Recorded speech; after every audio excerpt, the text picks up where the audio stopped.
This is Audible. Crossroad Press and Springbrook Audio present Dead Souls by Michael Laimo, narrated by Basil Sands. Prologue. Evil returns to Wellfield. August 24th, 2005, 11:45 a.m. The man takes his break. He is permitted outside once a day, at least for now, while it is summer, while the weather is cooperative. In the winter, it's a different story altogether.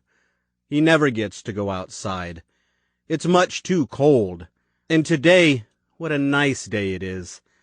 The man can feel the sun's warmth against his face as he is ushered into the open unit courtyard. Alongside him is a nurse. She leads him gently by the arm, smiling warmly, walking slowly in thoughtful consideration of the man who has a lame leg, a portion of his skull missing, and only one eye. He looks around at the manicured courtyard. It is penned in by 4 three-story buildings that make up the Pine Oak Institute for the Mentally Insane. There are many trees here.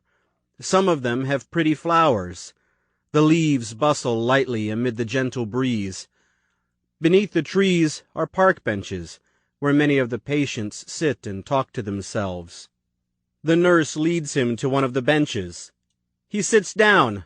She smiles again, says, "Lunch in 45 minutes, David."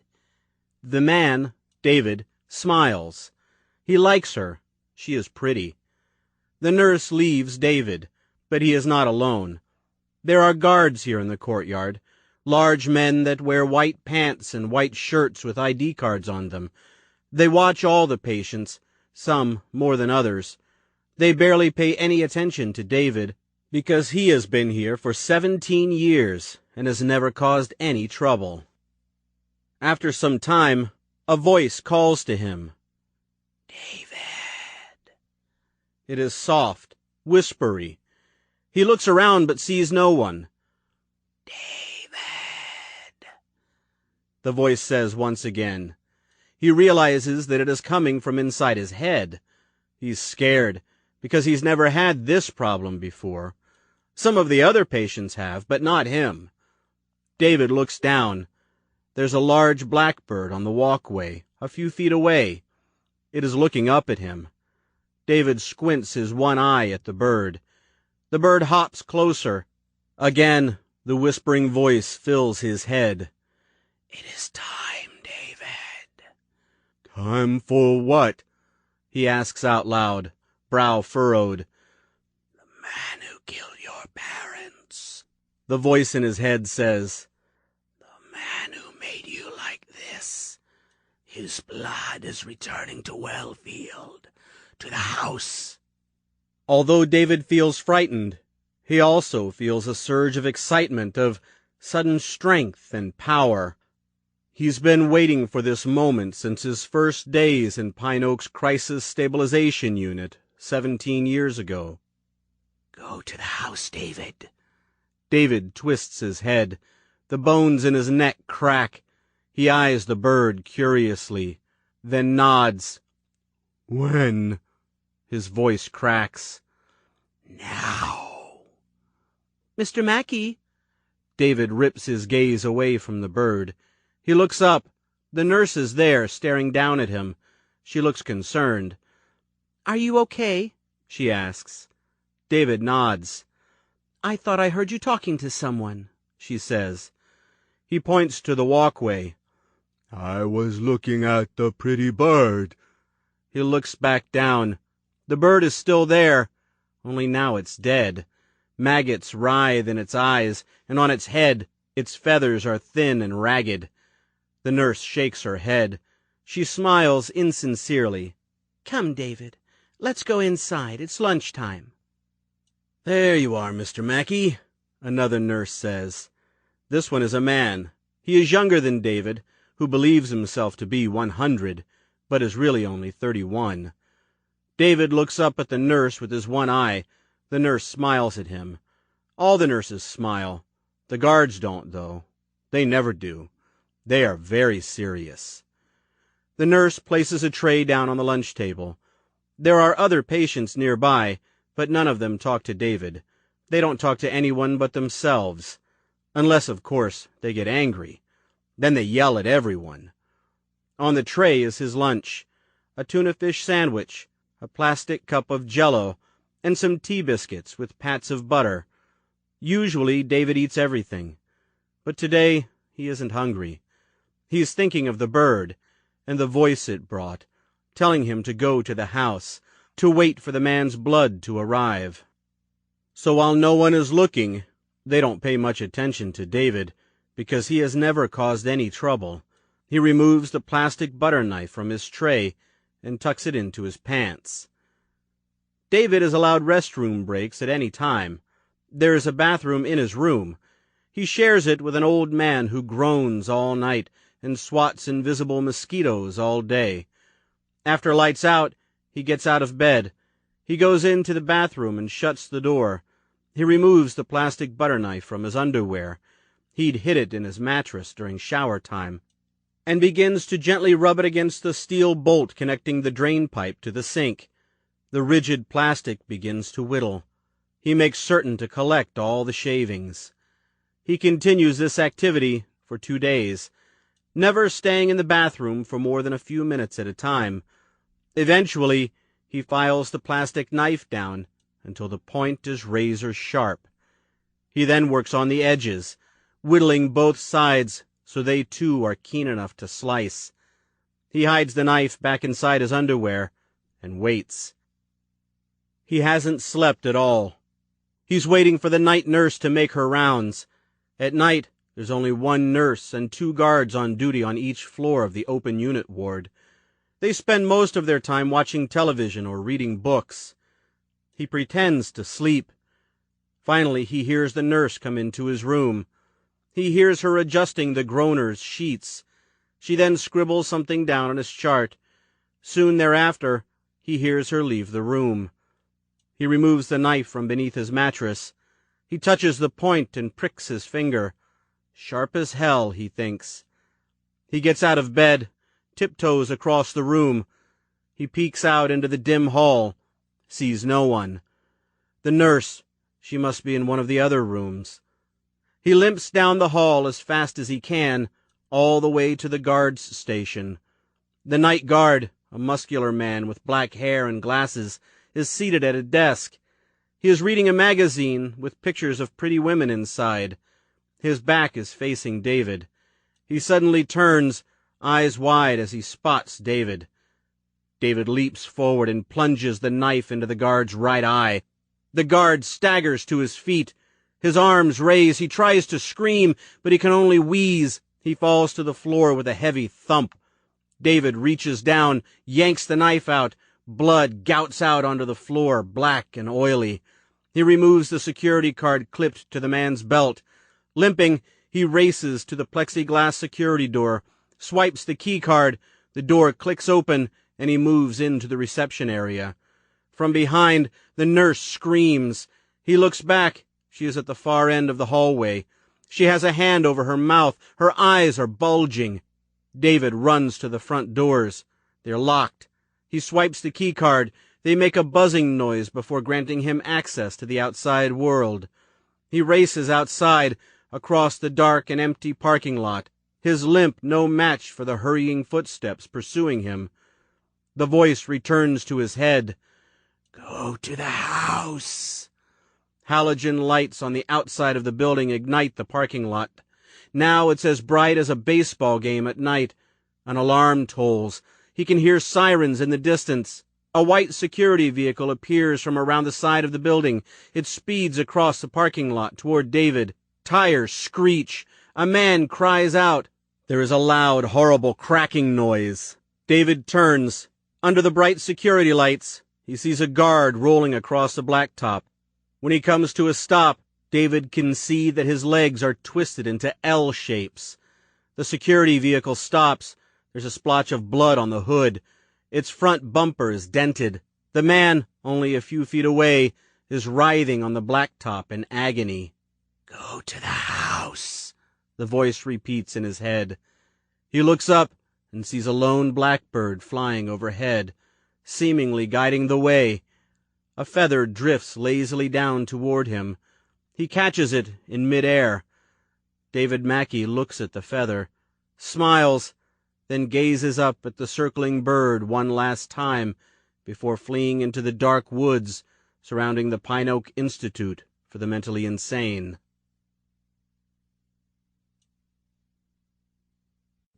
Part 1. The Dead, Living. Now upon the first day of the week, very early in the morning, they came unto the sepulchre, and they found the stone rolled away, and they entered in, and found not the body of the Lord Jesus Christ. Luke 24. Chapter 1. August 24th, 1988, 5 a.m. It began with 4 bells, each tolling simultaneously throughout a large home commonly known in town as the Conroy House. They rang once, their vibrations sounding much louder than usual, signifying a singular event. 13 seconds later they rang again, stirring those in the house from their fitful slumbers.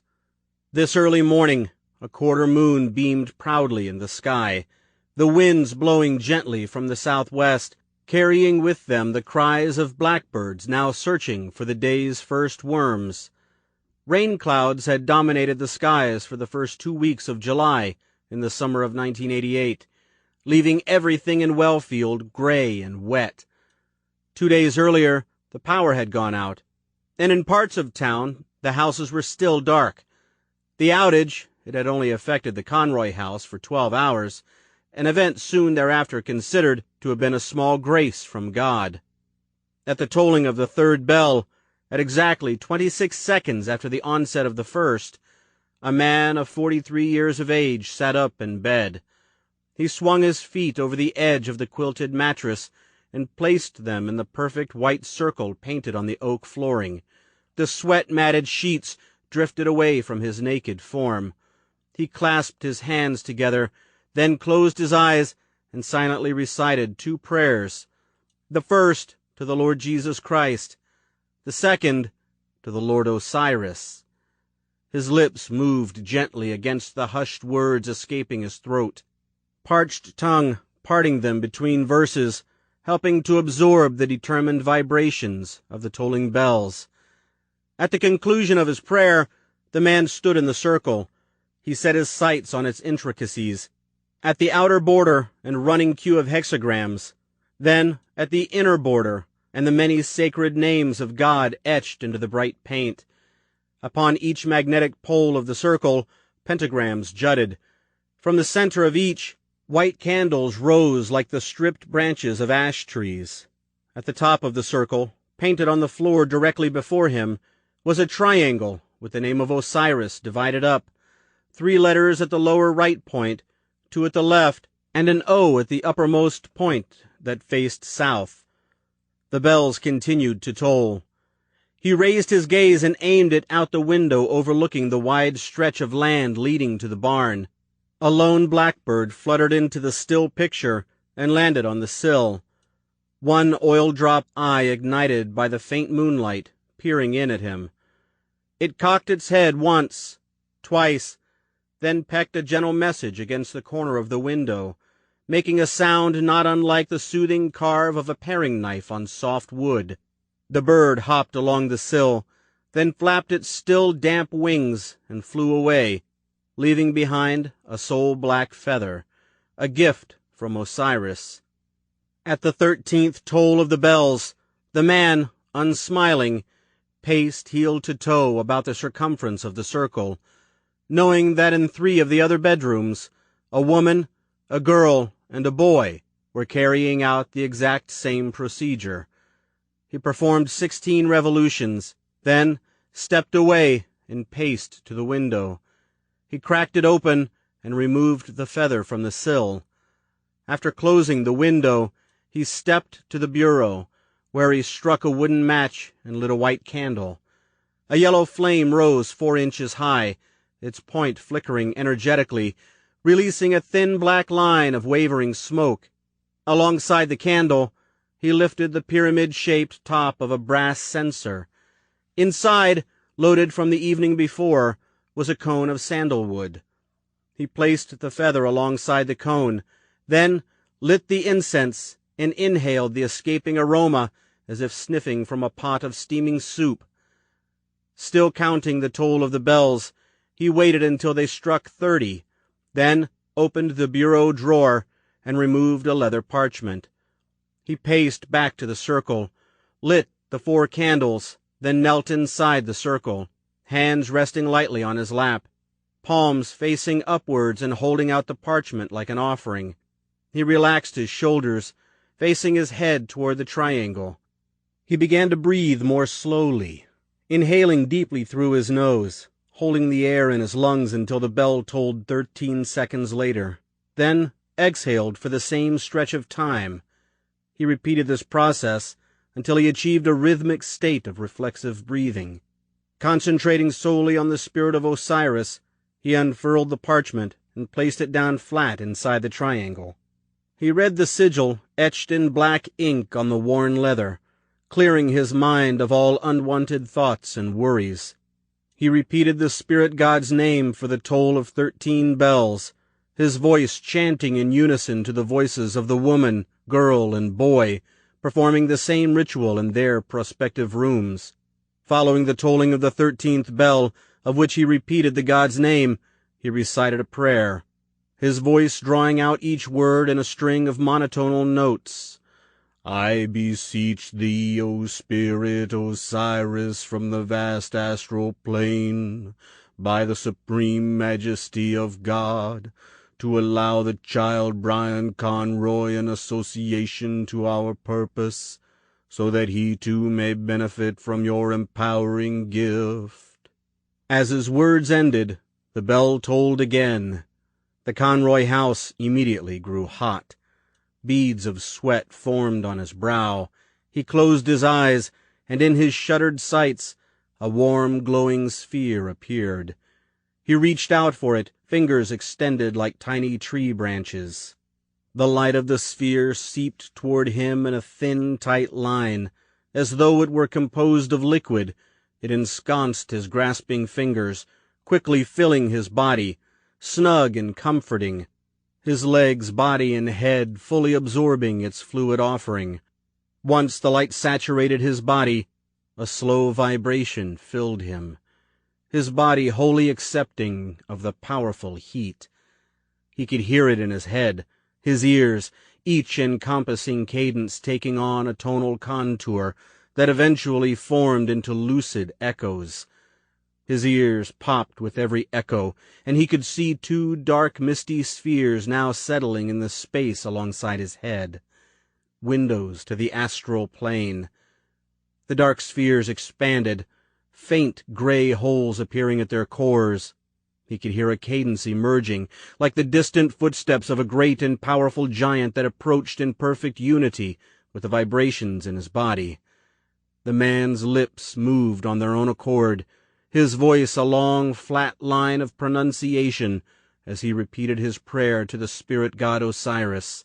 The golden light before him expanded, as did the dark spheres alongside him, whose gray focal points had expanded now to swallow up their once near-black states. A doorway appeared in the golden light, a glowing blue image on its flat metallic-like surface. The image took on a definitive shape of curved lines atop an inverted triangle, bisected by a crooked arrow. Slowly the doorway opened. The pounding vibration exploded out from the darkness beyond, from the realm of the astral plane, into the physical plane. The man gazed into the swirling black eddies, a storm of whistling winds that backed the slow, thunderous pulse. From within its murky depths, he could hear the spirit's message clearly, each word spat out 1 syllable at a time, embedded within a single booming pulsation. Benjamin Conroy, proceed with the ritual. Chapter 2, September 7th, 2005, 12:56 p.m. Despite the persistent rain and pain-filled thoughts that had kept him company on the bus ride into New England, Johnny Petrie was still able to unearth a bit of excitement in his heart. His stomach fluttered with invisible butterflies. His skin tingled with nervous anticipation. It was all so bittersweet.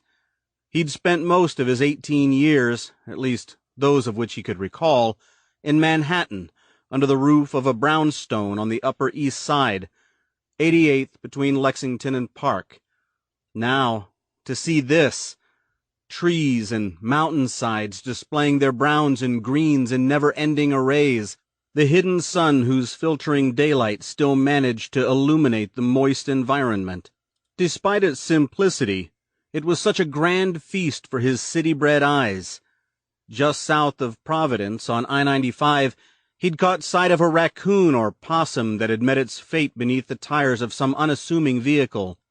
But even this was something new and exciting to behold. The country, yes, that's what this was. And he cursed himself, his parents, for never having gone further north than Westchester County before. Dear God, my parents, he thought, tears filling his eyes. Regrettably, there'd never been any good opportunity until now. Mary Petrie had kept a very short and tight leash on her boy throughout his growing-up years. With the city being a dangerous place and all, Johnny was forced to keep to the paths and schedules granted to him, attending and eventually graduating from St. Anthony's Catholic School, obedient school if you asked him, instead of PS 35, which was more than 10 blocks away. It might as well have been on the other side of the world. All summer he'd been made to continue his Catholic studies at St. Anthony's, and he respectfully complied, despite his pleas to obtain a more formal education in college. On the weekends, he was allowed recreational time in Central Park, but only if Mary or Ed had come along, or if he'd had an adult chaperone joining him, preferably a God-fearing parent of a well-known school friend. Mary Petrie had done everything for Johnny's own good, at least in her own mind, treating him with all the love and protection a child could expect from a parent. That, and so much more. So much more. He thought of his mother, of how she would remind him every time he protested her protection. "Remember, Johnny, everything I do for you. Parents know much better than their children. God created us to steer you from evil, to teach you from right and wrong, to protect you from those evils of the world. It is my sole purpose to do so, praise God." Despite his mother's idiosyncrasies and religious zealousness, he loved her. He would always love her, realizing now, after spending his entire childhood and teen years controlled by her repressive discipline, that she did everything out of fear, a fear she was incapable of understanding.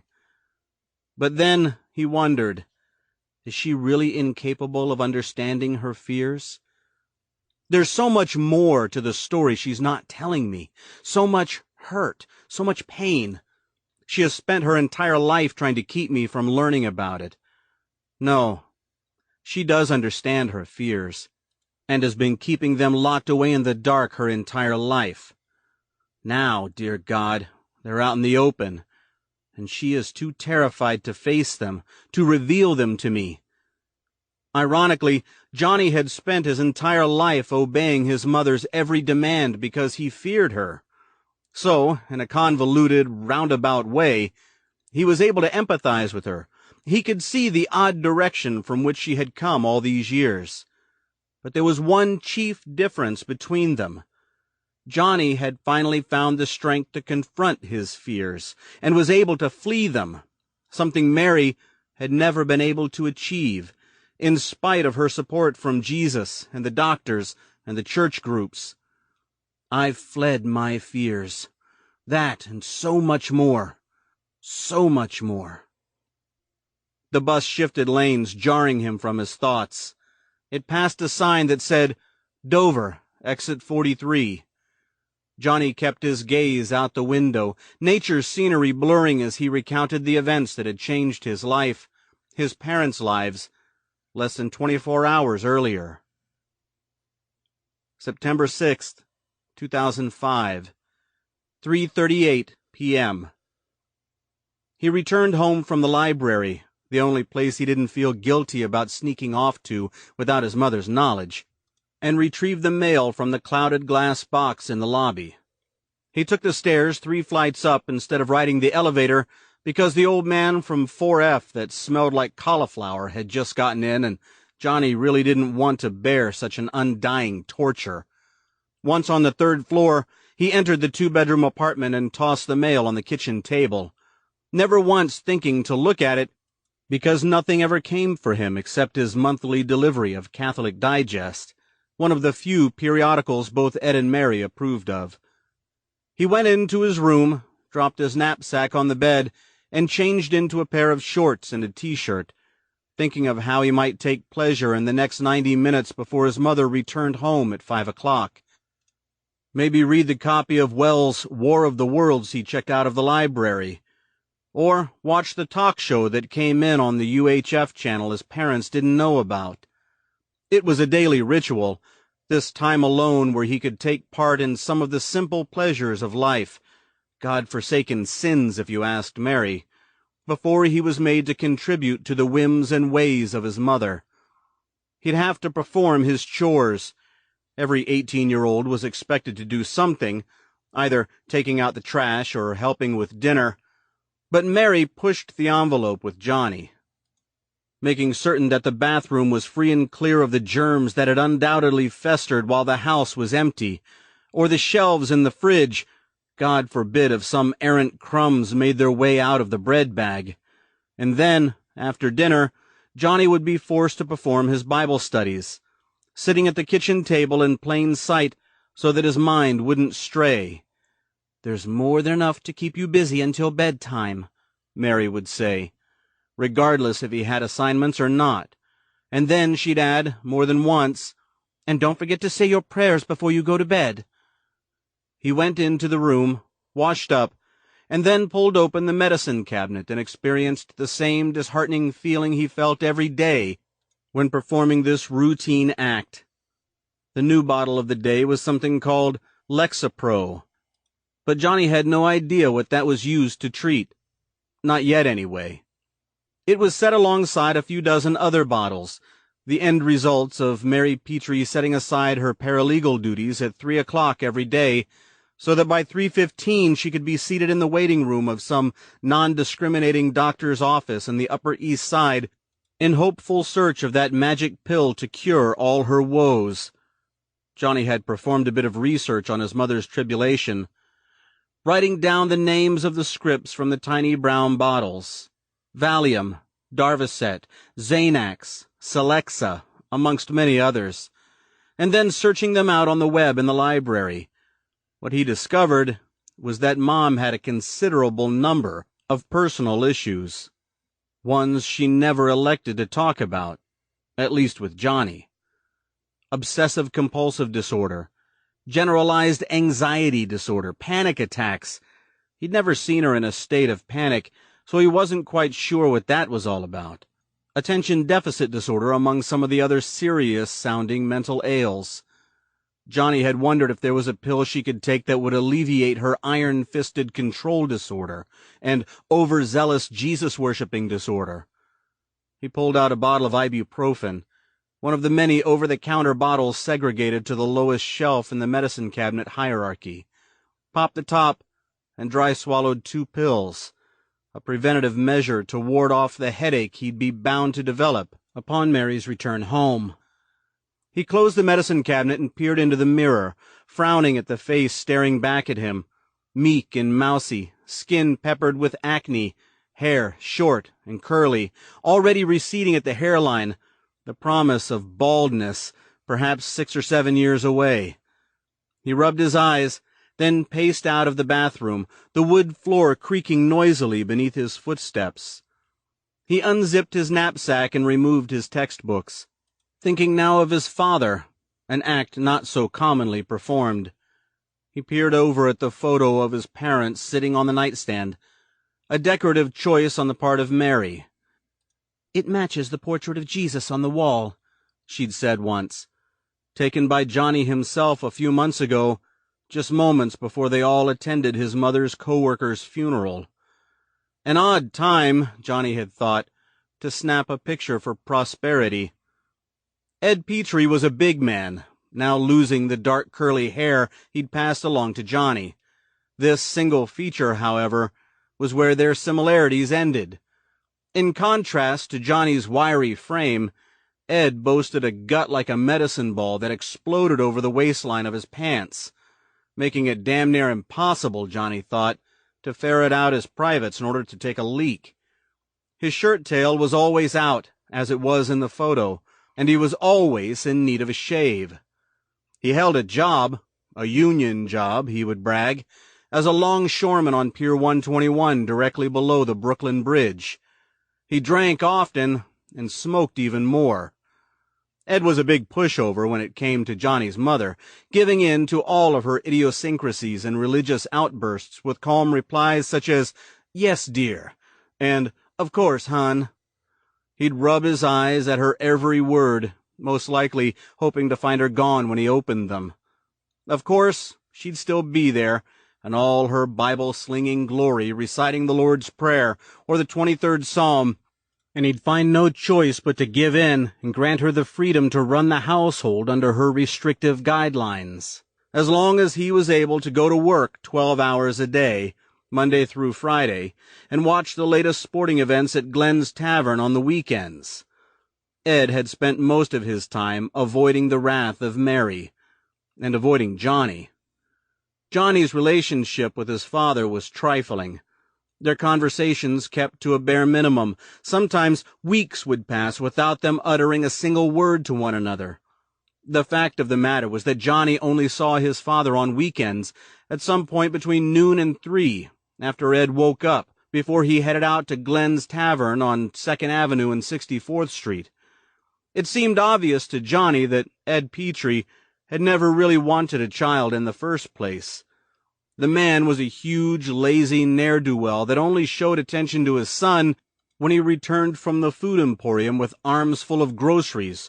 Strangely, Johnny would be allowed to the grocery store by himself, but Mary would always preface the 2-block walk with the firm "Don't get lost," followed by an emphatic sign of the cross.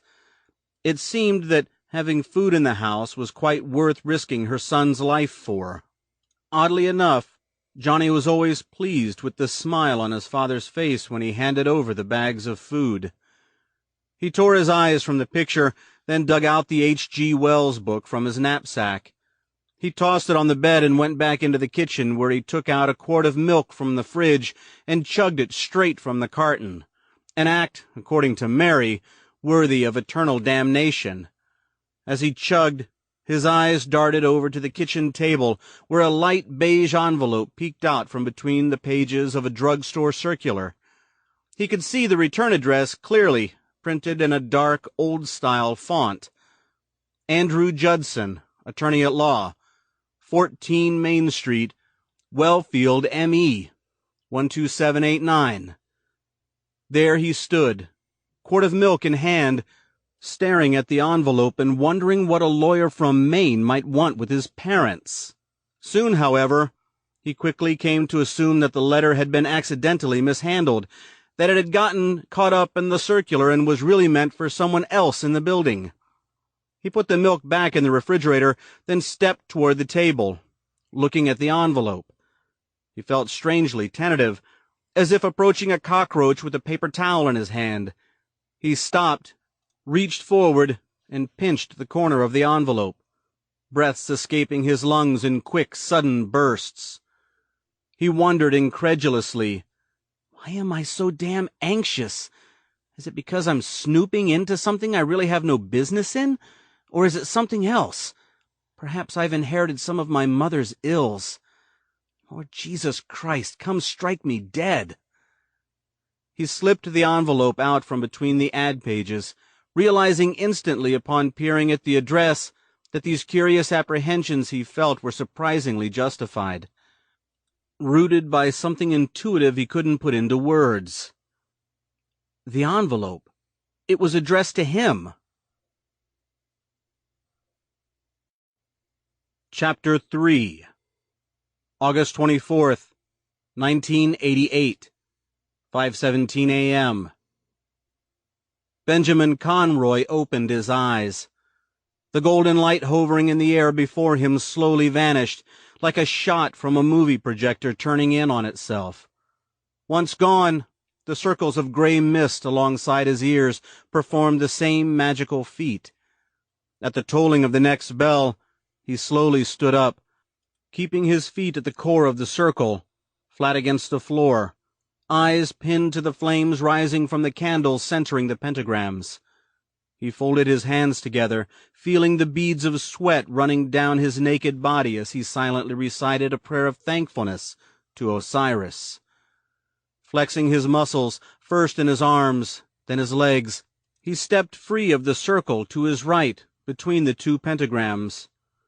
The aroma of sandalwood incense filled the room, its rising smoke creeping out of the censer like lengthening tentacles. The candle on the bureau tossed its glow against the smoke-coated walls in quaint, nimble flickers. He stood before the bureau, listening to the vibrating hum of silence between the bells, feeling his nerve endings idling in heated anticipation and the eager beat of the blood in his ears.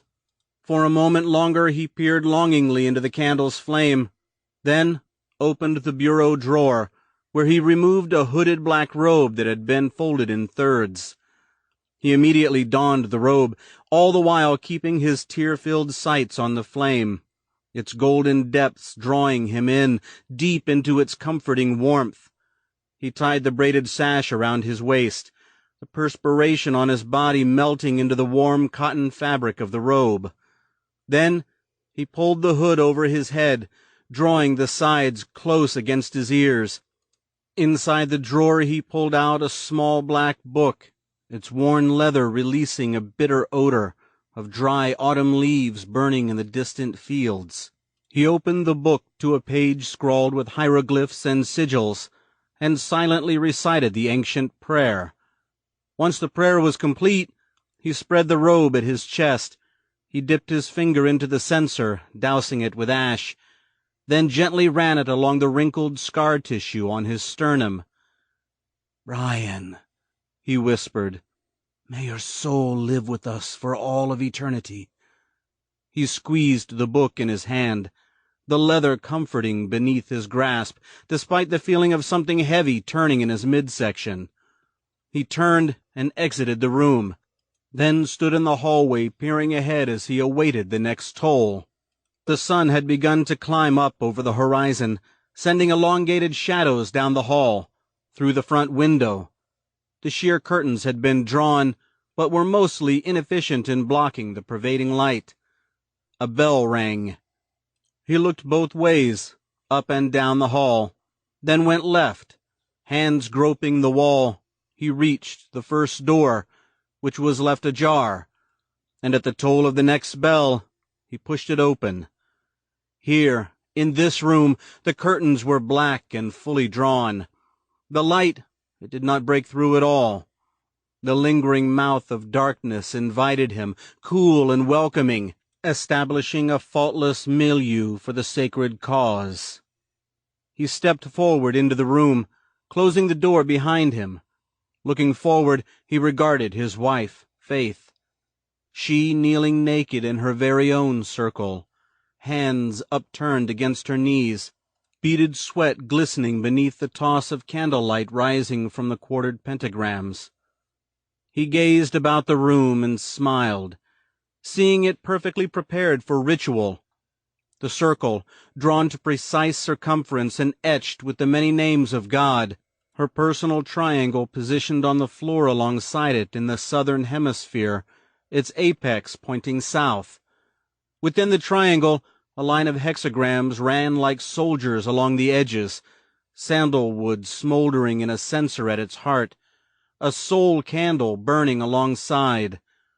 At her knees lay a leather parchment containing the seal of Osiris, wrapped in black silk. Beside it, 2 small chalices, one containing water, the other salt, both offerings to the spirit of the Lord. Benjamin approached the circle. Faith's crystal blue eyes stared straight ahead, toward the curtained window. Within the walls, the bells tolled. Immediately thereafter, a dull, pecking sound surfaced at the window. Faith's unwavering stare fixed to it as her lips trembled in soundless prayer. Benjamin spread the curtain and cracked the window. On the sill was a single black feather, a gift from Osiris. "Thank you, my lord." He retrieved the feather, then closed the window. He returned to Faith and knelt down facing her. Gripping the feather between two fingers, he lifted the lid of the censer and placed it inside. Both husband and wife inhaled the pungent odor that developed. He took her hands in his and allowed his eyelids to close, his heart now beginning to pound at the initial state of perfection the ritual had brought. He called out to Osiris, his voice a monosyllabic string. "Come, thou all-powerful Lord Osiris, who exists among the gods in the astral plane, and governs the realm of resurrection and everlasting life. I conjure thee to bestow upon Faith Conroy your influence of spiritual rebirth, so that she may purely and honorably engage your powers for the purpose of ancestral afterlife with utmost earnestness and commitment." Upon his utterance of the final word in the spell, a bell rang. Benjamin grabbed the candle positioned at the outermost point of Faith's triangle and dropped it on top of the parchment containing the sigil of Osiris. It immediately burst into flames. They held their hands over the flame, both repeating out loud, "To your service I dedicate water to cleanse your body, and salt to feed your blood, O infinitely powerful Osiris, in hopes that you may find this an acceptable offering for your bounteousness." They broke their grasp, at which point Faith grabbed the chalice of salt and Benjamin the water. At the same instant, they overturned their offerings onto the flame, extinguishing it. Benjamin opened his eyes and gazed at his wife, she naked and glistening with a passive grace in the flickering room. He forced himself to cage in the smile of satisfaction, attempting to pry his lips wide. So far, things were going perfectly. God bless. A bell tolled, signifying the next stage of the ritual. Using his index finger, he rubbed it in the wet mess of ash between them, held it up as though displaying a harmless injury, and nodded. Faith closed her eyes and stuck out her naked chest.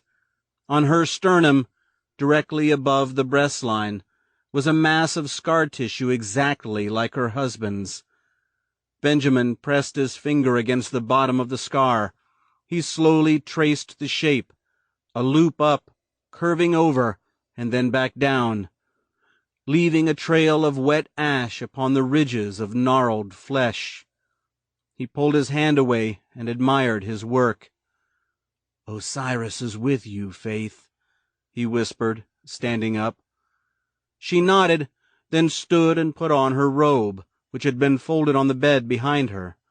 The bell tolled. Joining hands, they both exited the room.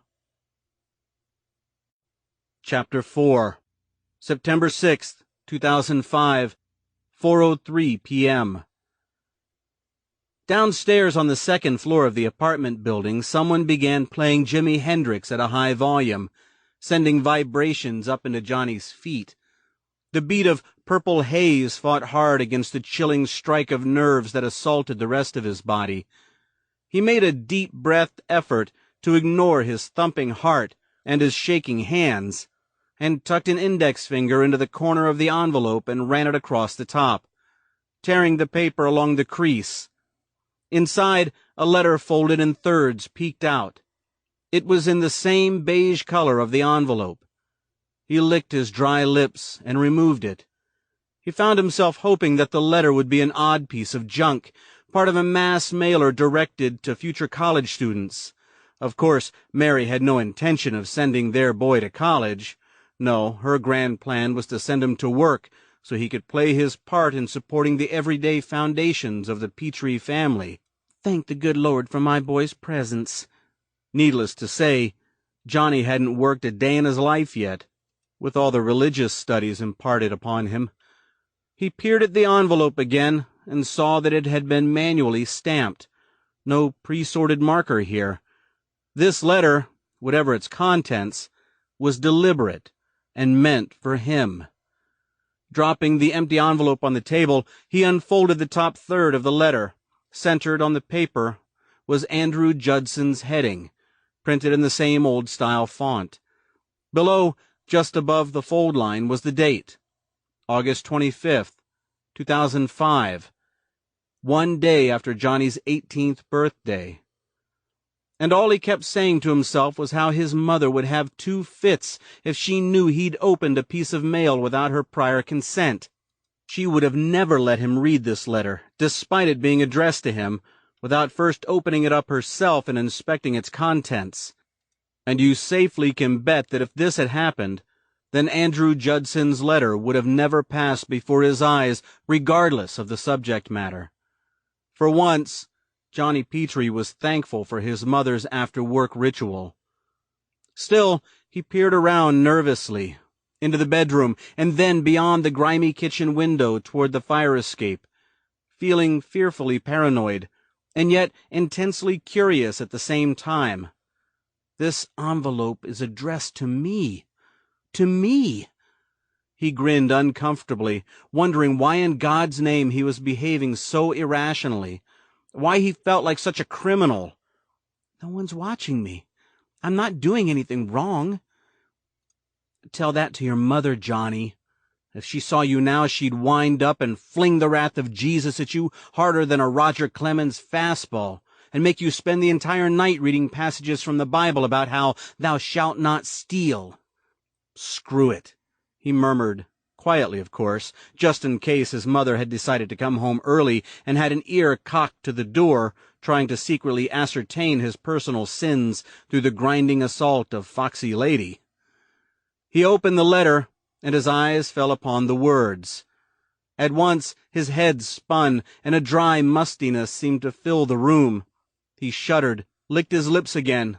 His lungs grasped for air, and a little sound escaped his lungs as he read the letter to himself. Andrew Judson, Attorney at Law, 14 Main Street, Wellfield, M.E., 12789, 207-555-0300. August 25th, 2005. Mr. John Petrie, 479 East 88th Street, New York, New York, 10017. Refunding bond and release, Perry County Surrogate Court. Dear Mr. Petrie, in the matter of the estate of one Benjamin Conroy, it is my duty at this time to name you, Mr. John Petrie, residing at 479 East 88th Street, New York, New York, as the sole living heir of Mr. Conroy's estate, which has been willed in your name. As indicated in the last rites of the deceased, you, Mr. John Petrie, are to receive the entire estate bequeathed to me as executor, minus legal fees and death taxes. The value of the inheritance is estimated at $2 million lawful properties of the United States of America, to be paid by myself directly to you. I urge you to contact me immediately upon receipt of this letter, so that we may arrange for the properties to be legally and rightfully transferred to you in full and final satisfaction. Sealed with my seal and dated on the 25th of August, 2005, Andrew Judson, Attorney at Law. Johnny felt incredibly scared. Of what he couldn't ascertain. He read the letter again, and then again, feeling his heart and blood and nerves doing battle inside his body. He closed his eyes and told himself to be calm, that there was nothing at all to be scared of. Being chased by a mugger or beat up by the school bully, these were things to be scared of. Not getting a letter from a faceless lawyer telling you that a wealth and fortune awaits. Really, even Jesus would agree that this was a good thing. Benjamin Conroy. But he was scared. scared of his mother and how she would react to this letter of promising fortune, of how she would offend him, screaming, "It's a letter from the devil! He's playing a trick on you! Burn it, Johnny! Burn it so you can be saved from an eternity in the fires of hell!"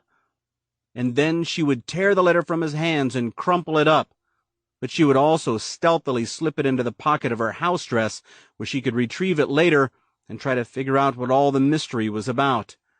And eventually, reading the hogwash about Johnny receiving an inheritance, well, she would then charge out of her bedroom with her dress flying out behind her like a flag in the wind, gripping the letter in her claw-like hand and laughing at him for thinking it was anything more than a piece of useless junk mail. "You know, a scam to bilk the meager savings out of hard-working Christians.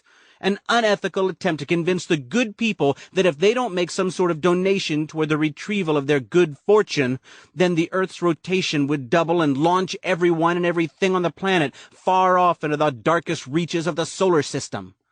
Later adding that somehow those damn cockroaches would find a way to survive. No, he couldn't let her read it. It'd be like forfeiting a baseball game without once stepping up to the plate. Downstairs, Jimi Hendrix sang about a girl named Mary and how the wind cried her name. Johnny read the letter again, knowing that he couldn't allow himself to be scared, not one bit.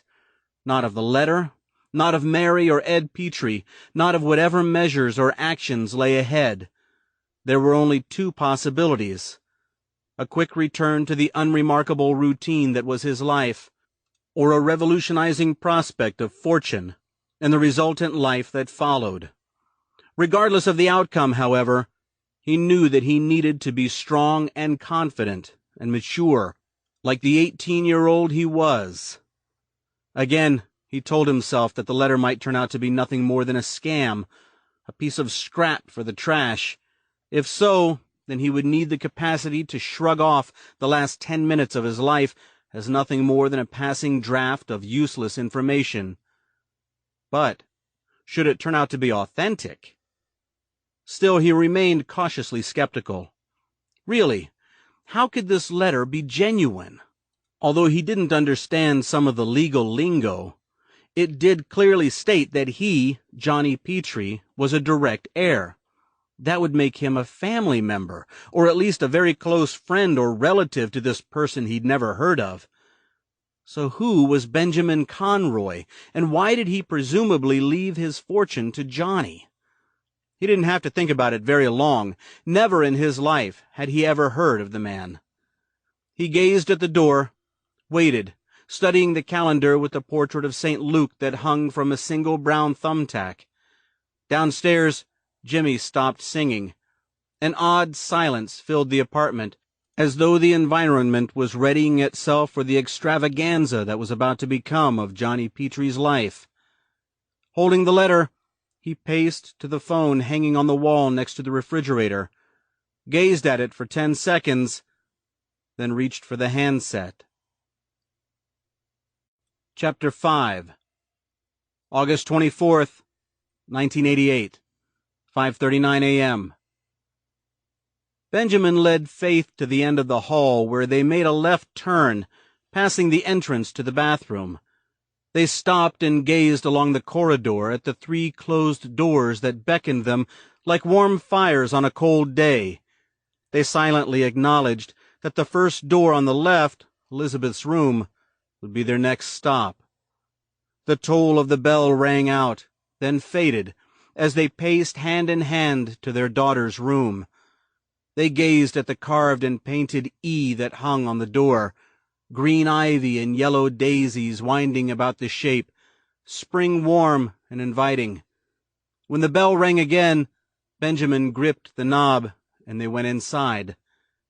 Here, the bell's resonance hung in the air like a mystery. They both took deep breaths, drawing into their lungs the thick, spicy aroma of sandalwood. They peered at the scene before them. The room was dim, but not too dark. The curtains were open, dusky light shafted in through the window and pooled on the polished oak floor. Candlelight flickered across the walls, faint, but still alluring. The Monet print next to the sliding closet shimmered, its river seeming to flow, its trees seeming to sway, looking like a window into another world.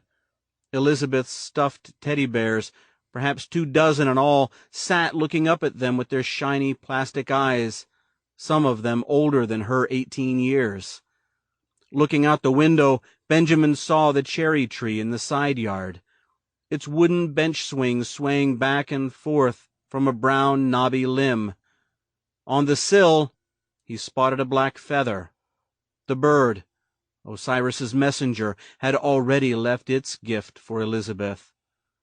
Good. Releasing Faith's hand, he moved forward to the foot of the bed. Faith fell in behind his lead, moving off into the corner of the room, next to the armoire, where Elizabeth's censer and candle burned pungently. Benjamin halted before his daughter. She was seated on the floor, perfectly centered within her circle, naked and cross-legged, sheened in sweat. The soft glow of the candles jutting up from the hearts of the pentagrams shimmered upon her wet skin. Her eyes were closed, hands on her knees, palms facing upward. Her full lips trembled in soundless prayer. Her breasts were layered in goose flesh, nipples dark and rigid. Before her, positioned at the top of the circle, contained by the triangle, was her leather parchment, unfurled so the sigil could be delivered to the spirit. Beneath it lay a smooth cushion of black silk. Alongside there were 2 chalices, one filled with ground rose petals, the other mud unearthed from the garden where the petals grew. Benjamin approached the circle. Elizabeth opened her eyes. She beheld her father staring down at her proudly, moist eyes twinkling beneath the cast of the candles. Behind him she glimpsed her mother, moving to the window to retrieve the black feather from the sill. Faith turned and held the feather high, gazing at it until the next bell tolled. Then, along with Benjamin, she sat cross-legged in the circle, facing Elizabeth. She placed the feather atop the leather scroll. As if on cue, they all locked hands and closed their eyes. Benjamin could feel his heart pounding harder and harder as the ritual commenced fruitfully.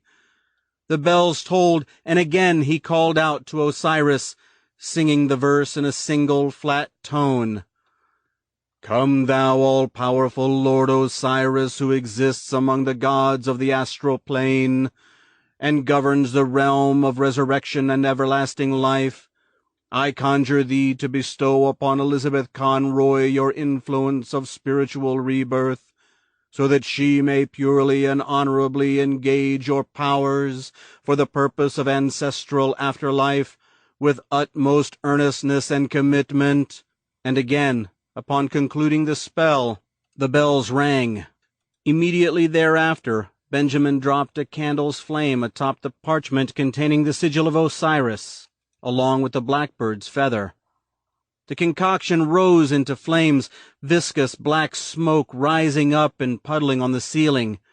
The 3 of them held their hands over the flame, the smoke seeping through their fingers, repeating out loud in unison, To your service we dedicate earth and roses to strengthen your spirit, O infinitely powerful Osiris, in hope that you may find this an acceptable offering for your bounteousness.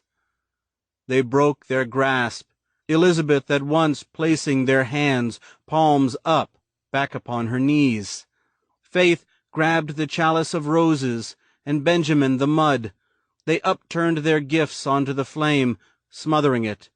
A thick sizzle emerged from the filthy mound. They opened their eyes. Benjamin and Faith gazed at their daughter in all her glistening nakedness. Do you feel Osiris's spirit within you? Benjamin asked his daughter. Elizabeth nodded. A bell tolled, triggering the next phase of the ritual. Benjamin and Faith rubbed their index fingers into the pile of mud and ash between them. Elizabeth closed her eyes and offered her scar to them. At the same time, Benjamin and Faith pressed their fingers against Elizabeth's sternum, on opposite ends of her scar. Slowly, They traced the shape, looping upwards and meeting at the apex of the curve just below her throat. A trail of wet ash layering the damaged flesh like sandy earth on a stream bank. "Osiris is with you, Elizabeth," both mother and father pronounced. She nodded acceptantly, then quietly stood and shrugged into her black knit robe, which had been folded in thirds upon her nightstand. The bell tolled. Joining hands, father, mother, and daughter, all clad in black hooded robes, exited the room. Chapter 6. September 6th, 2005, 4:19 p.m. It had been a perfect day outside. Summer had refused to surrender its pleasures to fall. The trees lining the sidewalks on 88th Street still held on to their greens, proudly displaying their leaves as they did in June. It was 73 degrees according to the circular thermometer on the fire escape. Pigeons came and went and did their pigeon business on the black grates, something Johnny would be made to scrub away over the weekend. Johnny Petrie, who all his life had felt weak and timid and unsure of himself, had in the past 10 minutes shed all his insecurities, now that he might be a rich man. Who said that money didn't buy happiness? He didn't have it yet, but the prospect of being rich and 18 and able to flee the prison that was his home gave him a sense of individuality, of freedom. He would no longer have to play slave to Mary's quirks, would no longer have to abide by her stringent rules, something previously unimaginable in his controlled life. Now it was all potentially within a hand's grasp of the phone, the telephone. Should it not be real, should the letter turn out to be a sham or a mistake, he would have to settle back down to the miserable earth and move on with his measly existence. God forbid, as Mary liked to say. Holding the letter in his left hand, he scooped up the telephone handset from its cradle, tucked it into the crook of his neck, and dialed the number. He could hear the beeps sounding from the earpiece like little bells tolling. Bells tolling. His eyes pinning a dusty web dangling from the corner of the ceiling like a tiny vine. The phone rang. It picked up on the first ring. Johnny's body shuddered at the millisecond of silence between the click of the phone and the husky voice of the woman who answered. "Andrew Judson's office." The first thing Johnny did was sit down at the small dinette table in the kitchen. His heart thudded in his chest like a soldier's stride, feet suddenly numb, tongue dry as parchment. He went to speak, voice weak and uneasy. "Mr. Judson, please?" "May I tell him who's calling?" she inquired brusquely, seemingly unwilling to pull her boss from whatever lawyerly duties that had him buried. "My name is—" He stopped. "Why am I so afraid? I've never felt like this in my life. Is this how my mother feels? Is this why she's taking all those pills? Something about this isn't right. I can feel it." "You, Mr. John Petrie, are to receive the entire estate bequeathed to me as executor. The value of the inheritance is estimated at $2 million. "Sir," the woman with the husky voice asked, "my name is Johnny Petrie. John Petrie." There was a slight hesitation on the line, followed by what sounded like a gasp of unanticipated surprise. "I'll tell him you're on, Mr. Petrie. Please hold." Mr. Petrie? That's a new one. A title of respect for adults, especially those who have money. The next instant, he was listening to a canned version of Angel by Jimi Hendrix. He smiled, wondering, what are the odds? While the tinny music filtered into his head, he looked around at the painful familiarity of his home. The small two-bedroom Upper East Side apartment that boasted a fine neighborhood, but pitiful walls adorned with a helter-skelter collection of religious motifs and statuary, needlepoint canvases depicting snow-covered farmhouses, and a few dust-coated art prints of Norman Rockwell paintings. All the furniture was old and beginning to wear, as were the appliances. An ancient roll-top desk sat in the corner, opened to display an old office-model typewriter. The Petrie apartment was a small and stingy confinement, complete with cellmates Johnny had nothing in common with. He pulled his sights away from the cross and rosary hanging above the doorway, and began reading the letter again, making every effort to understand its intentions, thinking that somehow he'd misunderstood the lingo and really wasn't the recipient of any $2 million estate. Before he could make any further presumption, a man's voice broke into the line. There was no introduction, no formal pleasantry exchange. He cut right to the chase, perhaps making an attempt to capture his prey before it made an escape. "Is this John Petrie?" Johnny was caught off guard. He straightened up in the chair, not even realizing that he'd crouched down so low. Yes? Of 479 East 88th Street, New York, New York. Yes, that's where I live. My, was the reply, followed by a gush of heavy breathing. It is you. How do you respond to that? Johnny had no clue. He shook his head, his mind now a sudden blank, unplugged and devoid of words. He felt like a deer in the headlights of an unstoppable truck, unable to avoid the inevitable. In search of something to say, he quickly looked out the window. At that instant, a large blackbird landed on the fire escape.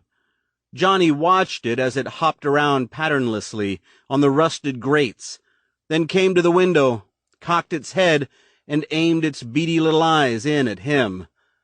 The lawyer's voice broke the silence between them, and Johnny jolted upright. "I trust you've read the letter I sent you, then?" "I did," Johnny answered, pulling his gaze away from the bird. It had had him strangely distracted, almost to the point that, within seconds, he nearly forgot who he was on the phone with. "And you understand everything?" "Well, actually, this is Mr. Judson, right?" Dumb question, but the surreality of the phone call, along with the sudden distraction of the blackbird, had left him feeling confused, and he had to make certain that he had all his cards straight. "Yes, Johnny." I'm not really sure what to make of this. Really, I mean, this is some kind of joke, right?" He looked back at the bird. It hopped up on the edge of the ladder and was skittering across the step. "No, Johnny, it's not." Suddenly, Judson's voice sounded calm, reserved, the initial excitement of hearing from Johnny perhaps thinning out some. "Johnny, I know quite well that this sounds crazy. It's not every day this type of thing happens, to anyone. But I've been waiting until you turned 18 to contact you. If I'm not mistaken, you turned 18 on August 24th, correct?" He felt a prickle of gooseflesh at that, and he tore his eyes from the blackbird, now wholly focused on the conversation. "Yes," he uttered, his voice a weak whisper. So his deduction of earlier had been correct. The letter had been intentionally typed and mailed the day after his 18th birthday. Too complicated to be some sort of joke or scam, encouraged his mind. "There are many legalities to discuss regarding this situation, but I assure you that the estate of Benjamin Conroy has been willed to you." Benjamin Conroy.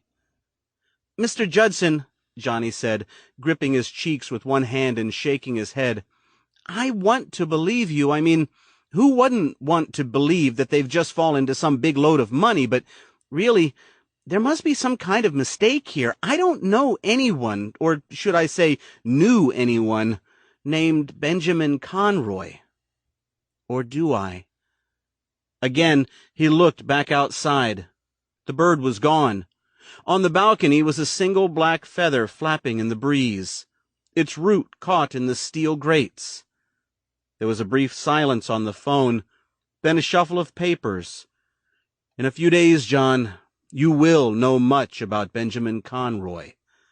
He paused, thin breaths seeping through the phone, then added, "And, in due time, you will learn much about yourself."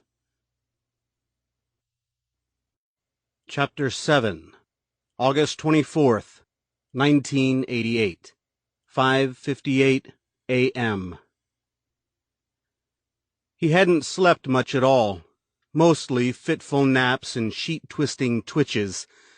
There were a few jaunts into the world of his dreams, but even they were short and aggressive and menacing, of things coming to get him in the night, dead things, with their arms outstretched and their mouths gaping, toothless and rotting, awaking him the very moment they pounced. After each dream, he would lie awake, dry-eyed and cotton-mouthed, hands on his heaving stomach, sheathed in cold sweat. After what had seemed an eternity, the first of the bells eventually tolled, and he'd performed exactly what had been instructed of him, what had been rehearsed time and time again, until he, his whole family, excepting the baby, of course, got it right. It has been scrawled, a thick, loopy script in black ink, in the preparation handbook his father had inscribed. The odd pacing at the tolling of the 13th bell, the lighting of the candles and incense at the 30th, the prayers, the sigils, the odd symbols and pentagrams and triangles meticulously painted on the ground, it had all been committed to memory, ingrained into his mind like a brand on a cow's rump. His 13-year-old mind had never really been able to grasp the entire premise behind what his father attempted to accomplish. It was, in some odd way, all about seeking a closer bond with Jesus Christ. That much he knew. It was always something about coming into contact with the messages in the Bible. When your father was a minister and governed the household with such an impassioned spiritualism, it was always best to follow his guiding principles, lest you find yourself on the receiving end of his God-driven admonishment. So he'd concurred to his father's most recent set of rules, following the stages of the ritual with flawless precision until he found himself naked and sweating in the center of the candlelit circle he himself had prepared 2 weeks prior. He repeated the prayer to the god Osiris. I beseech thee, O spirit of Osiris, from the vast astral plane, by the supreme majesty of God, to allow the child Brian Conroy an association to our purpose, so that he too may benefit from your empowering gift. Again speculating between the tolling of the bells as to who this god Osiris was, and whether or not he was written about in the New Testament. One time, he'd questioned his father as to Osiris's role in the Bible, and immediately found himself bruised and fat-lipped with the lengthy list of chores. Listen to me, Daniel, and you shall be saved from the wrath of evil. We have summoned Osiris to save us from the ambiguity of the afterlife, and keep us together as a family, so we may walk together for eternity. Jesus Christ once rose from the dead as a Savior to the people of Jerusalem. It was the holiest of all occurrences in the history of mankind, an event more sacred than even the creation of Adam and Eve. We, as a family, will work together as saviors in the afterlife, just as Jesus Christ did nearly 2,000 years ago. But beware, my son, evil aims to stop us. You must be strong and follow my lead, so we can be eternally saved by God. But, Father, which God do we worship? Is it Jesus or this God you refer to as Osiris? Jesus and Osiris shall work together to bring us everlasting life. Father, is this written about in the Bible? And that was when the strong hand of Benjamin Conroy came down on Daniel Conroy over and over again, the minister's greasy hair hanging in strips over his fiercely blue eyes, voice shouting piously, Thou shalt not question the will of God. Evil is working its way into your soul. Do not let it, my son. Shout at the devil. It had been too much to handle for the 13-year-old.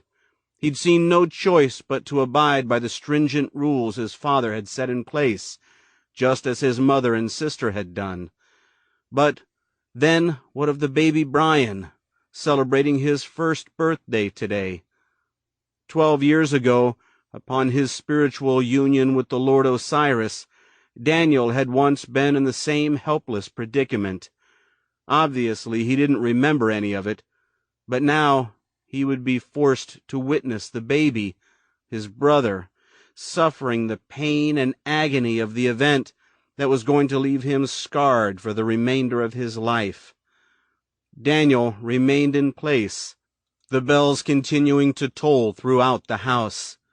His father had instructed him to repeat the prayer to Osiris over and over again to himself, to clear his mind of extraneous thought, and seek out the golden light that would open the doorway to the astral plane.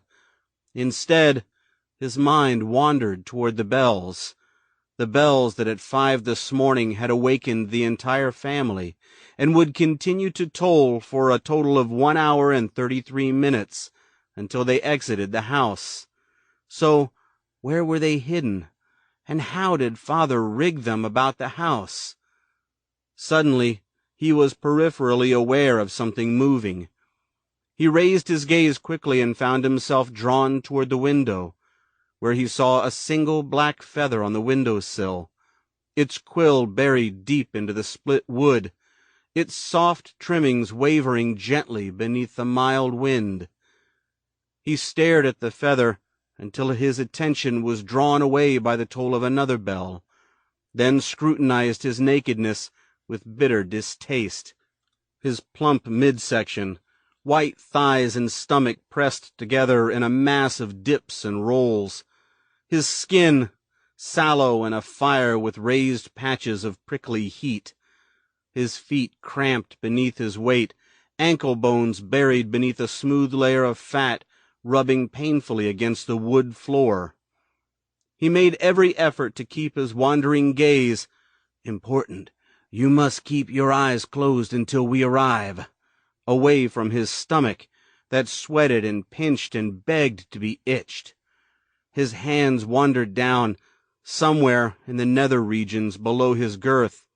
He adjusted his aching genitals up and down and back and forth, spreading his legs and alternating between kneeling and sitting cross-legged in an effort to relieve the pain.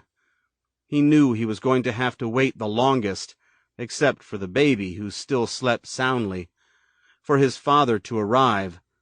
He had been instructed to count the bells and perform the exercises and prayers, and had given it quite a stab, but ended up losing track about 20 dongs ago. So he squirmed and moved and fingered the scar upon his sternum, saying prayers for his baby brother who would be punished for the rest of his life because of his father's far-out convictions. Growing up, he'd been told that accepting the faith of his parents would be the only way to gain protection, the only way to grow up self-confident with food on the table and a home to sleep in.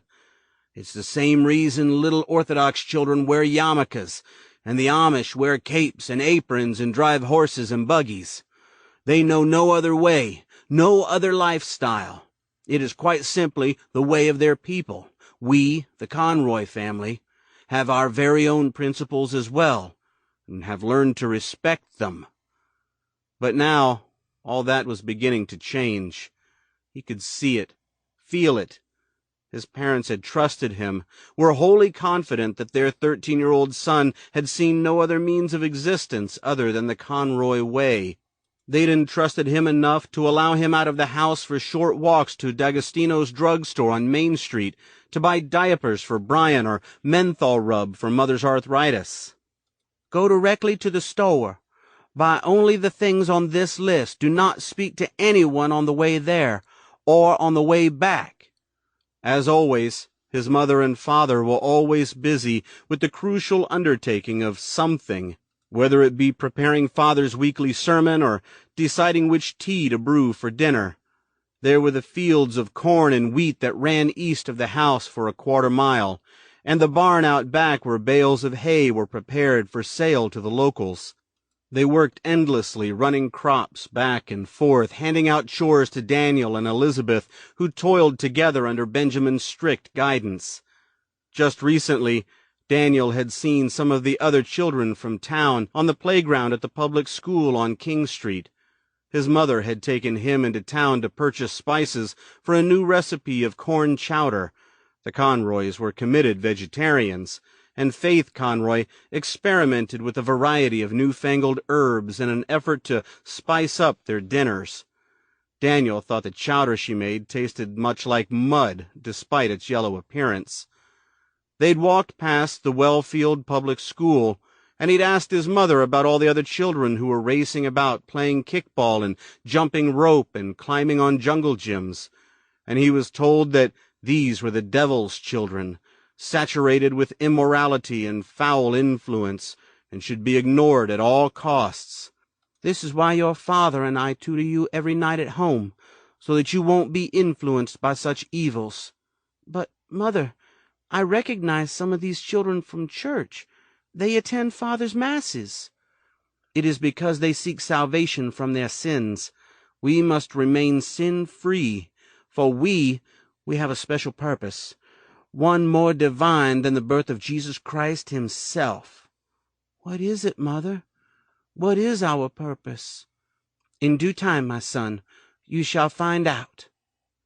He continually wondered about the special purpose of the Conroy family, wondering as to what could possibly be more divine than the birth of Jesus Christ. His father had told him that the most sacred event in all mankind was Jesus' rise from the dead. The prayers father had taught him referred to ancestral afterlife. Did their purpose have something to do with either of these things? There was a noise outside his room, something other than the incessant bells that were starting to cause Daniel quite the headache. He immediately felt an odd disquiet, a sensation he hadn't once felt during their dry runs, and the sharp reality of the moment came into sudden play. This was no dress rehearsal. Whatever his father's intentions were, well, the ritual would either happen to his satisfaction or it wouldn't, and regardless of the outcome, Daniel had a dreadful notion that something terrible would occur in the end. The floors in the hallway creaked, and then there came a clicking sound, the doorknob to his room being turned. A sudden disquiet festered in him, not unlike the time he'd gone swimming at Capson's Lake and the bottom fell out from beneath his feet. The warm water had swallowed him up and dragged him down where it was cold as ice. When he finally made it back to the surface and then to dry land, he vomited lake water and shivered uncontrollably, gripping his pained chest as though he had been stabbed through the heart. This was how he felt now, terrified, with no control of the situation, feeling as though he'd been slashed with an icy-cold knife. There came a muted padding of footsteps. He closed his eyes, not allowing his family to see that he had not kept to the ritual. He placed his hands upon his knees and fluttered his lips, feigning prayer. Like a blanket of hot air, he felt the heat of his family, father, mother, and Elizabeth, encircle him. His heart rose in his chest. It now beat in his throat, making it difficult to breathe.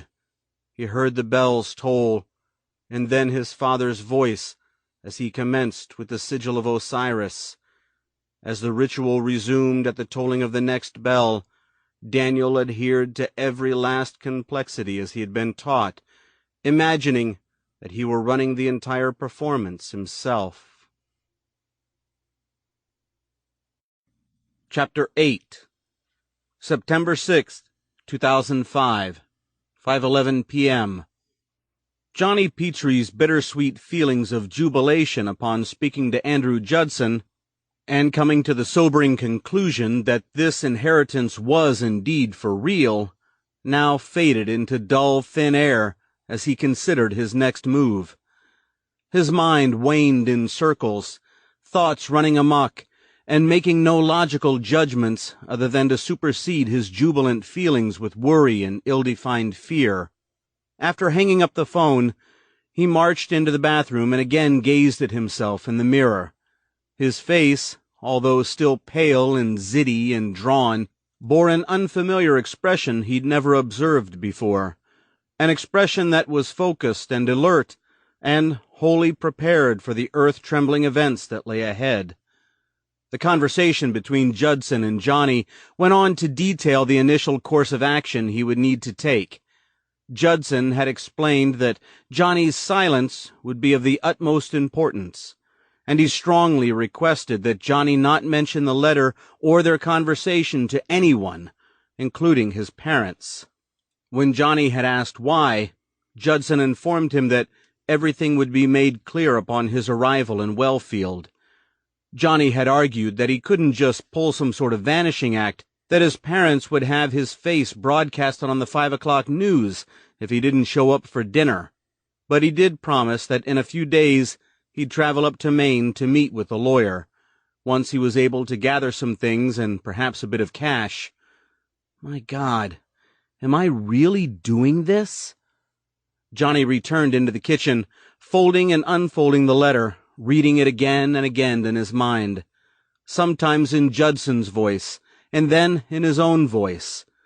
Despite Judson's reassurances, the whole scenario still seemed too good to be true, and Johnny burrowed through his common sense for some skeptical insight. But he also told himself that the regrets of not investigating the circumstances would fill a list a mile long, would never reveal any truths as to who Benjamin Conroy was, and why this so-called relative that he'd never heard of had left him a fortune. Maybe I do know someone named Benjamin Conroy. Somehow, I feel as though I do now. Think. So for the next half hour, he paced about the apartment like a caged tiger, sweating away his tentativeness and building up a life's worth of courage to confront his parents and gather the truth of the situation. His skin rolled with goosebumps. His watery eyes swelled from their reddened sockets. He could feel his heart jackhammering against his ribs. He clutched at his chest, feeling the clawing need to get this all out in the open, with no delay and with no beating around the bush. He would have to catch his mother off guard as soon as she walked through the door, and before his father came home so she couldn't beseech his spineless support. Eventually, after wearing out a path between the kitchen and his bedroom, Johnny sat at the kitchen table and stared at the St. Luke calendar on the door, restlessly waiting for his mother to return home. Any minute now, Johnny thought, heart pounding with anticipatory anxiety. Jesus, this is going to be one hell of a confrontation. He remained quiet, listening to the ticking of the clock in the kitchen as it drove itself like a nail deep into his head. He continually thought of the faceless man named Benjamin Conroy, wondering inquisitively as to who he was and what he might have looked like, how he died, why he left his fortune to Johnny. Then it occurred to him. Judson waited until I turned 18 to contact me. Is it possible that Benjamin Conroy died some time ago and had left instructions in his will to wait until I turned 18? Or did he just drop dead last week? He clutched at the growing tightness in his chest again, mind drifting in endless streams, only to return to drummed-up images of his new-found haunt, Benjamin Conroy. And then, in between these meandering reflections, another haunt filtered back to him in blinding detail, the faraway childhood remembrance of what he called the golden pain.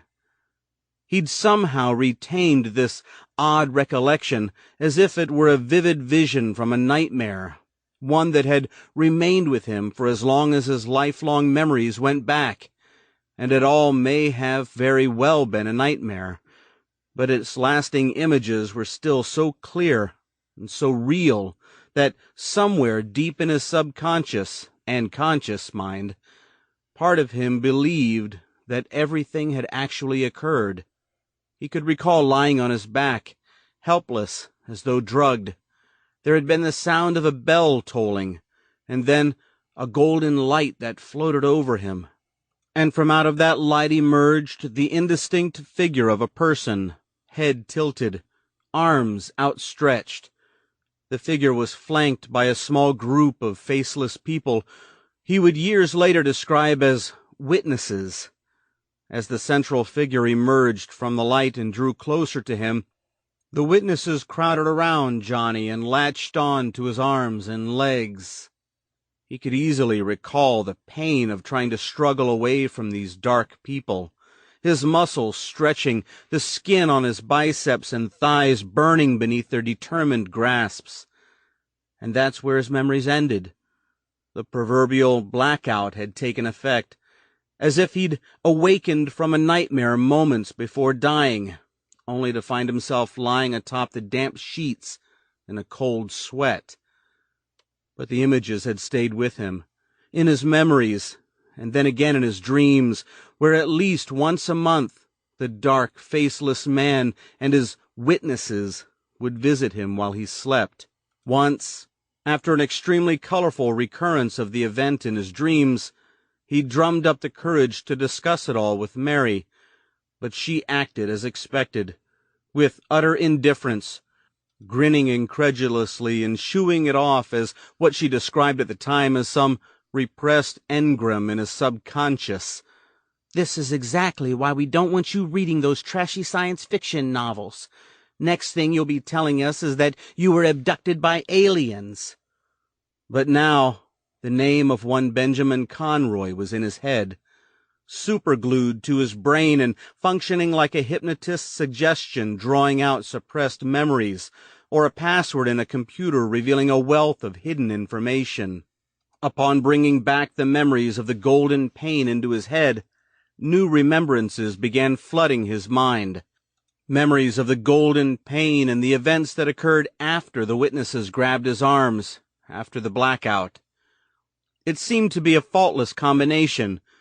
The recollection of the golden pain, plus the presence of the name Benjamin Conroy, now together in his mind for the very first time, working hand in hand and resulting in the reclamation of lost memories. He could see it all now, playing out on the walls of his mind as though a motion picture projector had been turned on, and it made him realize that the dream of the golden pain was not a dream after all. It was an eye-opening affair, a life-moving revelation that was real. It had really happened. He could see the ensuing events playing out in vivid color. He viewed them in the same first-person point of view, the central figure looming over him, features hidden in a veil of suffocating smoke. There was a moment's hesitation as a voice of protest filtered in from somewhere close by. Johnny saw the central figure kicking away one of the faceless witnesses, then kneel down before his prone body.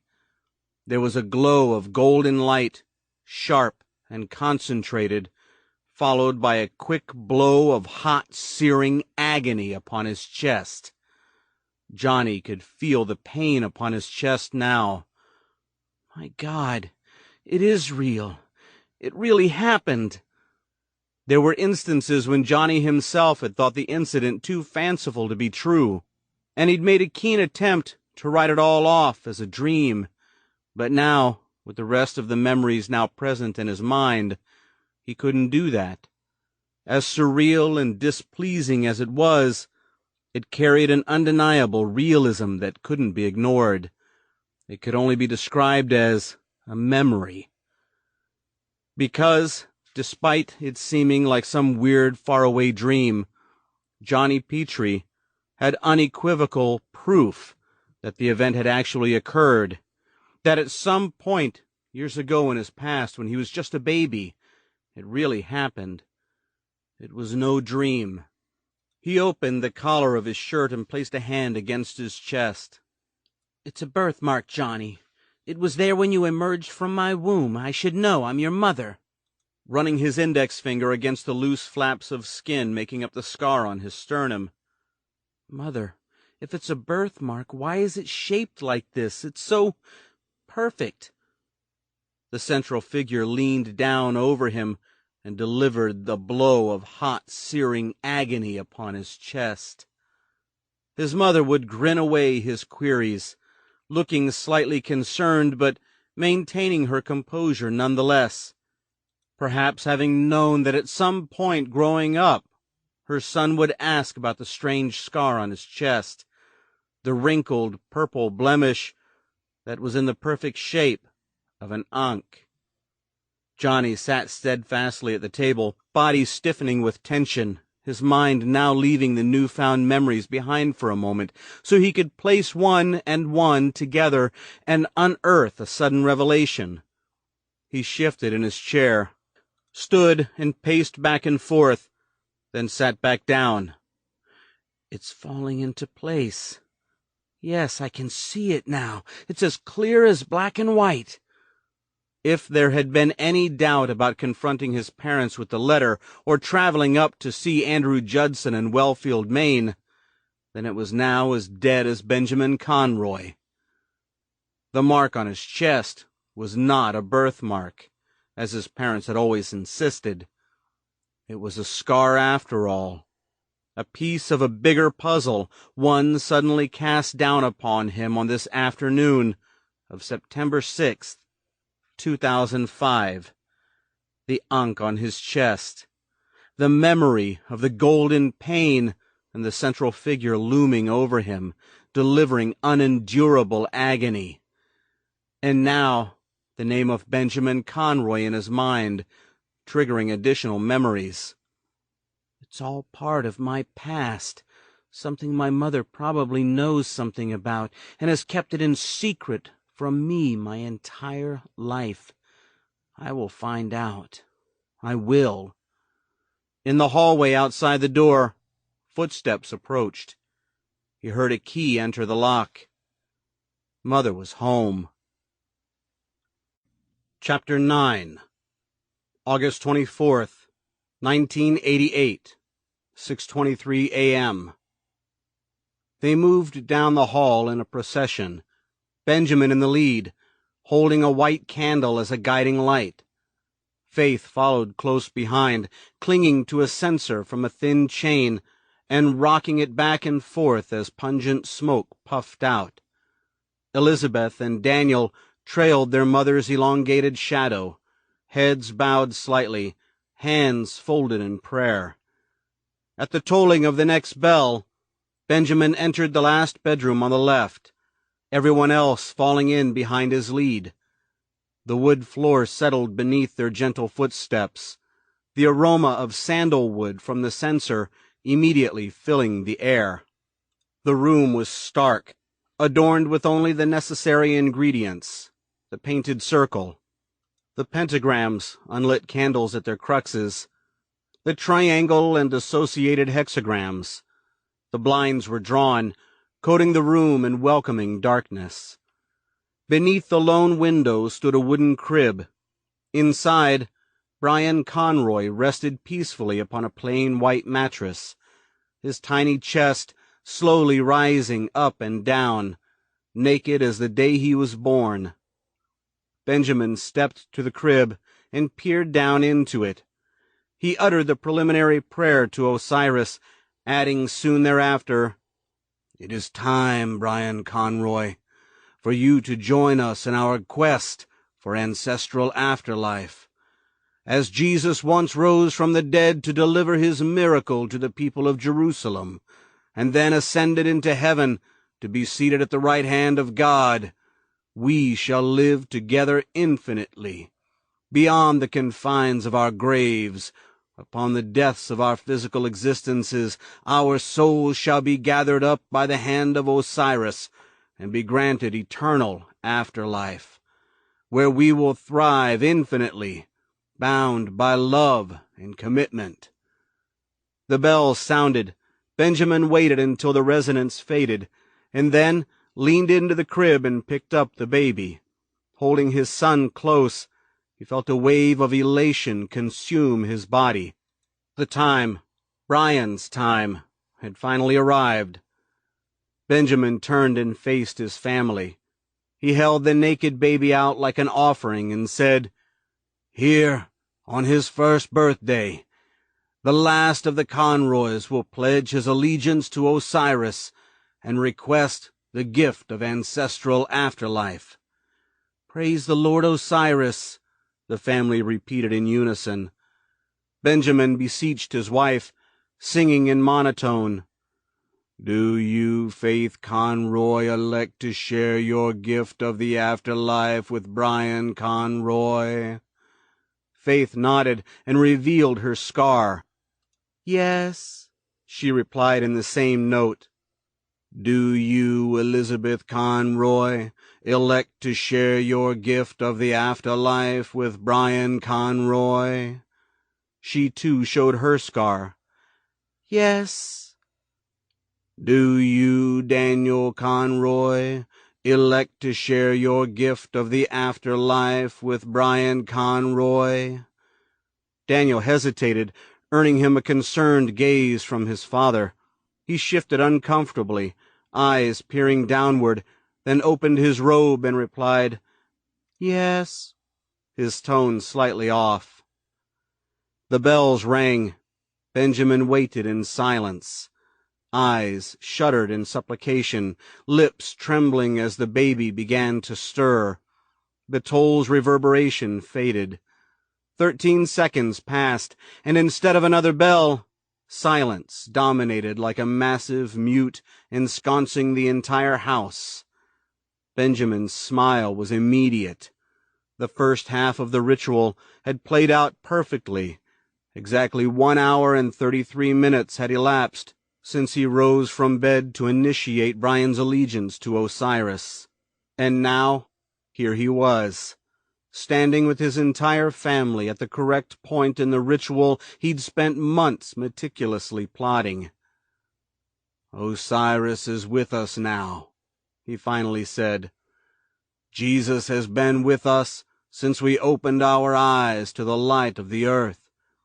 Both the Lord Osiris and the Lord Jesus Christ will now work in concert to ensure us the miracle of everlasting togetherness, now and beyond the scope of our present lives. When Benjamin looked down at his infant son, he saw that Brian's eyes were wide and alert. He was looking up at his father, smiling, and the Conroy family repeated in unison, Amen. Chapter 10, September 6th, 2005, 5:48 p.m. Mary Petrie stepped into the apartment, not even noticing her son sitting at the kitchen table with his arms folded, staring straight up at her. Her keys jingled from a loop ornamented with rosary beads into silver crucifix, one still inserted into the bolt lock. She yanked it out and draped the entire ensemble over the wooden cross mounted on the wall beside the door. She turned, peered up, and like a laser beam of light caught her son's penetrating gaze. Johnny could plainly see that whatever false sense of security she'd gathered from either the doctor's office or the confessional that afternoon was now gone. Her face had become marred with the fresh state of disquiet. Undoubtedly foreseeing a grave situation with her son, Mary pointed her face down and promptly passed him into the living room. Johnny stayed glued to his seat, shaking his head with disappointment. Still, he became conscious of a need to rejuvenate the previously dormant, assertive skills in his brain, and felt suddenly grateful that she didn't immediately allow him the opportunity to pounce. His mother, despite all her insecurities and her ensuing will to dominate every aspect of his life, had never shown any outright concern for her son when something visibly bothered him. Her priorities lay solely within herself, and if his issues didn't directly affect her, she would simply carry on with her compulsive routine. And that was what she was doing now, ignoring her son at a time when he needed her most. Mary placed her faux leather pocketbook on the sofa. Through the tops of her eyes she peered at her festering son, conceivably investigating the strange emotional climate in his features. When Johnny returned her uncertain gaze, she yanked her eyes away and took off her polyester blazer, clearly uncomfortable with what she saw. He watched her steadily, eyebrows pinched, making his preoccupation obvious. She kept her glance aside, almost certainly thinking, He's been waiting for me to come home, and under normal circumstances this would have made her happy, because it would have meant an eagerness on his part to get on with the daily chores. But her mind was also surely telling her, he's got some kind of bone to pick with me today, and my nerves just aren't equipped to handle that kind of pressure. So, head down, she darted off into the bathroom, without a word being exchanged between them. Johnny heard the toilet flush, and then the water running, and it was at this moment he realized that Andrew Judson's letter was still in his hands. He folded it in thirds, wiped his sweaty palms on his jeans, then folded it in half. He slid it into his back pocket, thinking that over his dead body would he let his mother get her prying claws on it. He closed his eyes and rehearsed his delivery. "I'm leaving you, Mother. Dad, too. And there's nothing you can do about it. I know you're going to be disappointed, but I'm 18 now and of legal age to go out on my own. I really should be going to college this September, like all the other graduates, but instead you have me living here like a slave, doing chores, praising God and all that jazz. You can't really expect me to study the Bible and do the dishes for the rest of my life." For the first time, the painful truths of his existence were delivering a trace of bittersweet happiness. Finally, Johnny Petrie could see a pinpoint of light at the end of the gloomy tunnel he'd been traveling through all his life. And it was within reaching distance, too, the payment for the toll sitting right in his back pocket. "What is this?" Her voice came out strongly and suddenly, with no question or concern for his apparent worries. He flinched guiltily, and the first thought to cross his mind was indeed filled with guilt. She knows about Andrew Judson and the letter, and somehow she'd reached her hand into my back pocket and pulled it out and read it without me knowing it, and now she wants to know every last detail. But when he looked up at her, he saw that this wasn't the case at all. Of course, and he was angry with himself for thinking so irrationally. Mary was standing in the doorway leading into his bedroom. As she did nearly every day, she'd changed into her sleeveless blue floral house dress, topped off with a matching headband that pulled her mostly gray hair back into a short, flat wave. In her hand was the book he'd taken out of the library, H.G. Wells' War of the Worlds. Upon arriving home, he'd taken it out of his knapsack and tossed it on the bed. He left it there because his attention had been diverted by Judson's letter. Damn. He smiled at her thinly, partly out of blame, partly out of indifference. "What have I told you about reading this trash?" She was holding the book out like a preacher would a Bible. "If you read this, your mind will turn to rot, and your soul will carry the taint of the devil." It had been no revelation that if Mary found the book, her response would be overloaded with narrow-mindedness and antagonism. Of course, it wasn't Johnny's intention to leave it out on his bed, either. Kind of like leaving your phone number at the scene of a crime, he thought. History always had a way of repeating itself in the Petrie home. Today was no exception. "We need to talk, Mom." He thought it was possible, noting the sudden redness of her skin, that the blood rushing to her head had blocked her ears from hearing what he'd just said. "This is going where it belongs," she pronounced, then marched defiantly into the kitchen and pitched the book into the garbage pail. "Utter trash, read by those whose tickets to hell are already paid up." Now Johnny wondered if all that redness in her face had been caused by a broken blood vessel in her brain. Clearly she knew a fine would be assessed if the book wasn't returned, and Johnny didn't have a dime to his name. Or did he? There are many legalities to discuss regarding this situation, but I assure you that the estate of Benjamin Conroy has been willed to you. She took a step toward the kitchen table, placing a wrinkled hand upon the chipped wood, as if trying to maintain her balance. To Johnny, she appeared strangely tentative, despite her anger. He supposed her aggressive behavior with the book acted as some sort of cloak to hide her true concerns. The unusual and rather extraordinary manner of her son, indeed, the ordinarily meek Johnny Petrie, had put up an unspoken wall of rebelliousness between them, and for Mary, this was a steep mountain she'd never had to climb before. Johnny stared down and was about to speak when Mary shifted her body and dropped into the kitchen chair opposite him. She looked at her hands and said briskly, "I saw Dr. Webster today, and he told me that I'm making some improvements. Helen Sampson, you know her from church, right? She told me that her daughter also suffers from generalized anxiety disorder and mild depression, and that she just started taking this new drug on the market. So Dr. Webster prescribed for me—" "Mom." She stopped talking and stared at him.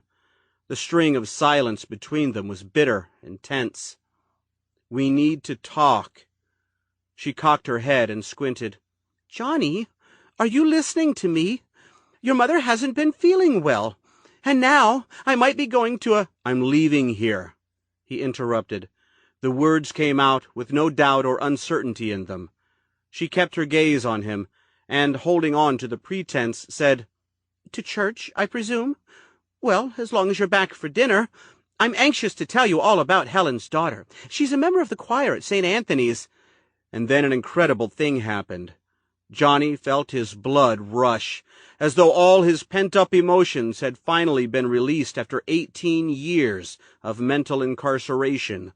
His eyes began to tear and his jaw clenched, and his scar, it was tingling. All of these feelings coalesced to form a brewing wrath inside him that he'd never sensed before. And damn, it felt good. And as good as it felt for Johnny to experience this thriving state of defiance, he could see an equivalent amount of fear rising into his mother's features. Her eyes as wide as cue balls, her lips quivering as though chilled. She plucked a string of rosaries from her house-dress pocket and began to nervously toy with it, apparently convinced that something hideous and evil had suddenly possessed her son. "Mom, I said I'm leaving here." Keeping her tear-filled eyes on the rosary, she replied angrily, "You stop this nonsense at once." "I'm not kidding.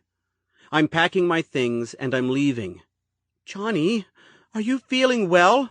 Perhaps I should call Dr. Cutler. It's been a few months since your last checkup." "I am not sick," he answered, in that same unambiguous voice. He was making every effort to keep his cool, difficult as it was. He did still love her, despite her craziness, and it was a good thing, because it was the only thing stopping him from cranking everything up a few decibels. "Listen, Mom, I have some place I need to go. It might be for a few days. It might be for a few weeks. It might be for forever. I'm not sure yet. All I do know for certain is that I need to leave here." The redness flushed back into Mary's face. This time, it was triggered out of anger. She cracked her chin up like a whip, the rosary slapping against the table, gripped defiantly in her fist. "I beg your pardon, young man. I am your mother, and I make the rules around here. You, my dear boy, are not going anywhere. So you drop this nonsense at once before I summon the wrath of Jesus upon you, you sinner." Tiny droplets of spittle flew from her lips, one alit on Johnny's cheek. Johnny stood up, fists immediately coming down hard upon the table. "My God, I have never been this angry, this frustrated." The drugstore circular fluttered to the floor like a falling leaf. "I am no sinner," he said, voice firm and domineering. "I have obeyed your demands all my life, and now I am done with it." He paused, swallowed a dry lump in his throat, then added, "If you want to see a sinner, then look no further than Dad, with his smoking and his drinking and his carousing. Come on, do you really think he gives a damn about the Bible and Jesus, huh? All he cares about is staying away from you as much as possible." Oh, the horror.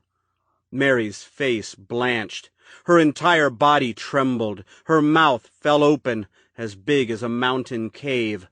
Her hands were massaging the rosary hard, as if it might bring about some magical peacefulness to the situation.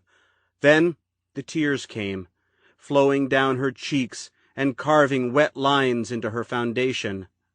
"Bite your tongue," she stammered through her sobs. Johnny stood over his cowering mother, currents of command and power radiating from him. God, This feels good. I'm giving you the courtesy of telling you what I plan to do. You can't stop me, Mom. You can't." "Your father!" she cried. "He can't stop me either." "He can!" Johnny shook his head and stepped into the living room. "You get back here at once!" Her voice was the rage of a tiger encircled by a pack of hyenas, unruly, defensive. Tears streamed down her face in mad currents. She was so sad and angry, disappointed and betrayed. It showed in her features. The flood of tears, the trembling scowl, the gasping and the sniveling. Did he expect anything less? What did I expect? I'm not sure if this is it. She came in, looked at me once, and just knew that something was wrong.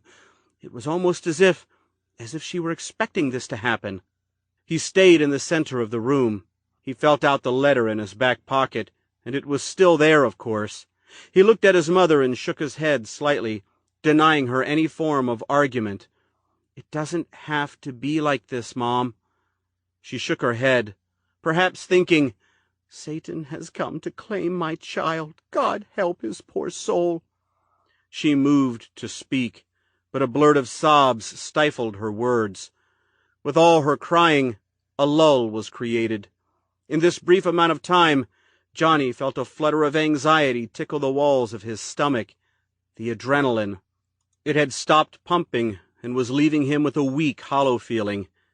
It was because he was disappointing her, was breaking away from her personal life plan for him. And in a way, he felt bad for her.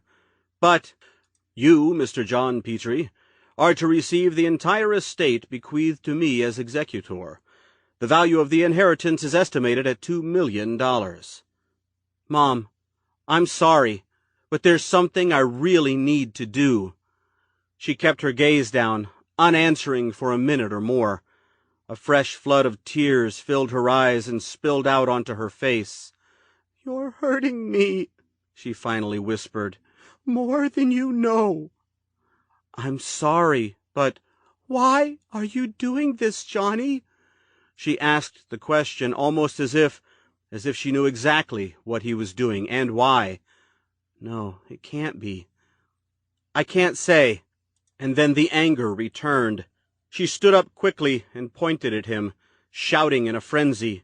"Like hell you will! You will tell me, and then you'll tell your father, and then we must exorcise this evil that has taken a hold of you." Jesus Christ, he thought. She's completely lost her mind. "Mom, please." "Who's putting you up to this?" she demanded. "I know you're not acting alone, and whoever it is, you must believe me when I tell you that they will bring you nothing but misfortune, pain and misfortune. Tell me, Johnny, tell me." He shook his head. No. He felt a sudden need to end this insane conversation, because, crazily, she was, in some far-out roundabout way, beginning to rekindle his skepticism, was beginning to make him think that maybe, just maybe, he might be making some grave mistake after all. "Who, Johnny?" she asked, leaning forward, with her fists on the table, voice deep and intense. "I can see it in your eyes. There's something you're not telling me. Is there someone who's making you act this way?" And then he said it. It charged out of his mouth unbridled, loudly and clearly, sounding as foreign as one's own name might appear if repeated out loud 100 times. Benjamin Conroy. And at this definitive moment, Judson's canned voice filtered back into his mind. "Silence is of the utmost importance. I strongly request that you not mention the letter or this conversation with anyone, including your parents." And as this thought filled his head, Mary's mouth fell open, and she slammed back down into the chair quickly and suddenly. The chair toppled over, taking her with it. There was a loud crack against the kitchen floor, either wood or skull meeting the vinyl tiles. Her arms flailed and her hands groped the air, and Johnny raced into the kitchen, instantly regretting his hasty decision to mention Conroy's name. But a thought had crossed his mind as to whether Benjamin Conroy was indeed a relative. It only stood to reason, and if he was, then his mother would have known about him, despite him being told in the past that the only Petrie family members in existence were the three of them. He coughed 3 heaving chokes, the words following unintelligible garbles. "Gah!" and "Oh!" Her face twisted into a mask of repulsive fear. Her arms jerked in the air. "Mom!" He kneeled down alongside her and grabbed her hand. It was cold. Her fingers were locked around the rosary like chain links. Her bulging eyes turned on him. They were ablaze with terror. Her mouth opened, but no words came out. Smatters of white foam coated her lips. "Mom, are you okay?" When she didn't answer, he jumped up and unhooked the telephone handset from the cradle on the wall. He dialed 911, then gazed back at her. Her arm was raised, the rosary still gripped from her hand, the tiny cross dangling between 2 fingers. She pointed it at Johnny in a pathetic vampire hunter fashion. Suddenly his scar felt hot and itchy. "Jesus, Mom, are you okay?" he asked nervously, clutching at his chest. She squinted, emitting a blatant ray of dread that was nearly palpable. Her lips parted, and in a voice that was barely recognizable as hers, shouted, "No power to the enemy! I implore you, dear God of heaven, God of earth, God of all creation, save him! Save him!"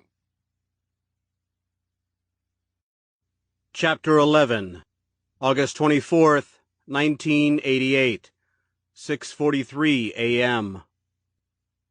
The Conroy family exited the house, Benjamin in the lead, followed by Faith, Elizabeth, and then Daniel. Brian, now wrapped in a gray blanket, lay calmly in Benjamin's arms. Pilot, the family dog, a black lab, was leashed to the basement well outside the house. He was laying down on his side, tongue lolling, staring at them inquisitively. The family walked about 100 feet to the center of the backyard. When Benjamin stopped, everyone spread out alongside him and faced the barn, which loomed in the near distance. Benjamin stared at the old wooden structure, its once trim red surface faded to a shoddy pink, peeling away in unsightly patches. He smiled. "My sanctuary, it is changing." And so it appeared. The low-lying eastern sun splayed its golden rays across the entire backyard, capturing the barn beneath its unmarred brilliance.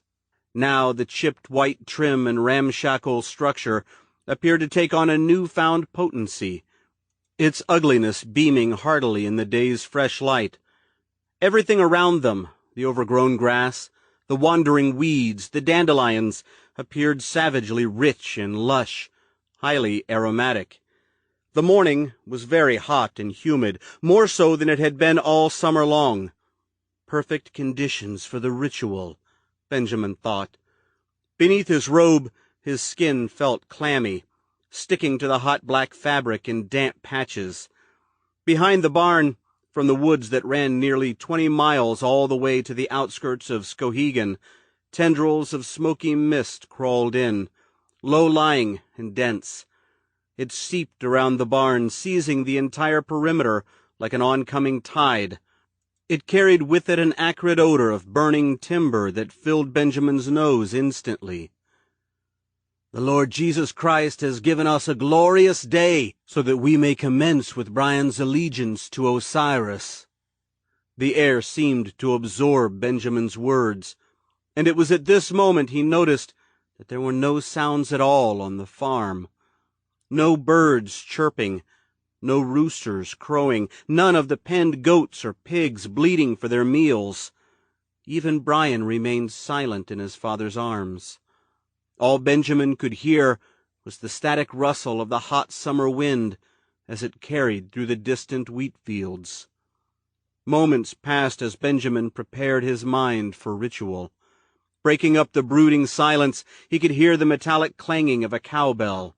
It seemed to come from inside the barn. He stood motionless and listened. It struck 13 times.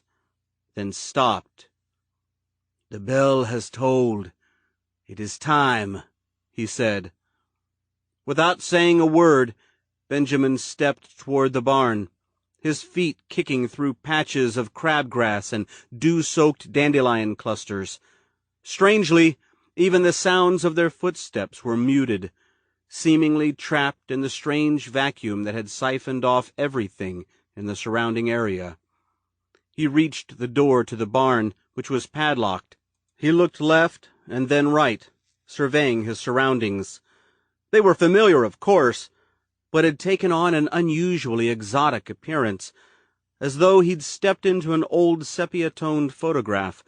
The vibrant colors of the previous moment had mysteriously vanished, and when he looked overhead, he saw peculiar tan-shaped clouds impregnating the sky. Before Benjamin could consider the abrupt change in the atmosphere, a flapping noise overhead fell into the eerie silence. He saw a lone blackbird settling down on the pointed peak of the barn.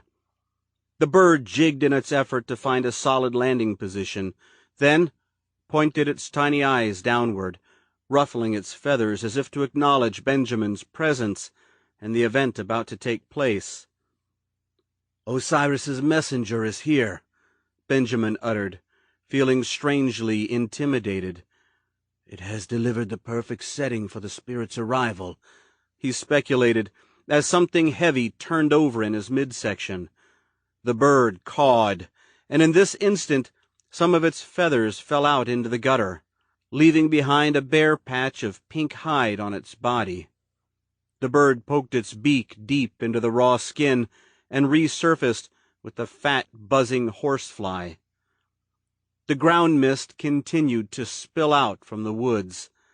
It made its way across the high grass in the backyard, rising as high as their knees, all the way to the rear of the house. Benjamin took a step forward without the sound of his footsteps. He was unable to tell if his feet were actually touching the ground. "It feels as though I'm floating." He turned and handed the baby to Faith, then removed a key from his robe pocket and unlocked the padlock. Despite the visible pop of the latch, there was absolutely no sound of it at all. He removed the lock, and in that instant the bird dropped the horsefly at Benjamin's feet, its falling weight parting the mist like a rock in a pond. Benjamin could see the plump insect fidgeting frantically amidst the blades of tall grass. He pocketed the key and lock, then pulled open the large wooden doors to the barn, whose hinges had lost their loud rusting screech. The wind gusted, blowing across the mouth of the barn and sending in rolling pillows of fog. It crawled along the hard soil ground, seeping toward the bales of hay piled beneath the 15-foot loft. He could hear a high-pitched whistling sound, the rustle of a warm breeze whipping in through the gaps in the wooden beams. Apparently, the strange vacuum appeared not to exist in here. Benjamin hunkered down and picked up the horsefly, which he gingerly placed into his pocket. "For Brian. A special gift from the messenger."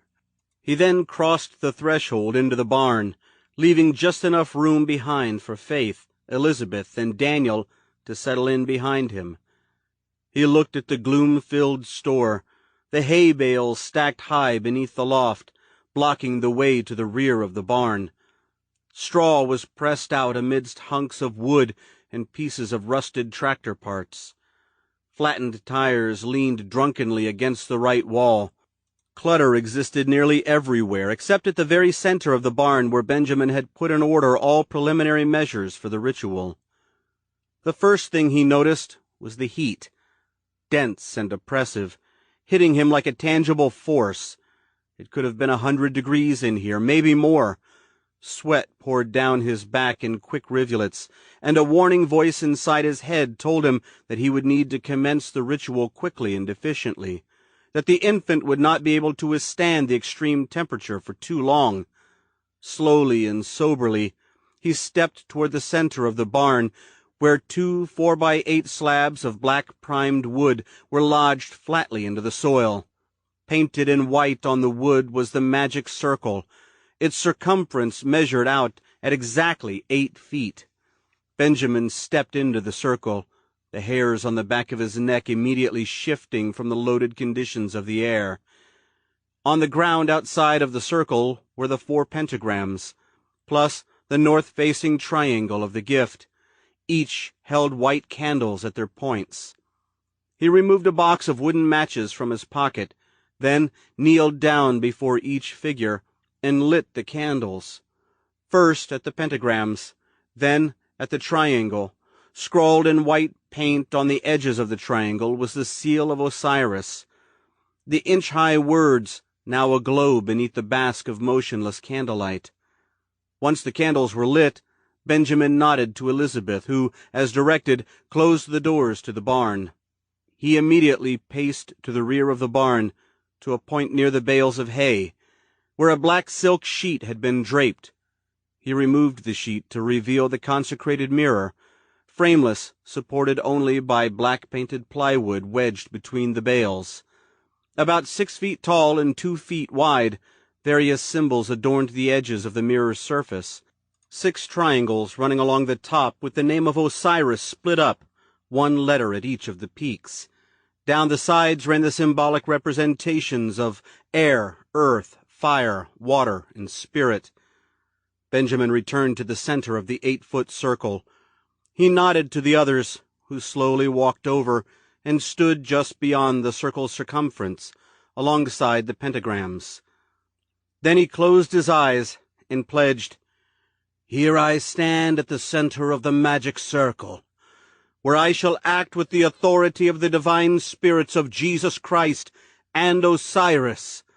I respect you both, my gods, and shall act in accordance with your divine rule. We pray to the Lords." And the family replied in unison, "Lords, hear our prayer." He opened his eyes and gazed at his family. Their eyes were closed, but their lids still reflected the candlelight, giving off the impression of magical sight. Their faces were a sheen of golden sweat, wet and glistening. Benjamin listened intently to the environment. The wind. It had stopped gusting outside, the high whistling sound once blowing through the barn's cracks now gone. For a stretch of 20 seconds, only silence existed, a silence that had an unnerving anticipatory quality to it. Then a sudden rumble of far-off thunder pervaded the air, hanging in the distance like an ominous charm. Odd yellow light seeped in through the clouded window at the peak of the barn, carrying with it a thick, tangy aroma that smelled like battery acid. Outside, Pilate began to bark. Benjamin kneeled down and retrieved the magician's wand that he'd placed in the triangle days earlier. As if trying to attract lightning, he stood and aimed the wand over his head, using the molded end to trace an ankh in the air. He visualized the shape in his head and the color of gold, saying, "The time has come for Brian Conroy to pledge his allegiance to the Lord Osiris, as we already have, so that we may as a family remain in togetherness for all eternity. I thereby consecrate thee, implement of the afterlife, by celestial power, that thou may be used as the divining tool in our quest to beseech the all-empowering Osiris."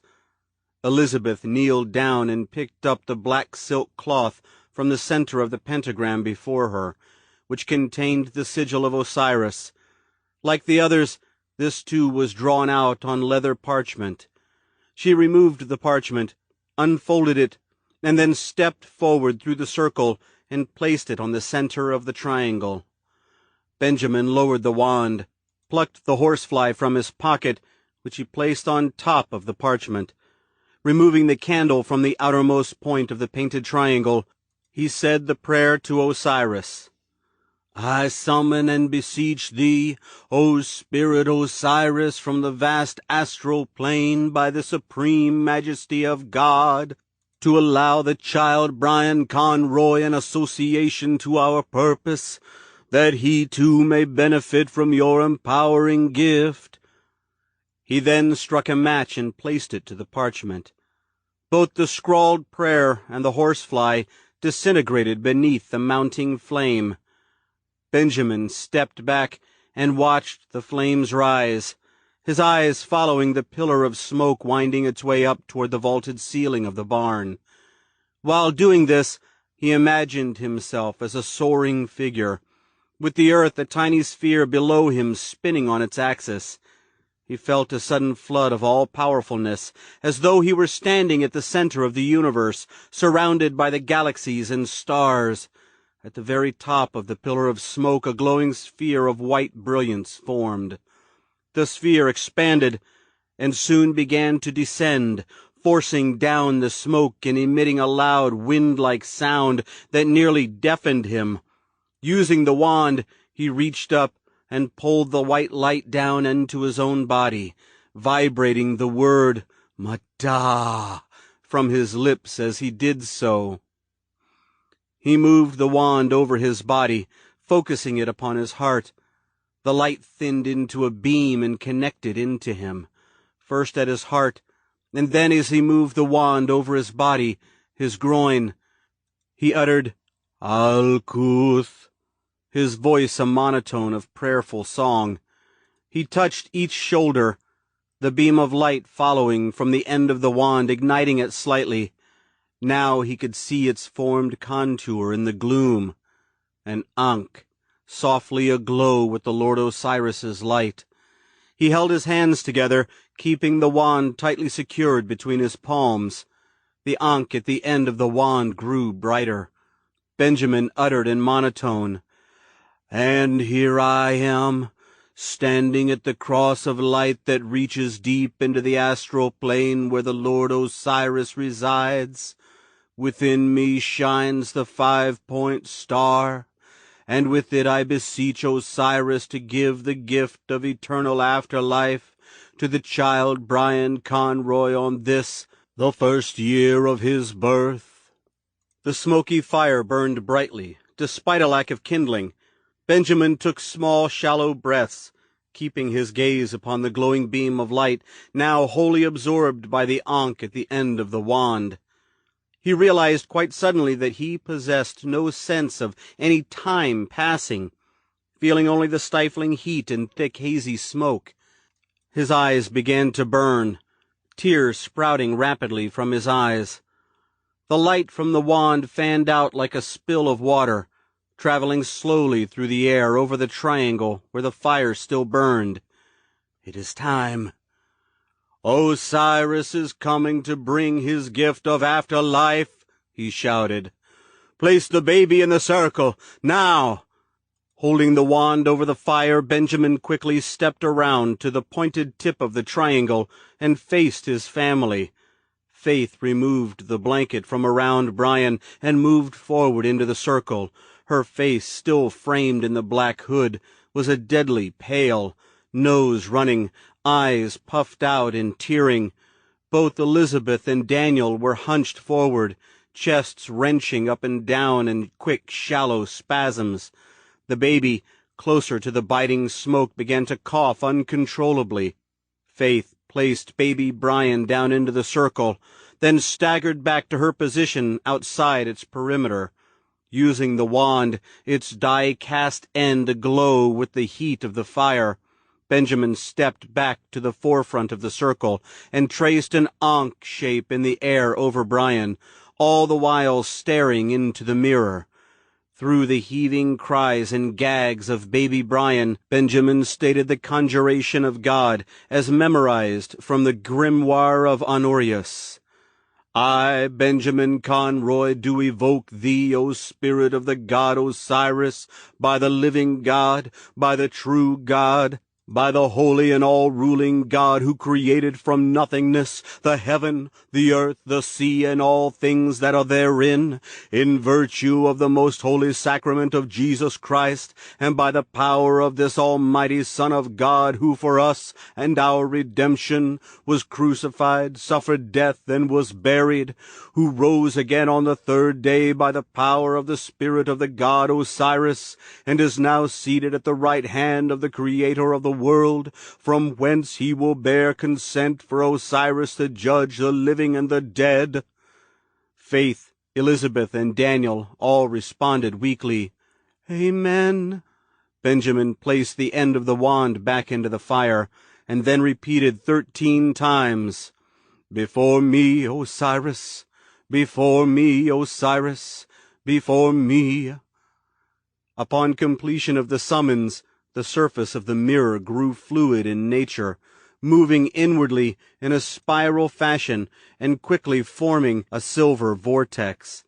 The vortex grew as large as the entire surface of the mirror, moving vigorously, generating a sound like that of a roaring ocean. Benjamin stared at it for a minute, maybe more, watching, listening. As the seconds escalated, it grew darker in nature, the outermost edges turning nearly black, glowing like onyx. In the center, a focal point of golden light formed, growing gradually larger as the vortex became more turbulent. In Benjamin's mind, "Before me, Osiris, before me, Osiris." He felt his body begin to rise in the air, and yet, when he looked down, he could see that his feet were still touching the ground. He could no longer feel the wand in his hand, but its handle was still tightly clenched in his fist, the steel end glowing redly beneath the sparking flames. "The energy of the divine providence is within me. I am floating." He gazed back at the mirror, his eyes immediately glued to the widening pinpoint of light. From within the light, the sound of a ticking grandfather clock surfaced, seemingly muting all existing sounds in the room. Brian's persistent wails and coughs, the gags and nervous shuffling of feet behind him. Benjamin shouted, "Before me, Osiris!" The expanding pinpoint of golden light at once swallowed up the silver and black vortex, consuming the entire surface of the mirror. Benjamin was immediately blinded. He looked around wildly, and then diverted his gaze downward, where he could see baby Brian shutting his tear-filled eyes against the invasive glow. Thunder struck harshly overhead, shaking the beams and prevailing over the loud ticking of the clock. Dust and straw blew off the rafters and rained down on the miraculous scene. Pilate was now howling outside. From within the powerful golden glow, the spirit of Osiris appeared. At first, the spirit's form was just a shadow, distant but moving forward quickly until it ultimately obstructed much of the light. Once the spirit gathered its true form, it stepped forward, out of the light, out of the astral plane, into the barn, where it stood before the Conroy family in all its spiritual grandeur, framed by a golden aura. Benjamin let out a sharp, sudden breath and had to tighten his throat because of the gasp that wanted to come out. He felt terrified. Such a menacing figure had never appeared during the 4 other summoning rituals, those pledging familial afterlife for himself, Faith, Elizabeth, and Daniel. No, in the past Osiris always appeared as a shimmer of light and a voice. Why is he showing himself now? Benjamin noticed that the spirit's entrance into the physical plane had caused all the common environmental elements to be restored. The wind whistling through the gaps, grabbing the smoke and spreading it throughout the barn, baby Brian's panic-stricken gags, the hacking coughs of Faith, Elizabeth, and Daniel, plus the heavy pounding of his own heart. "It is you," Benjamin finally uttered, lips trembling with awe, all the nerves and pathways in his body frozen with fear. Osiris's emergence was indeed wholly intimidating. He appeared as a tall, bearded man, wearing a long black robe of watered silk that nearly touched the ground. He wore a black Egyptian nemes on his head, with long drifts of dark hair pouring down over his shoulders. Around his neck was a chain that held an ankh-shaped amulet made of gold. He carried a dark rod in his right hand, this too fitted with a golden ankh upon its end. In his left hand was a glowing chalice, a portrait of a bull with a ring through its nose etched into its surface. Without moving his body, the spirit at once spread out a pair of black-feathered wings that appeared almost metallic in nature, their span perhaps 10 feet from tip to tip. The spirit pinned Benjamin with ringed eyes as black as fresh hot tar, and Benjamin could see his own frightened face reflecting in them. "Perform your deed," the spirit of Osiris said, its voice many octaves lower than any human could possibly utter. To Benjamin, it sounded robotic. Benjamin pulled the wand out of the fire. Sparks flew up like a swarm of flies. Staring at the great black entity before him, he stated, "All-powerful Lord Osiris, who exists among the gods in the astral plane and governs the realm of resurrection and everlasting life, we have bestowed upon you the gifts of the earth so that Brian Conroy may purely and honorably engage your powers of spiritual rebirth for the purpose of ancestral afterlife with utmost earnestness and commitment." The spirit stood motionless, then gently nodded, his moving face leaving shadowy trails that faded in seconds. "Come, my family," Benjamin said. "Faith, Elizabeth, Daniel, join me in furnishing Brian Conroy with the gifts of the afterlife, so that we as a family unit may remain together for all of eternity, so that upon our deaths we may return to our bodies and advance together to the astral plane and exist together in the afterlife as venerated spirits. It is the judgment of Osiris that we hand our fates to." As Benjamin called their names, each family member stepped into the circle and kneeled down before the bawling baby. They all had sallow faces, smoke-reddened eyes, and rings of soot around their lips. One by one they grabbed on to the baby's limbs, Faith and Elizabeth holding Brian's arms, Benjamin and Daniel his legs. The baby fidgeted hysterically beneath their commanding grips, bawling unrestrained, voice thick with phlegm, face green and contorted. "It is now that I, Benjamin Conroy, conclude this lifelong ritual by imparting upon Brian Conroy the gift of everlasting life." And then everything happened so fast, but to Benjamin it all seemed to unfold so slow, like a movie running at quarter speed. Daniel let go of Brian, his arms falling away like lifeless tree limbs, slowly and stiff. He yelled out, "No!" in a deep voice that was strangely not his. Coughing thereafter in a series of uncontrollable fits, he turned his head and gagged up a hunk of ashy bile onto the wood just beyond the perimeter of the magic circle. "My God, no!" Benjamin thought in the next segment of film, as Daniel then leapt back into his place and tried to tear the baby away from his family members. Benjamin jerked his head up and saw that amidst the sudden disruption, the spirit of Osiris had vanished, leaving behind a very mundane-looking mirror. "No!" Using the same hand that still held the wand, Benjamin shoved Daniel aside in a fluster, then raised the fiery end of the wand over the baby.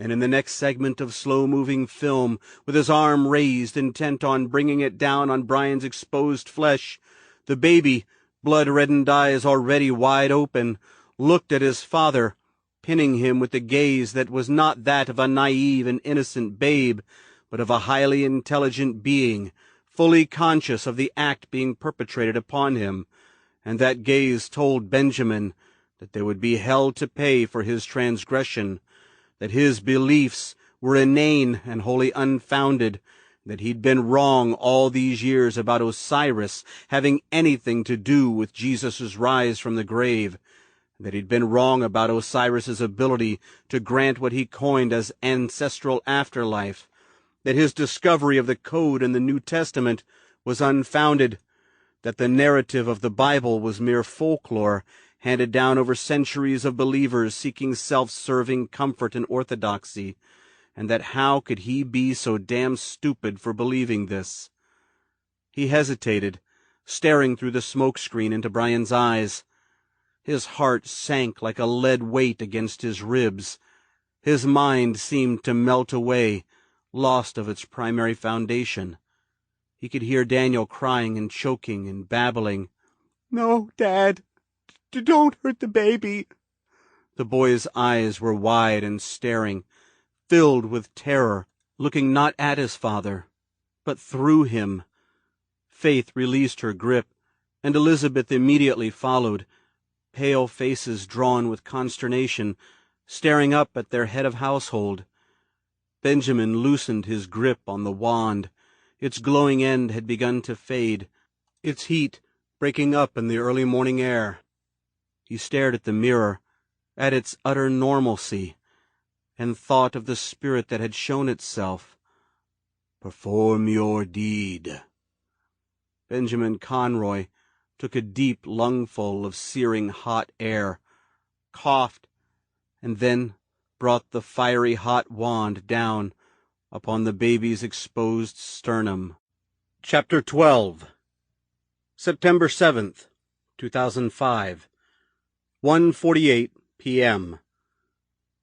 The rain continued to pound the windows of the bus, its speed now reduced to the interstate minimum of 45 miles per hour. Thoughts of his mother and father fired back into his mind like shotgun blasts, stirring all of his emotions into a frenzied mess. The environment, muddied from the rain and his tear-filled eyes, took on an unreal look, as transient as a backdrop in some fleeting dream. The bus cut into a passage between a channeled cliff. He stared at the nondescript rock face and the metal mesh fencing closing out the falling debris, and thought, bad memories may come and go, but what remains definite are the negative emotions that come with them. They stay with us like bad tattoos, and when you think of the events that trigger these emotions, you can see it all playing out frame by frame in your head, as if they're permanently recorded in your brain. The butterflies in his stomach that had come along for the ride metamorphosed into writhing worms eating at the tender acid-coated walls. Tears filled his eyes, and he had to shift his body so no one else in the bus would witness his pain. It didn't have to be this way, he thought.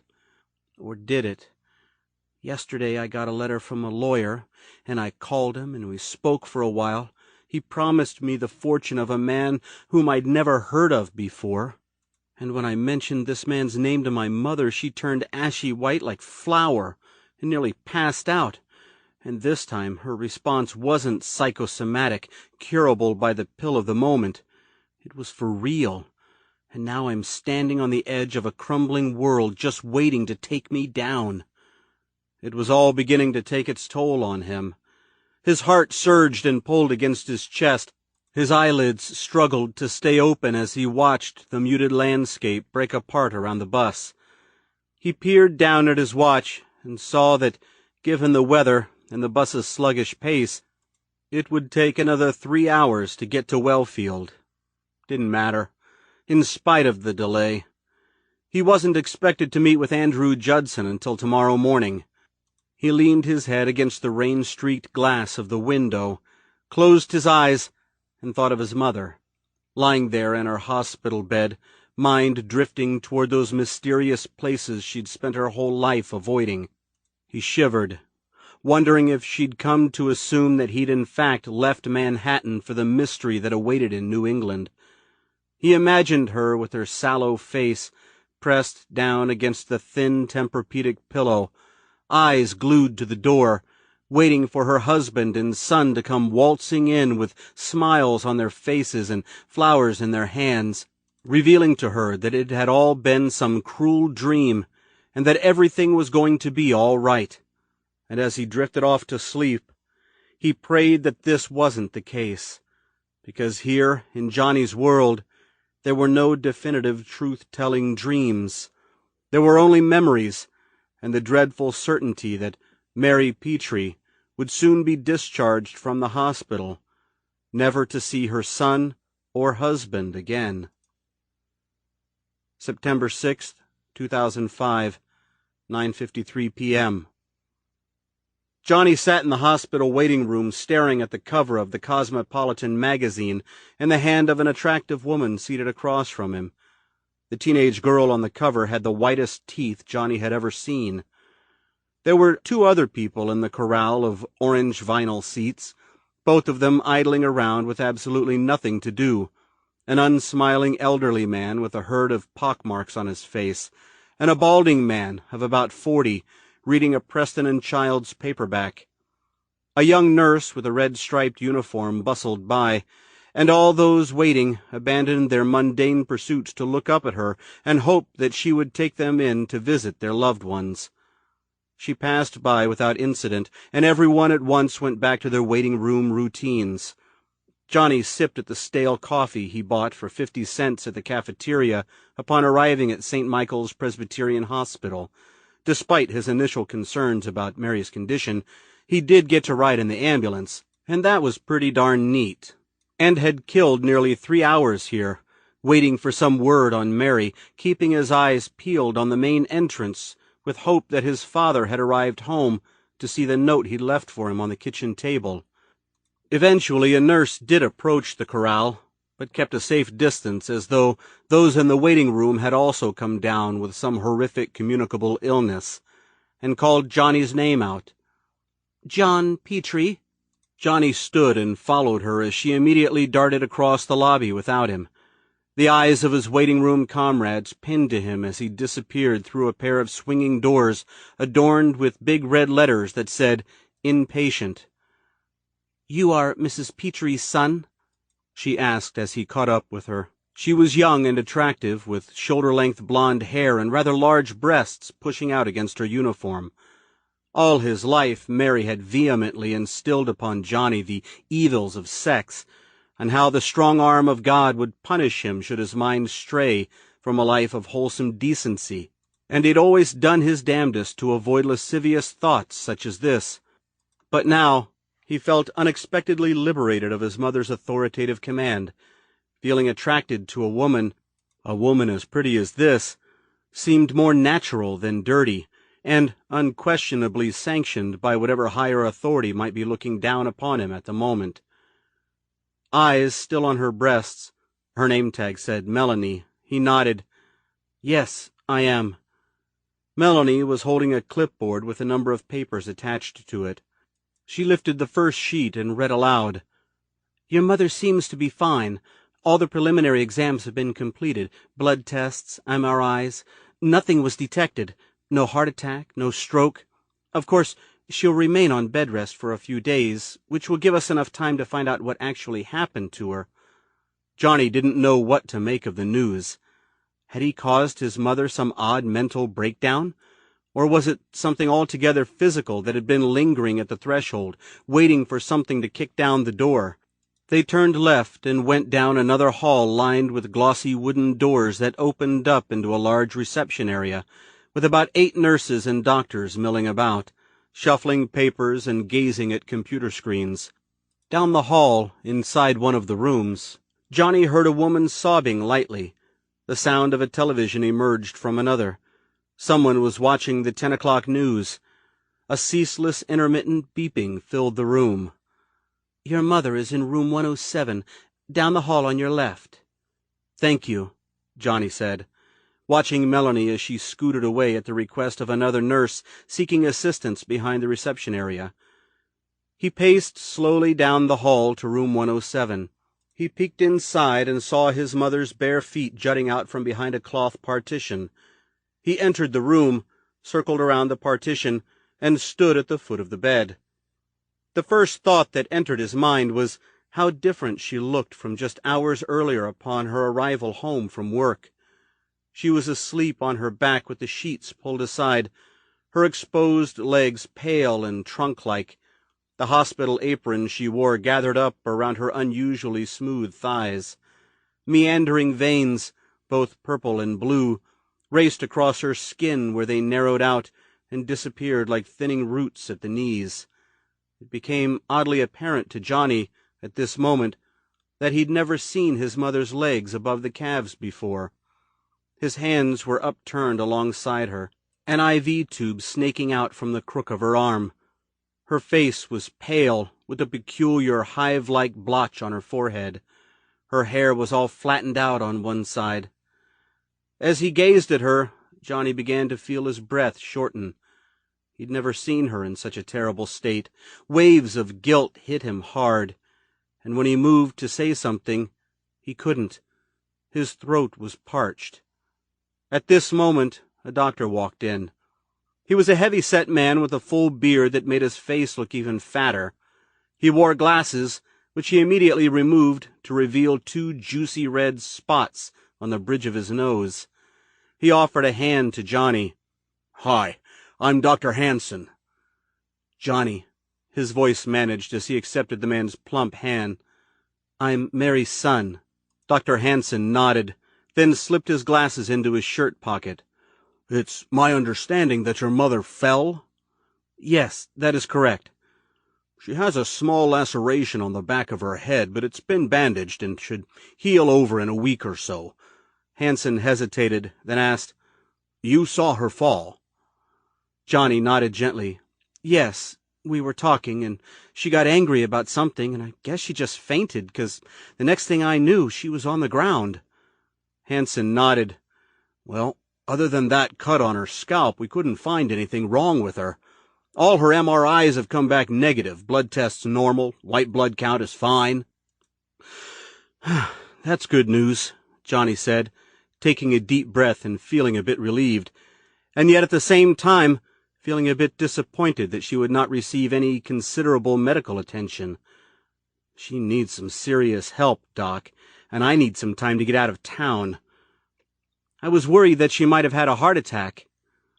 "Probably had the wind knocked out of her when she hit the floor." Hansen put his glasses back on and opened the folder clipped to the edge of the bed. "We'd still like to find out why she fainted, of course. Judging from your mother's medical records, it's safe to assume that she might have forgotten to take some of her antidepressants, which in effect can cause terrible withdrawal symptoms, including dizziness and even fainting. I'm guessing that it's either that, or she had an anxiety attack, which could also bring about similar symptoms. But we must rule out anything else before we can make that determination." "Yeah, she had a major league anxiety attack, all right. Right after I mentioned the name of someone who died and left me a fortune.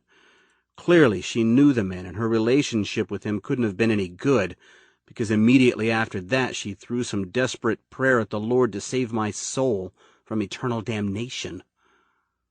"How long is she going to be here?" Johnny asked. "The nurse mentioned something about her staying for a few days." "We'll give her a more complete examination tomorrow. Make certain that she takes her medication and gets enough liquids. She's been rather groggy since coming in." He paced along the bed and adjusted the flow on her IV drip. "Probably day after tomorrow. But I'd like to wait until the morning before we come to any conclusions." "Okay, thank you." Dr. Hansen returned the file back to the foot of the bed. "Is your mother still married?" "Yes," Johnny responded quickly, feeling somewhat guilty that his father had not yet arrived. "My dad works late," he lied, knowing that his father was probably out at Pete's Tavern or some other watering hole down at the docks. "He's probably on his way." "At this point, I think it's best that we let Mary sleep for the night. It's late and she needs her rest. Try to get a hold of your father. You can both come back in the morning, around 8. "That'll be fine," Johnny answered blankly, thinking of Ed and wondering if he would even see him before morning. Hansen grinned politely and walked out of the room. Johnny turned back to gaze at his mother's sleeping face. The corners of her mouth were twitching, as were her hands, and Johnny could see her eyes shifting beneath her lids. "I'm sorry this had to happen, Mom. I'm sorry I disappointed you. I'm hoping this happened because you forgot to take your meds, but something deep down inside of me is saying that this isn't the case. No, not at all.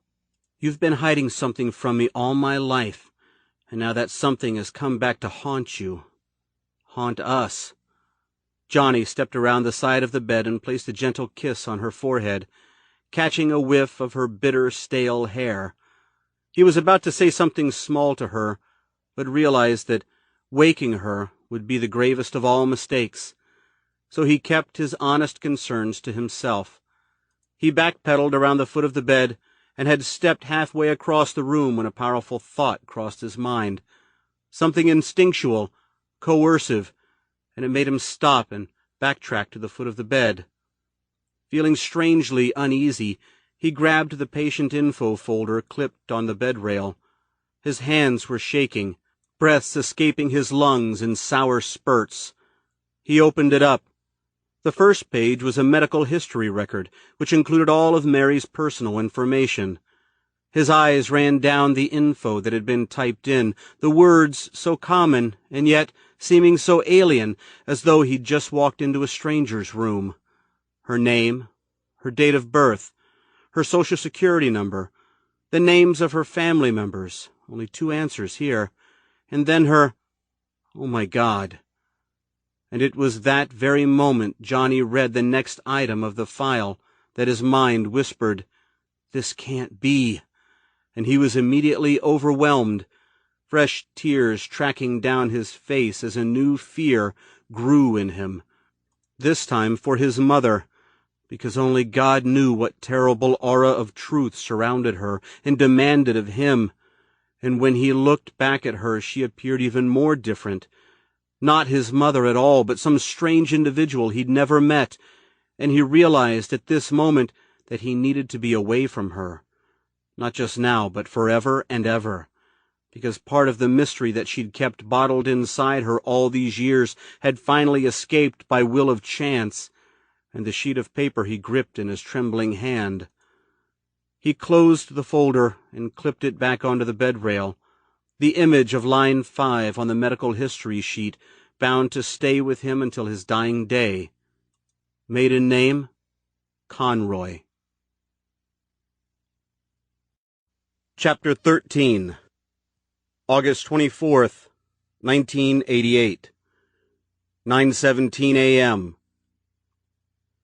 Benjamin Conroy was sitting in a chair before an open window in his office, staring unblinkingly at the notebook in his lap as he scrawled his thoughts on the morning's events down.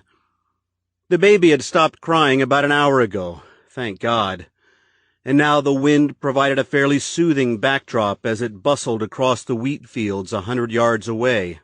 He'd been in this position for over 2 hours, a copy of the Egyptian Book of the Dead on the desk beside him to provide moral support. No matter how much he prayed, how much he wrote down, he knew it would not reverse the blunder that had become of the ritual. Amazingly, things had gone entirely as planned up until that point. But then, something rotten had gotten into Daniel. Damn him. Doesn't he appreciate what I'm doing for him? And all that had been worked on was flushed to hell when the spirit of Osiris vacated. He'd never appeared before. Countless times, Benjamin had explained to everyone that all conditions had to be perfect for the ritual to succeed, and they had been perfect, and things had come off without a flaw, better than he could have ever hoped for. Even the timing of the bells had worked properly. But then, the boy had decided to pull his stunt, had tried to spare his little brother of a moment's pain, and in turn it may have destroyed a lifetime's worth of effort and planning. Didn't he see the spirit? The spirit must be angry. Angry at me for failing him, for my sins.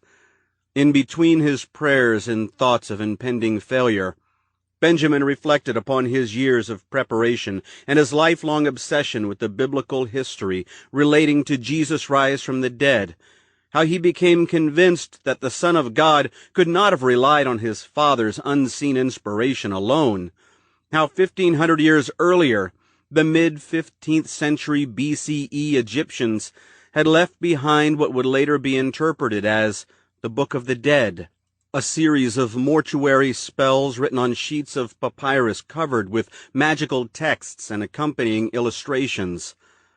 Thousands of these exhaustive passages have been found in coffins, detailing prayers addressed to the spirit god Osiris, who carried with him the power of the afterlife. Those worshipping Osiris's power could call upon him to lift the spirits of the passed-on bodies of kings and princes, so that their souls could be reunited with their loved ones in the underworld, or what modern occultists now call the astral plane. Many would place this ultimate decision into the hands of the Egyptian god himself. Jesus had chosen the latter, according to the code Benjamin found in the Bible, while Benjamin himself elected to pursue an eternity with his family in the spirit world. "It is my only chance for salvation." Benjamin had divided his life's work equally and fairly between his observable Christian beliefs and his clandestine occult practices. He had inherited the farm from his father, Wellfield's previous minister, Anton Conroy, who died of a heart attack when he was 43. Benjamin had been 18 at the time, with plans to marry Faith 2 months later. The wedding had commenced as planned. Additionally, Benjamin had inherited the church that his father built in 1956, and without hesitation had stepped into his father's shoes to perform Sunday services himself. At the time, the church had about 200 devout parishioners, most of them Christians from Wellfield, although perhaps 24 people would make the trip from Skowhegan to sit in on the elder Conroy's services. As the years passed, and as Benjamin's obsession with the occult grew, he would focus his sermons upon the darker writings of the Old Testament, which eventually disenchanted many of the Christian parishioners seeking a higher bond with God. Still, today, there were about 100 followers of the assembly, and Benjamin would perform 2 masses every Sunday, collecting more than enough in donations to keep the farm running smoothly. Sundays had been reserved for his Christian practices. The other 6 days of the week would go toward tending the farm, with the evenings spent practicing the rituals as demonstrated in the Egyptian Book of the Dead. And then, in an effort to expand his powers as a magician, from the Goetia and the Grimoire of Honorius. He'd never felt a conflict of interest, wholly convinced through the years of exhaustive research that Jesus had known all along he would be crucified, and had performed a spell from the Book of the Dead prior to his death, with intentions to come back as a savior. "A synchronous fate exists among the 2 gods, and I have proof of this. I have cracked a code in the Bible that reveals Jesus' use of Osiris's name in the Old Testament. It is proof that Jesus himself had studied portions of the Egyptian Book of the Dead prior to his fall. Jesus rose from the dead because he evoked the spirit of Osiris." Benjamin loved his family. "Or is it that I love to dominate them?" and had made every effort to keep them close to him, recreating a lifestyle as evidenced by the chronological accounts in the Bible. They lived and worked and studied at home, remaining solely amongst each other, and making every last effort to keep themselves free of the evil influences of the outside world, to maintain lives consisting only of purity and sinlessness. "It is the way of God," Benjamin would say, "and the demand of the Lord Osiris. If we seek his support, then we must conform to his conditions." It had made no sense for Benjamin to perform the ancient rituals solely upon himself, who would ultimately crucify him for his sins. To Benjamin, there would be no place on this earth for him without the worship of his family. Upon final completion of the ritual, he would die for their sins, and they would die for his. And as always, upon envisioning how they would all remain together for eternity, he recalled his very first evocation of the Lord Osiris, and how he dedicated his life to the ritual of ancestral afterlife. And a sharp, needling pain struck his chest, and then his head. It had come without warning, pulling a fearful cry from him. And then the golden light appeared. At first it was just a pinpoint, but it soon expanded to an orb the size of a basketball, maybe bigger, and from within he could hear the winds gliding across the surface of the astral plane. He could see the starlight within, starlight that in some mystical way carried the voice of the spirit he'd spent years trying to summon. "Commence with the ritual." The small fire before him rose, and he clapped his hands to his eyes before reaching down and groping for the wand. He grabbed it and shoved the molded end roughly into the flames. He held it there for a minute, maybe longer, taking deep breaths as his heart ran fast in his chest, and when the heat from the wand rose to his face, he opened his eyes and thought he saw for the briefest instant an embodiment composed of 1,000,000 unrealized fears, and it had a voice, and it told his to make the sacrifice, and Benjamin had listened to it, bringing the fiery end of the wand down against his own sternum. "Benjamin?" The voice shook him from his musings. He opened his eyes and caught sight of the Book of the Dead sitting on his desk, its tattered leather cover seeming to undulate. He shook his head and rubbed his eyes, unable to tell if he'd fallen asleep. The scar on his chest tingled slightly, and he clutched it tenderly with trembling fingers. A gentle knock upon the door. He cocked his head, looked at the book again. It was not moving. "A trick of the light is all." "Enter," he uttered, his thoughts far away, charged with the past, a decent but hopeless distraction to the morning's fiasco. Faith entered the room, her face pale and solemn, a frozen mask of fatigue and sickness. Like a schoolgirl called to the front of the class, she stood before Benjamin, hands folded compliantly before her.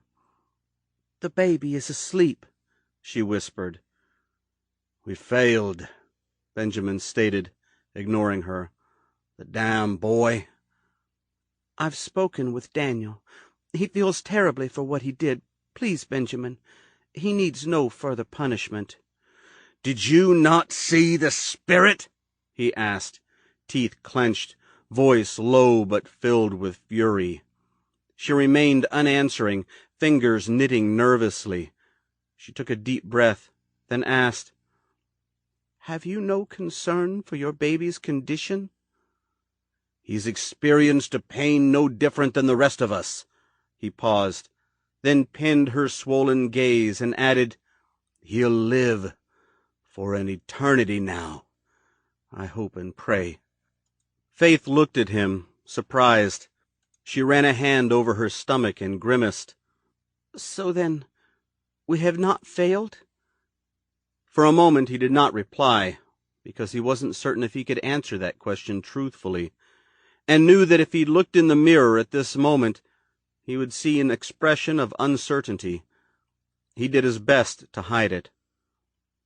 "I shall not steer my beliefs toward failure. I am convinced only of success.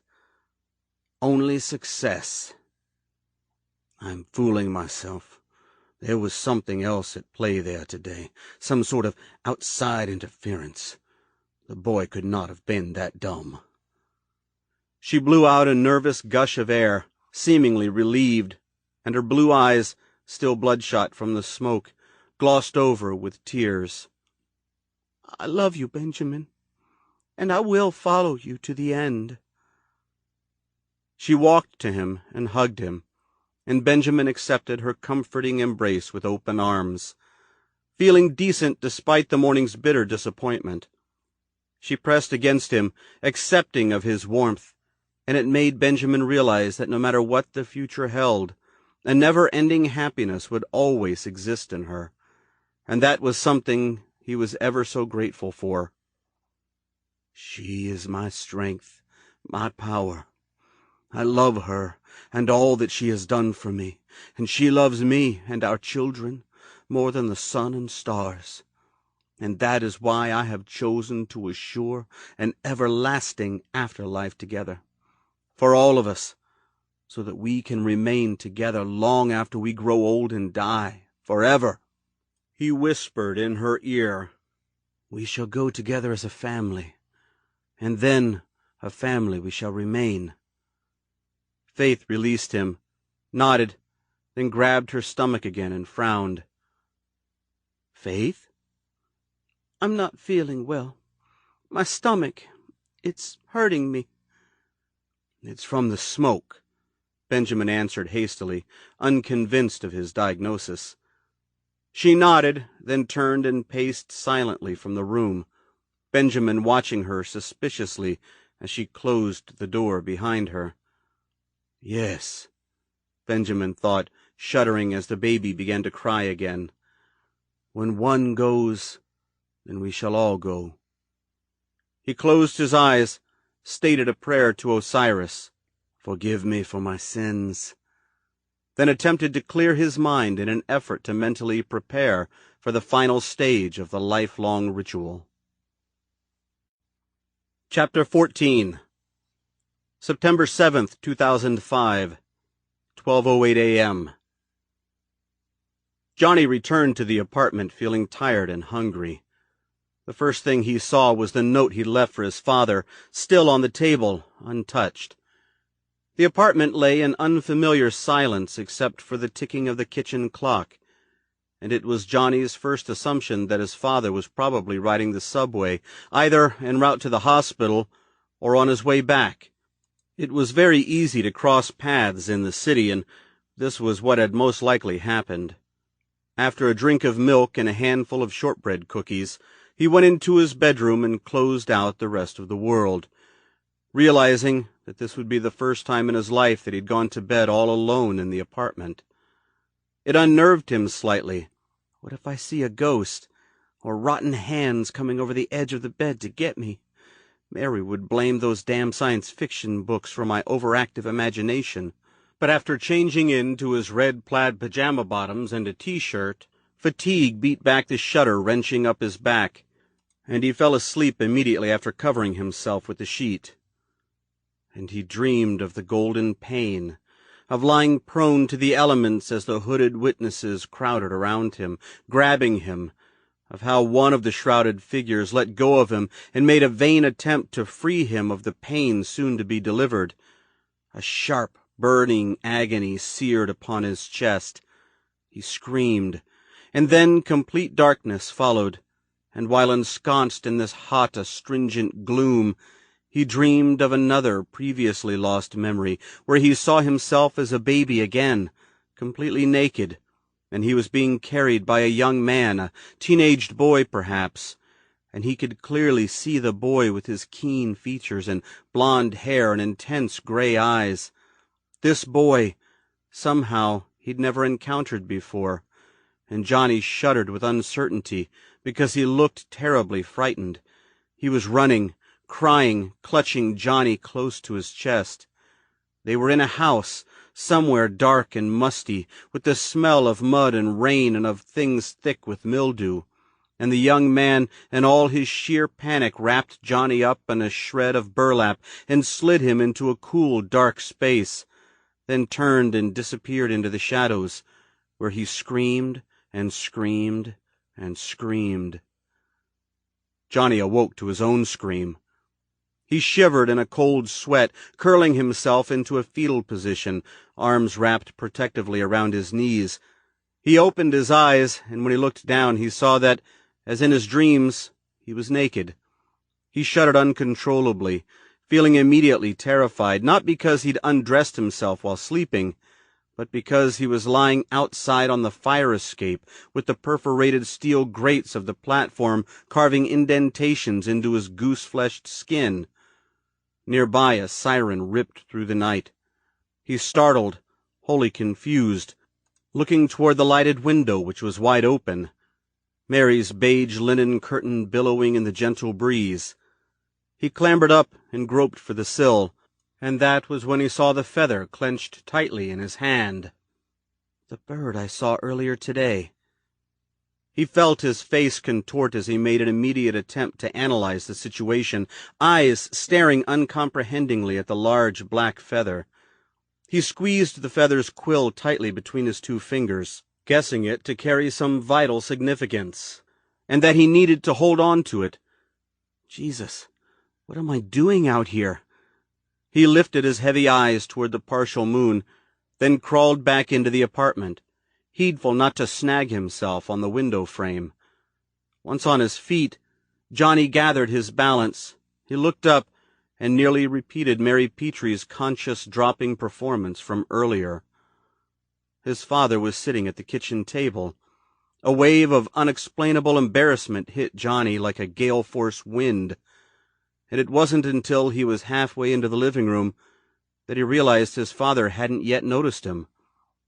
Ed Petrie's eyes were closed, brow furrowed, as though examining some sort of problem, one that he, despite his efforts, had no idea how to solve.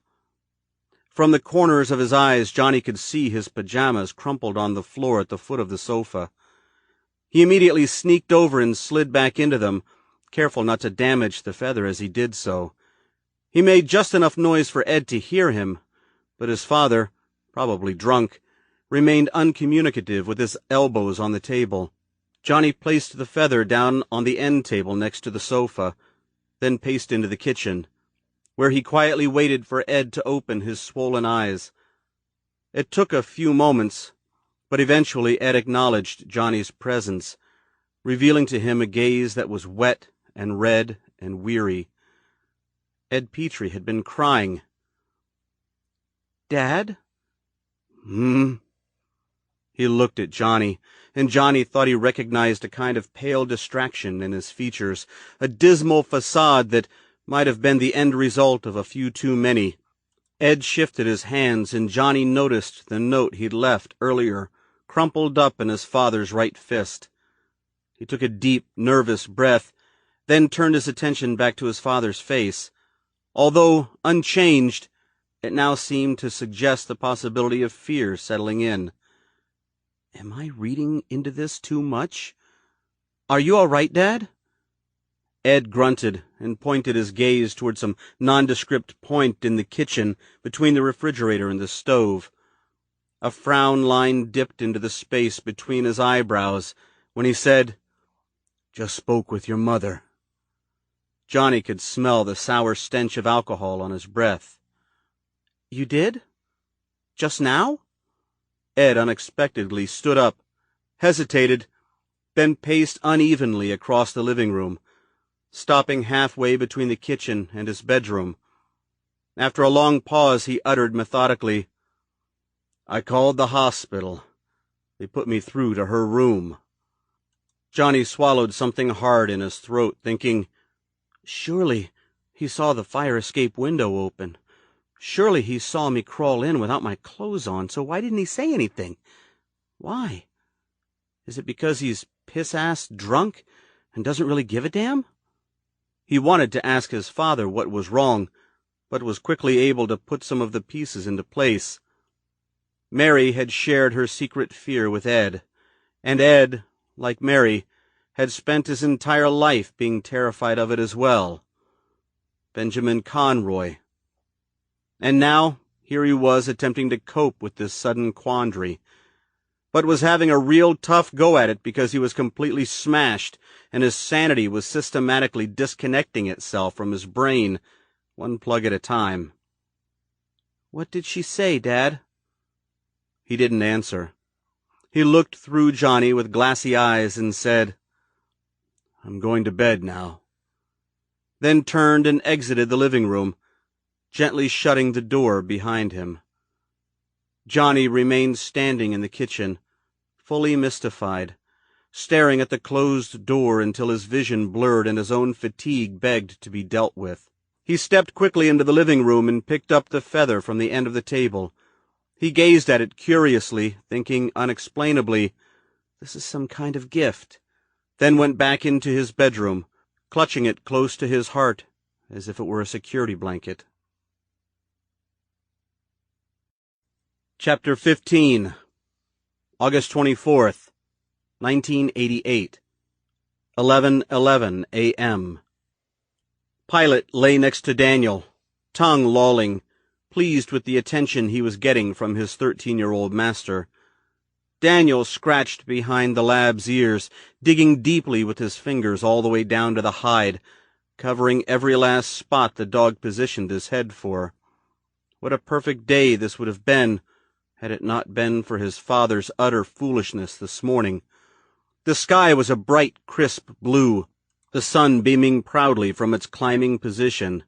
A temperate breeze kept all of the flies at bay, and the birds were out in a full chorus swing. In the distance, the goats nagged loudly. The storm door behind him screeched, and Elizabeth appeared, carrying a pail of buttermilk muffins and a pitcher of milk.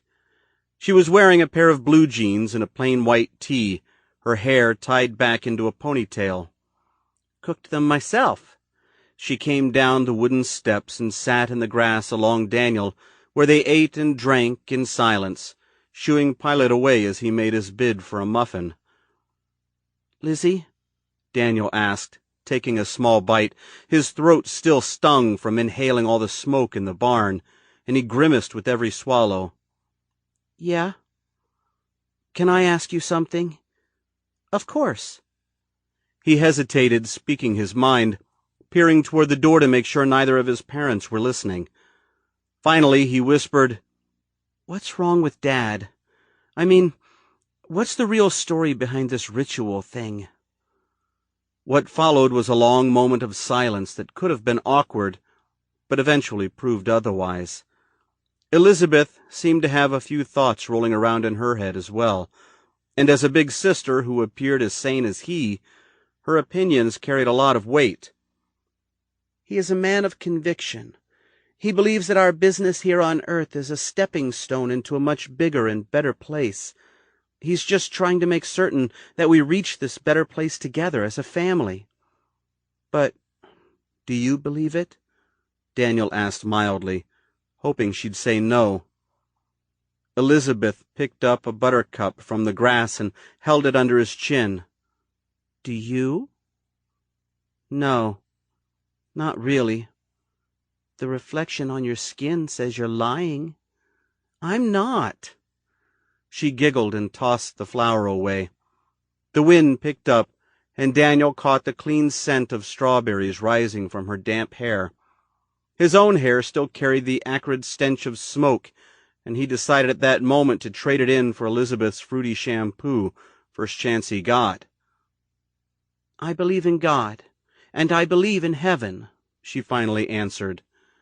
Daniel felt a familiar weight of dismay settle around his heart, something he continually carried around with him, unfelt until a conversation like this drew it out. "And so do I. I really, really do. But this other stuff, Osiris and the astral plane, I mean, I don't remember reading about any of this in the Bible, do you?" Elizabeth shook her head sympathetically and picked at the corner of a muffin. "Dad seems to believe it's in there. It's a code of some sort." This simple, matter-of-fact statement from her triggered an intuitive, not-so-irrational fear in him, that he felt as though he were suddenly treading in deep water. "A code? Something only Dad can see? This is scary. I mean, why can't I see this code? I think we've all been pulled into something. Me, Elizabeth, Brian, and even Mom. And I'll be damned, but none of us have any choice in the matter. I wonder, is there any escape? Would the wrath of God strike us dead should we defy our Father's beliefs? For Christ's sake, we all nearly passed out from the smoke this morning." "Well, I don't," he blurted, then added, "and I didn't see any of those things Dad was talking about this morning, did you?" "You mean?" "The spirit, the mist, the bird, the cowbell, and I also remember him saying that he had a gift in his hand, but his hand was empty, Lizzie." "Yeah, I didn't see any of those things either." He found himself thinking of his father, surrounded by the smoke, staring at his reflection in the magic mirror, saying, "It is you." It had really seemed so odd at that moment. All Daniel had been able to see was his father's image staring out of the mirror. Elizabeth added, "I think I saw Dad put the feather on my windowsill last night." "You did?" She nodded. "It was late, probably around midnight. I heard something. I awoke and it was dark, but I saw a figure outside my window." She paused, peered over Daniel's shoulder. She pointed, and Daniel followed her finger to the corner of the house where an extension ladder leaned up against the shingles. "I think he set them up ahead of time, just like he did with the bells and all the props." "So, then it's not real? None of it?" She paused, then asked, "You believe in God, right?" "Of course. But have you ever wondered if God really does exist? I mean, Is he this omnipotent being with a beard and a long flowing robe who looks over his creation and checks his naughty and nice list to see who deserves a pass into heaven? Or is God just a concept, an image of goodness to fall back upon when we're feeling down, when we need a shoulder to lament on? Daniel shrugged. Inside the house, baby Brian began to wail. Pilate picked up his head, then quickly settled back down again. Well, she continued, it seems to me that God doesn't plan on coming down from heaven any time soon to shake hands with the people of Wellfield. Daniel shrugged again. Pilate shifted his body closer to him, displaying his rump. Daniel obliged with smooth, even pats across his furry doggy back. Daniel, we as God-fearing Christians must assume that he is watching over us, and that we must follow our hearts toward a path of acceptance. And that, my little brother, is exactly what Dad is doing. He feels no choice but to pursue his beliefs, to make certain that he protects himself, and us too, from his fears. And what exactly does Dad fear? Who knows? She answered quickly, shrugging, brows drawn tightly together. I do think that Dad is a bit off his rocker, but I also respect his beliefs, regardless of the fact that I don't have much faith in them. Gosh, Lizzie, why didn't you just say that at the beginning? Because I want you to realize that it is important to give Dad the benefit of the doubt. Daniel nodded in silent understanding, watching her as the smile slowly faded from her face. This was her way of protecting him, by offering some big sisterly advice. Like Daniel, Elizabeth had also disobeyed their father's demands in the past, and in turn had suffered the consequences. What these consequences were, Daniel could not assume. Benjamin had always meted out his punishments behind closed doors. Like Tuesday, when Daniel had arrived at the dinner table 7 minutes late. He'd had a bad case of the squats from eating too many green apples from the tree out back, and was immediately forced into the walk-in pantry. Benjamin pulled a piece of flat cardboard down from between the shelves, put it on the floor, and spread an even layer of raw white rice on it. Grabbing the boy by the neck, he shoved Daniel down to his knees, and Daniel remembered looking up at his father at this moment, how crazed he looked with his skin flushed and his eyes dilated.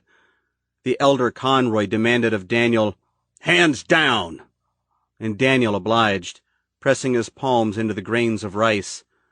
Benjamin then stood on his hands, forcing his body weight down and shouting, "May the Lord cleanse your soul, sinner!" Daniel had screamed and cried, and although the entire punishment had lasted only a minute, the deep purple impressions the rice made in his palms had lasted nearly 3 days. Elizabeth, she'd never had any battle wounds to show for her transgressions, except for the dark circles sometimes under her eyes. This led Daniel to believe that her wounds bled below the skin, where they hurt the most. The baby's wails increased in volume. Faith had carried him into the kitchen, and the window was open directly above their heads. A tear sprung from Daniel's right eye. "I feel so bad for Brian," he said. Elizabeth leaned forward and whispered, "You really shouldn't have interrupted Dad this morning." Daniel nodded and wiped a tear from his face. "Lizzie, I don't remember doing it. It was like I blacked out or something, like I didn't have any control of my body. Next thing I knew, Dad was yelling, and then I saw him burn the baby. Somehow, I guess I knew what I did, but I don't remember doing it. All I know was that I didn't want him to hurt the baby. Dad would never have let that happen. He's a meticulous planner." Daniel nodded soberly, realizing that Elizabeth, as the older and wiser sibling, knew much more about life, about their father, than he. Perhaps he had been wrong after all. Baby Brian still ended up getting his wound, and now Daniel was going to get handed down the mother of all punishments from Benjamin. The baby's wails reached a horrific crescendo, and Faith finally appeared at the door. She looked awful, her face a pale green shade with dark, puffy half-moons beneath her bloodshot eyes. The baby writhed in her arms, and she seemed to be having trouble simply holding on to him. "Elizabeth, I need your help with the baby." "Thanks, Lizzie," Daniel said, not really feeling any better about the situation. He stood up and gave her an enthusiastic hug. She released Daniel, then smiled, placing a surreptitious finger across her lips. She then turned and followed her mother into the kitchen. Seconds later, after Daniel decided that a shower was first in order, Faith appeared at the door without the baby. She came outside, stood on the top step of the porch, and took a deep, nervous breath. She peered over her shoulder into the house, then looked at Daniel and said, "I need you to go into town, to the drugstore, and pick up a tube of bacitracin for your brother. His injury is bad, so we're going to need it." "Mom, you told me we had enough." "Quickly," she said, pinning his gaze seriously, "before your father comes downstairs." And it was here that he truly felt scared for the first time. Scared for his uncontrolled actions this morning. Scared of his father's impending reaction. Benjamin had remained out of sight following the ritual, and what Daniel hadn't seen or heard didn't trouble him any. But now he knew his mother had spoken to his father, and was more than concerned with what she'd heard and saw. Thus, she felt it would be best to let the dust settle as much as possible and send Daniel into town for a trip that really didn't have to be made. Let time soothe the wound, so to speak. "Okay." He peered up at his mother, and she peeked back into the house. She looked exhausted, weary, and forlorn. She handed him a $5 bill. "Bacitracin, got it?" He nodded, and then added, "You okay, Mom?" She shook her head, clearly unsettled. "That smoke, it made me sick." Just saying these words caused her to cough and gag suddenly. "You better go now and come right back home." "Okay," he answered, folding the $5 bill and placing it in his pocket. He was about to say thank you, but his mother wasn't there to hear him. She was inside, throwing up in the sink. Chapter 16, September 7th, 7:15 a.m. Again he dreamed of the golden pain, the searing heat strong against his chest, and the masked man who delivered it. He, pulling his hood down to reveal a featureless face, no eyes, no nose or mouth, just a knotted pink visage of flesh that beat at the same slow rhythm of his heart, thump, thump, thump. Johnny tried to move, but found no way of avoiding the inevitable, the never-ending pain against his chest that worked its way deep into his heart. The shrouded figure at his side this time did not attempt to interrupt the ritual. Instead, he slowly stood back into the golden light, and from within the light emerged the young man with the blonde hair and sharp features. Moving faster than everyone else in the room, he picked up Johnny and whisked him away, running from one dark place to another, from a very hot room to a much colder one. He was gasping with terror, looking down at Johnny, eyes thick with tears. He placed a finger across Johnny's lips and said, I'm sorry. Thump, thump, thump. Johnny awoke, sheathed in hot sweat. His heart beat at triple the cadence of his dream beat. His scar itched, nearly burned, and when he pulled the collar of his t-shirt down, he could see that it blazed beet red, as though he'd been clawing at it all night. Laying across his scar was the black feather he took to bed with him last night, the feather he found on the fire escape. Thump, thump, thump. Slow, deliberate. What is that noise? And where is it coming from? He grabbed the feather, then shifted up on his elbows and looked around, first at the window in his room. Might be a black-feathered bird poking at the windowsill. Then into the living room. You never second-guessed any odd noises when living in an apartment building in Manhattan. They either came from one of the adjoining residences, like Jimi Hendrix did yesterday, or from the streets, where any type of clamor was possible. Thump, thump, thump. He turned and kneeled up in the bed, then cocked his head, listening even more closely. Thump, thump, thump. He placed an ear against the wall. Thump, thump, thump. The sound, it was coming from his father's room. It sounded much like the gentle rap of a fist, as if his father might have chosen, however odd, to carry out his frustration or boredom against the wall.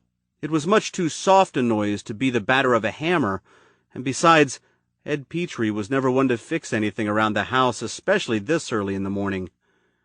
Johnny decided to ignore it, figuring it to be his father's arm or leg hitting the wall, a reflexive movement due to some alcohol-induced dream.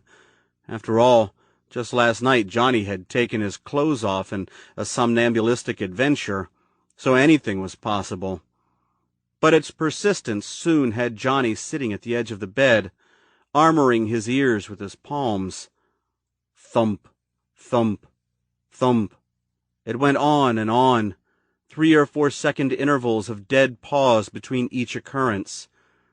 A strong wind swept across the window in Johnny's room, vibrating the panes.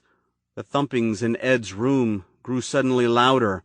Twirling the feather in his hand, Johnny looked at the clock. 7:27 a.m. Ed didn't go to work until noon, so there was no need for him to be awake right now, particularly after being up so late last night. Again, he placed his ear against the wall. The noise was still there, syncopated like the deliberate drip of a leaky faucet. He thought, "It's too even." He placed the feather on the nightstand, next to the pre-funereal framed photo of Ed and Mary, then crawled out of bed and staggered from the bedroom, the wood floor warm against his clammy soles. He went into the kitchen, fought back a bad case of cottonmouth with a tall glass of water, and then turned and saw that the door to his parents' bedroom was shut. My mother. She's in the hospital. Goodness, how could I forget? He padded across the living room and stood before the door, gazing groggily at the worn wooden grain. His mind swam in peculiar loops, reflecting back over the events of the last 12 hours. He tried to comprehend what had him so oddly concerned in this rather unimpressive situation. Easily, an individual under a common frame of mind would explain the thumping rationally. A water pipe in need of repair, or a laboring air conditioner in another apartment. My life, up to 12 hours ago, had been completely normal despite its restrictions. Now it seemed as though my mind is giving promise to... Jesus, what am I thinking? Am I losing my mind? He knocked on the bedroom door. First, lightly, then a bit heavier. He'd realized that he'd never had to knock on his parents' door before, primarily because it had never been closed like this, and Ed and Mary were never ones to seek any privacy from Johnny. He really couldn't imagine them needing it. Good God. A rapid uneasiness rose in him, and he had to take in a few deep breaths in order to soothe his nerves. Illogically, disparate thoughts flourished in his mind, of the January winds that whipped around the corners of the city's streets and nearly brought him to his knees, how the unexpected coldness they carried would needle its way into his blood and stay there until he found a warm fireplace or a hot cup of coffee. He felt a similar chill now, only this one, invading his very soul, could not be warmed by anything as simple as a hot drink. "Dad?" No answer. He tried the knob. Locked. Locked? Is there really a lock on this door? He pushed against the door, but it didn't budge. He knocked again, then rapped against the frame with his open palm. "Dad, you all right?" No answer.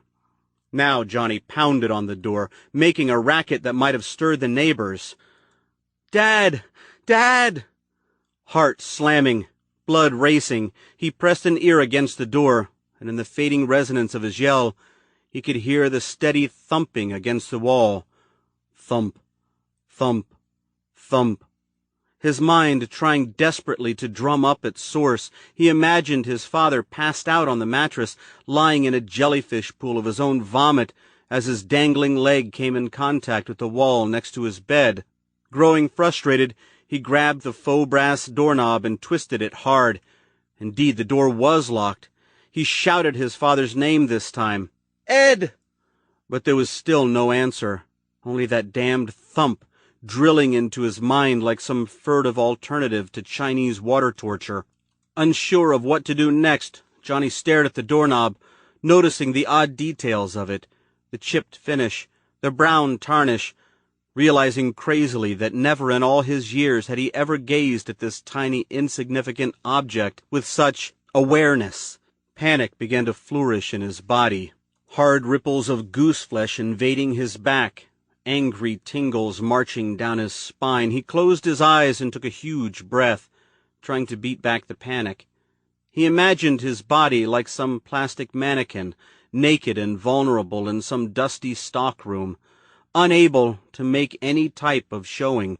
Only his mind seemed to be working now, and it told him, as he bit a knuckle, that he needed to get into the room. He peered down at the doorknob and saw a tiny circular hole where a universal key would be fitted. Of course, if his parents actually had a key to a door they hadn't locked for 15 years, he wouldn't know where on earth to begin looking for it. Thump, thump, thump. Despite maintaining its steady cadence, the noise grew suddenly louder. He took another deep breath, and before he followed through with the only possible course of action, he called his father again. "Dad!" Retrying the doorknob at the same time and not really wanting to kick down the door because that seemed too final a decision.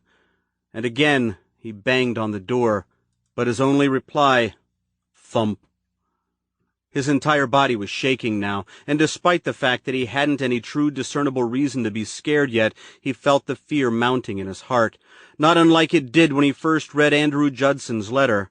He stepped back, squeezing his fists, hoping that when the door came crashing in he wouldn't scare the living bejesus out of his heavily sleeping father. Raising his right leg, he thrust the sole of his foot hard against the door, just to the left of the doorknob. As he committed himself to this action, he realized he would have been much better off putting a pair of shoes or sneakers on first. But, despite the jarring ache, his barefoot connection proved itself productive. The hollow door broke away from the jamb in a shower of splinters. Hands slick with sweat, he pushed the door. It creaked noisily as a few strips of wood fell to the floor. He entered the room, making certain to step over them. The bedroom was cool, almost cold, and the unexpected chill assaulted him like an attack of needle injections. Only later would he notice that both windows had been left open, its curtains fluttering in the morning breeze. He looked, saw the queen bed which had been moved to the center of the room, and the next moment he gazed to his left and nearly forgot everything that had happened in the past, and not just the previous 12 hours, but all 18 years of his life leading up to yesterday. He could do nothing but stare straight forward, and behold the source of the thumping against the wall. The bedroom's lights were on, all of them. The overhead fixture, plus the 2 bedside nightstand lamps. It was very bright in here, showing everything in crisp detail. The only visible shadow, that of his father's lifeless body, hanging from the jagged hole that had been cut into the plaster ceiling. Adeptly, he'd tied one of his size 46 belts over an exposed steel beam above where the bed had been, with the other end buckled tightly around his swollen neck. His head was twisted into an impossible angle, protein-coated eyes bulging out from their sockets, tongue swelled and protruding from his open mouth like a slice of uncooked meat. His skin looked soft and pulpy, and bore a milky tone that reminded Johnny of a fish's belly. The skin on his neck had split open, a result of his onerous mass, red-purple flesh flapping down over smatters of slick, fleshy blood. Rivulets, both wet and dry, tracked down over his shirtless girth like pinstripes. The body swayed in the breeze gusting in through the open window, gathering momentum as it pendulated over the edge of the bed. Below, its dull shadow grew small. The body stopped, then swung back, and hit against the wall, adding to the pink smatter there. Thump. Johnny, gripping the edge of the open door for support, stared at his father. His face, dead and staring, arms white and swollen, hands and feet mottled black with blood, pants bunched down around his ankles, soiled with feces and urine. In Ed's hand was a crumpled piece of paper, the note Johnny had left for his father. 2 cold, stiff fingers curled lifelessly around it. Johnny held his gaze on it, seeing a dark, lurching line marked across the thin, penciled words he'd written a little over 12 hours ago. Thump. On damp, numb feet, Johnny walked over to his father's swaying body. 3 small steps was all it took, the breeze gusting in and gathering up Ed's deathly odor. Johnny gagged. He turned his head, thinking he was about to vomit, but instead was able to beat it back with a deep, fouled breath. Thump. Sour tears filled his eyes, and his mind finally clicked. What the hell is going on? With his head turned, he used a single finger to poke at the piece of paper, but not without touching his father's cold, purple, clammy hand. He shivered, gagged again, and watched the crumpled paper with its unfamiliar black line fall silently to the blood-spotted mattress. Thump. He allowed Ed's body one more sway in the breeze, then hurriedly leaned in and retrieved the paper ball. Paper in hand, he staggered from the tainted room. He immediately collapsed heavily onto the living room couch, hands trembling, eyes stinging with tears. He'd never felt so scared. Scared for Ed, scared for his mother, who had just lost a husband, and was now going to lose a son. Only a fleeting moment passed before he unfurled the ball of notebook paper and flattened out the creases, the thick wavering line now coming together to disclose Ed Petrie's final dark imprint on the world. The single word, repeatedly scribbled into thick lines, shouted out to Johnny. Osiris. Despite its unfamiliarity, it frightened him. The mere sound of it, and its sudden place in his life having drawn a torrential flow of tears from his eyes. He stared at the word, finalizing his decision to flee this life for good, now and forever. Thump. Chapter 17. August 24th, 1988. 12:03 p.m. Wellfield, Maine was a town that grew by default. The original builders settled it with the intentions of using the Kennebec River for trading with Canada, and for years it had seemed to work grandly, until the rains of 1908 flooded the valley and nearly drove the entire population north to Bangor. That was when the canal was built, nearly 3 miles long, that passed beneath the center of town all the way to the township-owned fields in the north, where it eventually turned back into a river. This resulted in the building of affordable homes and the addition of many new families seeking work beyond the city's limits. The northern region, a sore spot for most of the entrepreneurs in Wellfield and beyond, remained locally owned to this day, empty and devoid of anything other than shallow water, weeds, and litter. The roads that led to this messy part of Wellfield gave way to what eventually became low-income housing, 1,000 tiny homes packed tightly into 10 square miles of land. Centering it all was the town dump, a junkyard, and the municipal sewage mill, where nearly 30% of the area's male population was employed. Capson State Park, all 15 acres of it, eventually mated this part of town with downtown. It was a gradual fade-in that would creep up on you if your mind wandered too much while out for a leisurely stroll. The business district had thrived over the years, yet still managed to retain its small-town glory. Outside of an Ames supermarket, commercial businesses had yet to bleed their way in, thanks to the town's organizers who, favoring local entrepreneurs, refused to sell off the fields in the north to corporate America.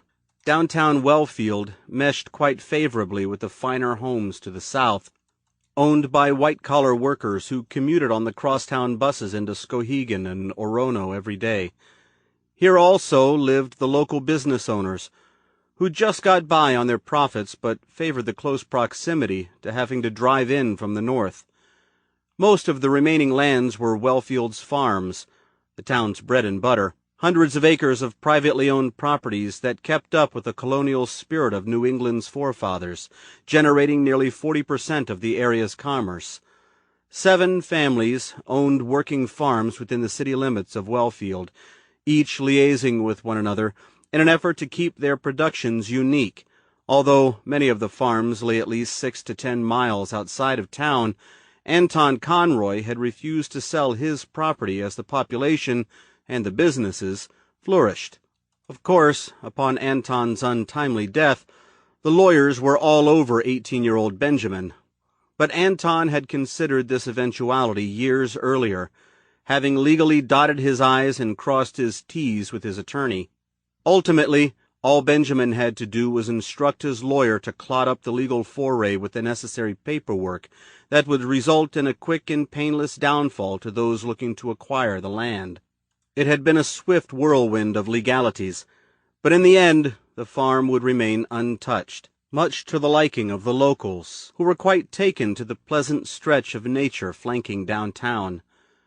13-year-old Daniel Conroy didn't know much of Wellfield beyond his father's property. The road he paced today was one of the few familiar ones, Breton Road, with its winding curves and periodic whitewashed fences penning in the homes of the mostly faceless neighbors. Mailboxes gathered at the street corners like loiterers, weeds and vines choking their bases in thick, unruly patches. Bees hovered about them in huddles. Daniel reached the corner of Breton and paced left over the wooden bridge that cut into Rollingwood. Either sides of the bridge were closed in by rickety, weather-beaten railings, their promise of protection an unpersuasive word of warning. Below, ankle-deep water trickled faintly over a streambed of rocks, a relaxing backdrop to his harried thoughts. To his left, at the corner of Rollingwood and Center Street, was the Wellfield Public School. Structured of cement and bricks, it sat in an open field north of the railroad tracks, where freight trains came pumping through loaded with crops cultivated on Wellfield's farms. Somewhere between Wellfield and Skowhegan was a rail station, but Daniel never saw it, although he knew it was there because the freight trains would blow their whistles upon their distant approach. About 50 kids on the playground were lined up at the edge of the basketball court, waiting for a freight train to pass. Daniel watched them, and when the train vanished, they dispersed and went back to playing their games. Friends, thought Daniel. This is what it's like to have friends. A large man wearing a blue nylon running suit appeared from the side doors of the school.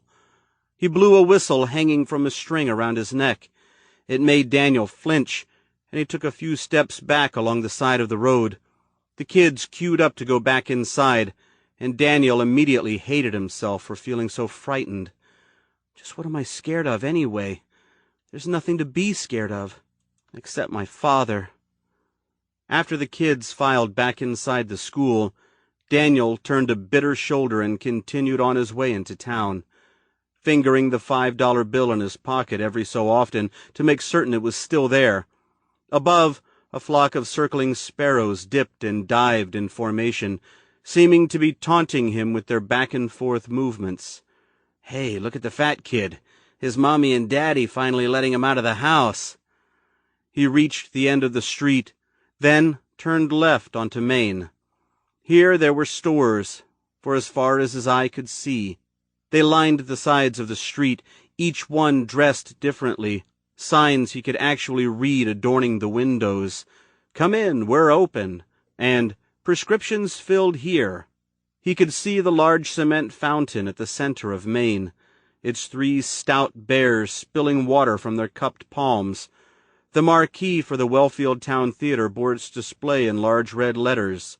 Dirty Dancing, showtimes 5:30, 7:30, 9:30. Although the Conroy home didn't have any televisions, a waste of valuable mind space that could be used for prayer, Benjamin would say, Daniel figured that this was exactly the type of movie that fueled his father's holier-than-thou fire.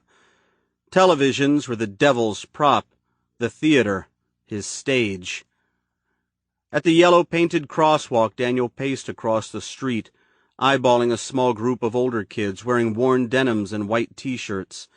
They appeared to be giving him the once-over as they leaned into one another and shared some sort of burning secret. Daniel grew suddenly hot. His T-shirt, gripping every roll of flesh on his torso, was striped thickly with sweat.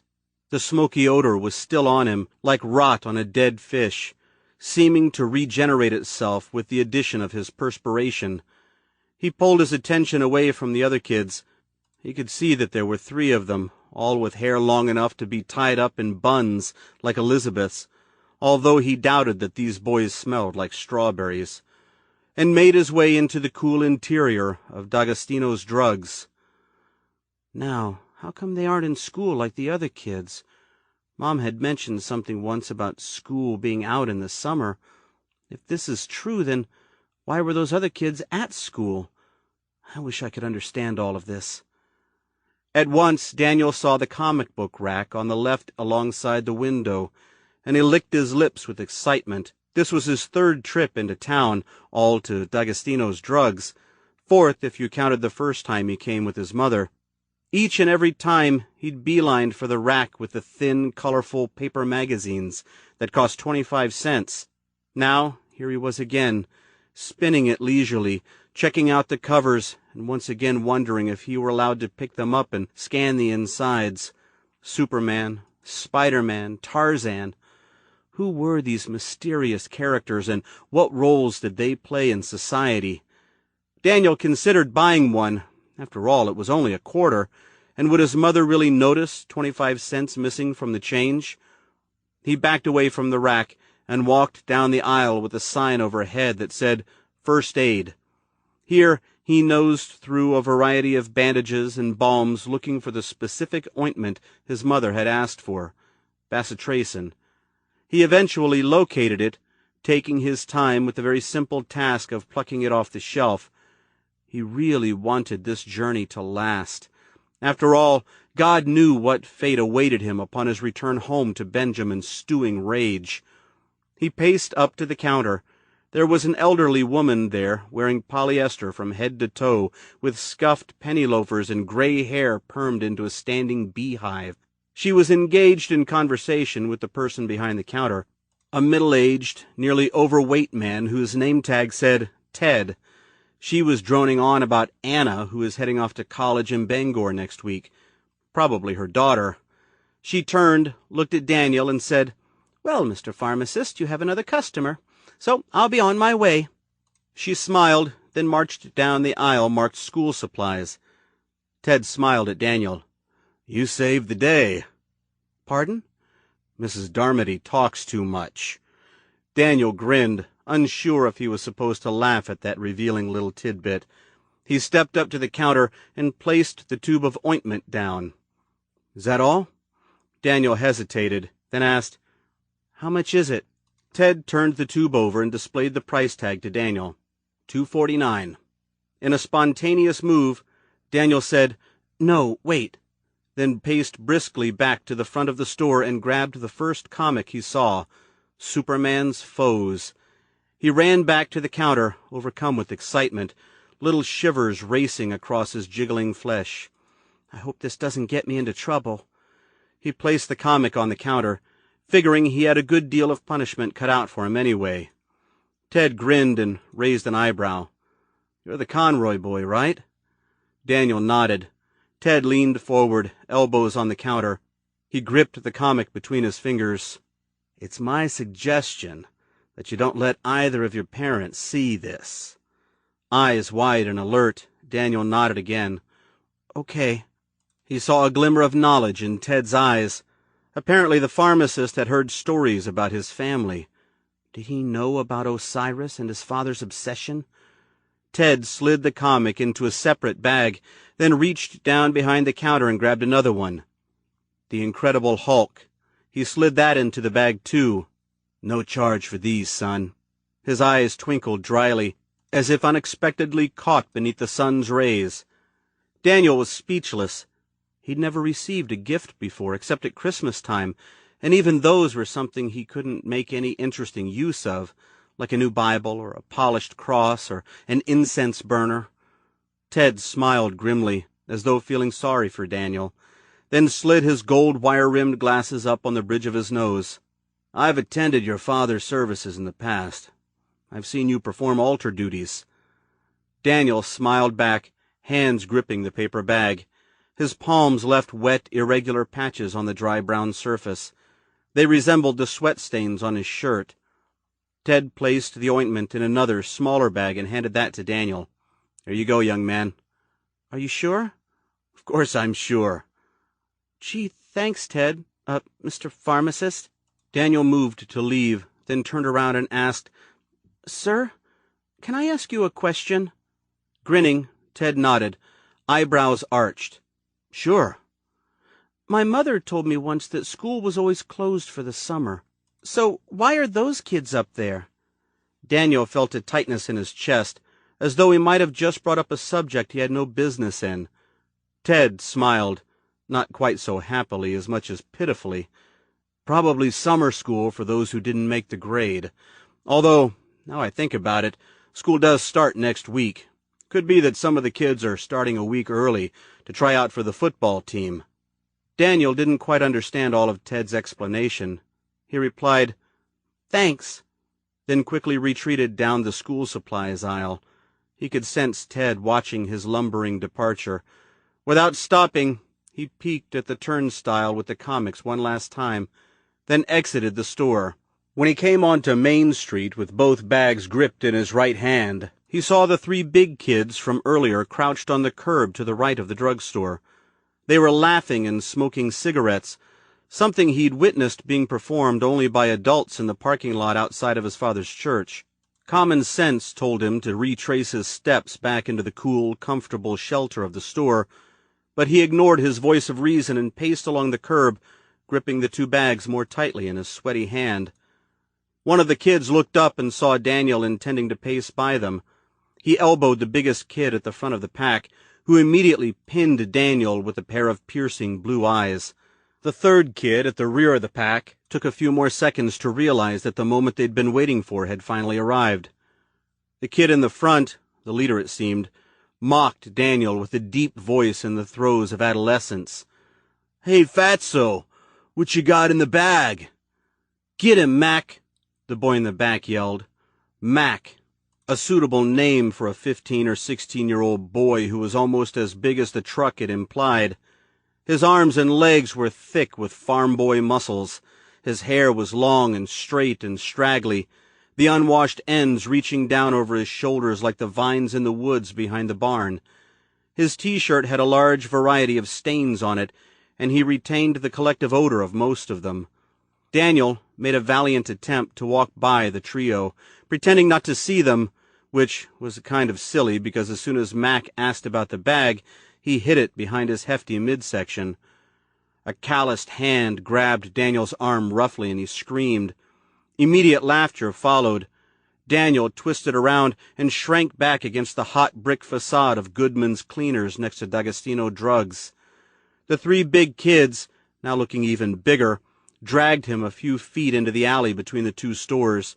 They slammed him against the wall alongside a small green dumpster and formed an impenetrable semicircle around him.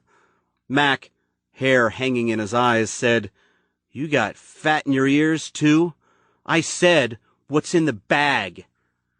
His lips thinned, and Daniel could see a layer of spit coating them like varnish.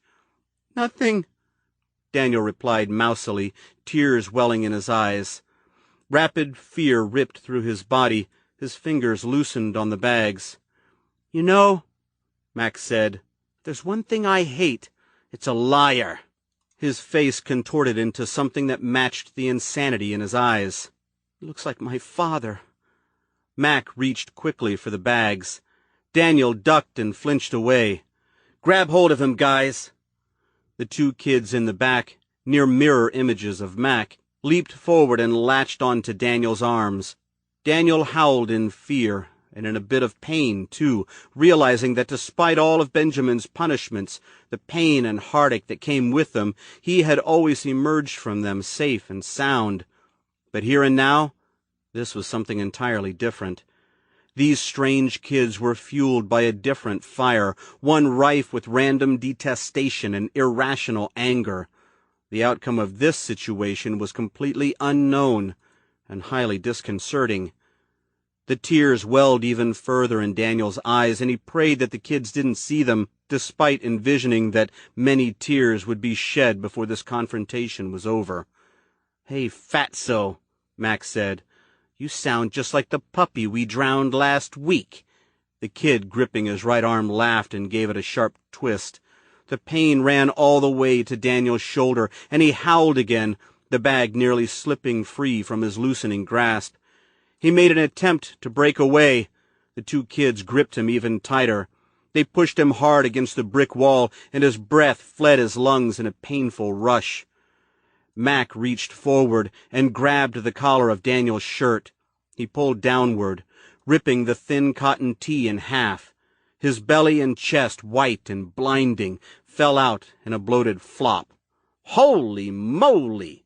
Mac shouted, eyes wide with disbelief. "What in the hell is that?" He pointed to Daniel's chest.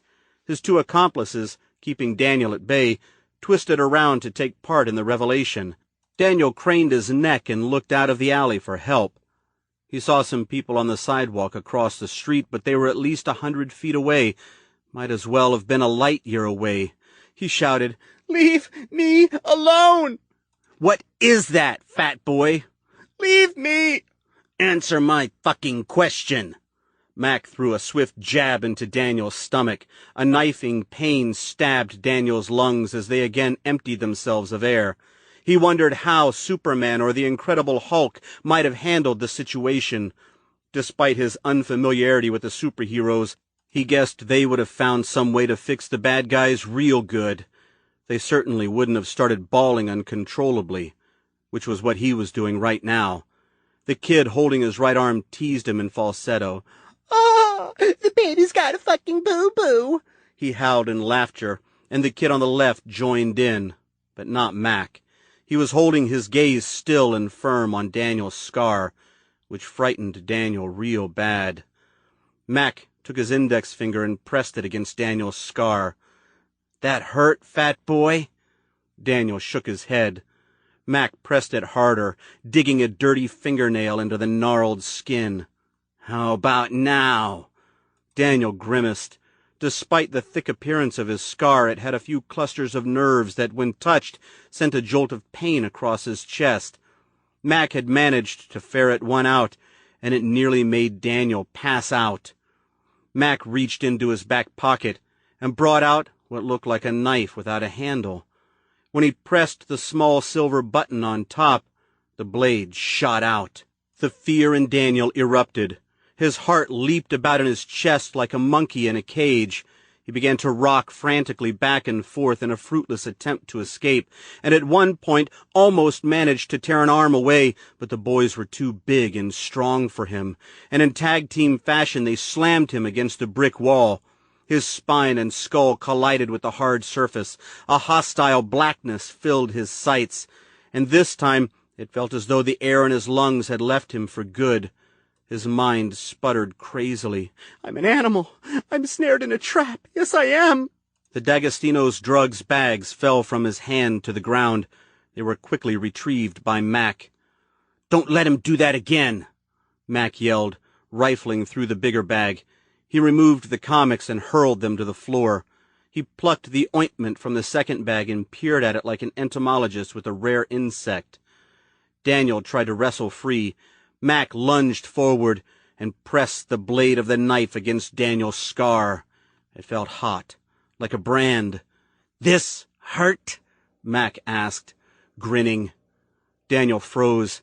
He gasped for air and tried to suck his chest away from it. The blood pounded frantically through his veins. A thin line of spit dripped from his mouth like a drawstring. "Answer me!" Mac yelled, pressing harder. "Ah, it hurts!" Daniel shouted, hopefully loud enough so Mr. Ted Pharmacist would come to his rescue. The point of the knife punctured his skin, and a thin line of blood trickled down his chest. The rolling blackness in his sights cleared to gray and filled his head with something almost tangible, as if he really did have fat between his ears. "So, answer me, fat boy. What is it?"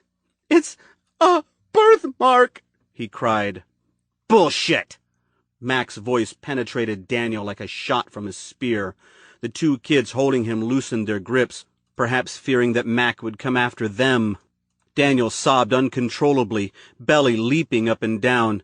He looked down and saw his comics laying on the gritty cement under Mac's feet, and that made him even more distraught.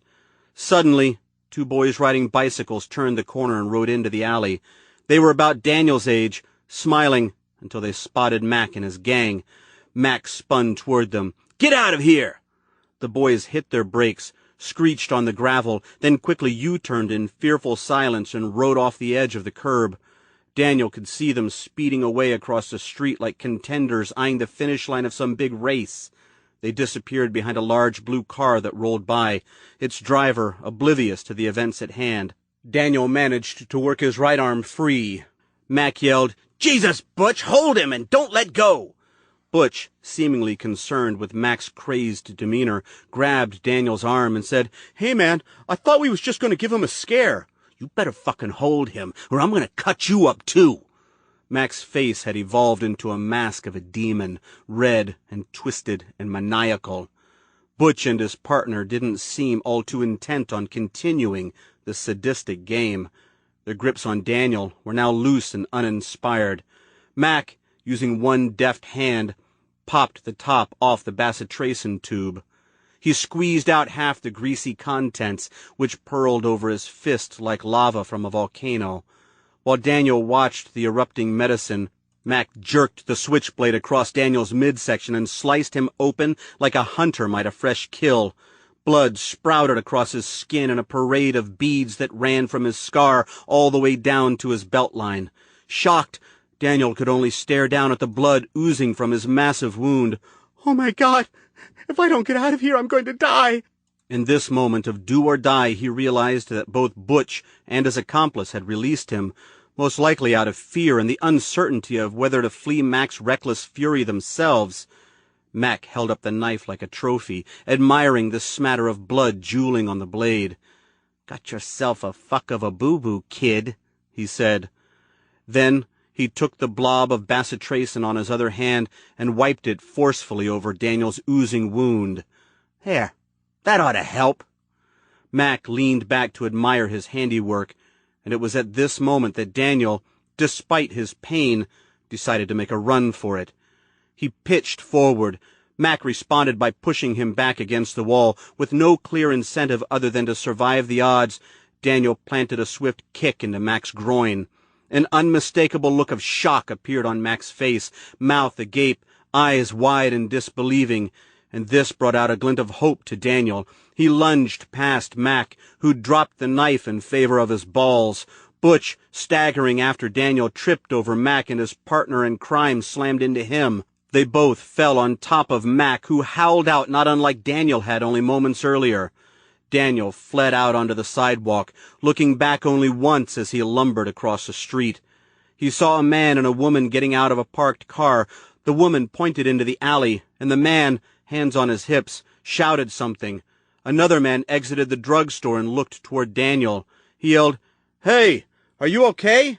But Daniel ignored him, running as fast as he could, which wasn't very fast at all, down Main, his torn tee fluttering behind him like a cape. Superman's cape.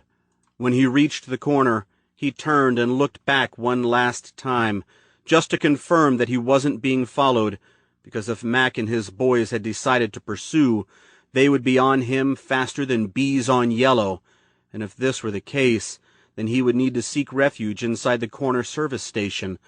A cop jogged across the street toward the alley, and that was the last thing he saw before racing up Center Street, his portly legs managing to carry him away from yet another chapter of hell chronicling his life. Chapter 18. September 7th, 2005, 3:22 p.m. My father is dead. It was the first thought to enter Johnny Petrie's mind as he left his life behind, and he quickly followed this harsh reality with a daunting contemplation. And my mother, she's as good as dead, too. He sat straight up in his chair and used a thumb to loosen the knot of tension in his neck. He'd spent the better part of the last hour falling in and out of sleep, mostly 5-minute cat naps. And during his semi-lucid states his mind tossed about a myriad of taxing thoughts, like, who was Benjamin Conroy? And how did this man fit into his life? The eye-opening revelation of his mother sharing a family name with the deceased man bequeathing a $2 million estate to Johnny led him to hypothesize that Benjamin Conroy was either an uncle or a cousin, or his mother's first husband. Was it possible that Ed Petrie wasn't really his father? His brain ached as he considered the possibilities, and he struggled to shove them all aside until tomorrow, when Andrew Judson unveiled the truth of the matter to him. He cracked one eye open and peered out the window. It was still smattered with raindrops, and the natural environs looked pretty much the same, mountainous and muddy. The bus still crawled along the interstate, hunting for its turnoff, and he could hear the swish of cars as they slowly passed by on the left. The wipers on the front windshield cleared the way to a dismal scene, cool and gray, and yet so new and inviting. Johnny welcomed it, and he closed his eyes again, thinking of his last waking minutes at 479 East 88th Street in Manhattan. September 7th, 8:35 a.m.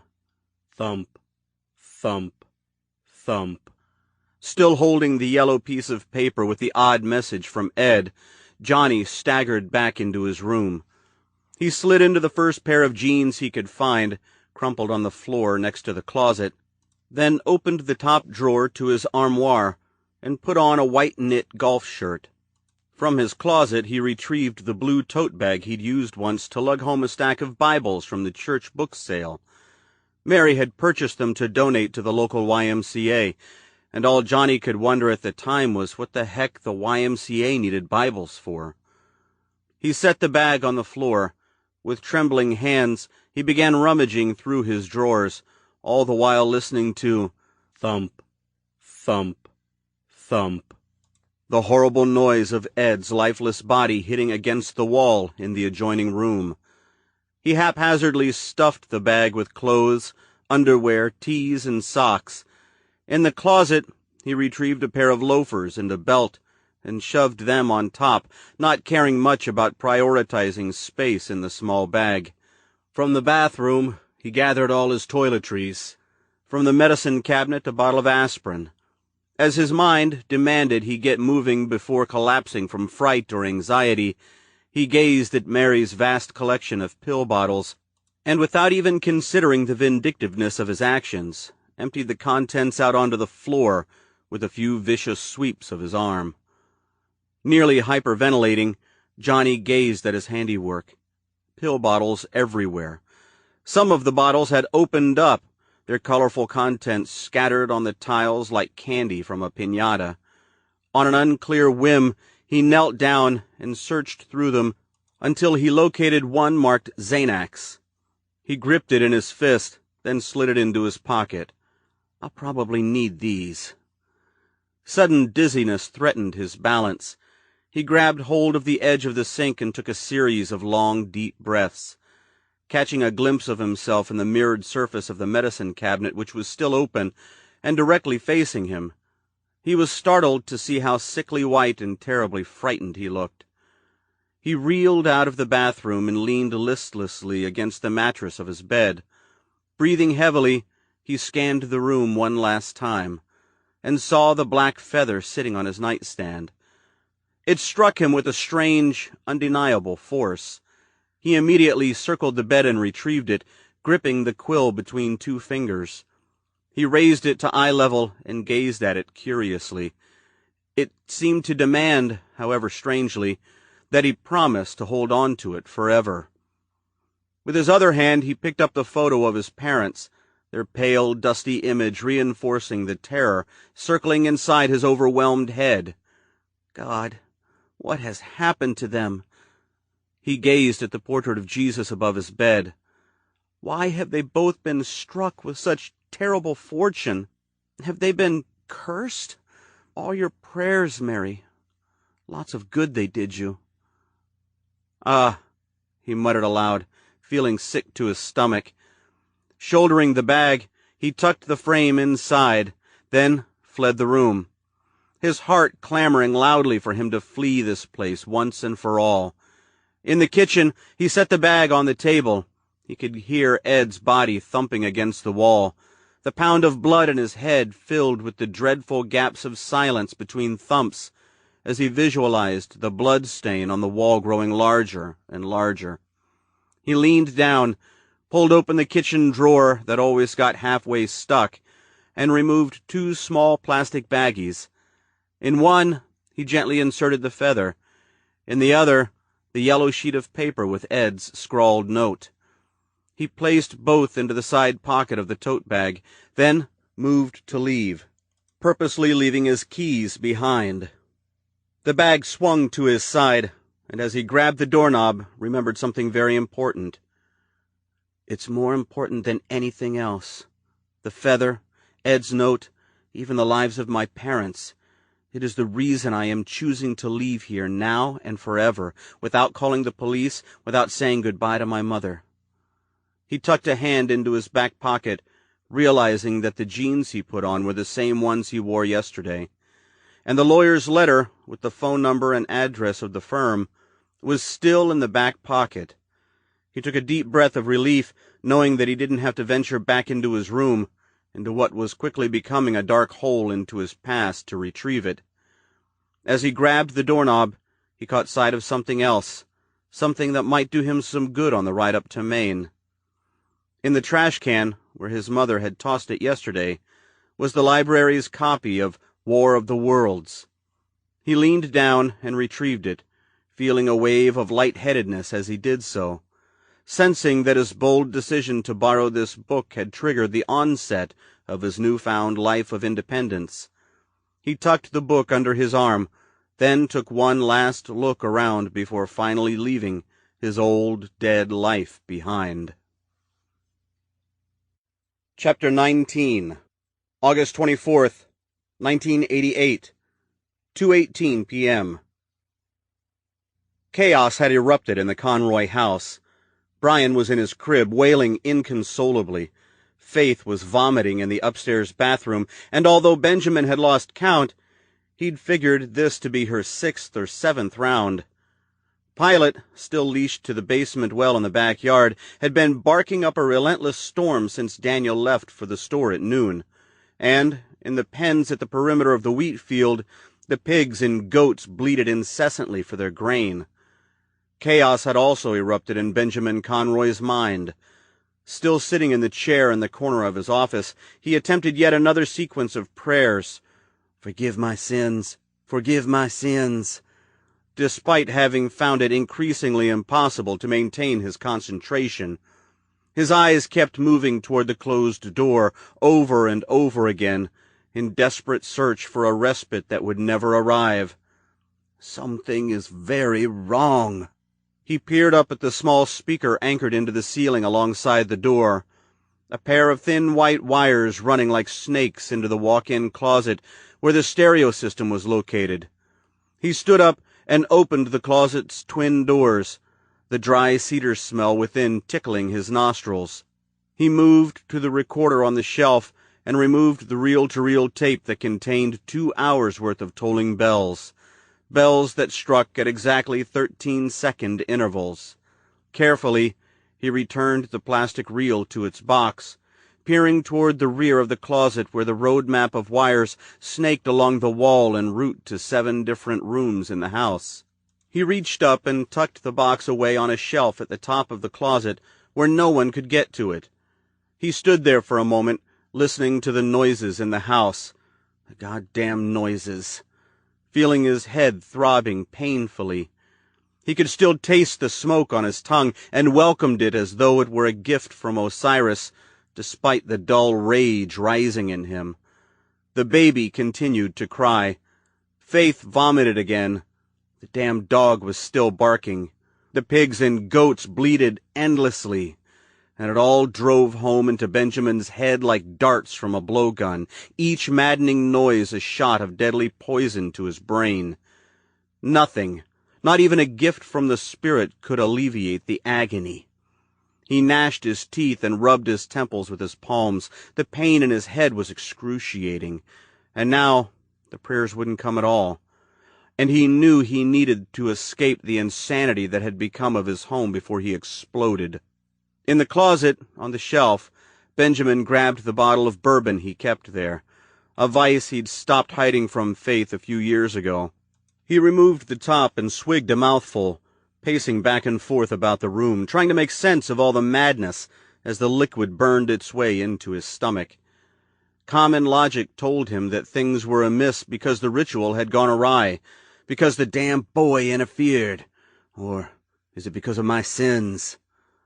His copy of the Book of the Dead, now on the floor next to the desk, hurled there out of frustration, told of how misjudgments made during the evocation of spirits into the physical world might prompt the evoked spirit to cast a spell of retribution upon the conjurer, despite a lack of fault or negligence. And that, Benjamin quickly came to assume, is what's happening now. He and his family were paying for their carelessness. His carelessness. How could I let that boy do that? You know, it's not entirely the boy's doing, Benjamin. No. He took another swig of bourbon, then, still holding the bottle, exited the office and went into the bathroom. When he opened the door, he saw Faith hunched over the toilet, croaking loudly and spitting bile. Her eyes were wet and red, her skin ashen. Her hair was plastered across her face in fever-soaked strands, hands gripping the sides of the toilet as though trying to steer it away. Benjamin grimaced. The sight of her made him sick, repulsed, and he had to turn away. Jesus, why do I feel this way? Why am I not concerned for her well-being? His mind wandered for a moment, thinking of the incredible manifestation of the spirit and how it had vanished upon Daniel's abrupt intrusion. He shuddered, wholly dismayed with the harsh reality of the situation. I am feeling this way because of the pressing issue at hand, because the spirit of Osiris is casting his vengeance upon each and every one of us, and his punishment for me is to take away my love, my compassion, my self-control, and to bring me pain. In between the heaves, Faith cried, "Benjamin, something's wrong with me." Her voice was strange and jagged. He gazed down at her, feeling no pity whatsoever. It was the effect of the bourbon, the effect of the spirit's retribution, and he shuddered with fear. He took another swig, swished it around like mouthwash, and then swallowed it down. "Smoke inhalation is all," he replied, unimpressed with his own lie. She shook her head violently. "No, I need to go to the hospital. This is not right." She heaved loudly. It sounded amplified. Nothing came out. Anger swelled in him. The pain in his head screamed. His heart started pounding slowly and forcefully. Boom, boom, boom. He could feel it pushing its painful beat into his ears, his hands, his chest. Everything began to take on a fuzzy, overpowering tone. His head grew hot, and he tried to cool it by swilling from the bottle. It didn't work. "Move out of the way," he demanded. "I have to use the toilet." He didn't want any part of Faith's misfortune, which wasn't from smoke inhalation, not at all. It was from his own failure to complete the ritual. Osiris's retribution. Can't you go use the other bathroom? She coughed. Puke in the bathtub. I gotta go. His words and his pity were both slurred by his flourishing intoxication. That, and so much more. She crawled backwards and leaned over the edge of the bathtub. He caught sight of her face, pale and scared and restless. Benjamin, I can barely lift my body up. Please, something's wrong. I have a fever. I need to go to the hospital. She coughed and gagged, but again nothing came up. There is nothing I can do for you, Faith. Ignoring her, Benjamin urinated, then flushed, zipped up, and leaned down alongside her. With the bottle in his right hand, he latched onto her hair and pulled her head back, coming within inches of her face. She smelled like vomit. Her throat was stretched and tight, and when she coughed, droplets of bile sprinkled onto his face. This made his anger indicator fly way into the red zone, where irreversible damage might occur. Now listen to me, and listen good. If you go to the hospital, they're going to ask you what happened, and if you tell them that your husband was burning a fire in the barn, they'll ask you why, and in your state you'd probably tell them that it was in an attempt to summon a spirit from the astral plane, and let me tell you, that'll really stir up the fires of hell.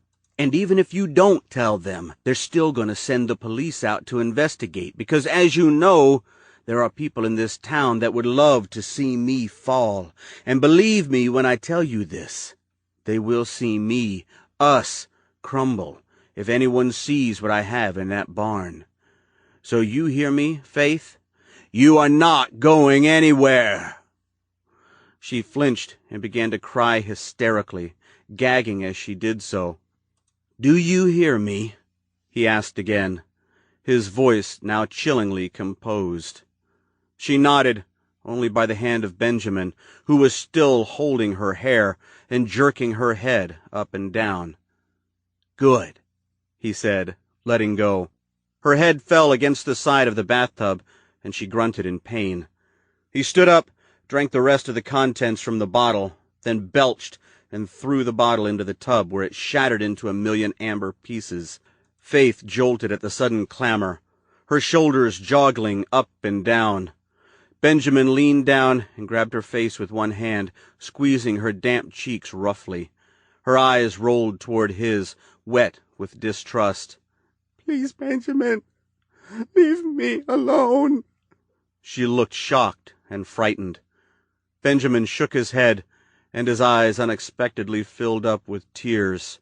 He felt an odd flux of emotions racing through his body and mind, as though the influential command of the Spirit had eased up on him, relieving him of his anger and his pain for a moment. This isn't my fault. I meant well. I did it all for us. He grunted as his anger instantly returned. Then he released her and fled the bathroom before he did something he would later regret. He hesitated just beyond the threshold of the door, leaning against the door frame and rubbing the moisture from his eyes. He listened to Faith as she commenced with another round of dry heaves. A wave of dizziness hit him. The alcohol. It had taken full effect now. It had numbed his senses, but also heightened his emotional response to the damaging situation, exacerbating his anger, his pain, his confusion. He called out for Daniel, forgetting briefly that Faith had sent the boy to the store. The pain swelled in his head again, and he massaged a rock of tension festering in his jaw. In the room down the hall, he listened as baby Brian's cries tapered off, realizing suddenly that had the infant not stopped his damn wailing, he might have been forced to hand down a tidal wave of punishment upon him. He pitched forward and thumped against the wall across the hall. His eyes blurred as he fumbled with the doorknob to Elizabeth's room. He grabbed hold, turned it, and burst inside. In his peripheral vision, he saw her moving in a panic, and when his sights finally came into focus, he saw his 18-year-old daughter lying on her bed, her robe molded to her freshly showered body, partially open, with one firm breast peeking out from beneath the pink terry fabric. On the floor, alongside the bed, he gazed briefly at the painted circle, its candles and charred aftermath left untended to. Quickly, he returned his attention toward her, a droplet of saliva falling from his lips to the floor. Her eyes, like Benjamin's, were having a difficult time focusing, touching upon her father only slightly before leaping away. Her legs and hips fidgeted and moved, hands wet and gripping the sheets in bunches, leaving dark splotches behind like sweat stains. Her hair was mussed, blonde strands splayed out like straw. Instinctively, she pulled her robe over her breast, keeping her gaze away from Benjamin as he continued to stare. To Benjamin, she was beautiful, but she was also weak and naive, a prime target for temptation. This had become a constant worry for him. Evil could very easily lure a curious 18-year-old away from God's righteous path. Thankfully, he'd always been able to keep tabs on her. She'd never been able to hide her emotions when burdened with feelings of guilt, like now. Slowly, Benjamin paced across the room, struggling to keep his balance. He gripped the footboard of the bed and leaned down, her feet inches away from his chin.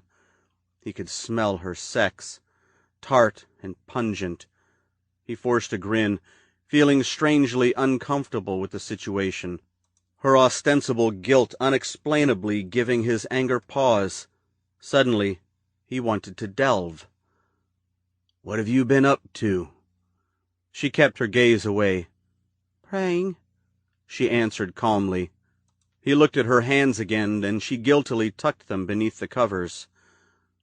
"Your hands, they are wet." She pulled them out and displayed them to her father. The nails were neatly trimmed short. They were also dry. "No, see? They're dry." He gazed at the sheets and the irregular damp splotches.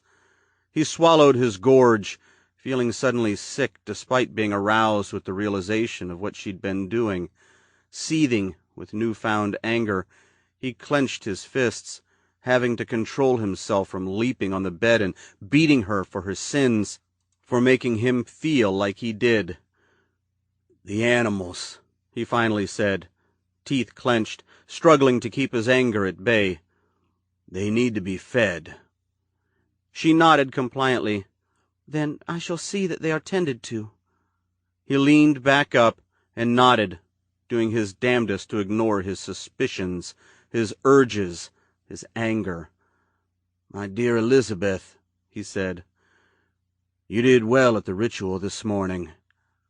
"Thank you, Father." He grinned, then turned and fled the room, shutting the door quickly behind him as though closing out a demon. He stopped and leaned back against the doorframe, breaths escaping his lungs in nervous bursts. Slowly, he turned and cocked a curious ear against the paneled wood, listened. From inside, only silence. He performed the sign of the cross, then staggered down the hall, trying to make sense of his mixed-up emotions. He stopped at the door to Daniel's room.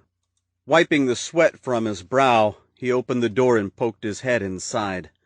The room was empty. The boy had yet to return from the store.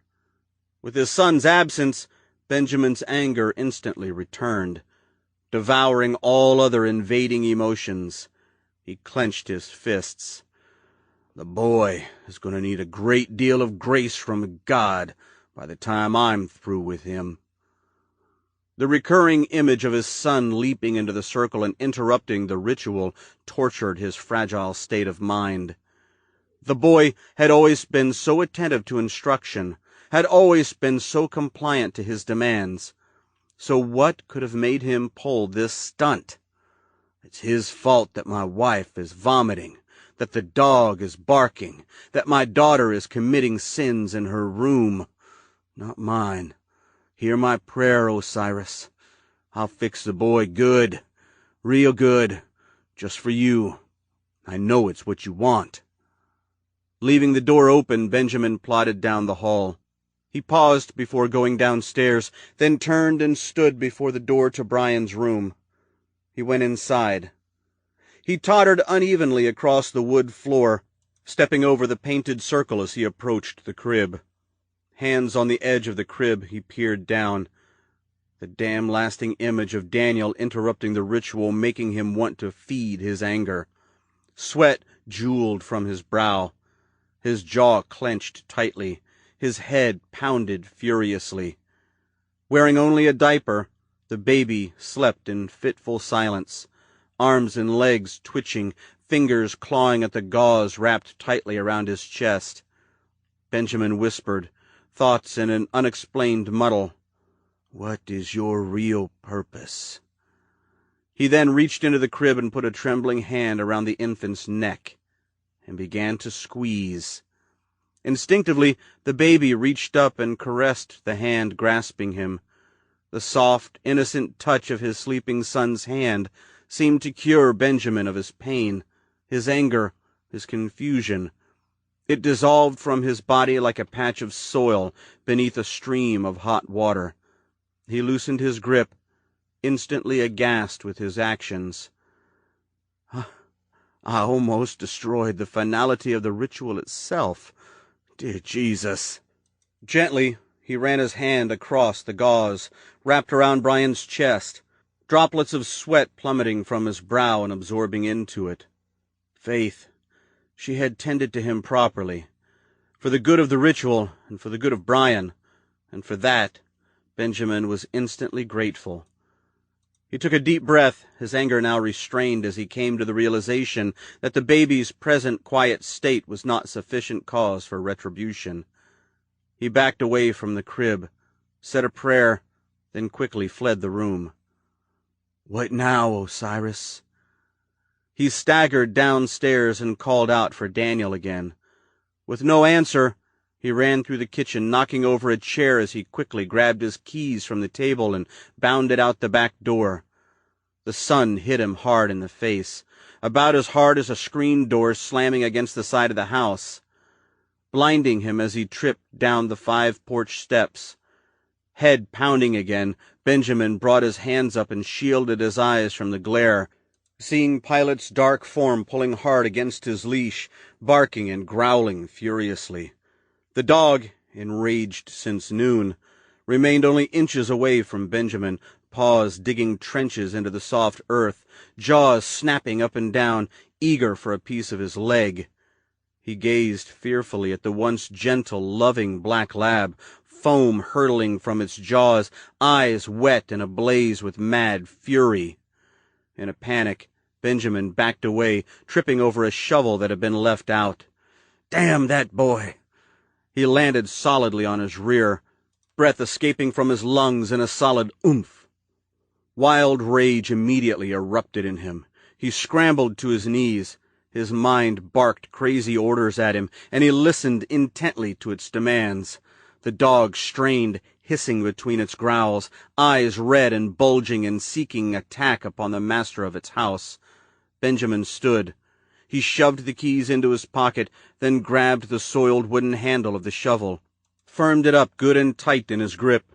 The dog leaped crazily, pulling ferociously on its tether, the rusted handle to the basement well screeching as the screws holding it in place began to loosen. Benjamin raised the shovel back over his shoulder. With strong-minded silence, he ran at Pilot, head down, the shovel blindly cutting through the air. The flat of the blade connected with the dog's shoulder, driving it away from the steps. The dog yelped, turned half-heartedly, growled. Benjamin raised the shovel again, hit the dog in the ribs. Raised the shovel, hit the dog on the tail. Raised the shovel, hit the dog on the back. Like a rabbit, Pilot cowered against the foundation of the house, whimpering, paws groping the earth, its head lowered to the ground in an ineffective attempt to avoid its attacker. A puddle of urine seeped out from below its hunkering torso. The anger in Benjamin was alien to him, forbidden, and it begged him to rain more blows down upon the dog. He stood in position, breathing heavily, waiting for Pilot to come at him, the shovel poised for another strike. but the dog remained motionless, wheezing raspily, the deep, bloody slash in its midsection evidence of a punctured lung or kidney. Benjamin decided not to persevere. He grinned, absorbed with feelings of triumph and desire to wallow in victory. He dropped the shovel and paced away, applauding his decision to let the dog die slowly and painfully. As Pilot fidgeted and cowered, Benjamin circled around the side of the house, stopping momentarily only to gaze down at his hands and clothes, now spattered with the dog's blood. He wiped his hands on his shirt, admiring the dark splotches they made. He then circled around the front of the '73 red Ford pickup parked in the gravel driveway, looking down briefly at his shoes, both of which had thick smears of blood across the toes. He opened the driver's door and slid in behind the wheel, his palms sticky on the hard plastic. This feeling acted as a reminder of the special event that had just transpired. He took a series of deep, calculated breaths, his anger toward the dog subsiding now, not fading away completely, but diverting itself from one obstruction to the next. A surge of euphoria rained down on him, and he felt the urgent need to press on. He started the truck and turned on the radio. From the speaker, riding a wave of static, the message from Osiris came. The voice distant and tinny, but recognizable. "Benjamin Conroy, do not let anyone hinder your attempt to complete the ritual." A loud squelch followed, and then country music filled the pickup's hot, rank interior. Benjamin grinned, riding the sudden wave of elation consuming him. He closed the door and backed out of the driveway, feeling calm and unafraid now that he knew Osiris was offering a sense of guidance and forgiveness. The tires kicked up a shower of gravel as he pulled out into the road and sped away en route to the only place he knew he could pray peacefully to God, to Osiris, for salvation. Daniel turned the corner of the street where he lived, guided only by his instincts and his will to live. He lost a good deal of blood from the knife wound in his belly, the waistline of his pants soaked deep red. The entire way home he kept looking over his shoulder, looking for Mac and his gang, looking for any set of questioning eyes, but did not see anyone. Now, as he lumbered toward the house, he saw his father driving away, heading in the opposite direction. The tires of the pickup kicking up a hurricane of dirt and dust. Light-headed and foggy, Daniel reeled down the driveway and into the backyard. No one, not even Benjamin, was ever permitted to enter the house through the front door. This would soil up Faith's nice faux Persian rug and cause a groundswell of turbulence, where he collapsed in agony alongside Pilot. He wrapped his blood-stained arms around the dog's trembling body, searching for comfort. For a moment, he leaned back a few inches and gazed at the dog's matted fur, worried that all the blood had come from the knife wound in his own belly. But fatigue quickly claimed him from his concerns, and he leaned back down against the dog and closed his eyes, allowing darkness to take over. Faith pulled herself up to the toilet and vomited again. Crying, spitting, she prayed to God that it would end soon, and thought it might for a moment, but then she heaved again, and something big and solid came out of her, something red and wet and organic that made a loud plop as it fell into the toilet. It took Elizabeth great pains to wait until her father had gone downstairs before masturbating again. All morning following the ritual, unexplainable urges overwhelmed her, an unstoppable force of pleasure that begged to be reckoned with. No matter how many times she brought herself to orgasm, she felt an all-consuming need to continue. On and on she went, like a machine on an assembly line, alternating fingers and palms and even using her wrists to massage her breasts, her vagina. The moment her father had entered the room, she managed to cover herself before he caught sight of her in the act, and the entire time she felt as though she would implode from not being able to delight herself. He'd only been in there for about 6 minutes, She'd counted the seconds in an effort to distract herself, making the longest amount of time she'd gone this morning without an orgasm. But now, all the masturbation, it had lost its glamour. It had stopped fulfilling its promise. Like a junkie in need of a fix, her mind demanded that she find another means of gratification, fast, and she felt no choice but to comply, lest she explode with extreme levels of frustration and withdrawal. Wearing only her robe and slippers, Elizabeth hurried downstairs and fled the house through the back door, so blinded by a need for pleasure that she never saw her brother and her dog lying in a pool of blood alongside the basement doors. Brian Conroy dreamed, and although his 1-year-old mind didn't truly comprehend much of what he'd experienced, he knew that he was in pain, and that pain had triggered something in him, and it made him see, and what he saw was a large individual, just like those who fed him and bathed him, and this individual was looking down on him, but it looked different than the others. This one didn't move, didn't talk or even breathe. No, it swung back and forth, and it made a noise that created a dull, hard pain inside his head. Thump, thump, thump. Chapter 20. September 7th, 2005, 6:13 p.m. The bus finally pulled off the interstate. The rain had lessened to a drizzle, and through the drops on the windshield, Johnny could see the sign at the end of the turnoff. Wellfield, 12 miles. The bus turned right, and Johnny's body shifted left into the empty seat next to him. Hours earlier, when the bus left Grand Central Station, it had been filled to capacity. But after stopping in Boston, it dropped off about 80% of its passengers, college students, most of them, wearing their fraternity and sorority sweatshirts, lugging knapsacks bursting with textbooks. Had Ed and Mary gone the route of most other parents, then he too would have been off to school now that the fall season was in session. The general environment in the bus was thick, with one-dimensional conversations about who fooled around with who, what classes were being offered, etc., etc. Johnny had been fortunate enough to have a quite unassuming man in the seat next to him who was as interested in striking up a conversation with Johnny as he was with him. The man, after a 2-hour nap, got off in Boston with all the college kids.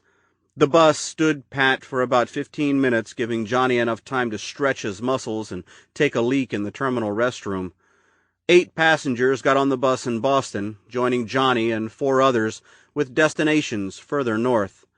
Soon thereafter, the bus was back on the road, driving through the rain on its way toward Skowhegan, Maine, with a couple of pit stops in small towns on the way. The bus rode the winding country road slowly, and Johnny was grateful to be taking in the natural scenery at this snail's pace, despite the shadows of rain and gathering darkness. It did a decent job of distracting him from the horrible truth that had become his life.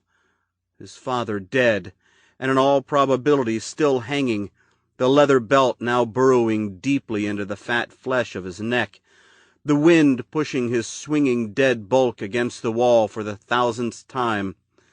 His mother alone and wasting away by the minute in the hospital, trembling with an unexplainable fear of the future that had everything to do with her secretive past, still entirely unaware of the tragedy that awaited her at home. My parents, dead. Despite their idiosyncrasies, Mary's strict method of child-rearing and her God-driven principles, Ed's uncaring attitude toward him, he still loved them. They were his parents, and they'd raised him to adulthood, always making certain that he had food on the table and a roof over his head. But now, with great dismay, he realized that none of it seemed to matter any more. His father had committed suicide. His mother was as good as dead, terrorized by her personal demons. Not a soul would ever know he was missing, except his mother, who may or may not come to assume where he'd disappeared to. No question about it. The past had become history, all its previously working particulars dead and buried. Now he was well on his way to beginning the bold new life, one without Ed and Mary Petrie. Johnny sat up and gathered his single piece of luggage from the overhead rack as the bus pulled into the parking lot of the Wellfield Inn on Farland Avenue. He tucked a thumb into his back pocket, a procedure that had become an excessive habit, and felt out Judson's letter, his get-out-of-jail-free card. After fleeing the apartment and placing an ear on the wall in the hallway to see if he could hear Ed's body thumping, he didn't. He caught the 7 train to Grand Central Station. Once there, he took out the letter and placed a collect call to Andrew Judson from a payphone. Johnny had to conserve the $43 he pinched from Ed's wallet, which had been left out on the kitchen table. Judson told Johnny to go to the Greyhound terminal in 10 minutes, where a ticket would be waiting for him. He was also told that the next bus to Boston would be leaving in less than an hour, and that he might need to change buses when he got there. He located the bus in the terminal and was pleased to discover that Wellfield was on the list of as-needed stops en route to Skowhegan. He got off the bus, thanked the driver, an elderly bald man he never really took a look at until this moment, and stepped across the lot toward the motel's entrance. The bus hissed loudly, then shut its doors and pulled away, leaving Johnny alone and feeling vulnerable. He took a deep, nervous breath, looking up at the skies which had just begun to veil its darkness over him. In the lot next to the hotel was a Pizza Hut, which he decided to immediately visit. His food was quickly served, and he managed a few bites, but soon felt full. The restaurant was as loud as the bus had been on its way to Boston, packed with vociferous toddlers and their frustrated parents. He politely asked the waitress to wrap the rest of his dinner to go, then headed across the parking lot to the Wellfield Inn. Upon checking into his room, the girl behind the lobby counter informed him that his room was already paid in full. Judson had fronted the bill. Alone in his room at last, and nursing an awful headache, Johnny fell asleep on his side. His dreams went uninterrupted, filled with images of his mysterious past, of the golden pain, sharp lights, and ghostly human figures trying desperately to draw him closer to what appeared to be a huge white circle painted on the floor. Chapter 21, August 24th, 1988, 3:25 p.m. At the same time Elizabeth Conroy fled in near nakedness through the cornfields alongside her home, at the same time Faith Conroy stuck her fingers into the toilet to retrieve what appeared to be a human organ floating in the water. At the same time Daniel Conroy lay barely breathing alongside his dying dog, and at the same time Brian Conroy dreamed in his crib. Benjamin Conroy pulled his pickup truck into the small dirt lot outside of his church, the Organization of God. The lot was empty, of course, as was the church. He kept the doors locked at all times except on Sundays when performing the 2 scheduled morning masses, and then afterwards upon contemplating the confessions of those repenting the sins in their lives. Every now and then he'd become witness to a good piece of Wellfield gossip, but for the most part it was the same old trivial concerns over nothing. There really wasn't much of value inside the small church, outside of a few porcelain statues or some brass plates. But wouldn't some of the damn local politicians love to find a way to close his doors for good so the faithful parishioners could line their pockets instead? God forbid if they ever broke into his office and unlocked his desk drawers, where they would unearth the ammunition needed to bring him down. God forbid. He stopped the truck right up front, setting the tires into a tall patch of witchgrass. His back cracked as he got out, the sharp pain traveling up his spine into his head. He gripped his temples, an action quickly growing into habit, then slowly climbed the 4 wooden steps to the entrance of his church.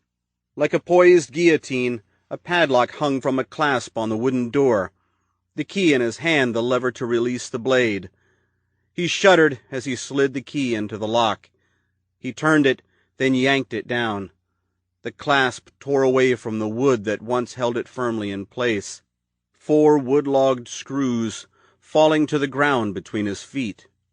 He paused, gripping the entire clasp and lock in his hand, realizing with dismay that someone must have unscrewed it in an effort to break in.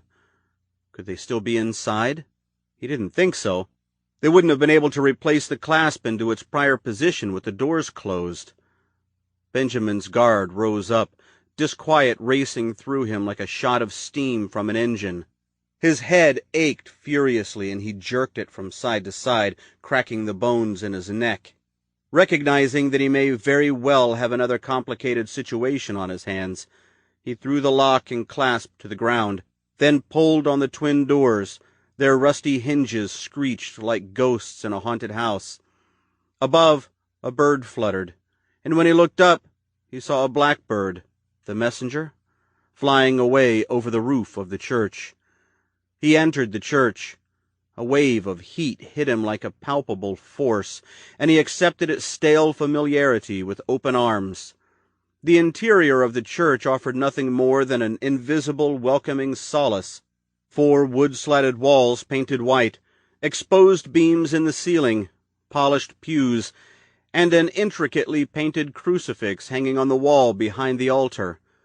Over the years, Benjamin had used only a small percentage of the weekly mass collections toward the upkeep of the structure, and it showed, with the remainder going toward preservation of the Conroy house, an average of $2,000 tax-free a week.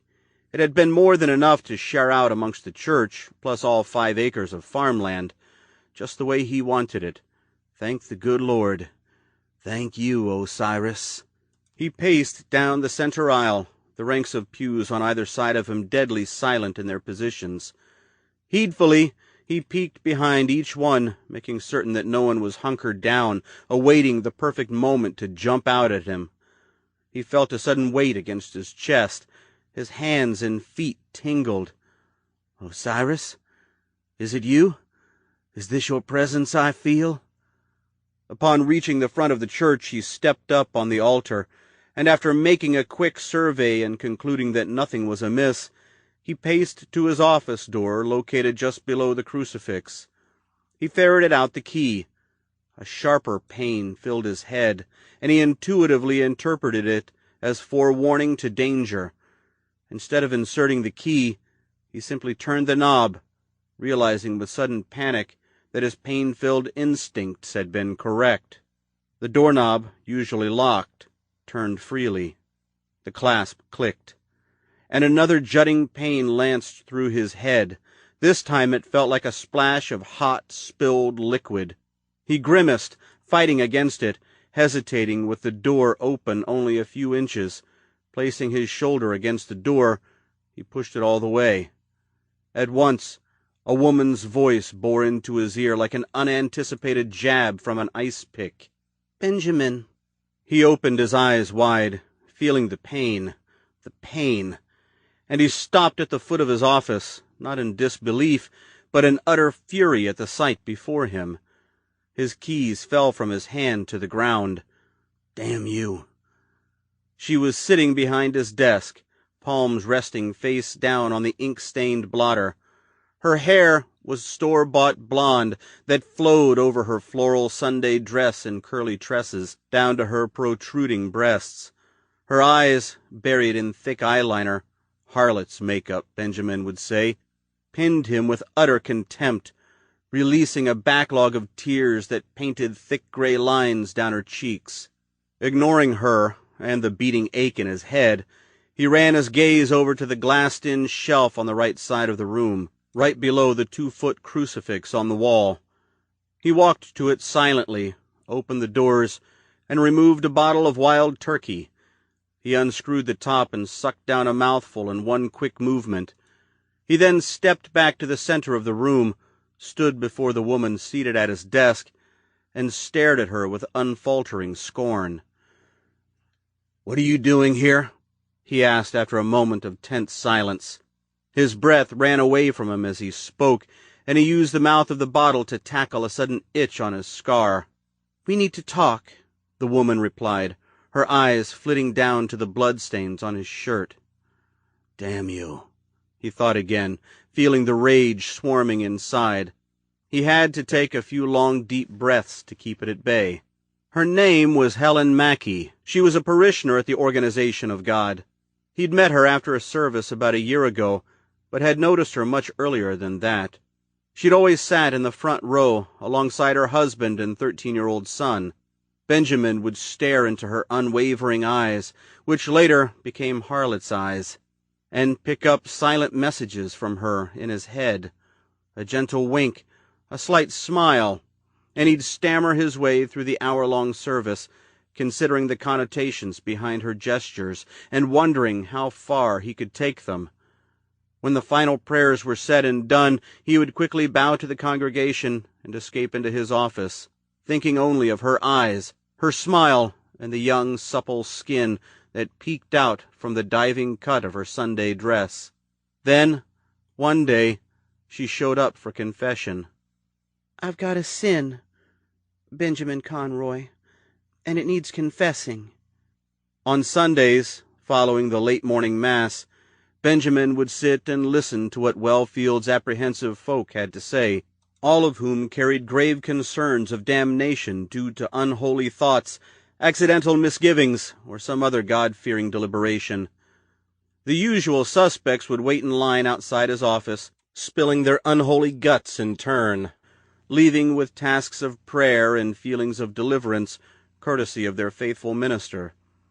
Less than a year ago, after a rather light showing, the Brantley sisters, one right after the other, moaning about their argument the night before over the correct way to mix tapioca, and Calvin Mooney, who had thoughts of coveting his neighbor's wife, Benjamin stood to leave, only to find the door to his office blocked by Ms. Bleach-Blonde Dark-Eyes, one hand supporting her nimble form as she leaned seductively against the frame, her Sunday dress unraveling at the sash, and her beautiful fall of golden hair slightly mussed.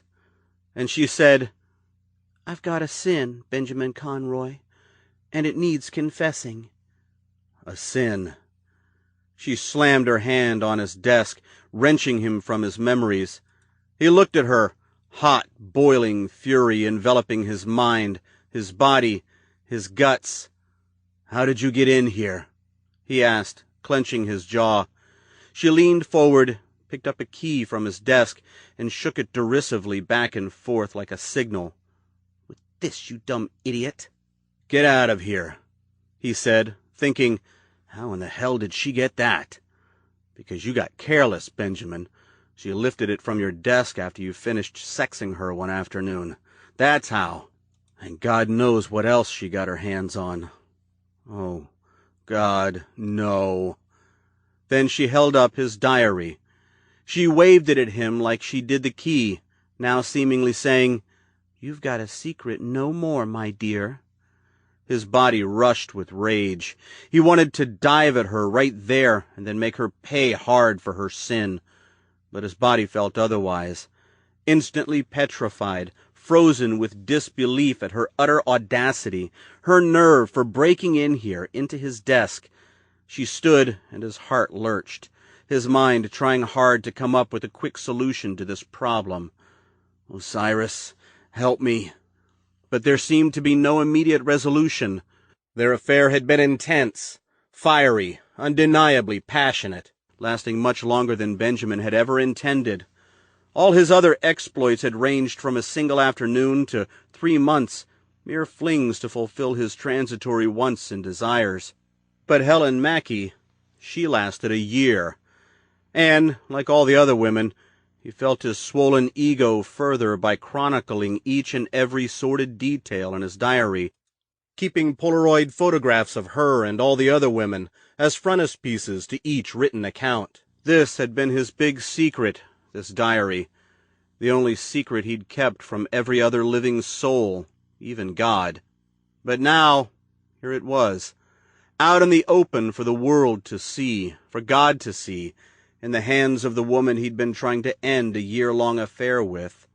She circled around the side of the desk, stumbling a bit. She planted one butt cheek down on the edge, knocking over a cup of pens and pencils. "This one is really interesting," she said, holding up a photograph of a naked girl. Her words were slurred, and Benjamin could tell that she'd been drinking. I believe this is Brittany Wellman, Grace Wellman's daughter. Gee, Benjamin, last I heard she just turned 16. And if I'm correct, this picture here looks to be about 2 years old. And let's not try to ignore what you wrote about her. Shall I refresh your memory? Her cheeks were flushed, eyes wide and sparkling. Benjamin could tell that she was enjoying this little performance. Quickly and impulsively, he lunged for the diary, a half-hearted effort. She flinched away and dropped it to the floor. The photos fell out like confetti. When he bent down to pick them up, she uttered, "Don't move." He didn't like the sudden tone of her voice. Slowly, he twisted his head and looked up at her. Oh my God, is that a gun? He didn't know where she had it hidden, in her purse perhaps, which was draped loosely over her shoulder, but here it was, aimed at his chest. A second round of tears darkened the eyeliner tracks on her face. A gust of late-afternoon wind rattled the beams in the church, adding to the surreality of the situation. He held up his hands, feigning ignorance, eyes darting between the gun, her face, and the Polaroid photographs spread out on the floor like dominoes. "Helen, please, don't." "Listen to me, Benjamin. We have a problem, and I need you to fix it." Her face was wounded, brimming with uncertainty and pain. "What is it, Helen?" His eyes moved toward the gun, now lowering a bit, slightly loose in her grip. I'm pregnant." She made an attempt to say something else, but only sobs came out, and the gun dropped an inch further. Keeping the revelation at bay, Benjamin observed that he was dealing with a woman who'd never used a gun before. In all her dazed uncertainty, she must have lifted it from her husband's nightstand drawer and tucked it into her purse with no real intention of pulling the trigger. She'd wanted to frighten the man she'd been having an affair with, the man that had presumably gotten her pregnant, and that was it. With this conviction in mind, Benjamin said, "Let's talk about this, Helen. Are you certain you're pregnant?" "Of course I am!" she screamed, securing her aim on him. He inched close to her, despite the threat, catching a thick reek of alcohol on her breath.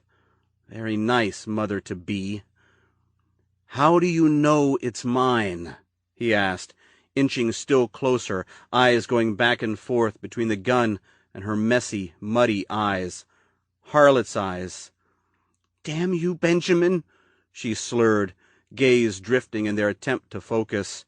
"You know me better than anyone, even my husband, even my son, and you know I haven't been with anyone else but you." The gun lowered further. Her voice hitched, and she said, "Benjamin, I can't handle not being with you." The tears started flowing again, and she blurted angrily, "You told me I was your soulmate, and I gave myself to you over and over again, right here on this damn desk. And then you refused me. Oh, God, you refused me. And then you just think you can throw me away like a piece of trash? Well, I can't let you do that." She looked at him scornfully and added in a frighteningly calm voice, "If I can't have you, then no one can." He remained silent, striving to work his magic on her as he'd done so many times in the past. "Osiris, I beseech your strength to allow me the good fortune of my desires." When she'd thought it might be better that they didn't have sex because of her fluctuating guilt or of her concerns of getting caught, he'd sweet-talk his way deep into her sweet slickness and deposit his seed as a material token of his love, a souvenir to take home to the Mackey household. She would fall for the deceit every time, and now he'd make her fall for it again. "And have me you shall," he said softly, lovingly. The emotions on her face switched patterns almost immediately, tears of confusion sprouting from her eyes as she attempted to regain focus. The gun wavered in her hand, and then dropped. He stared at her, feeling an unfamiliar blending of emotions, of fear and of anger, and of mounting aggressiveness pooling into distinctly innovative sensation. It was a singular feeling, as though he were building up with natural gas, waiting for a single spark of opportunity to blow. It was the end result of never having seen her like this before, so distraught, so out of control. In the past, there had been indications of instability in her behavior, of depression or high anxiety. But she'd always been able to compose herself, despite her lack of confidence, her lack of self-worth, weaknesses he'd always preyed upon to further his selfish intentions. But she'd never gone over the edge before, like now. "I can do it. I will command her. I have communicated with the gods, and there was no one more powerful than me." He stepped an inch forward, closer still, struggling to find a loophole of opportunity in her madness. She looked at him blankly, then gazed down at the gun in her hand. A scared look enveloped her face, cheeks red and glistening beneath the jagged lines of mascara. The gun. And upon wholly focusing on the weapon, his potential downfall, his anger progressed into utter rage, devouring all other lingering emotions in his mind, including the pain in his head. His breathing escalated, his heart slammed against his ribs, his blood burned red hot. He watched her as she impassively ran her free hand through her hair, a nervous reaction to the fragile situation she was hoping would end in her favor. Benjamin wasted no time. Taking advantage of her vulnerable position, he moved on her like a charging bull, cocking his right fist back and lunging at her with all his body weight behind him. He tried to remain silent in the offering, but a small grunt escaped his lips, alerting her of his violent approach. She performed a defensive twist and at the same time raised the gun. Neither action proved itself effective. The first blow came from his fist, striking the side of her head. A split second later, the gun went off, taking out a large chunk of plaster in the wall behind him. "You crazy bitch!" he yelled, voice loud and determined. He grabbed her wrist and forced her arm away. Their bodies fell back and her hand struck the rear wall of the office. The gun fired again, tearing a hole in the ceiling. Plaster rained down on them. As the struggle ensued, he locked eyes with her. She saw the fear and terror and shame in them. She grinned maniacally, teeth gnashing as she forced her arm forward with surprising strength, the gun lowering, the mouth of the barrel now only inches above his head. In a do-or-die move, Benjamin whipped his head forward and connected full force with her nose, the fierce collision producing a warm, wet, cracking sound. Helen staggered back against the wall, mouth wide open, eyes wide open, nose wide open. A fountain of blood spewed from her face, visibly traumatizing to both her and Benjamin. Her hand swung blindly through the air, the gun hanging limply from 3 trembling fingers. Here, time seemed to unfold in slow motion, like a motion picture in frame-by-frame mode. Vicious pain rocketed through Benjamin's head, making it feel as though it had imploded. A filmy blur doused his vision, obscuring his view of the woman he'd made love to countless times in the past, her once beautiful face slowly coming into focus, divulging a brutal mass of damage. Her nose, a gory mess, releasing a foamy swath of blood and bone that coated her mouth and neck. She attempted to scream, but only guttural, throaty gurgles came out. Benjamin stood trembling at the horror he instantly created of her, staring with loathe and awe as Helen's body stiffened up, eyes fluttering as if struggling to keep free of the squirting blood and mucus. And again she tried to speak. Again a thick gurgling sound blasted out. She doubled over, gagging in violent fits, strings of fluid spewing from her mouth. Benjamin looked at her hand. The gun was still there, and her fingers were tightening around it. Her arm began to slowly raise. He bellowed and lunged at her, fist held high. He punched her in the meat of her wound. Blood burst out at him, forcing him to close his eyes. Blindly, He swung again, connected with her face. He swung again, hit her on the side of the head. She staggered sideways along the wall, leaving a streak of blood there. He continued to rain blows down upon her, his mind telling him that it was all self-defense, that she was holding a loaded gun and had fired it at him, leaving him no choice but to protect himself. She raised her hands up, not to point the gun. Benjamin guessed that at this point she didn't even realize it was still in her hand, but to shield herself from further injury. It did her little good. A series of blurts emerged from what used to be her lips, but that was all.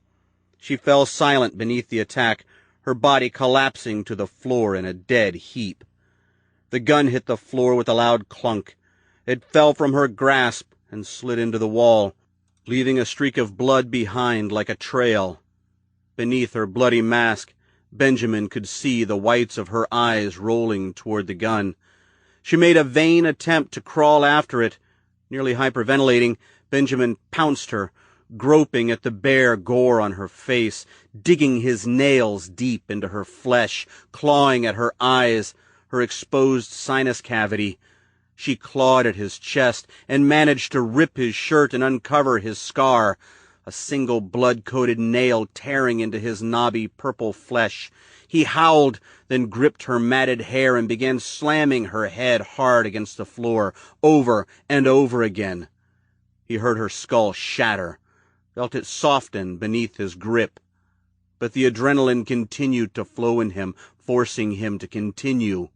Soon, the rear of her skull was nothing more than gritty pulp, squelching between his squeezing fingers.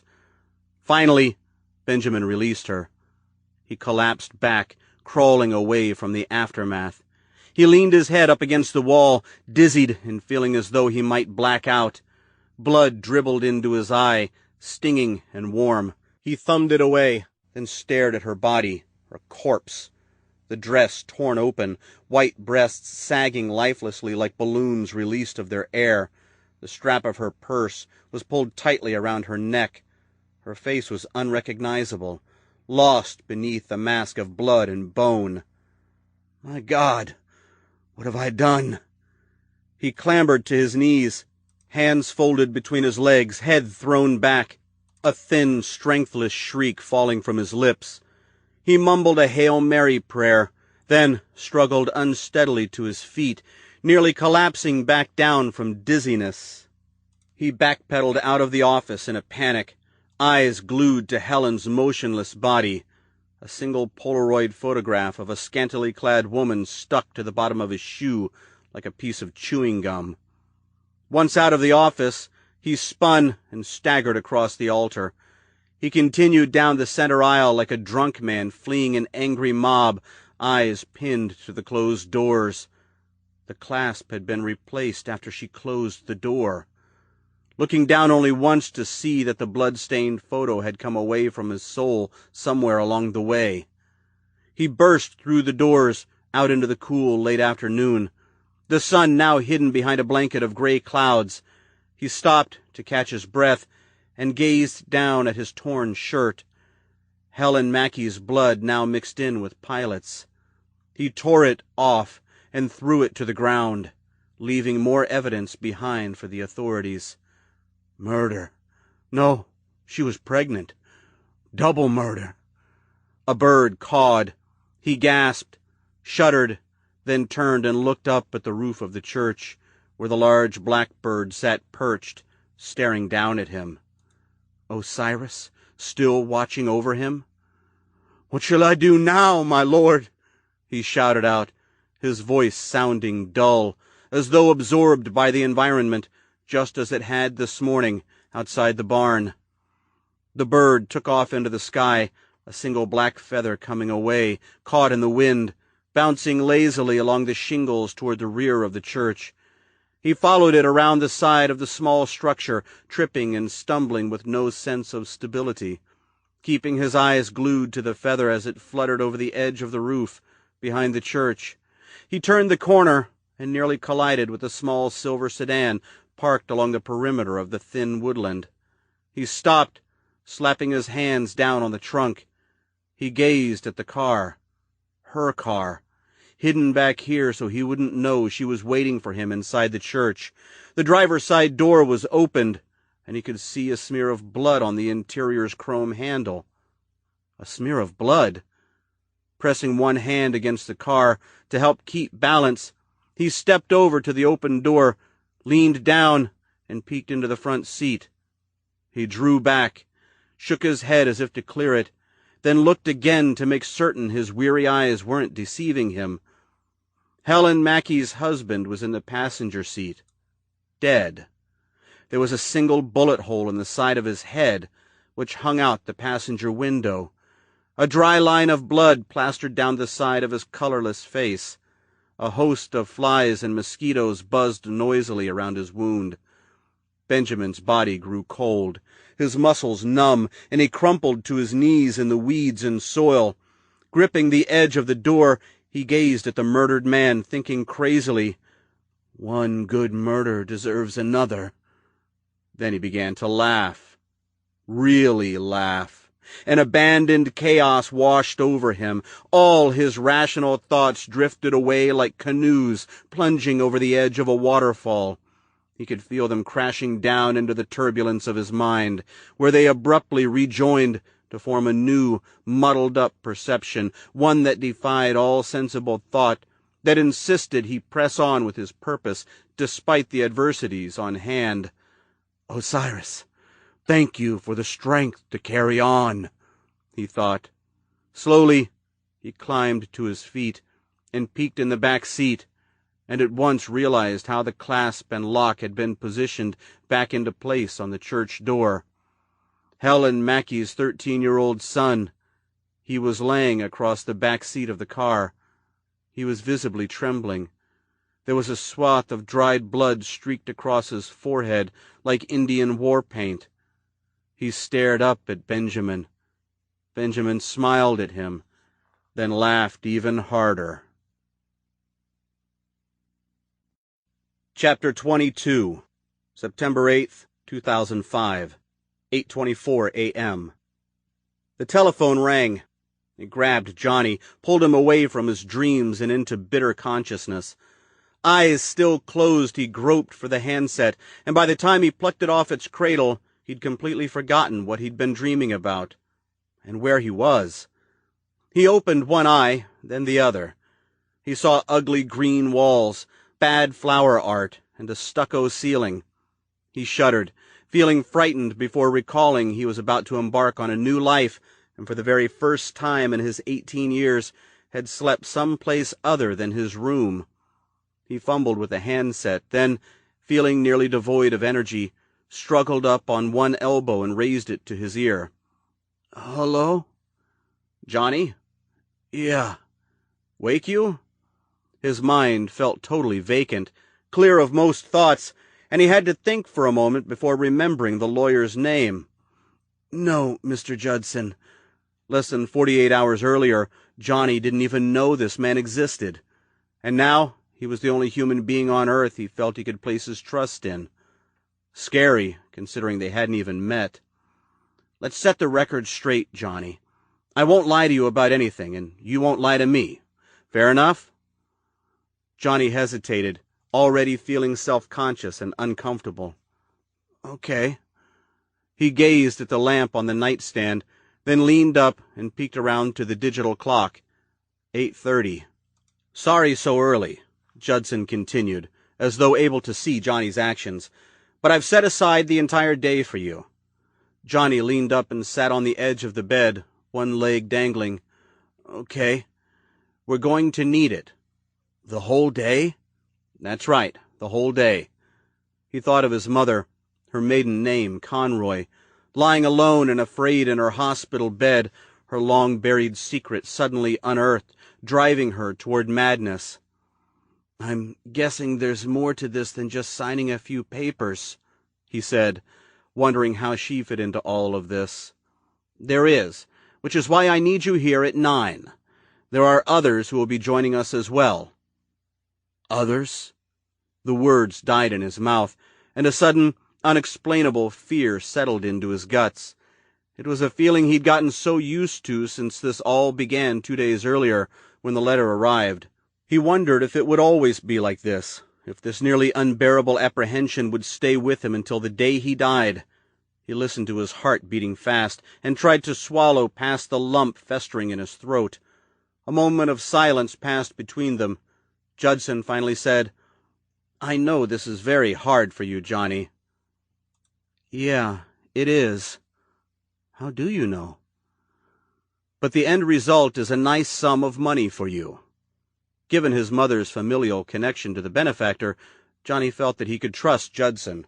However, the lawyer was still just a voice on the phone, making promises of an unseen fortune, and it didn't take a scholar to know that when there was money involved it was prudent to keep your guard up, especially with an individual so observably devoted and helping you along. "Can you be here in 30 minutes?" Judson asked. "How am I to—" "There'll be a cab waiting for you outside the motel in a few moments. You can have breakfast here." "Thank you," he answered, not feeling very hungry. "So I guess I'll see you in about a half hour." "Sounds good." He hung up the phone, stared at it for a moment while deliberating what to expect from Judson. The whole day. Then he got out of bed and took a shower. While getting dressed, he watched a local newscast about an escaped patient from a neighboring psychiatric institution who was still at large, and was considered armed and dangerous. A photo was broadcast of the man named David Mackey, who had only one eye and a large dent in his forehead. In 20 minutes, Johnny was walking out the front door of the motel, his tote bag draped across his shoulder. A cab was waiting for him beneath the motel's cement canopy. The driver, a thin man wearing a black polo shirt and a Red Sox cap, was leaning sideways across the steering wheel. "You Johnny Petrie?" he asked. Johnny nodded. His stomach growled, and he realized, despite not having any appetite, that he hadn't eaten much over the last 36 hours. He tossed his bag into the back seat and slid in alongside it. He felt out the lawyer's letter in his back pocket, now becoming a security blanket of sorts, then reached into the tote bag and removed the clear plastic bags containing the feather he found on the fire escape back home and Ed's strange suicide note. He folded them carefully and placed these into his pockets as well, keeping all his keepsakes of this momentous event in one place. Once the door was shut, the driver pulled out of the lot, turned left, then moved slowly down Farland Avenue. Johnny sat quietly behind the driver, taking in the sights, observing the differences between the hustle and bustle lifestyle of Manhattan and small-town New England. Here, everything was spread out. Small shops and parking lots adorned with flower pots, set apart by stretches of woodland and pastures that seemed to go on forever. The city, on the other hand, was Wellfield's polar opposite, crowded with just about everything under the sun. You couldn't see 10 feet in front of you, because there were so many buildings and people in the way. The cab reached what appeared to be a busier part of town, the heart of Wellfield, perhaps, and made a right. Johnny saw a diner, a small movie theater, and a bank with a large LED display that showed 74 degrees. As the cab idled at a stoplight, Johnny could see a drugstore, a toy store, and a stationery store. "Where you from?" the driver asked, breaking the silence. "New York." "City boy, eh?" "Yes, sir." "Here visiting some relatives?" "You might say that." The cab jerked forward as the light turned green. They rode in silence for another half-mile, passing rows of shops, homes, and queues of cars parked with their rear ends facing into the street. They circled around a fountain with 3 cement bears looking out from their midpoint support, then passed another strip of small retail stores. Perhaps 100 yards behind these stores, Johnny could see a large stretch of unused land that sloped upwards into a knoll. It was surrounded by a rickety-looking wooden fence, weeds and gnarled bushes growing high behind it, packed tightly into the area like subway riders during rush hour. A rusted metal sign alerted those nearby that it was private property and that there would be no trespassing. To Johnny, the unused land seemed out of place in this built-up area of town. But then again, what did he know?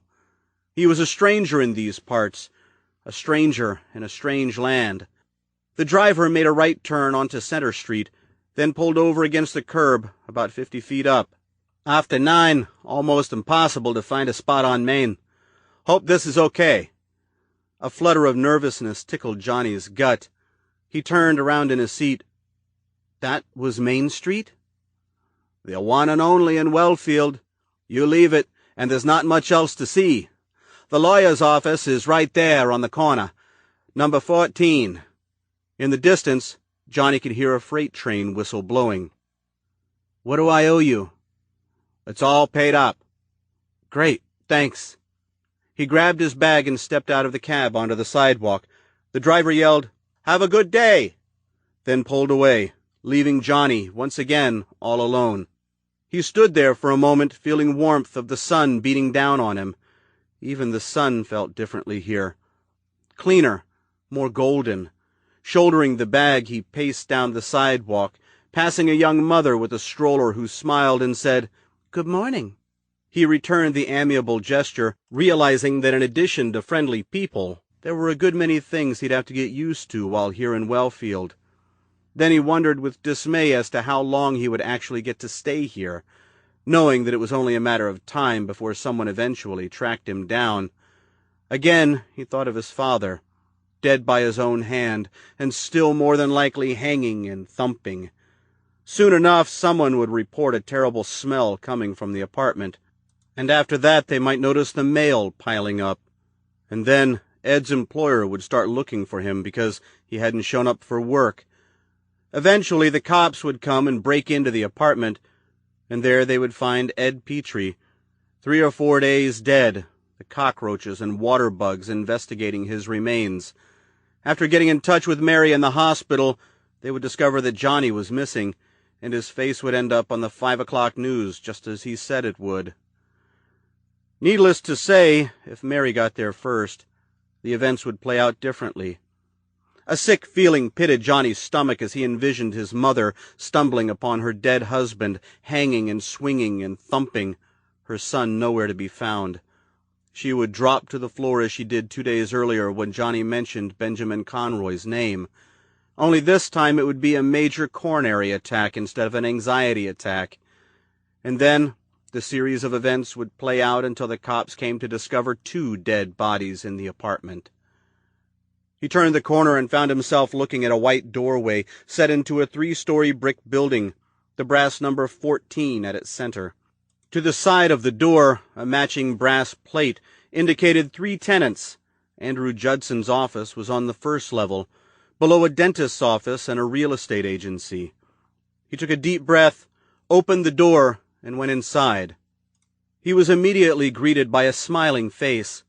A woman in her late 40s, perhaps, sitting at a desk behind a redwood cutout. "Johnny?" she asked warmly. "Yes, ma'am." She picked up the phone on her desk and intercommed Judson. Johnny waited about 30 seconds, listening to the canned Neil Diamond, until a man appeared from an adjoining office. Contrary to his young-sounding voice, Judson was a man pushing 60, with fair skin and white hair receding at both hairlines. He was neatly and professionally dressed, wearing blue trousers and a navy and red striped tie sitting subtly against his pressed white dress shirt. His smile was wide and brimming, and on the face of it, more trustful than his voice had been on the phone.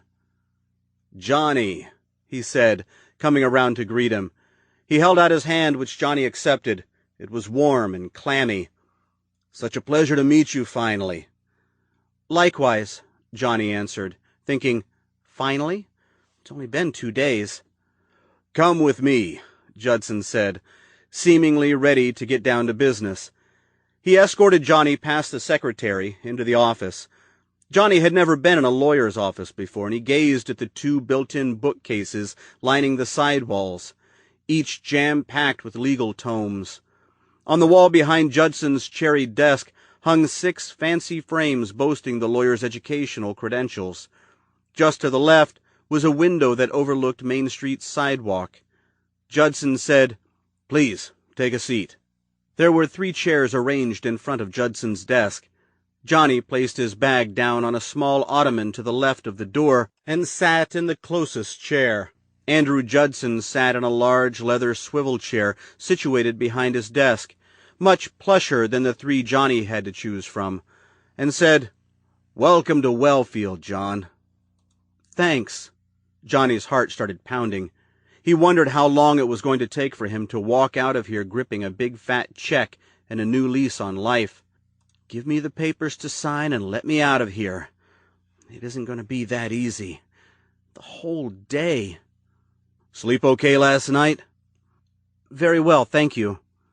"The Wellfield Inn is pretty much the nicest place in town. Certainly not as posh as what you're used to, living in Manhattan and all." "Well, Mr. Judson..." "Please, just call me Andrew." "Okay, Andrew. Last night was actually the first time I've ever stayed in a motel." Judson smiled warmly. "You don't say."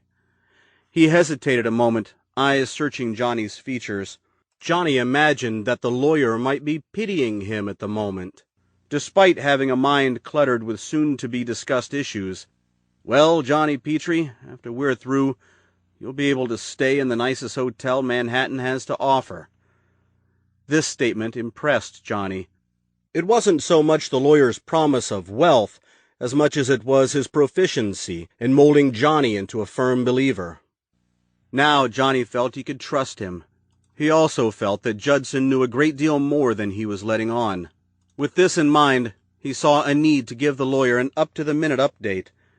"I won't lie to you about anything, and you won't lie to me. Fair enough?" "Mr. Judson, Andrew, before we get started, I have to tell you something. A lot has happened since I received your letter 2 days ago, and I'm certain that it's all related to what you already know.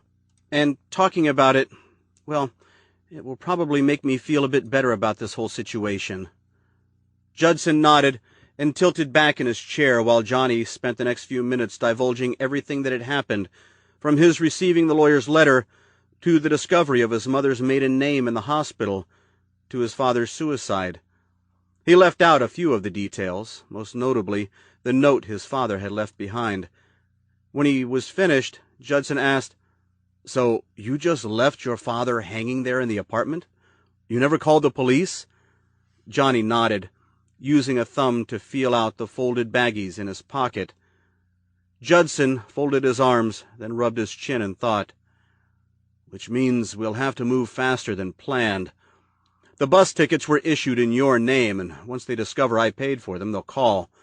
It may take them a while, but they'll figure it out." "I didn't do anything wrong." Johnny shifted uncomfortably in his seat, and his breathing began to shallow up. "No, you didn't. But there's much to discuss, and now less time to do it." Johnny didn't respond. Instead, he sat straight up in the chair and folded his hands protectively in his lap. The intercom beeped. Judson pressed a button and said, "Yes." The secretary's voice spilled into the room from the tinny speaker. "They're here." "Tell them to wait," he said firmly. "And Susan, could you bring in the food, please?" "Right away," she answered, and not 10 seconds later appeared with a small tray filled with bagels, muffins, and coffee. She offered it to Johnny. He helped himself to a bagel and a cup of black coffee. "The men waiting for us in the lobby," Judson said, taking a muffin from the tray, "are the mayor of Wellfield and his lawyer." "What do they want?" Judson waited until Susan left the room, then said, "They want your inheritance." Johnny hesitated for a moment, then bit his lip and asked, "What is this all about? I mean, why am I here? And how is it that I am the one about to receive this man's inheritance?" Judson took a quick sip of coffee, paused, then leaned forward and clasped his hands together. "Johnny, this is all going to come as a shock to you, but I feel it's best that I come right out and tell you." He took a deep breath, and at this moment Johnny imagined Judson telling him that he was going to die of some form of incurable cancer, and that he only had 10 days to spend with his newfound fortune before dropping dead. But as Johnny realized how foolish that contemplation was, considering that Judson was a lawyer and not a doctor, Judson pinned his gaze and said, Johnny Petrie is not your birth-given name. Your real name is Brian Conroy. Benjamin Conroy was your father, and you are the sole living heir to his estate." Johnny froze for a moment, then placed his coffee and bagel on the desk. His interest in food instantly diminished. His hands started shaking, and he could feel his heart rate speeding up. He sat back, feeling a unique level of fear that was both indistinct and precise, as though he were engaged in a dream, stripped of his clothes, and vulnerable in some strange public forum. "Johnny, I want you to know that I'm here to help you, that it's my job to see that you are rightfully taken care of in the eyes of the law. Benjamin Conroy was my client, and I've been paid to make certain his will is properly executed. I assure you that every last detail will be thoroughly outlined for you so that you may understand everything correctly." Again, Johnny thought of his mother, Mary Petrie, formerly Mary Conroy, and again he wondered if she were lying in her hospital bed praying to the good Lord Jesus Christ to heal her of her ails, all the while looking for Ed or Johnny to appear at the door and take her home. Then he thought, has she been released? Is she now home in the apartment, passed out on the floor beneath Ed's hanging body? Ed Petrie, not his father. He looked at Judson and asked, "What about Mary? Is she my real mother?" Without pause, Judson answered, "Mary Petrie is your aunt, Benjamin Conroy's sister. Your real mother's name was Faith Conroy." Johnny clutched his chest with the tips of his fingers, his heart seemingly attempting to leap into his throat, his scar tingling on the surface of his tireless beat. No way. There must be some sort of mistake. I mean, I have memories of my parents since I was little, 3, maybe 4 years old. Judson grinned solemnly, then opened his desk drawer and brought out a photograph. He showed it to Johnny. What he saw in the lawyer's hand was a dull color portrait of a man and a woman. They were dressed nicely, Sunday wear, Mary would say, standing in a small flower garden in front of a farmhouse. Johnny noticed the resemblance at once. He looked just like the man in the picture. Additionally, he could see the man's resemblance to Mary, which is where, Johnny realized, I thought I'd inherited my features from. Jesus. "The resemblance is uncanny," Judson remarked. "Wouldn't you say? I really couldn't believe it when I came out to see you just now. There was no question in my mind at that point, and there is no doubting it now, Johnny. You are Benjamin Conroy's son, Brian Conroy." Johnny leaned forward and took the photo. He stared at the picture, into Conroy's faraway eyes. Inexplicably, he interpreted their firm, dark stare as an accusatory inquiry from the past. He could virtually hear the man's deep voice. "What is your real purpose?" The woman, his real mother, stood meekly at his side, one limp arm cradled loosely through the crook of his elbow. She'd blinked just as the photo was taken, which made her look as though she were wincing in pain. "These people, they are my real parents," Johnny stated dully, eyes pinched in bewilderment. Judson nodded. "So, if Mary is really my aunt, then Ed Petrie is your uncle. Married her right here in Wellfield over 30 years ago." Shaking his head, Johnny laughed uncomfortably. He placed the photo down on Judson's desk, then sat back and looked out the window. Wellfield's locals paced busily along Main Street. He let a few moments of silence pass. Benjamin Conroy's face. I have his nose, his eyes, his hairline, imprinting itself upon the surface of his mind. "What is your real purpose?" Johnny pulled his gaze away from the window. His brain knocked and whirled, and he began to feel sick to his stomach. He opened his mouth to speak, the words falling out without restraint. "So, Mr. Judson, what is my real purpose?" Judson grinned and looked at him intently over his folded hands. "Your purpose is to claim your estate. But first, You need to know exactly what it is we're dealing with." "Okay, I'm ready." "All right, then. So, in a nutshell, you have inherited Benjamin Conroy's farmhouse, as well as all 5 acres of his land, which, if you look out the window, down Center Street, you can catch a glimpse of it. It used to be a thriving farm, but has remained untouched since Benjamin's death 17 years ago. Wait, 17 years ago? My real father died 17 years ago when I was 1? Judson nodded, as did Faith Conroy, your mother. Benjamin Conroy's will stated, which I myself prepared many years ago, that in the event of Benjamin and Faith's untimely passing, Ed and Mary Petrie would become the lawful guardians of their children. So they legally adopted you, and had your name changed to Johnny Petrie. Soon thereafter, Ed and Mary Petrie moved to Manhattan. Being that I had also been assigned to hand over Benjamin's estate, I had to keep close tabs on Ed and Mary all these years, which really wasn't all too difficult, since they hadn't moved since arriving in New York all those years ago. Andrew, you said his children. Does this mean that I have siblings? Judson hesitated. Oppressive silence descended down upon them. Dimly, the lawyer replied, "You had a brother and a sister. They, too, are dead." Judson tilted his chair back. It made an uncomfortable creaking noise, matching the look on his face. Johnny was about to ask how, when there was a light knock on the door and Susan poked her head in. "Your guests are getting impatient."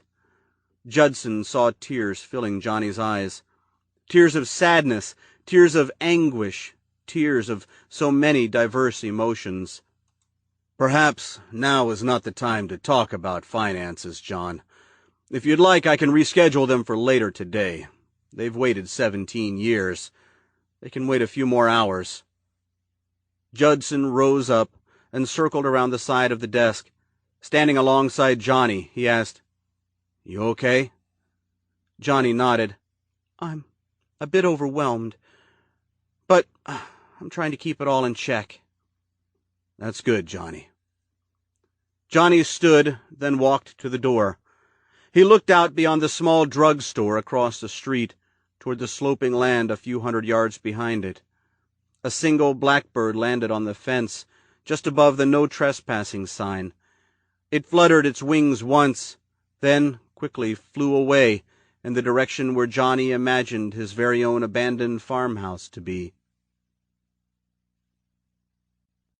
Chapter 23, August 24th, 1988, 4:13 p.m. Erotic assault.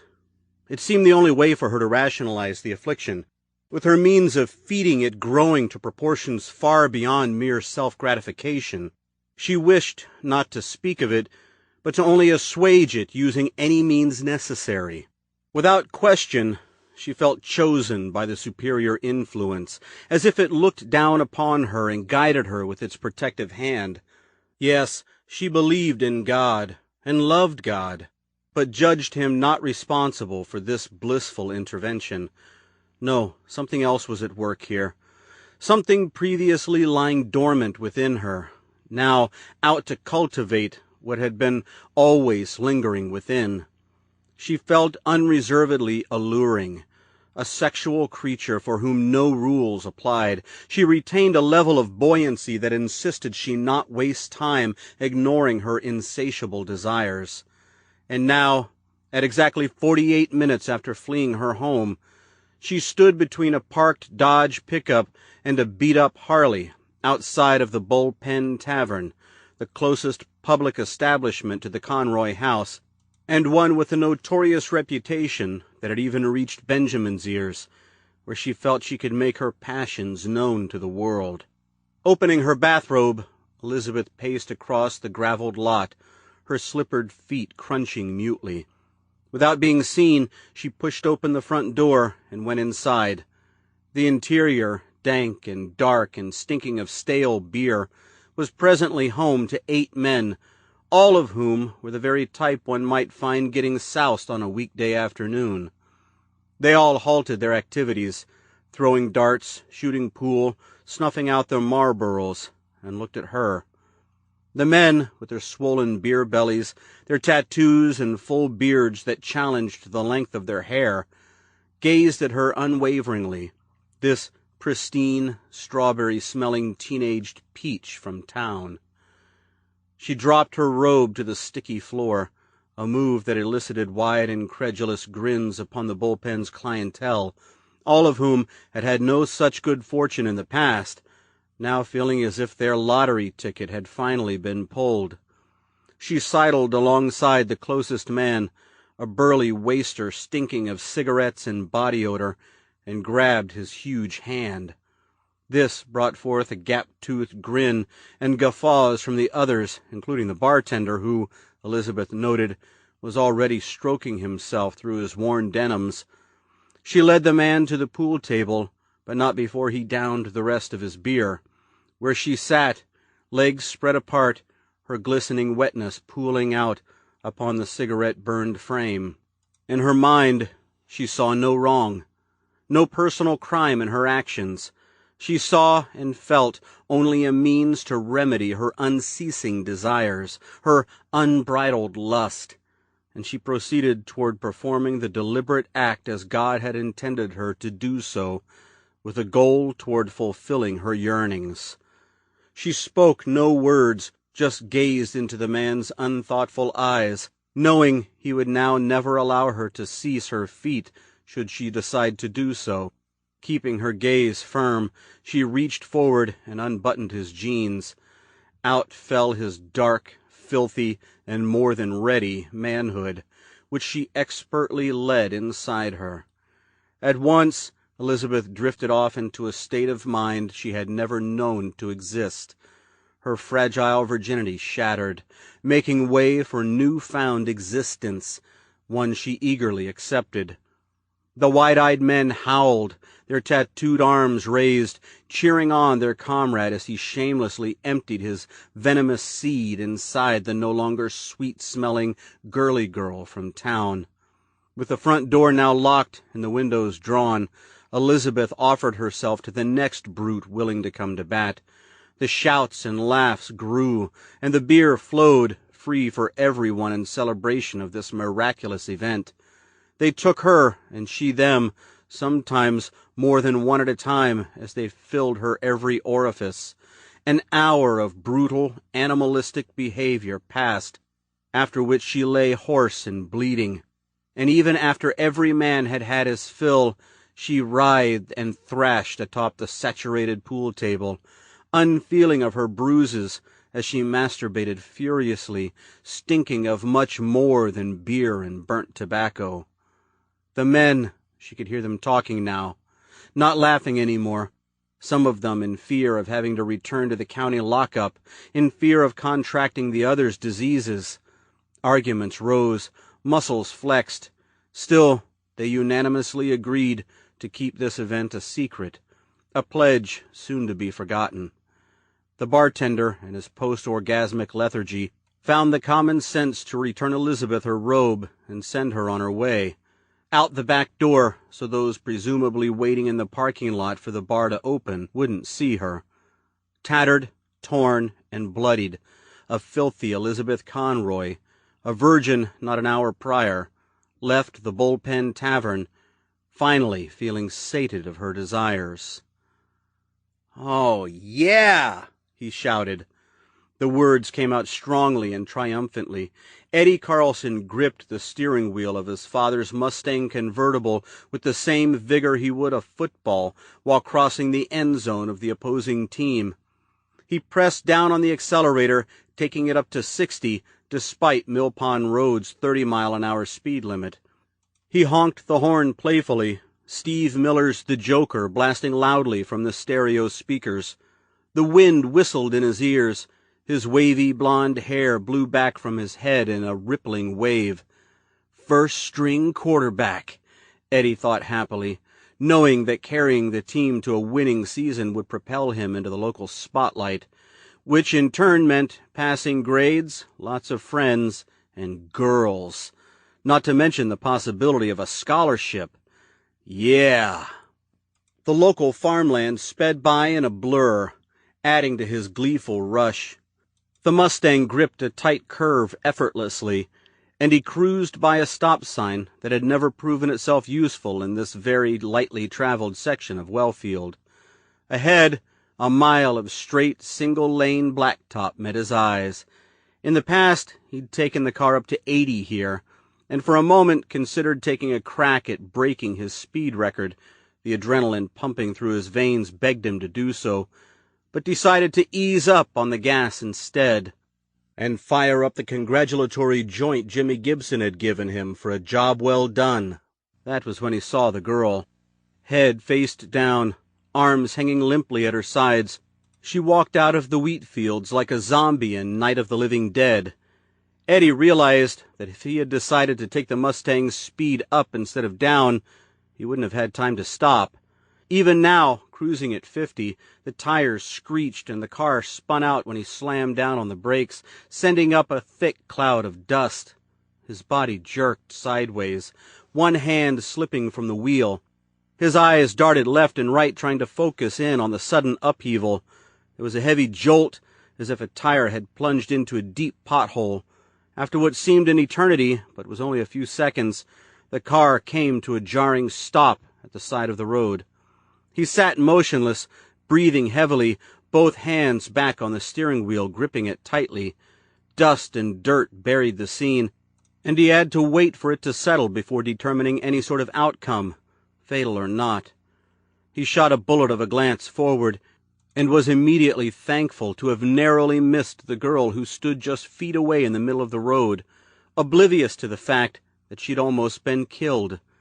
He opened the door and got out, coughing away the dust entering his lungs. Despite the heat of the day, a shiver marched across his spine. His heart thudded like a drum, and he could only spread his arms in question and study the girl in disbelieving silence. He was as amazed by her beauty as he was her obscene state. The girl remained motionless, staring at the ground, a ghostly figure enveloped by the settling cloud of dust. Eddie glanced left and right to see if any cars were approaching, but the scene was deserted. Harried thoughts warred in his head, and he came very close to leaping back into the car and hightailing it home, certain the girl, who seemed to be in some sort of blank daze, hadn't even seen him. Instead, he stepped toward her, treading the cracked pavement hesitantly, wondering if he himself should be scared. After all, something did this to her. In the distance, a passing diesel engine chugged and blew its whistle.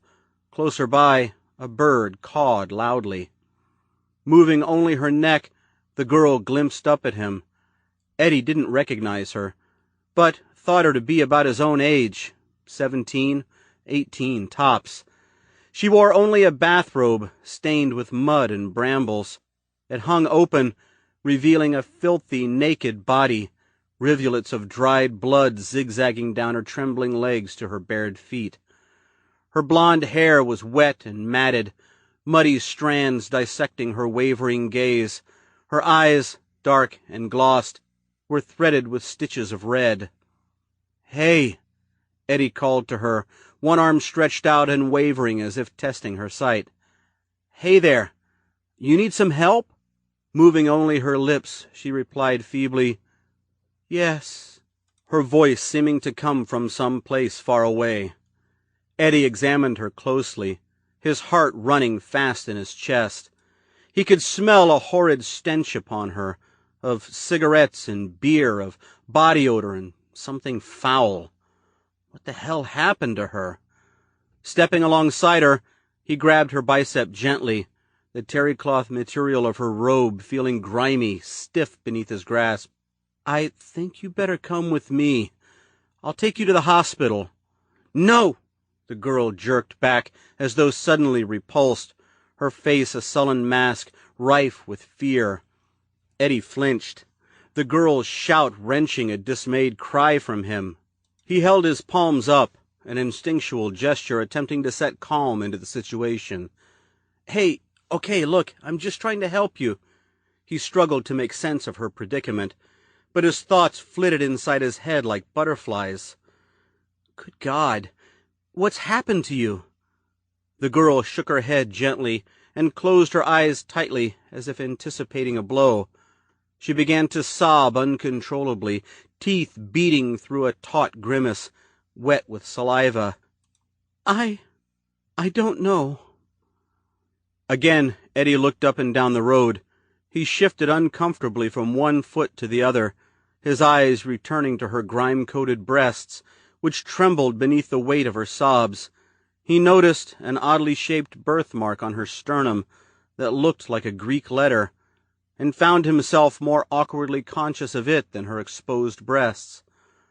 He pulled his gaze away and immediately found himself drawn to the streaks of blood on her legs, which he guessed to be the product of an unbound period. All this time, his emotions responded to the images meeting his ricocheting gaze. Looking at her breasts, he felt strangely allured. Her legs, revulsion. He forced himself to turn away, loath to react to either. He wished for another driver to come along to take control of the situation so he wouldn't have to bear this burden all by himself. Of course, he'd driven along Mill Pond Road enough times in the past to know that unless you were traveling east to the dairy farms or were out there for a little rubber burning, you had no real reason to be here. So he motioned with his arm for her to follow, making an effort to keep his gaze away from her exposed body. "If you don't want to go to the hospital, then maybe you should let me take you home. Do you live around here?" At last, she wrapped the robe around her body, then motioned east over the wheat fields. "Pine Oak," she whispered huskily. Eddie peered off into the bustling distance. "Pine Oak Road? Off Breton?" She nodded. Holy! A flash of recognition hit him at once. A sudden revelation exposed like a magician revealing the secret to his best trick. He knew who this girl was, which now made the sudden circumstances even more mysterious and alluring. "You're the minister's daughter." She trembled and looked away, her sobs tapering down into whimpers.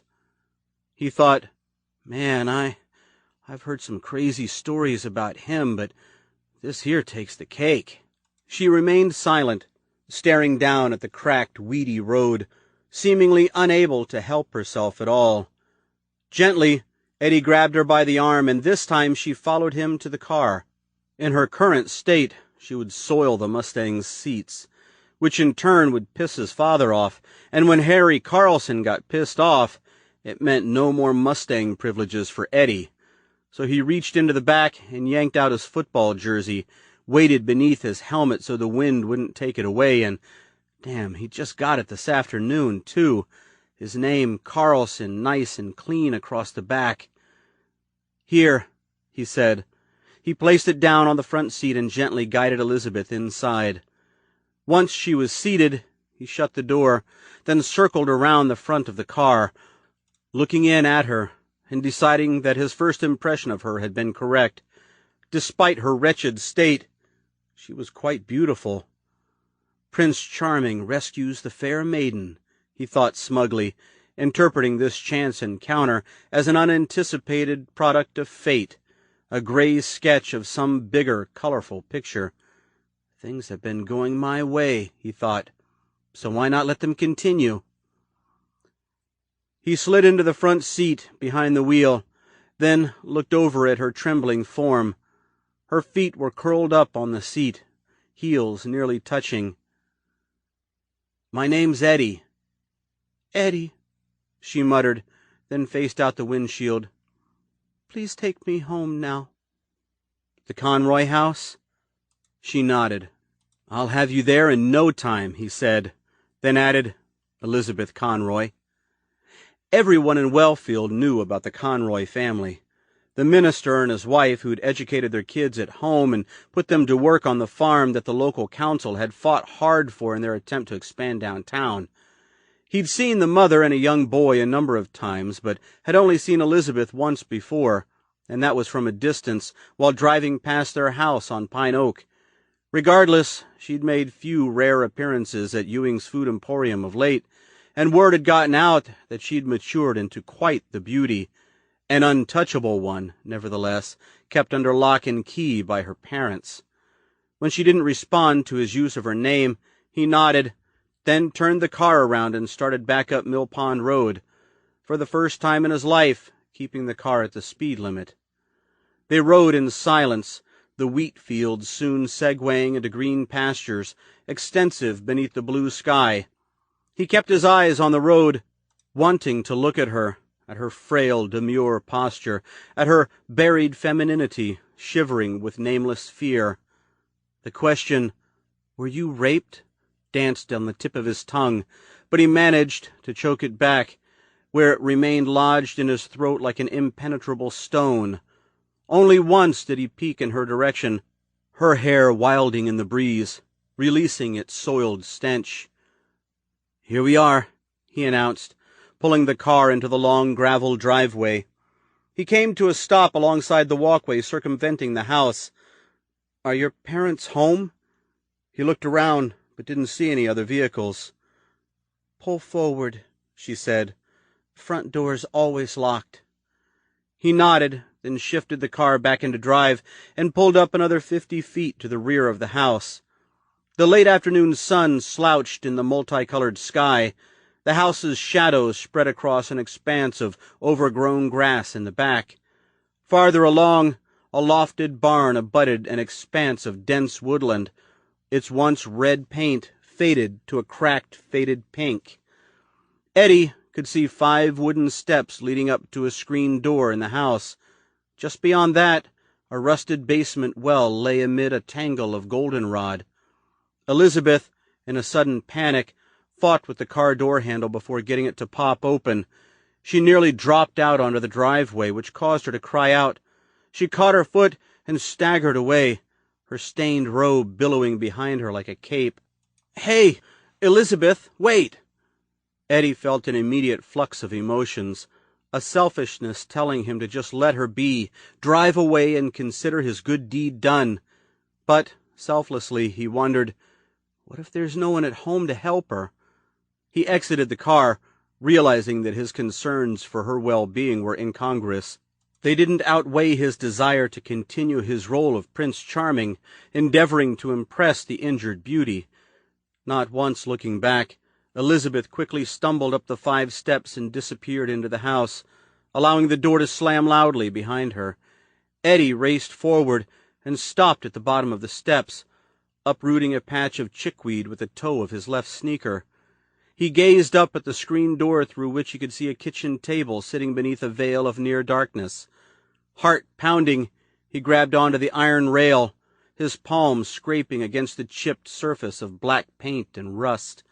Slowly, he climbed the steps, one at a time, looking back over his shoulder in the process and seeing nothing. He reached the landing, heard a dense buzzing of flies. He swept his gaze around, and with a sinking heart, he halted, at once finding no strength in his legs to move. He gripped the handrail bone tight, fighting a rapid panic, his head reeling with the realization of having unwittingly entered a much larger picture than his mind could frame. Lying in the soil against the cement foundation of the house was a young boy and his dog. A puddle of blood seeped out from beneath them like a dark, motionless shadow. The dog, despite its wounds, was still alive, but barely, tongue lolling idly, body heaving painstakingly. The boy, on the other hand, lay eerily motionless across the dog's front paws, a deep, meaty slash running the length of his colorless torso, from which blood still oozed. Dust and soil and bits of grass coated his shirtless girth, evidence of having spent a good deal of time writhing on the ground before succumbing to his injuries. There were hundreds of horseflies covering them. Eddie remained petrified, staring as panic slipped its menacing cloak over him. A profound need to scream clawed at his fraying mind. He opened his mouth, but nothing came out. From inside the house came a woman's terror-filled scream. "Elizabeth! A split moment passed where he struggled with his choices. Help the boy, help Elizabeth, who is now seemingly caught beneath the threat of the boy's punisher inside the house, or simply flee this house of terror and allow the police to do their work. Jesus, how long would that take? Elizabeth would be as dead as the boy by then. Under these grave circumstances, making such a quick, critical decision seemed ludicrous to Eddie. Still, at the same time, he could not question the sane logic motivating him. There was a life to save, and he was the only one on hand to do it. Without allowing himself a moment to second-guess his decision, he tore his gaze away from the picture of death on the ground, then yanked open the screen door and raced into the house to save Elizabeth Conroy's life. Chapter 24, September 8th, 2005. 9:56 a.m. Its location is prime, Judson said, loosening his tie. The mayor, along with the Wellfield Council, has a number of deep-pocketed Orono businessmen lined up, the blueprints to construct more than a dozen commercial buildings signed, sealed, and delivered. They're also planning a gated community of homes, which will cater exclusively to those over the age of 55, as their way of convincing the locals to spend their Social Security checks here instead of sunny Florida, something I plan to do myself in a few years. He paused, then added, Johnny, it's my duty to tell you that your land is worth a good deal more than what they're planning to offer you. They turned right off Main and proceeded down Center Street toward an undeveloped rural area overflowing with 4-foot grasses and brush. This is all mine? Johnny asked, gazing at the grassy countryside, thinking, funny how I've spent my whole life trapped in Manhattan, and now I'm the owner of 5 acres of farmland. Not all of it. Some of it is owned by the town, but they can't build on it until your land is rightfully obtained. Why is that? Well, this area here, he said, pointing to the right, was originally zoned back in the 50s, and in ordinances with federal regulations must remain multi-jurisdictional. Both your land and the town's property overlap between commercial and residential zones. Which means there isn't enough open space for the town to achieve what they want without building on your land. And they can't seek to modify the ordinances, because then it would have to go up for a council vote, which, if approved, would cost the mayor his job. The voting public would never endorse such a variance. There would also be a host of other complications, particularly when the construction companies start applying for building permits. It's a big, vicious circle, one that can't be broken without your cooperation. Sounds complicated. And that's just the beginning of it. Judson reached a 4-way stop at which nothing but fenced-in meadows could be seen. He looked both ways, then turned right. After a minute of silence, he said, Johnny, when you turned 18, you became the sole owner of this land. He pointed east, out the driver's side window. It continues northeast along Rollingwood, all the way to Pine Oak, where the house is located. I have it all mapped out for you. If you like, I can show it to you when we get to the house. Andrew, how much... Johnny paused. He didn't want his budding anxiety to show, so he coughed, then consciously turned his voice down a notch. How much are they planning to offer me? He thought, Jesus, why am I feeling so anxious? This is a good thing. I should be excited. About $500,000.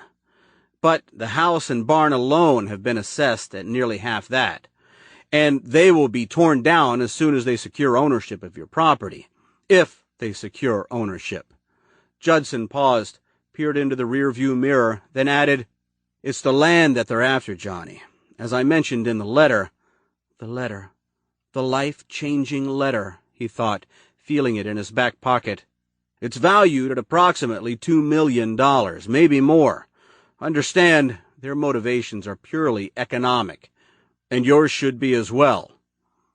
Mr. Judson, Andrew, why are you going to such lengths for me? Well, frankly, My motivations are financial as well. There's a fair sum of money that Benjamin Conroy placed in escrow for me that's been collecting interest for 18 years. Once you sign on the dotted line..." Johnny took a deep breath, then struggled to keep his cool because he wanted to pump his arms and stomp his feet and scream out loud, "Dear God, I'm going to be wealthy!" "But not without paying a price," his conscience immediately replied. "Ed Petrie, your father, not my father, is dead, and Mary Petrie, your mother, not my mother, is as good as dead, stuck in her hospital bed with no one to take her home."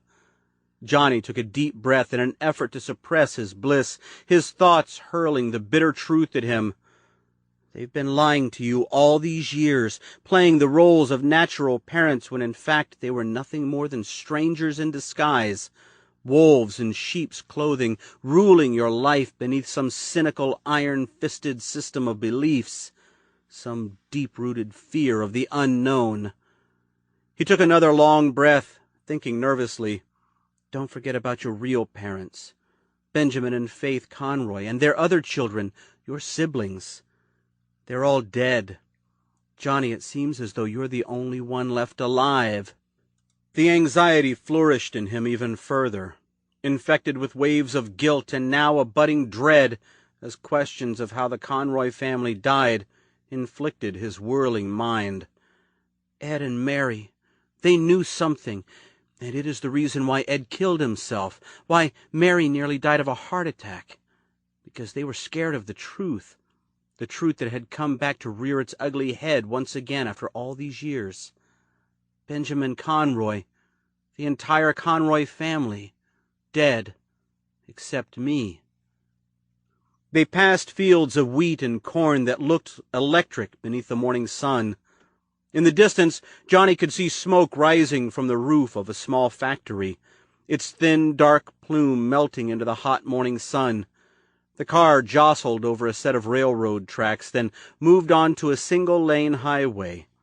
They rode in silence for another minute, and during this time Johnny had made a determined attempt to utilize Mary's natural mode of thought, that the good Lord had fated this fortune, both good and bad, and that all he could do was go along for the ride, down Destiny's Road.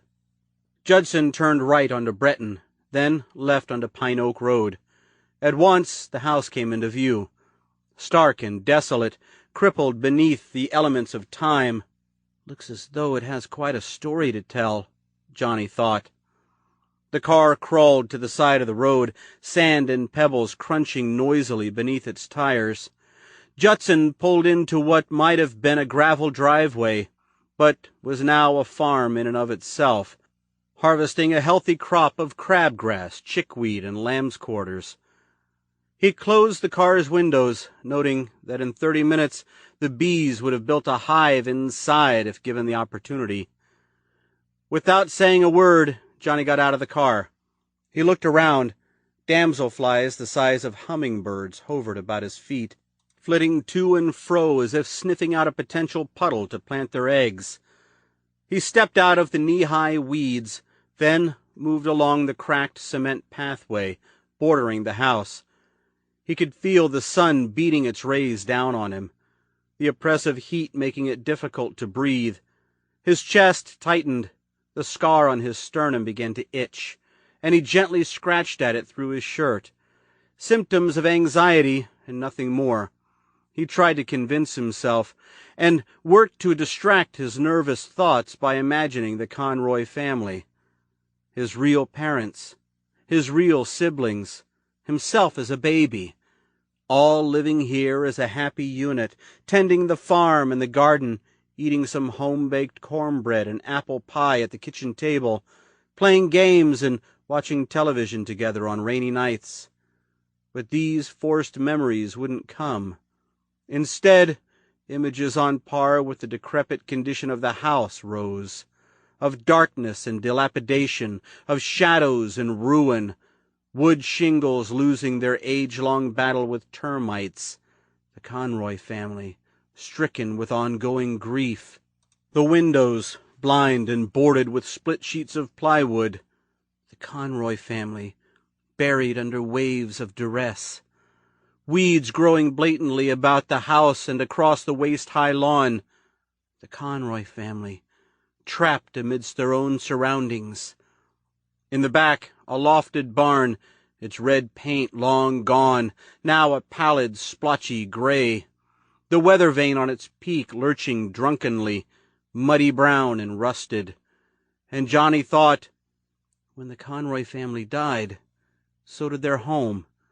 But is their home really dead? It's still standing right here in front of me.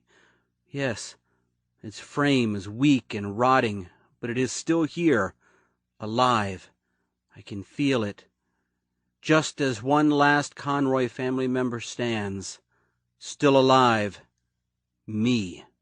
A breeze swept by, kicking up a cloud of dry dust into his aching mind. It whispered an illusory message. Come to me, boy. I've been waiting for you. A dreadful shiver raced down Johnny's back, and his heart leaped against his scar, causing it to prickle with pins and needles. As Judson got out of the car, Johnny moved along the path and surveyed the house. An old iron water pump stuck out of the ground, its handle splotched with rust. It stood just below the lone side window, the wooden barricade rotted and practically gone. The pane beneath was still intact, but clouded with grime. In the distance, Johnny could hear a chorus of birds singing, closer by, bees humming. Their collective song sounded slightly muted, as though a buildup of pressure had plugged his ears. He stepped around the back of the house, Judson silent at his heels. In his mind, the hushed message came again. Come to me, boy. I brought a flashlight, Judson said, and Johnny jumped a little. In case you want to go inside. Come to me. I think I will, he said, crossing the overgrown lawn to the porch. He saw a flicker of movement in his peripheral vision, which made him jump back again, this time bumping into Judson. Whoa, Johnny, what's up? Over there, Johnny said, pointing, looking. At the far left-hand side, a rusted cellar well burst through a thick patch of crabgrass, which, approximately 2 feet to the left, lapsed into a small crop circle of dead grass, brown and flattened along the house's foundation. Amid this 4-foot section droned a swarm of horseflies, hundreds of them, not in flight, but condensing perfectly within the circle of dead grass as if making an attempt to shroud its unsightliness. And it was at this moment, while looking at the flies, that Johnny came to understand why Ed had killed himself, why Mary had fainted with despair. It was because there was something terribly wrong here, a wretched badness he himself could smell, not necessarily with his nose, but with his mind, his very soul. It existed in and around the house, nearly palpable, lurking in the shadows, waiting for someone to come and breathe life back into it. Ed and Mary, they had known all about this. It had continued to subsist in and around the memory of Benjamin Conroy, and quite likely around their very own past experiences. And now, with its return, they had been wholly unwilling to confront it, unwavering in their decision to turn their backs on it and run away, despite their only child, not their child, being lured into its shell. It knows I'm here, he thought, and it is bad. A flood of terror stole over Johnny. His legs froze, his eyesight blurred, his scar burned red hot. On the patch of dead grass, the horseflies whispered and droned, their pressing, insistent static materializing into words heard solely in his mind.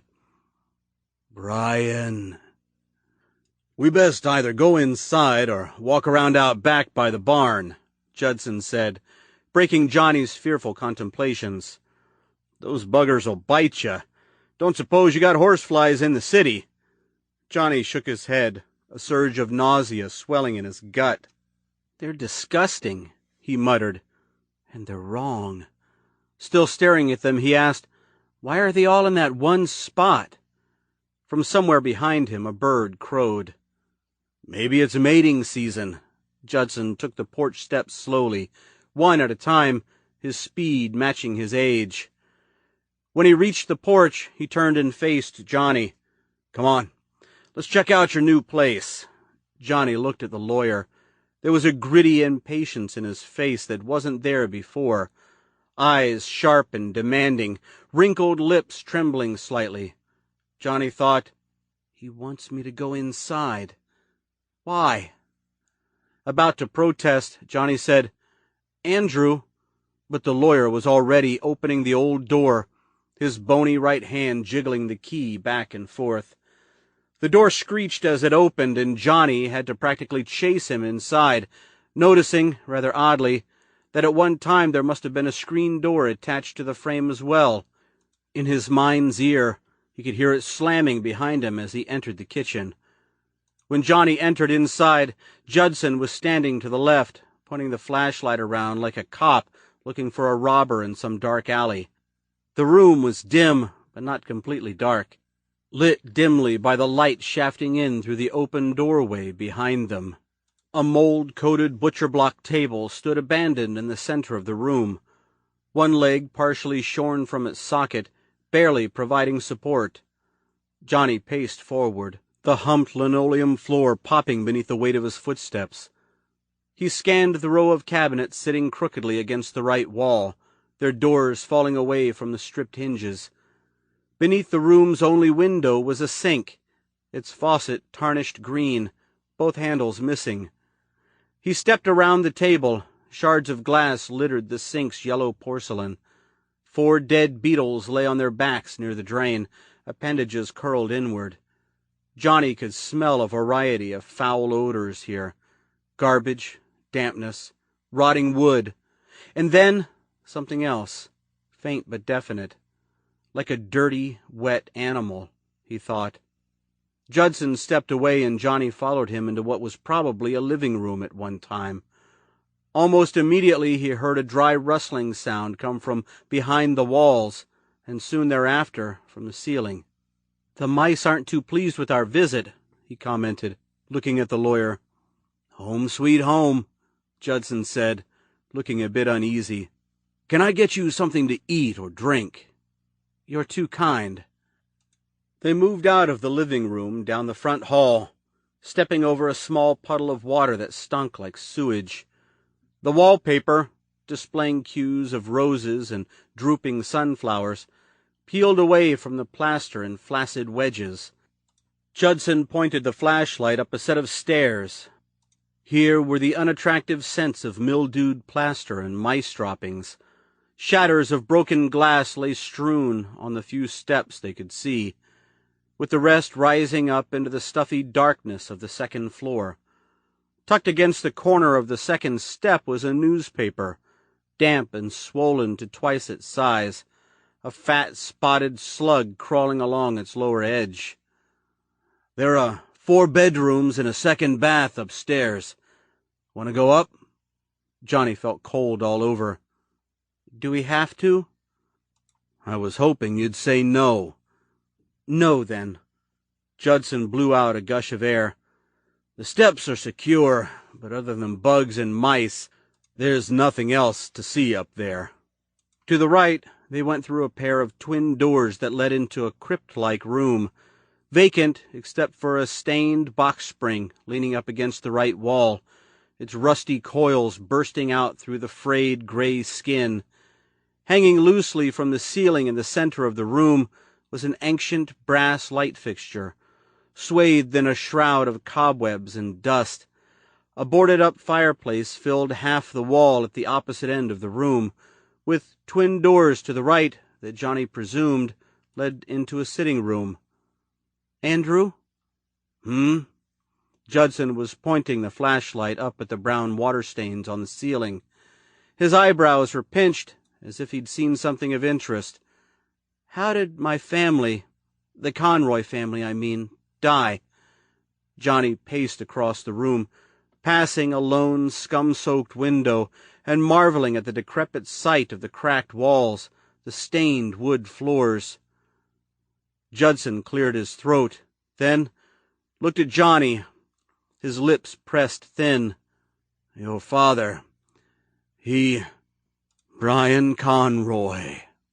The voice, it had returned, only this time it was louder, higher pitched, and soundly nervous. Johnny shot a bullet of a glance at Judson. A pale, anxious look washed over the lawyer's wrinkled face. "You hear that?" Johnny asked. Judson nodded, which made Johnny realize with disturbing certainty that the voice had not come from inside his head. Johnny jerked his head all around. Where did it come from? His voice rose in panic as he realized with no uncertain doubt that this house, and the history of Benjamin Conroy, was indeed bad. Its very presence as real as its inundating stink. Anxiety spread through his body like a virus, flirting with unprecedented levels. The room began to spin. His scar itched severely, hurt.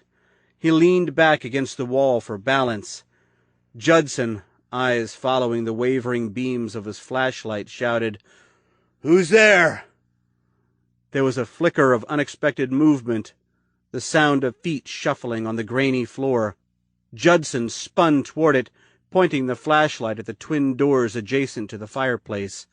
The doors burst open, the hinges uttering harsh squeaks that echoed throughout the house. Judson immediately drew back, his face a chiseled scowl of terror, the tendons in his neck standing out like cables. His body seemed to stiffen, presumably from shock, eliminating his capacity to avoid the shrouded figure racing out of the sitting room. Johnny screamed, "Look out!" but his voice died away, strangely absorbed into the thickly tense environment. He backpedaled along the length of the wall, not at all convinced of what he was seeing. The truth of the matter didn't immediately register, as though all his nerves and thoughts were suddenly frozen. Then he realized it was the shock of the unexpected immobilizing his thoughts, of seeing this robe-clad person springing across the room, arms raised high, hands clasped together over its head as if in prayer.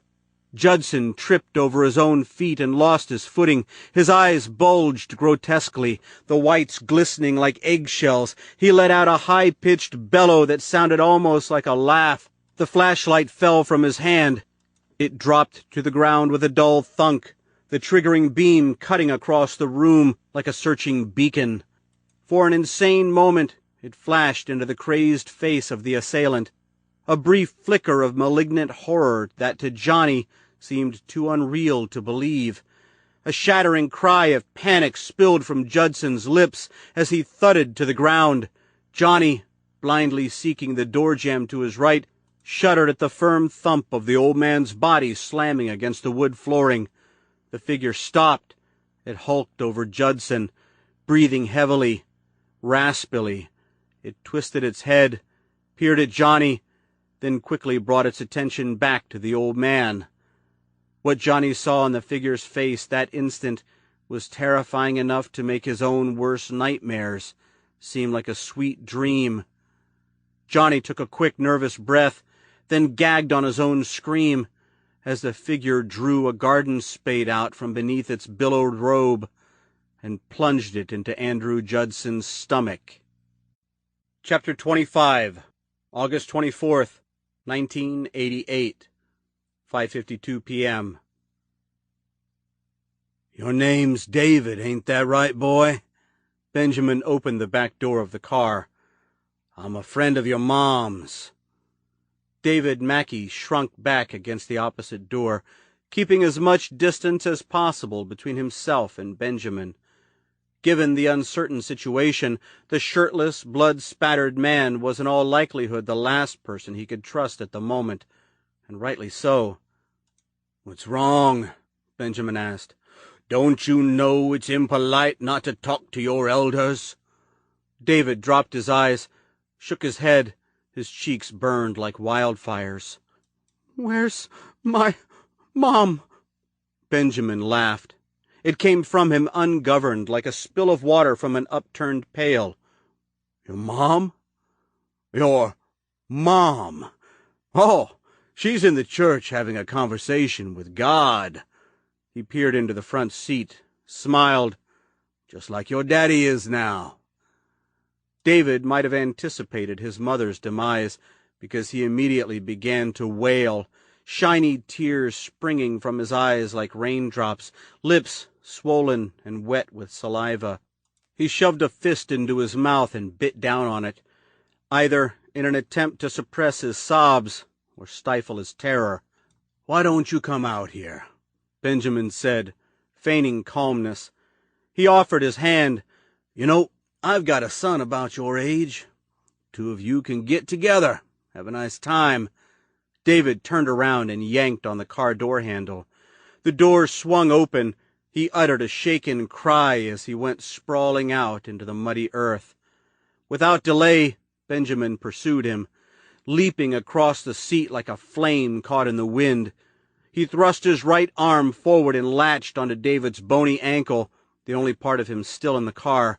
He fastened his other hand onto David's calf and squeezed with fury-driven strength, drawing a panicked scream out of the boy. Benjamin outweighed David by at least 100 pounds, but still managed to employ his grip on the boy to pull himself across the seat. David twisted around and gazed up at Benjamin, eyes wide and rolling beneath a mask of mud and dead grass. Benjamin grabbed onto the waistband of David's jeans, thinking ramblingly, "This is all me. I am the master of the plan. No godly assistance needed here. I am in full control of the situation." He jerked his own body backwards, hauling the boy back into the car. David's body flailed like a landed fish, black mud streaking across the seat as he bounded up against the car's frame. "Come to me, boy. Your parents, they are a-waiting for ya." Slash! David's right hand, until this moment hidden from Benjamin's view, rocketed around in a wide, sweeping curve. In it was a screwdriver, the shaft 10 inches of cold, muddy steel. It sliced down into Benjamin's forearm, producing a twisted flap of moist, raw skin. Benjamin howled white-hot pain. He let go of the boy, who without delay made a second attempt to flee, skittering backwards out the door with a cry. For a flickering moment, as the sting bulleted through Benjamin's body and the blood trickled warmly down his hand, he felt a sudden disconnection from his reality. An unclear image of Osiris flashed before his eyes, giving him the immediate will to press on with his calling, to not let anything interfere with the ritual. This is how it's supposed to happen, how God wants it, how Osiris wants it. "You come back here, boy!" Benjamin launched himself across the seat, and slash! The screwdriver, quick and sharp in David's hand, lanced across Benjamin's bare chest, bisecting his scar in half. Fresh blood sprayed across the seat of the car, then trickled down his chest in bright red rivulets. Benjamin screamed, the pain hot and savage, all-consuming. A gray cloud seeped into his line of vision, and he made every effort to look past it and lock gazes with the fallen boy, who was scampering backwards through the mud, eyes wide with terror. In his slipping mind, Benjamin thought he could see a nervous aggression beyond the fear in the boy's twitching face, that the drive within him held no remorse, no fear of God or of death, and that he intended, right here and now, to kill the man who had killed his mother. "You murderer!" David muttered, mud dripping from his lips. "The Lord took your parents, boy."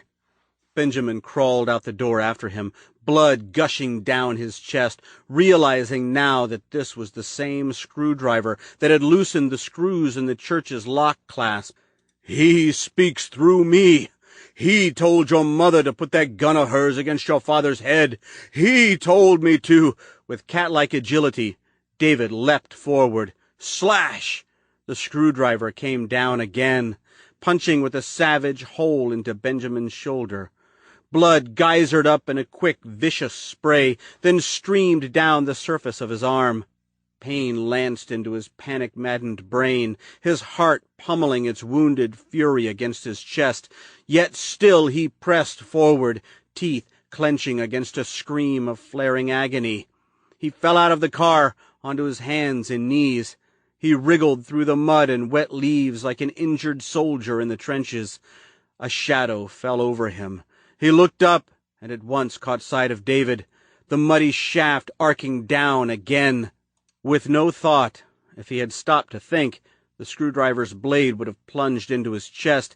He seized David's thin wrist, squeezed it, and twisted it back against the joint. David cried out in agony. Benjamin scrambled to his feet, stepped behind the boy, got a hammerlock on him, and bent his arm around his back. The boy uttered a breathless scream. His feet slipped in the mulchy earth as he tried to run away. Benjamin jerked David's arm upwards, once, twice, 3 times. David shrieked, and the screwdriver fell free from his slender grasp, down onto the wet earth between Benjamin's feet. Benjamin released a string of chaotic laughs that only the madly obsessed could do, then wrapped his left arm around David's neck and squeezed. David uttered a muffled cry. He scratched and clawed at Benjamin's arm. Benjamin squeezed harder against the boy's throat, drawing the bone of his forearm into David's Adam's apple. Benjamin could feel the wetness of the boy's tongue lolling out against his arm. David's knees buckled, and a high-pitched whistle shot from his mouth as he fought for air. Putting all his body weight behind him, Benjamin jerked up on David's wrist again, yanking the hand all the way up to the nape of his neck. There was a loud, sudden crack, like the brassy pop of a champagne cork on New Year's Eve. Benjamin felt David's arm bone give way as it became unhinged from his shoulder. David stiffened up like a plank of wood, then released a scream of blinding agony. Feeling sick and faint and short of breath, Benjamin let go of the boy. David stood, tottering for a moment, then plodded crookedly away from Benjamin, left arm dangling obscenely. Benjamin hunkered down and picked up the screwdriver. He stared at the shaft. His thoughts slipped for a brief moment into the image of Helen Mackey's disfigured face and limp body, then started after him.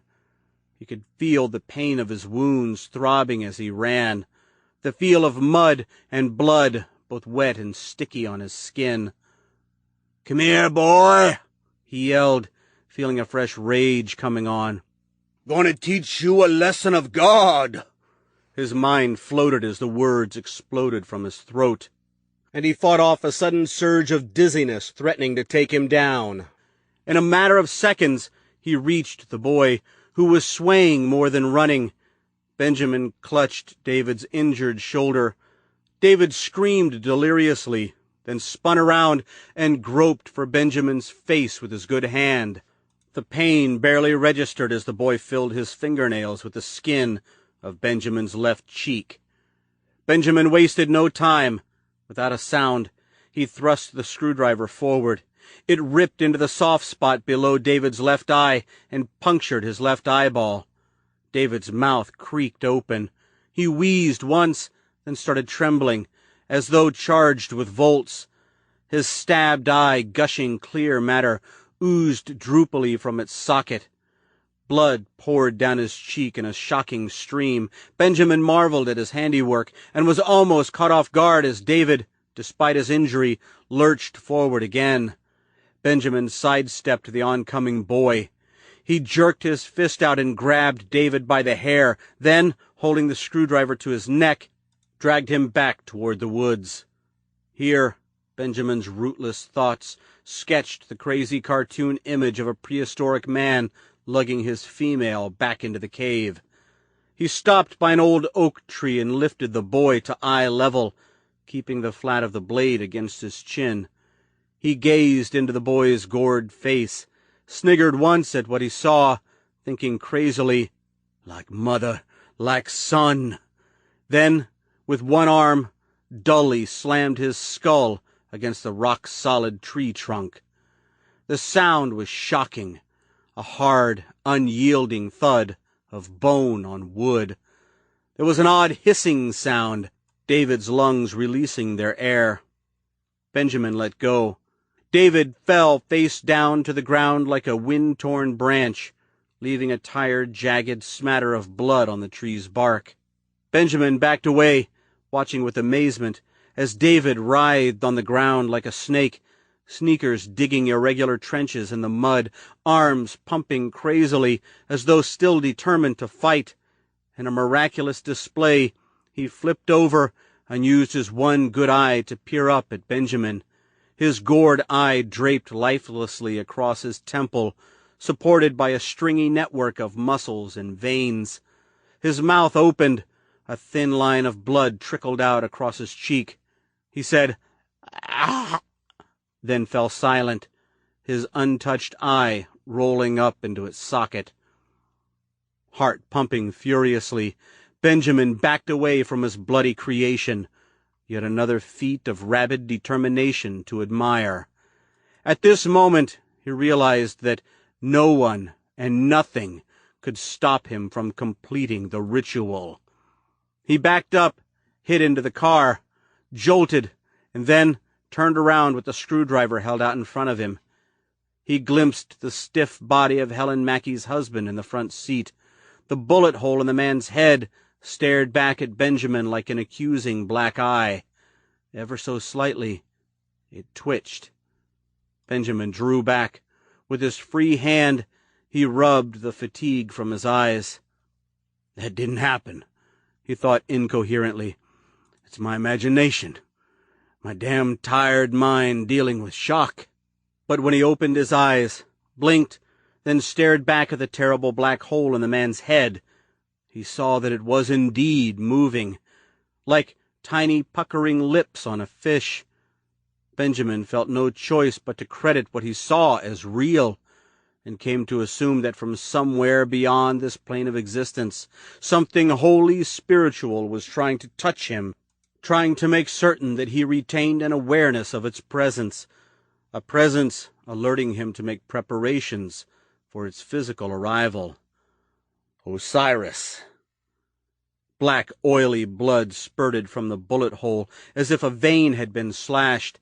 It splashed across the dashboard of the car, then gouted out down the man's face onto his soiled shirt, soaking in and spreading out in a reaching puddle. Revolted and confused, Benjamin released a choking gasp. He shoved himself away from the car, splashing in a muddy puddle. He nearly slipped down, but managed to keep his balance, eyes still fixed on the bullet hole, now oozing a spiral of wet brain matter like soft-serve ice cream. "Oh, God!" Benjamin cried in a stifled voice, feeling out of control and even frightened. The exuding slab of brain curled across the man's face like a horn, wriggling as though it had a life of its own. As Benjamin gathered his breath to scream, the bullet hole snapped shut and cut off the secreting swell. It plunked down in the man's lap, where it writhed like a worm out of earth. Benjamin turned his gaze away. Shudders wrenched their way up and down his spine. He squeezed his eyes shut and stared into the swirling blackness, begging for the strength to continue. He smelled the rise of something rotten, of decaying leaves and sitting water. Another sharp pain filled his head, like a nail lancing into the nape of his neck. It dulled all his senses, and when he opened his eyes, he saw sepia-toned clouds floating across the late afternoon sky.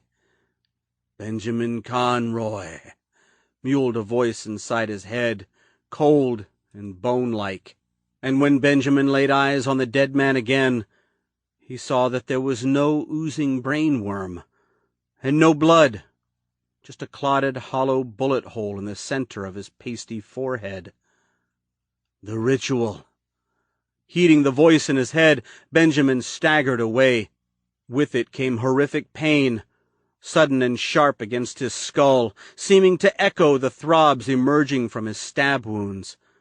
He spun left and right, holding the screwdriver out, swinging it through the air as he shambled around the back of the car, drifting in and out of reality He circumvented the church, kicking up small mounds of soil with the toes of his shoes. Out front, in the dirt parking lot, sat his truck, dull beneath the clouded sky. Benjamin raced toward it, realizing only after jerking open the driver's side door that he didn't have the keys, that he'd dropped them on the floor upon first sighting Helen Mackey sitting behind his desk. He slammed a fist against the door. "Damn it to Christ! Damn! Damn! Damn!" Bathed in sweat and blood and waves thick with dizziness and madness, he reeled back toward the church, pressing a hand against his chest wound. Blood seeped sluggishly between his fingers as he approached the front doors. A sudden, strange weight bore down on him, making him feel as though he were trapped in some crazy nightmare. His muscles felt numb, his entire body moving with uncontrollable lethargy, seemingly unable to flee the horror nipping at his heels. He climbed the steps and staggered inside, the blood and mud on his chest feeling icy cold upon his skin. His footsteps echoed throughout the church as he stumbled down the aisle. He traipsed up onto the altar, fell, then crawled awkwardly toward the open office door. The keys were on the floor where he dropped them, sitting amidst the mess of photos that had fallen from his diary. The injured eyes of the women in the Polaroids stared up at him, having once pleaded for God's forgiveness, now accusing him of their lifelong woes. A series of sharp pains stabbed at his brain, and he had to grip his skull tightly in a useless effort to ease them. A voice whispered, "The ritual." Only this time it hadn't come from his head.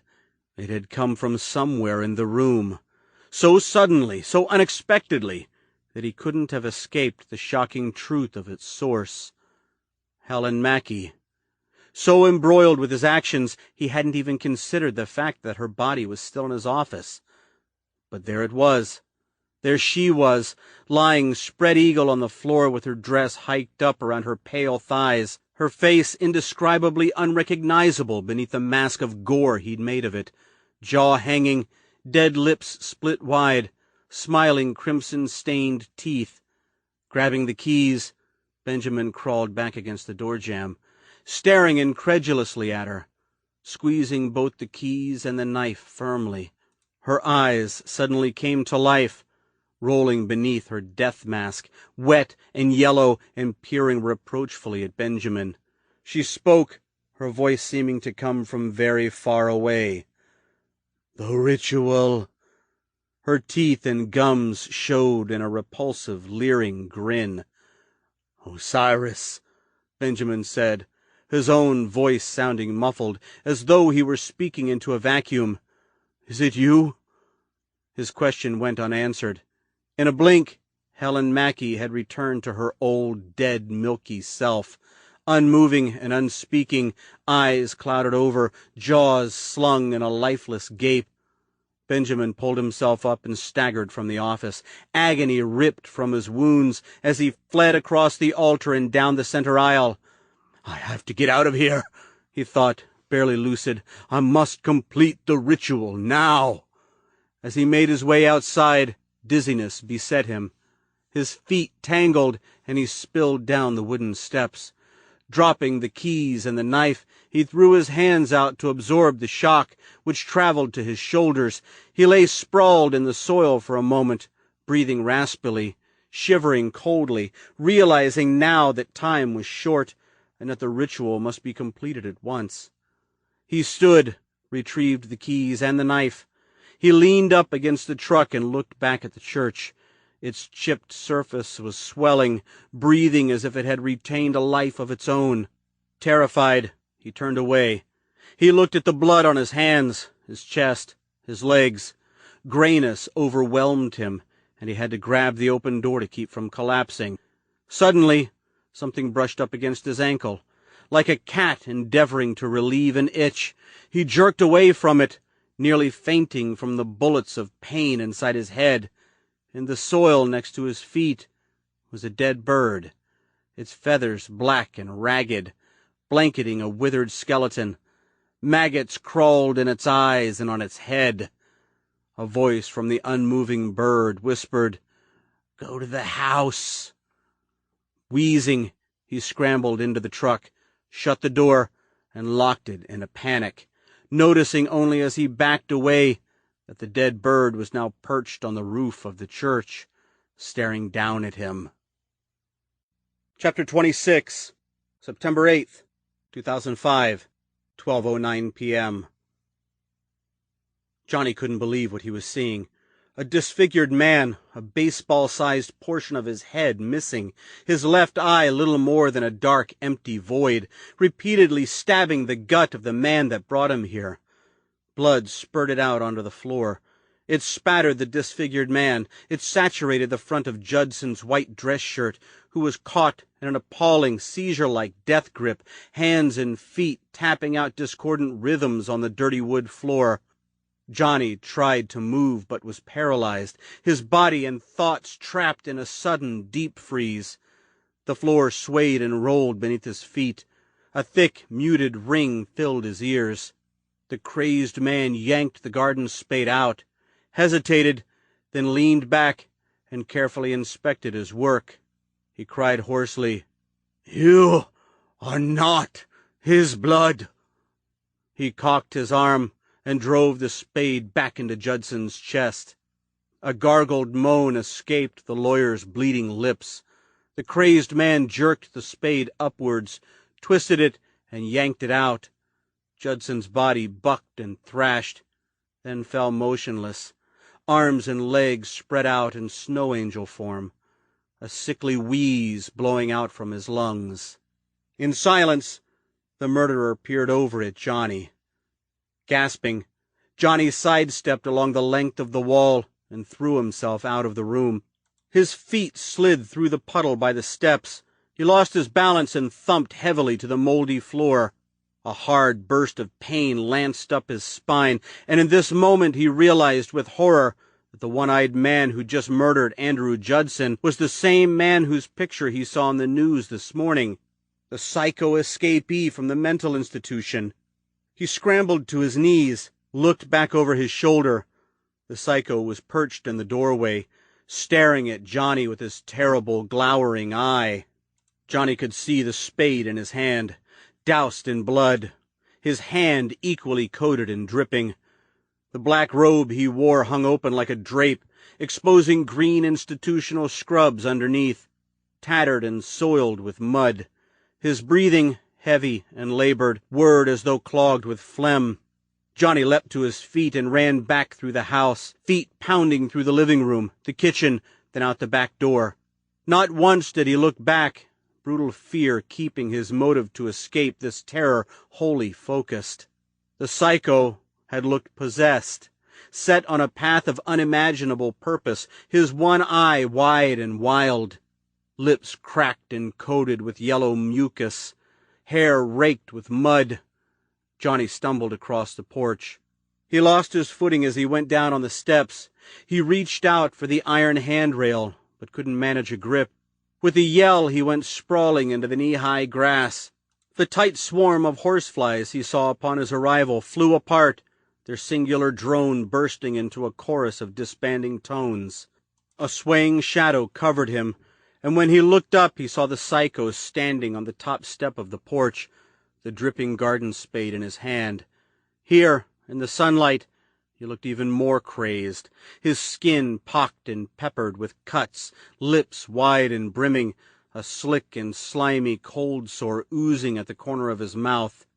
"Conroy," he moaned disjointedly. Johnny gained his feet and raced around the side of the house, the psycho's putrid stink washing over him as a warm breeze swept by. He cut to the right, sprinting across the weedy driveway to the driver's side of Judson's car.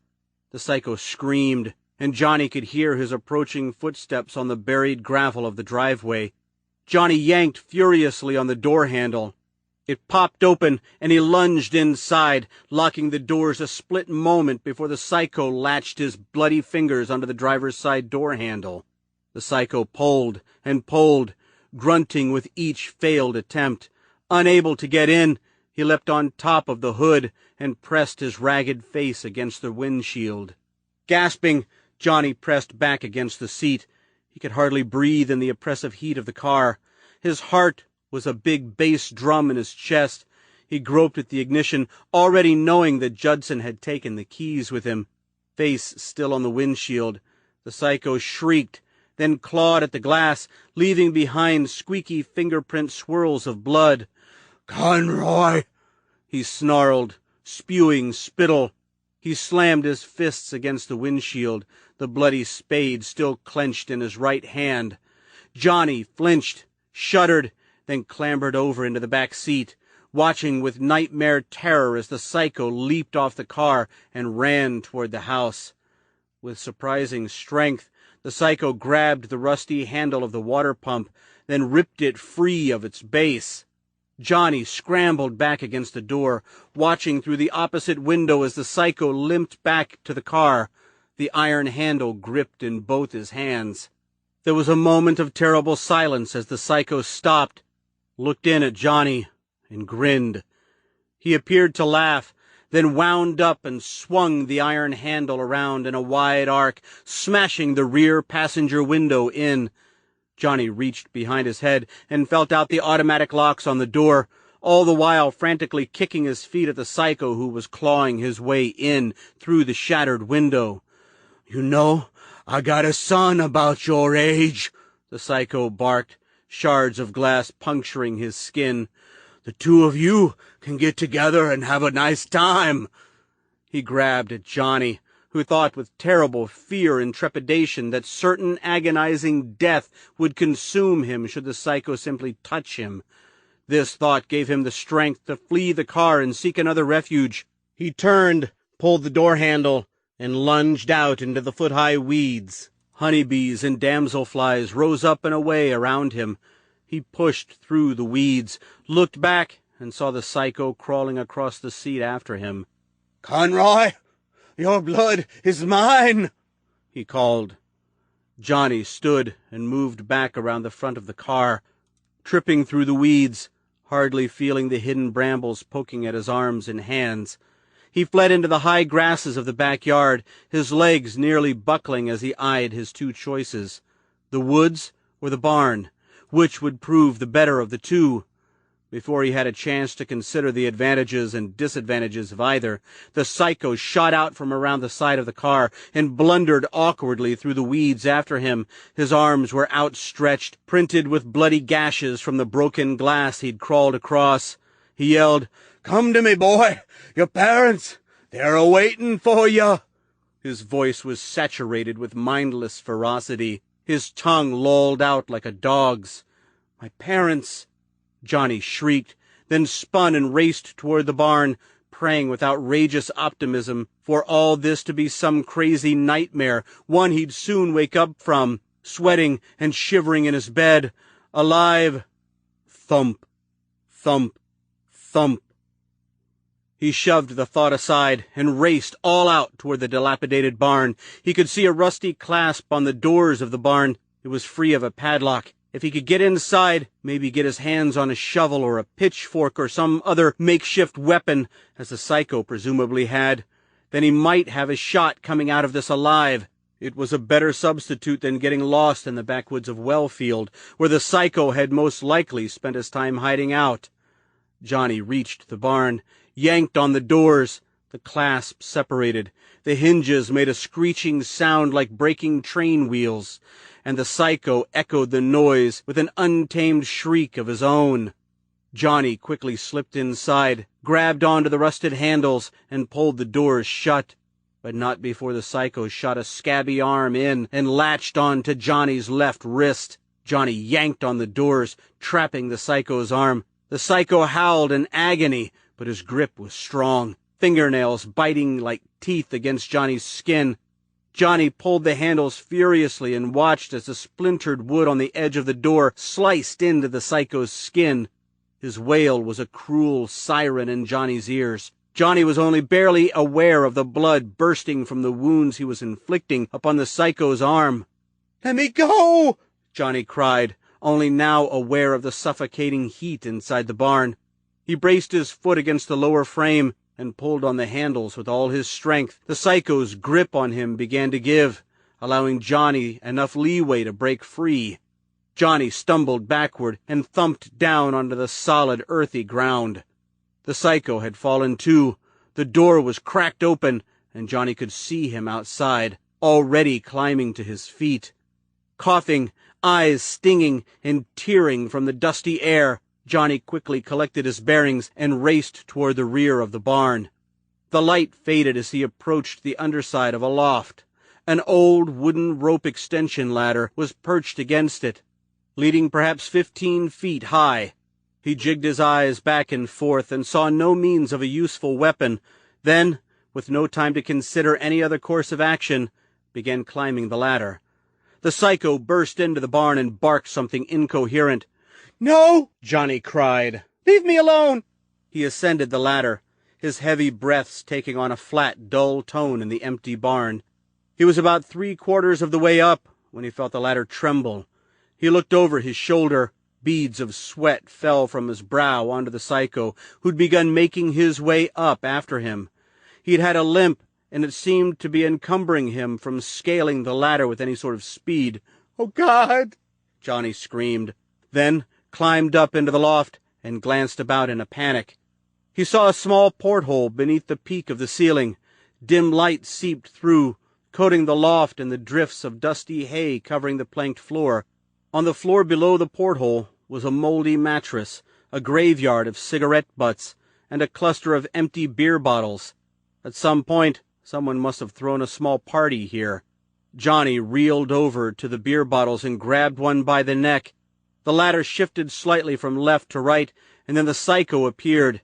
First his filthy matted hair, then his face with the caved-in eye socket, caved-in forehead, and plethora of marks and contusions.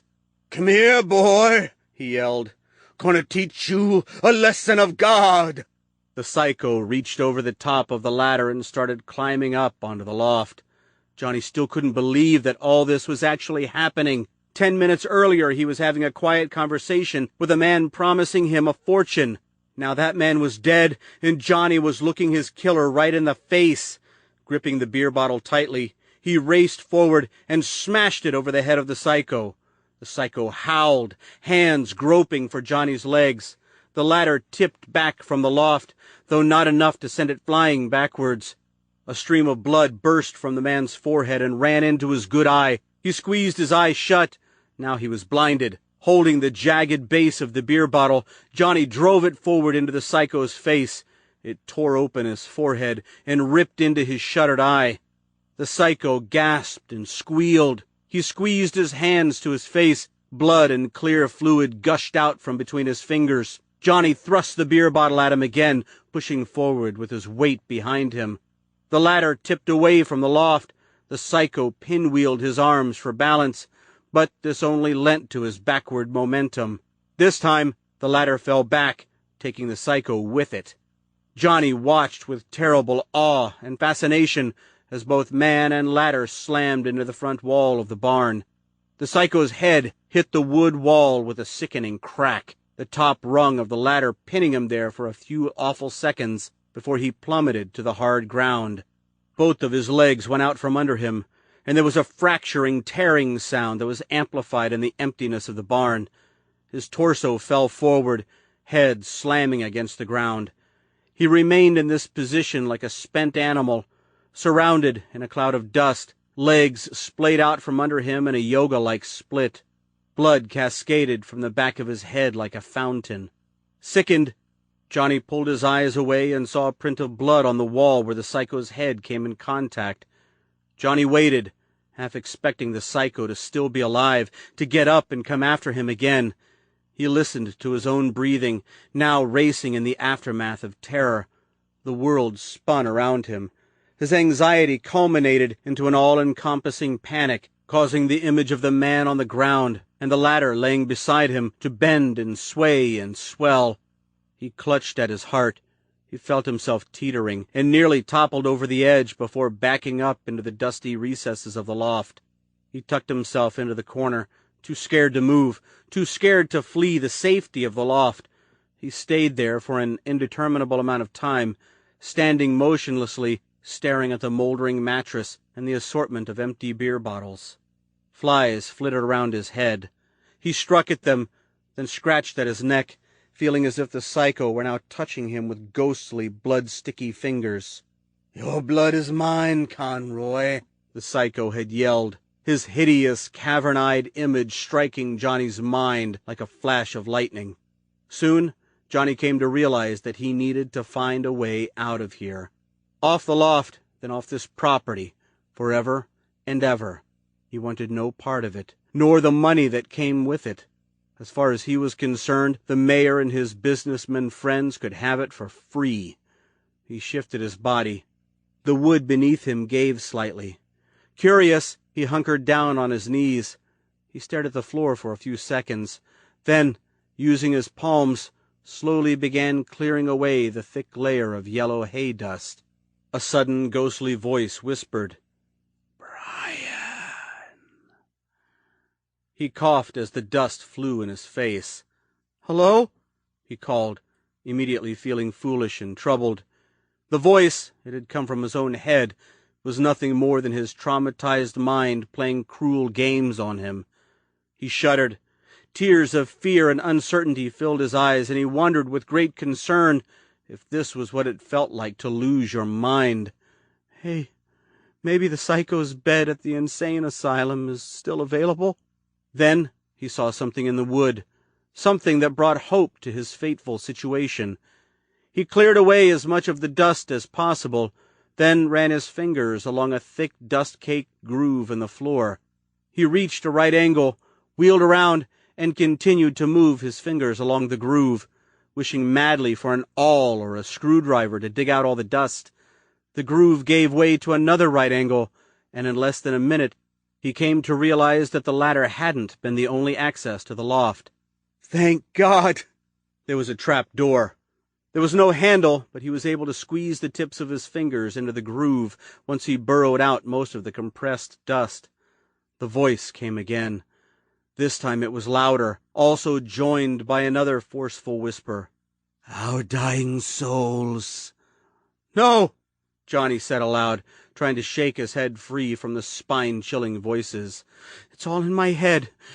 It's my traumatized mind." Sweat rolled down his face in streams.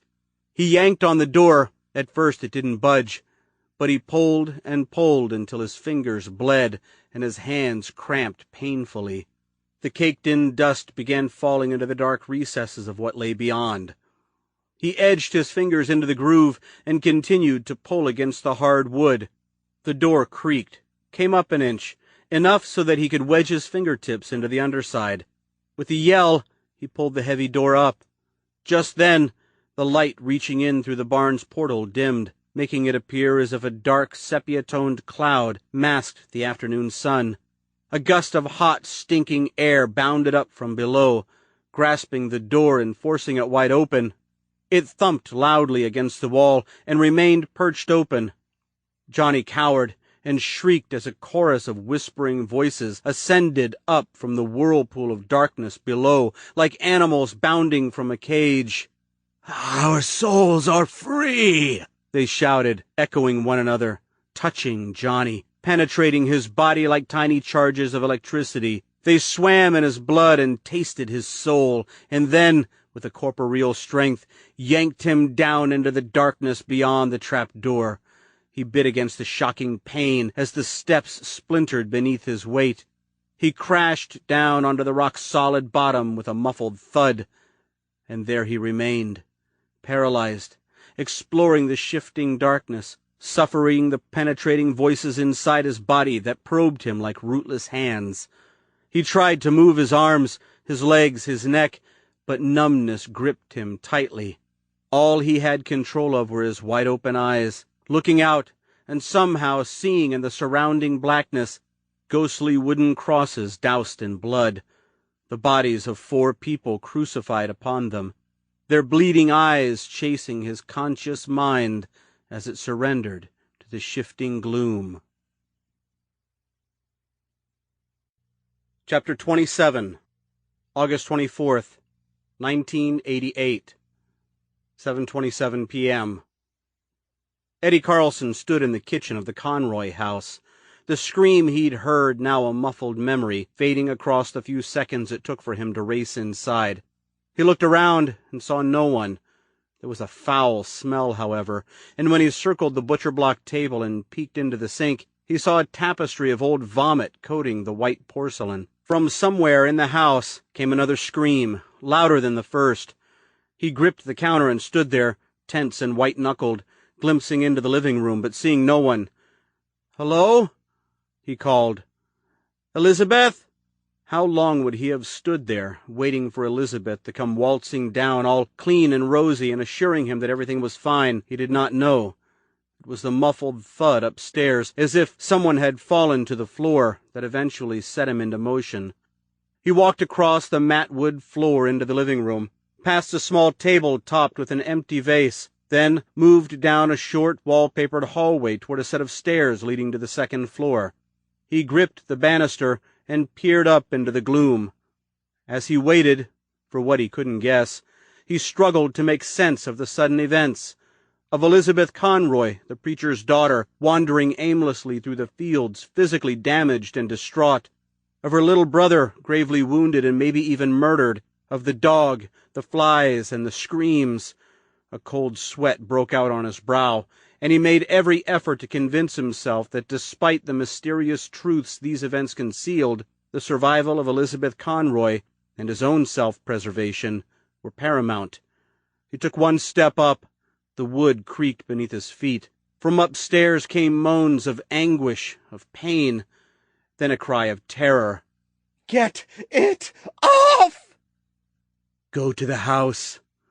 Go to the house," the voice in Benjamin's head said, and he faithfully complied, speeding down Pine Oak Road toward his home. He spun the pickup into the driveway, a shower of gravel pitting against the dull red finish. He pulled the truck forward and got out, waving away the dust invading his eyes. The evening air was chilling against the blood drying on his body. His wounds throbbed in syncopation with the pain in his head. Despite the heavy, glutinous pressure in his ears, he could still hear the distant field of wheat and corn swaying richly in the distance, filling the air with static-like tones. He limped into the shadows cast by his home. Here he could smell the death of one of his own. The sudden ability startled him, but he accepted it graciously, assuming it a gift from the spirit god. He gazed toward the basement well and saw his son Daniel. The young boy's life spilled out onto the earth in a dark, patchy river. Alongside him was the damned-to-hell dog, right where he left it. Benjamin stopped, then smiled, not at all surprised and rather tickled at what he saw. "Thank you, Osiris, for your assistance." From the boy's body, Benjamin heard the voice of the spirit call out, "Commence the ritual."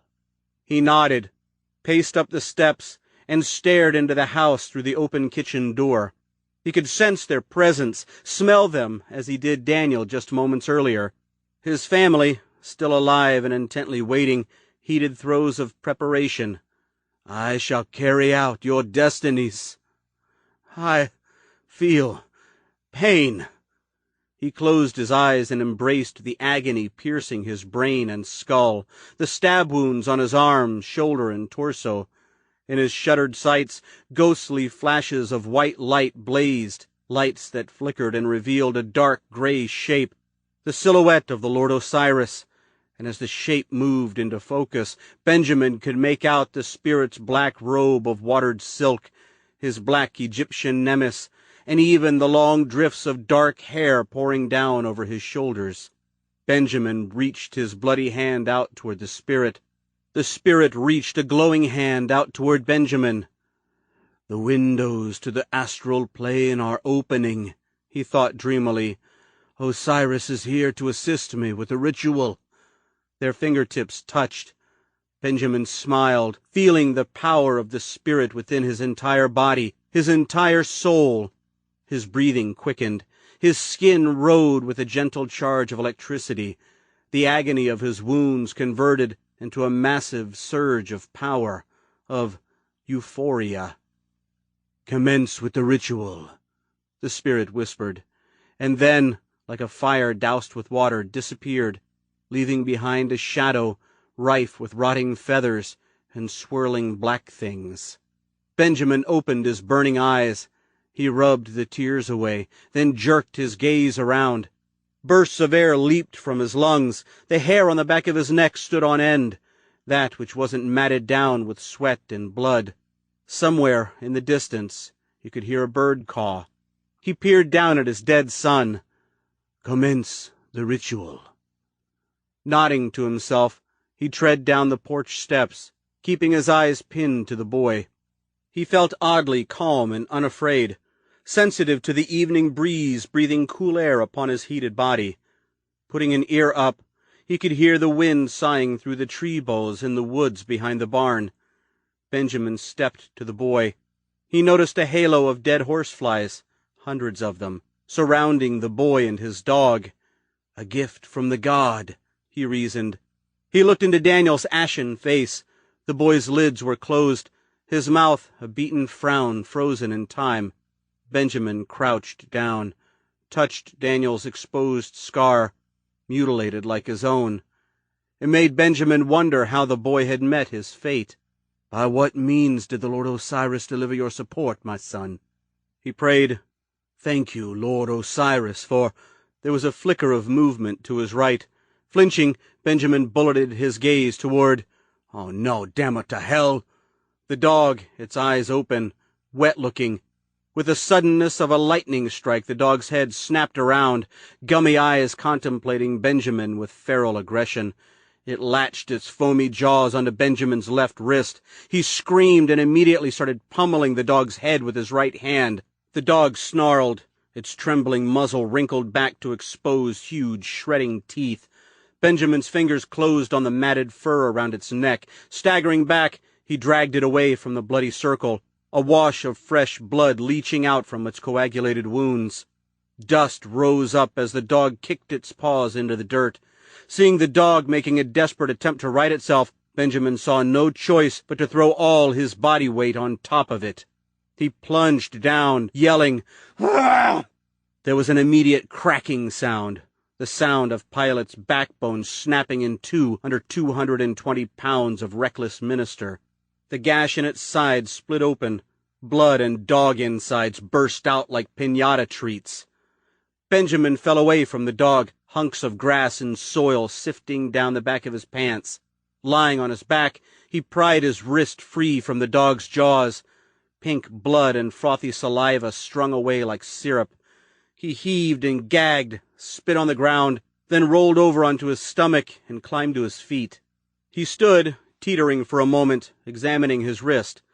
There was hardly any feeling in it. Cold and numb. For a moment, all the pain and agony of his prior injuries shot back into him, alerting him to the fact that he couldn't waste any more time here. The time to complete the ritual was now. Shaking off the burst of pain, "Thank you, Osiris," he stooped down, tucked his arms beneath the body of his dead son, and picked him up. For a moment he stood there, gazing at the dead boy's face, feeling an unexpected, clear-headed flood of accomplishment. The moment he'd been waiting for all these years had finally arrived. The final stages of the ritual were about to be set into motion. "Osiris is with me. I touched him, and now he is watching me, guiding me, relieving me of my pain and soothing my injuries so that I may complete the ritual." He carried Daniel across the backyard, tripping and staggering but finally making it to the barn. He hoisted the boy's body over his shoulder, then pulled open the clasp on the doors and went inside. He placed the boy down alongside the mess of ashes from the morning's ritual, then hurried to the extension ladder leaning against the loft. He climbed halfway up, reached to his left. Fresh blood trickled from his injured shoulder, and pulled down a bale of hay from underneath the 15-foot platform. Then he climbed back down and shifted aside 2 more bales, which furnished an access to the rear of the barn. He picked up Daniel's body and moved it into the concealed area under the loft. He placed the boy's body down. Taking a deep breath, he gazed forward and admired his handiwork. Visible beneath the dusky light seeping in through the small window, 5 wooden crucifixes erected in the hard soil, all of them different sizes, ranging from 6 feet tall to one only 3 feet in height. To his right, he retrieved 4 nails from the pile of 25 on the ground. Each one was 6 inches of honed iron, their points as sharp as razors. Benjamin grabbed the boy's body by the arm, dragged him across the hard, dirty floor to the second smallest crucifix. Here he placed the 5 nails down at the foot of the cross. He recited a prayer of thanks to the Lord Osiris, then bequeathed upon Daniel Conroy the gift of ancestral afterlife. Certain that his assistance was immediately needed, Eddie raced up the steps to the second-floor landing. Behind the closed door of the room closest to him, a baby cried. He moved to the door, halted, listening. Just a baby, not the voice of the adult he'd heard pleading for help. "Get it off!" He took a deep breath, then backed away from the door. Slowly he stepped down the corridor and turned the corner. Here he saw Elizabeth. She was standing in the shadowy hallway, pale and terrified, her right hand cupped over her mouth, eyes downpouring with tears. She was staring unblinkingly into a room. "Elizabeth!" Eddie called, his voice an injured whisper. "What's going on here?" She shook her head in a quick panic, sick dread crossing her face. "No, no, no!" She sobbed, her gaze still fixed on whatever was in the room. Eddie ran to her. He smelled something horrible. He grabbed her hand. It was rough, crusted with grime and blood. "What is it?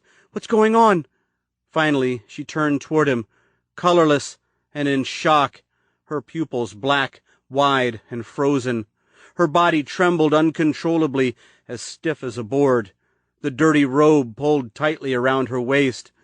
"We're in hell," she uttered, then gazed back into the room. Eddie tore his gaze away from Elizabeth, turned, and looked into the room. "My God, we are in hell."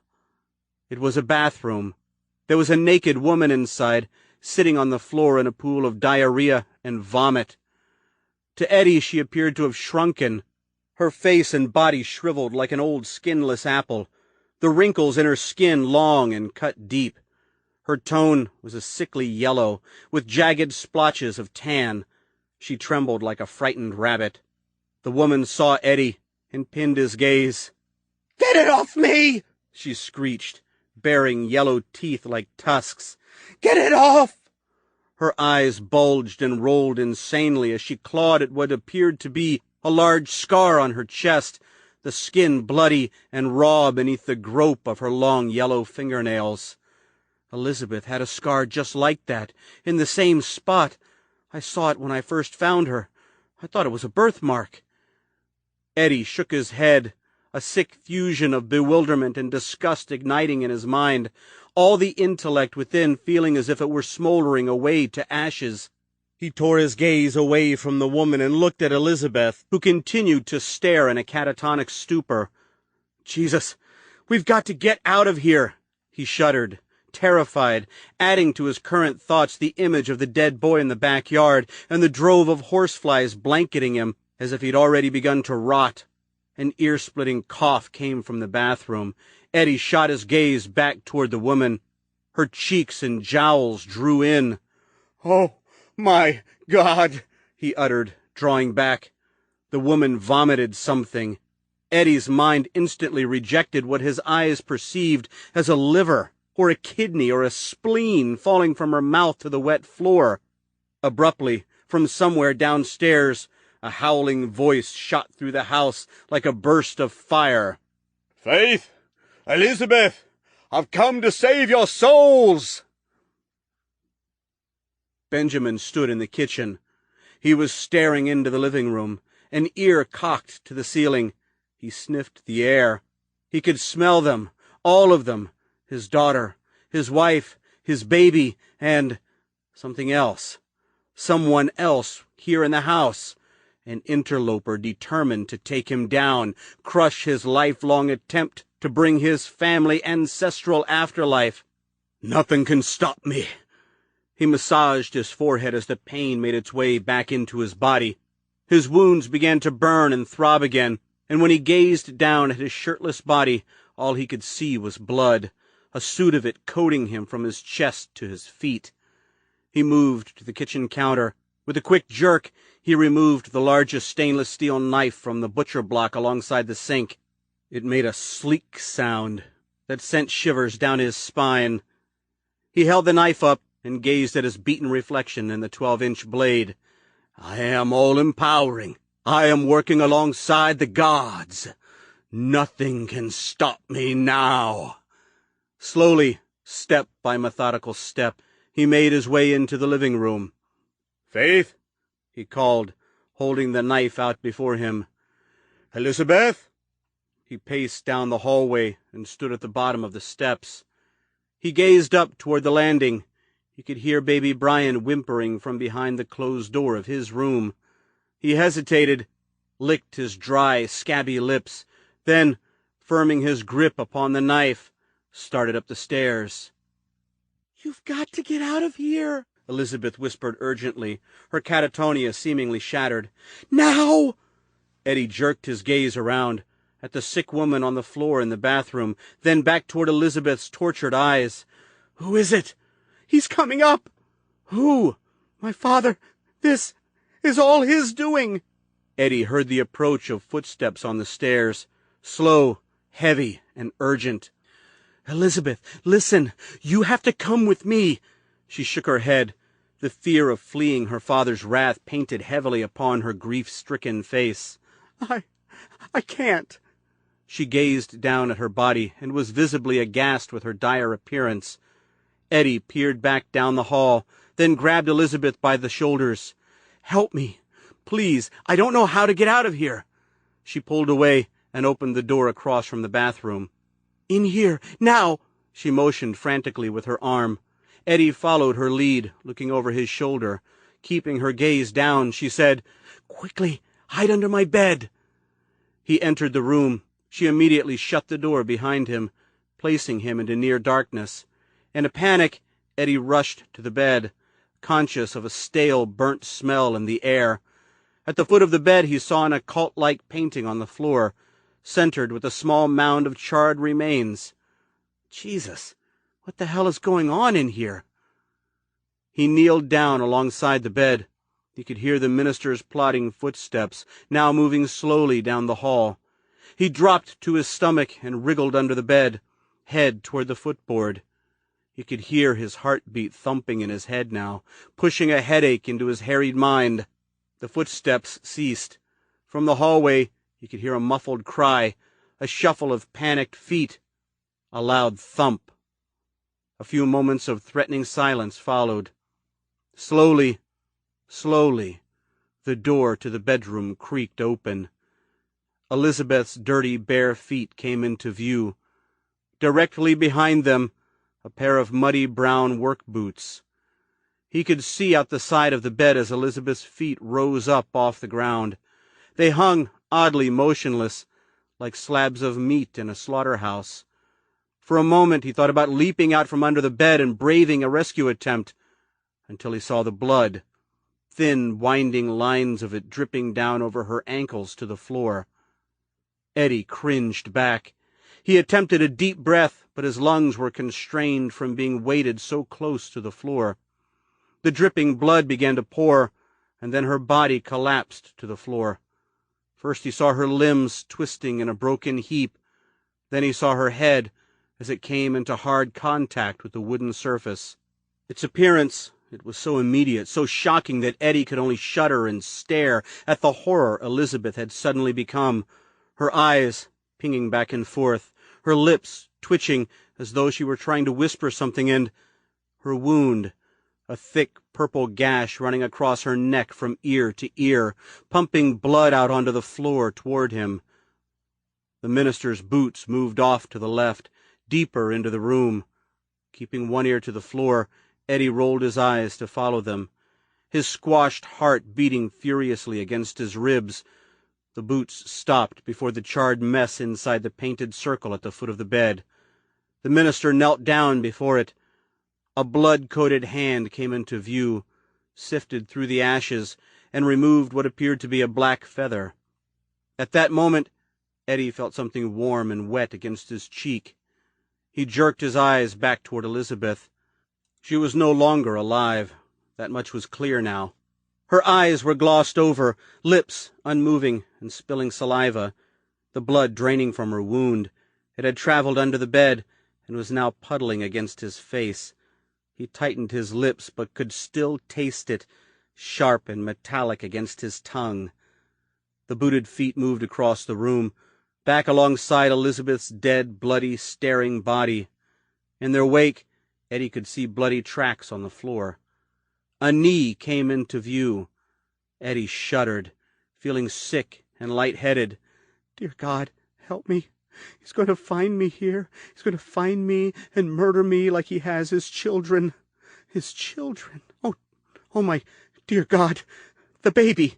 He couldn't hear the baby crying anymore, unsure if it was due to his secreted position in the house, or if the baby had indeed ceased its wails. He prayed for the latter, guessing now that his purpose in being here had not been to rescue Elizabeth from the clutches of this madman, but to save this poor innocent babe's life.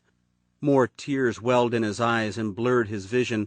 He blinked frantically in an effort to clear them away, and he saw the minister's ashy, bloody hand grab Elizabeth by the hair and drag her out of the room. Eddie heard a thud in the hallway. Soon thereafter, the door to the bedroom slammed shut, the discordant sound nearly wrenching Eddie's heart from his throat. He waited. His instincts told him so, keeping himself tightly sequestered in the refuge beneath the bed. He would have to wait here until a lengthy stretch of silence passed, giving him a chance to get the baby and flee. If I get to the baby first, the minister might be out there right now, plucking the baby from its crib in preparation to bestow his evil goods upon it. Oh, dear God, am I a coward for placing my safety before that of the babies in the other room? No, if it weren't for my bravery, my courage, then I wouldn't be here in the first place. Yet, despite Eddie wanting to face the threat, to get to the baby as quickly as humanly possible, he could do nothing but remain beneath the bed and listen to the horrors persevering beyond the closed door, to the gruesome sounds of the minister murdering the sick woman in the bathroom. Benjamin swung the knife around and plunged it into Faith's chest. All 12 inches of it went through her scar, her sternum, and perhaps her spine as well. He twisted it back and forth, and with a quick flick of his wrist, jerked it out. He watched with fascination as his wife dropped face first onto the slimy, wet floor. He slammed the knife into her upper back, just to the right of her spine. Droplets of blood flew across the room like spittle. He twisted it, then let go. The handle jutted crookedly out of her back like a tombstone marker. He leaned down and grabbed Faith by the hair, making certain not to slip on the wet tiles. He dragged her out of the bathroom. Her legs made loud knuckle-cracking sounds as they snapped back against the floor. A thick crimson swath trailed out behind her that gathered up as he halted to take hold of Elizabeth, also by the hair. Struggling to harvest his strength and his inner voice, "Guide me, Osiris," Benjamin leaned his weight forward and dragged both bodies down the hall. He was able to peer down the hall as he went. Its perspective seemed skewed. The walls too tall, the distance far too long. Even the floor seemed to slope up and down. All these manifestations made the journey a slow and arduous one, and he parted each heavy-footed step with a few seconds of rest. Eventually he reached the top of the landing. Here he stopped and listened to baby Brian's exhausted whimpers seeping out from behind the closed door of his room. He sniffed the air, seeking some form of guidance from his newfound faculty. But his senses were clogged from the sooty, ashy stench in Elizabeth's room. He couldn't smell the baby. Or the intruder, he thought, if there is one. His mind asked, maybe I should check on Brian. Then he thought of the ritual this morning, how it had played out so perfectly until... Commence the ritual, Benjamin. Heeding the warning in his head, Benjamin pulled the bodies across the hall. One at a time he shoved them down the stairs. Elizabeth tumbled head over heels like a sack of potatoes and hit the bottom in a twisted, bone-shattering sprawl. Faith's arm caught up in the banister about halfway down. The crook of her elbow tore open, but her withered, bloody body traveled no further, and remained stretched out on the steps like a fallen tree limb. Benjamin lumbered down after them. He unhinged Faith's arm and pushed her down on top of Elizabeth, then moved down to the bottom step. Careful not to fall, he climbed over the twisted bodies, re-secured his grasp on their tangled manes, and began dragging them across the living-room floor. In the kitchen, he saw it was going to be a tight squeeze. He gave it a shot anyway, attempting to work himself and both bodies between the refrigerator and the table. His leg struck one of the kitchen chairs as he went by, which tipped up against the heavy table and pressed against the wound in his arm. Hot and spastic pain lanced through his body like a poke from a brand, and he howled out. He sidestepped the chair and shoved the butcher-block table aside with his hip, never once unlocking his hair-bunched fists. He managed to work the bodies past the table, then slammed into the back door and went outside. At once he saw the blackbird. It was standing on the wooden porch railing beneath the dreamy moonlight. It tweaked its head and contemplated Benjamin with beady oil-drop eyes. "Osiris," Benjamin whispered. The bird flew off toward the barn, and Benjamin watched it as it settled on the apex of the roof. Keeping his eyes on the bird, he pressed forward, hauling the bodies down the porch steps, and without stopping, across the backyard.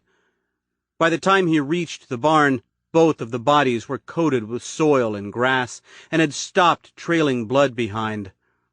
He gazed up at the bird, then, despite a wave of grayness trying to overwhelm him, dragged the bodies inside and placed them before their designated crucifixes. He took a moment to gather his breath, standing there in the back of the barn, gazing at Daniel, now nailed upon his very own cross. The boy's face was gray and riddled with splotches of blood, eyes yellow and starting to bulge from their sockets. His tongue was black and swollen, peeking out from beneath his bloated lips like a piece of liver. "What a fine job I've done," Benjamin thought. "Osiris will be proud." He said a prayer to the spirit god, performed the sign of the cross, then sent the souls of Elizabeth and Faith Conroy to join Daniel in his wait for ancestral afterlife. As silently as possible, Eddie made every effort to relieve the cramps in his body. He twitched and jerked and flexed his muscles, but it did him little good. Through the solid, incessant beating of his heart and the agony ripping into his limbs, he'd heard a variety of sounds in the house, thumps, crashes, and inhuman grunts, the after-effects of death's duty. He'd felt utterly helpless, lying there under the bed, feeling as though he were withdrawing into an unseen abyss where he would remain until the minister abandoned the scenes of his crimes. He also realized that by doing this, he would most assuredly witness the death of the baby in the other room. Why would the murderer spare this particular child when the lives of his others were deemed so insignificant? There had been a banging noise downstairs, a grunt of pain, followed by a loud slam which Eddie recognized as the screen door in the kitchen slamming shut. He'd waited, breathing a bit more heavily now that the minister was outside. He darted his eyes back and forth, moved his arms and legs. The seconds trickled down his neck like phantoms, the long stretch of silence he'd hoped for now at hand. Finally, he slipped out from beneath the bed and rose into an immediate stoop. He stared at the door, nearly invisible in the shuttered gloom, listening for the minister's slow, plodding footsteps to emerge once again in the hallway, but he heard nothing.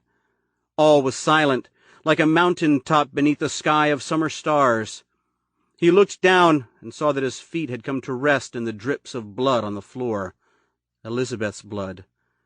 He touched his face, and he could feel her blood on his cheek, his lips. Feeling sick, he stood up. A surge of lightheadedness beset him, and he had to outstretch his arms for balance. His feet slipped in the blood and made a loud squeaking sound that echoed about the dark room.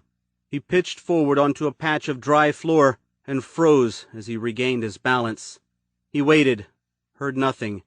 He tread softly to the door, pressed an ear against the jamb, still heard nothing. "The minister went outside," he thought. "I heard the door in the kitchen slam shut, and I know how it sounds, because I came in through that door myself. Yeah, he's outside. He can't hear me. He doesn't even know I'm here." He gripped the doorknob with his right hand and slowly turned it. The latch made a gentle popping sound. He cracked the door and peered out into the hallway, visible beneath the glow of the bathroom light. On the floor he could see thick streaks of blood like skid marks leading down the hall toward the landing, where the baby's room was located. He stepped out of the room and silently shut the door behind him. He stepped to his right into the tacky, wet blood. There was no avoiding it.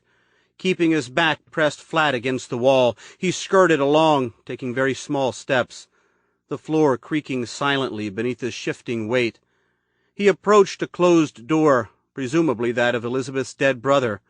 As he moved by, a wicked shudder gripped him, and he envisioned the boy's ghost reaching out through the wood, brushing cold, dead fingers across the nape of his neck. Despite being wholly terrified, he could move no faster. His legs were bloodlessly numb, his breath shallow, his injured mind unable to act in any rapid form of response. All he could do was sidestep in a slow, feeble manner and listen to the preternatural silence enveloping the house. He crept to the corner of the hall, paused, then peeked around the edge, his eyes following the blood streaks as they angled to the left. The hallway was empty, apart from the streaks of blood that led downstairs. Across the hall from the stairway was the baby's room. All was deadly silent. There was no whimpering, no crying spilling out from behind the closed door. Eddie felt as though he'd missed his opportunity to save a life. "Dear God, I hope I'm wrong. Please, please let the baby be alive." Without hesitation, he gripped the doorknob, turned it, and opened the door just enough so he could slip through. The room was smaller than Elizabeth's.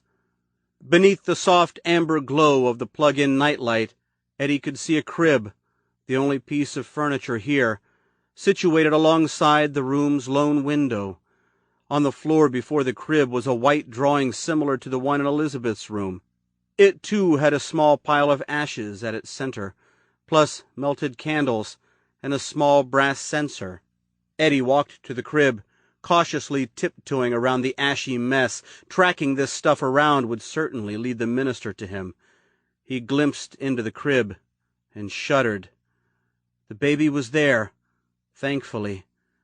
What had made Eddie so disconcerted was the tightly wrapped gauze around its chest, and he immediately came to assume that at some point today a traditional family sacrament had been performed, one that had left the baby with a scar, a brand, upon his chest.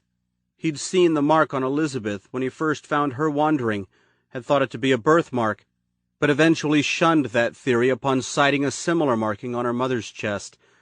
And then there were the drawings on the floor. Eddie's stomach turned as the truth of the matter sunk in.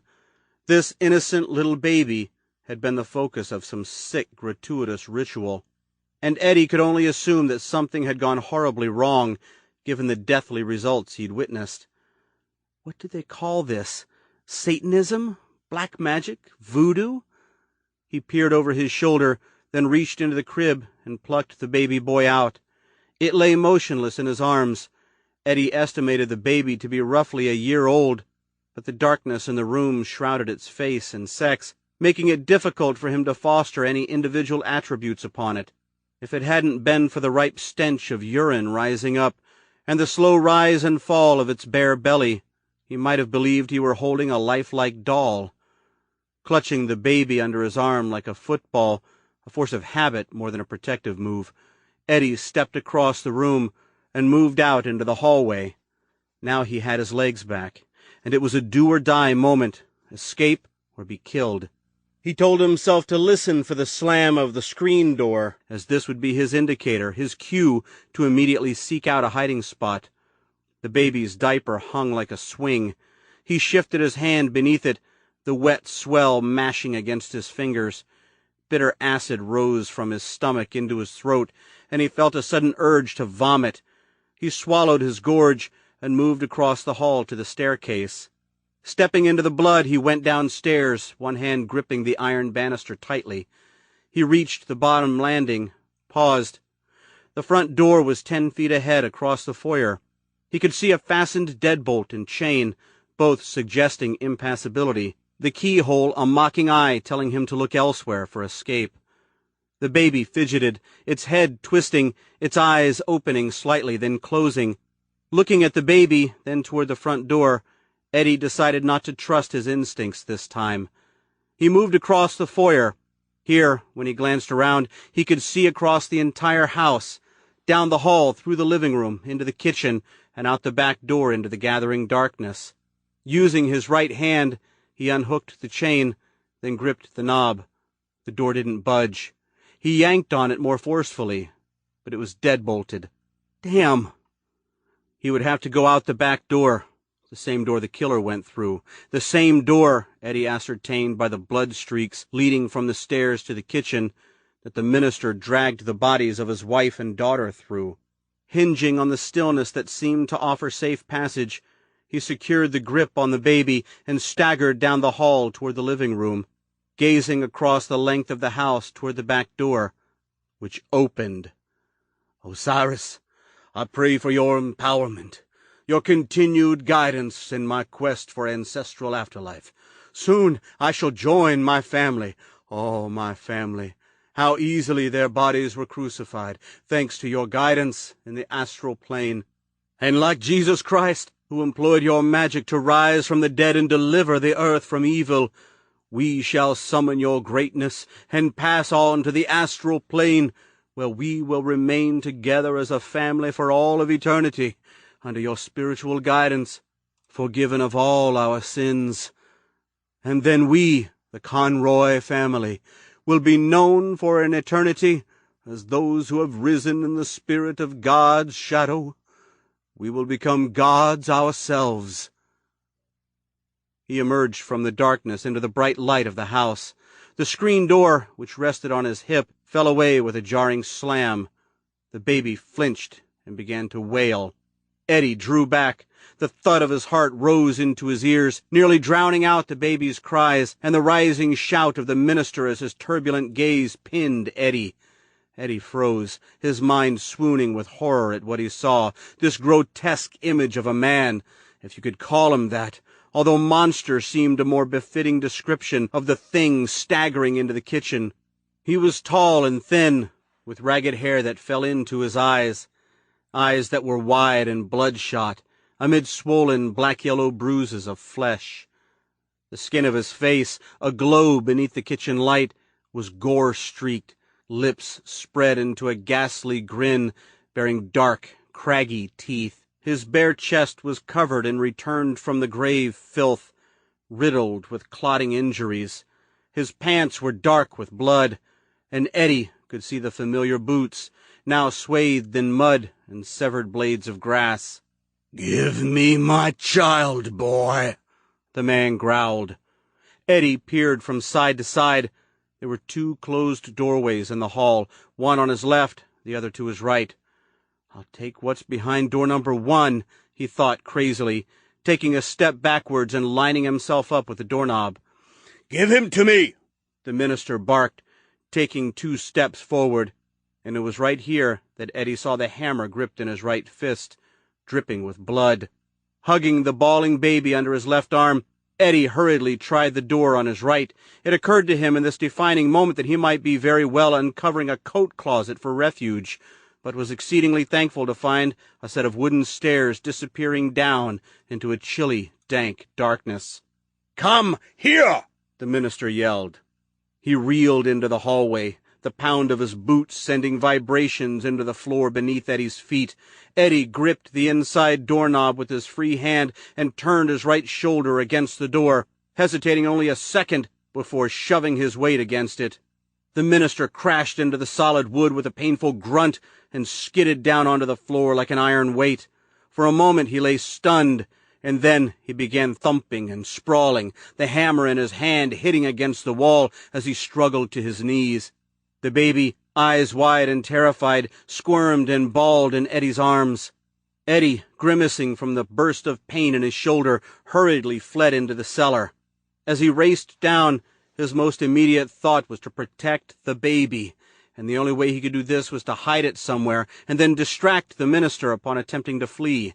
Eddie reached the bottom landing and tripped over something hard and heavy that shifted gratingly upon the cement floor. He shouted out, not in pain, but from fear of nearly dropping the baby. He crumpled down on one knee. The cement floor dug a jagged hole through his jeans and bit into his skin. He could feel a warm trickle of blood on his leg. There was a sharp thud, the sound of the hammer slamming onto the floor. Eddie shot a glance up the stairs and saw the bloody fingers of the minister grasping the edge of the partially opened door. Eddie climbed to his feet and limped toward a stack of boxes, knocking into a standing lamp that tottered back and forth. He circled around the boxes, then moved deeper into the cellar. Here the room grew a bit brighter, caught beneath the dusky light trickling in through the small windows. It was packed tightly with a wide array of shadowed clutter, boxes and lamps and dusty pieces of furniture, rafters and pipes crisscrossed in the ceiling, swathed in gauzy webs. He scampered to the farthest corner and hunkered down, listening with apprehension as the pounding footsteps of the minister, the same damn plodding monster steps that had come up the stairs to murder his family, made their way down. "I want my son!" the madman shrieked. Eddie became vaguely aware of a cool draft behind him. He spun, looked. Here, coated in dust and cobwebs and a few greasy cloths, was a crawl space. "Give me my baby boy!" The minister was in the cellar now. Eddie could see his head over the maze of boxes, bobbing as he lurched toward a large oil tank in the opposite corner. The man swept aside a stack of books, leaned down, and peered beneath the tank. Eddie scanned the immediate area. There was a burlap bag on the floor a few feet away, lying against a box like a dead possum. Keeping to his knees, he scooted over to it and grasped it, scowling at its stiff, rough condition. He peered at the baby. It was breathing rapidly, wet eyes swollen, and contemplating Eddie's unfamiliarity with intense yet trustful inquisitiveness. I'm sorry, Eddie whispered, tapping a gentle finger over the baby's lips. I'm sorry. Quickly he shrouded the baby in the bag, stood up, and tucked it deep into the crawl space. "Bring me my boy, you son of the devil!" Head down, Eddie immediately raced back toward the stairs. The minister launched across the cellar toward him, hammer raised high. Quickly, Eddie stepped aside and pushed the standing lamp down. The minister tripped over the iron shaft and staggered into a stack of boxes. There was a loud shattering noise as both minister and boxes crashed down to the cement floor. Eddie, instead of fleeing, because fleeing would simply give the crazed murderer an opportunity to seek out his baby boy unhampered, fell to his knees and groped for the hammer. It quickly settled into his grip, fingers closing around the iron claw. Blood spread across his palm, sticky and warm. He rose up on one knee, pulled. The minister tightened his grip on the handle and yanked back. They struggled. The minister managed to climb to his knees. Now both of them were kneeling, eye to eye, grimacing madly. The minister jerked and bucked and yanked. Drops of blood flew from his torso and spattered a cardboard box. Eddie saw a window of opportunity and let go of the hammer, which caused the minister to plummet back down against the crushed boxes. Eddie scrambled to his feet. He glanced about, looking for something he could utilize as a weapon. The standing lamp was the only thing at his disposal. In one fluid motion, he grabbed it and swung it around. The exposed socket tore into the minister's wounded chest like a knife into a ripened pumpkin. With a scream of both pain and exertion, the minister grabbed the end of the lamp with his free hand, and before Eddie could jerk it back, levered himself to his knees. Black blood, glistening in the pallid light, fell down his chest in a stream. Eddie let go of the lamp. He made an attempt to plant a foot into the minister's chest, but lost his balance and missed. The minister dropped the lamp and with a grunt swung the hammer. It struck Eddie's shin with a sound like a firecracker going off. Eddie screamed. He collapsed to the cement floor and immediately started pushing with his good leg in an attempt to crawl away. The minister lurched forward, panting and growling like a dog. Eddie rolled sideways. His hand came in contact with the heavy thing he'd tripped over. He felt out a thin wire handle and the circular weightiness of a full can of paint.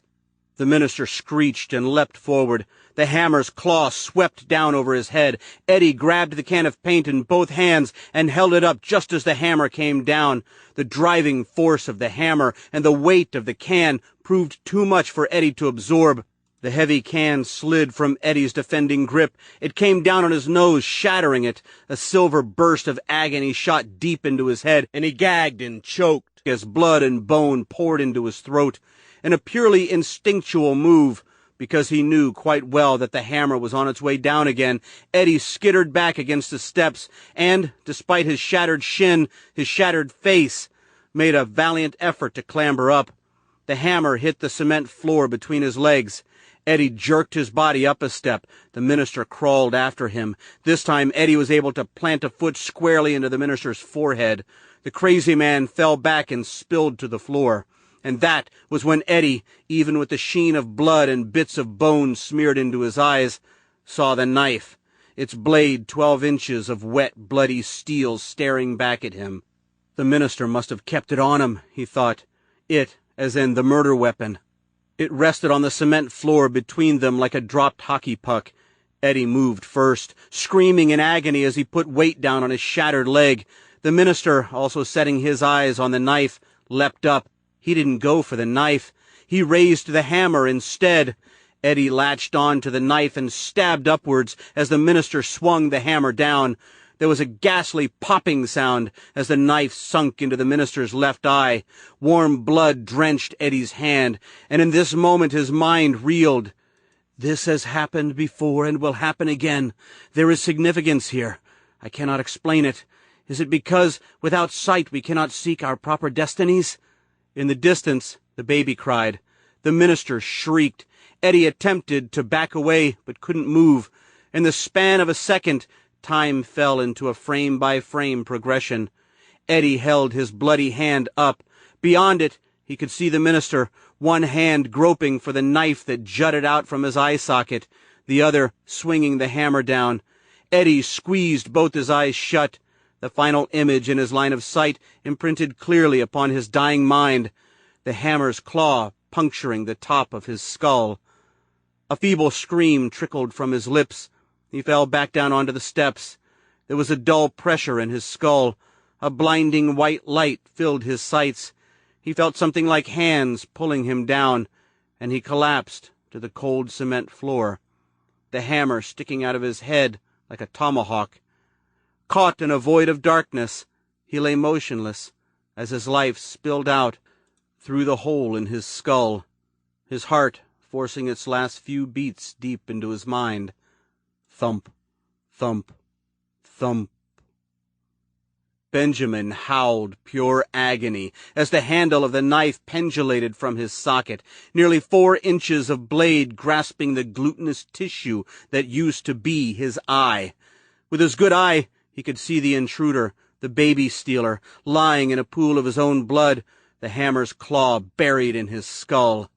He tripped over the body and faltered up the steps, wholly intent on getting back into the barn, thinking crazily of the boy, David Mackey, whose eye he himself had gored, and then of his bawling son, who he was leaving behind in the basement.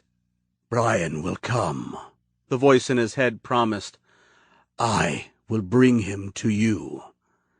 "Thank you, Osiris, and when he comes, I will deliver his soul to my family. Thank you for your guidance, my God." He wove through the house, the knife swinging back and forth from his eye like a blind man's walking stick. He burst through the kitchen door and into the waiting night. "We will be waiting for you, Brian. Osiris will bring you to us." As Benjamin staggered across the backyard, all the pain of his injuries returned to him. He collapsed in agony, just feet from the entrance to the barn, his injuries throbbing excruciatingly, spitting blood in gushes. He peered up at the doors, reached out with his slashed arm, now flooded with pain. In the entrance to the barn was a figure, a looming shadow in the darkness. Benjamin knew it was not that of the spirit of Osiris. It was something else, a rolling, shapeless thing with sagging flesh a-crawl with buzzing horseflies. It filled the doorway, stretching and moving, black holes opening up and vomiting maggot-ridden birds. Stinking, withered feathers floated down from its roiling bulk and landed on Benjamin's wasted body. "Osiris," Benjamin pleaded vainly, his voice barely a whisper. A black, shadowy appendage crept out from the thing.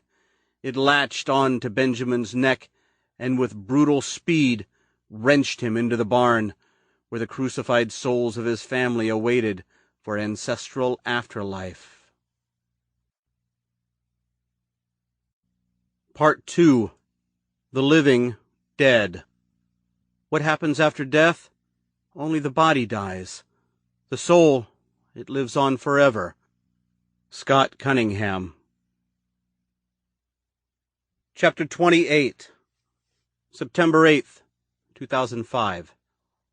6:37 p.m. Visiting hours were in full session. She'd heard a nurse in the hallway telling someone that they ran from 6 to 8, but had expected no one to come. Not Ed, and not even Johnny. She gave God credit for imparting upon her this sudden, prescient knowledge. While the nurses hustled and bustled out in the hallway with their clipboards and their stethoscopes, her acceptance of abandonment was displaced with a wave of focused anxiety. It forced her to silently and furtively dress herself in the clothes she came here in and sit on the edge of the bed in waiting for an indication of when to leave. As the hallways grew more alive with activity, as more visitors came peeking at the small gold numbers on each door, as the day nurses left and the night nurses arrived, her answer came, perching itself upon the sill of the lone window in her room. A large black bird, a crow maybe, its feathers shiny, wet, glistening beneath the late afternoon sun. The sounds of the city coalesced into an ambient blur, acting as a backdrop to the low whispering tone of the bird's command. "Go to the house." She remained on the bed, staring out of the window at the bird, which hopped back and forth on the sill, cocking its head in a curious, almost intelligent fashion, aiming its little gleaming eyes at her, as if waiting for her to heed its instructions. Although its beak did not move, she could distinctly hear the hollow whisper as it seeped into her head like a murmur from her own conscience. "Go to the house." She stood from her bed, which creaked slightly, the steel supports pressing against the mattress as it assumed its original form. She stepped over to the window, heart pounding like a soldier's stride, hands firm with their intent to open the window and further her contact with the bird. She placed her hands against the cool pane and again looked out at the bird. She'd taken her eyes off of it upon getting up from the bed, and in this fleeting moment the bird had not only died, but had rotted, giving host to a swarm of wriggling larvae in its now decomposed abdomen. A single black feather, healthy and glistening unlike the rest of the bird now, billowed in the breeze against the window's edge. Mary Petrie cracked the window, the entire 4 inches it would go, and retrieved the feather with 2 reaching fingers. Holding the feather, she backed away, feeling suddenly confused, and yet, at the same time, strangely focused. It was as though her old self were doing battle with what appeared to be a sudden, novel realm of consciousness taking hold of her body, her mind. She placed the feather in her pocket, then gripped the steel railing of the bed, taking a few moments to catch her wits, which were as far away from her mind as a horizon on a clear day at the beach. She realized quite suddenly that she didn't need them to know what to do next. The house, she thought, peeking out at the dead bird, its small bony legs curled fetalily against its wasted body, a single withered feather quivering gently in the breeze. She looked down and with surprise saw herself wearing street clothes, unremembering now of how and when she got dressed. The bird's whisper returned. I will guide you." Mary Petrie, who was to be released by St. Michael's Presbyterian Hospital in the morning, Walked out into the hallway, looking no different than the scatter of visitors seeking out their loved ones in the opened rooms. People glanced at her as she traversed the halls, a kind of thoughtful curiosity painted upon their faces. Were they assuming her to be the fleeing patient she in fact was, or one of the many visitors here to comfort their ailing loved ones? She wanted to shout out, "My boy has left me. He's been lured away by evil, and it is my destiny to rescue him from the damnation that impatiently awaits his arrival." She passed a doctor in the hall and moved into a stairwell on her right that released her one floor below into the busy lobby of the hospital. Without delay, she fled out the main entrance, into the night, a covert mission piloting her mind. Go to the house. She walked and walked, for miles it seemed, blind to all the bustling sights as darkness released its cloak against the city's bright lights. Eventually, she arrived at her apartment building on 479 East 88th Street, where she rode the elevator up to the third floor. She got out and stepped down the hallway to her apartment. She turned the knob. The door was open. From inside came a noise, a dull, jarring thud. Thump, thump, thump. She entered into the apartment. The kitchen table was just as she remembered leaving it, with the mail scattered, a lone torn envelope tossed aside like the stripped peel of a banana.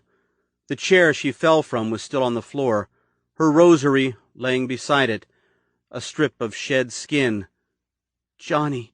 Like a tangible discharge, the smell hit her, that of feces and urine and a hint of decay. She stepped across the living room, curious yet strangely expectant, listening to the noise. Thump, thump, thump, and to 3-second intervals of dead pause between each occurrence. The door to her bedroom was ajar. Through the slight opening, she could see the curtain billowing in the night breeze, like a ghost making its way into the sanctuary of her home. Her sanctuary that had become a place of death, of evil making itself known once again in her life.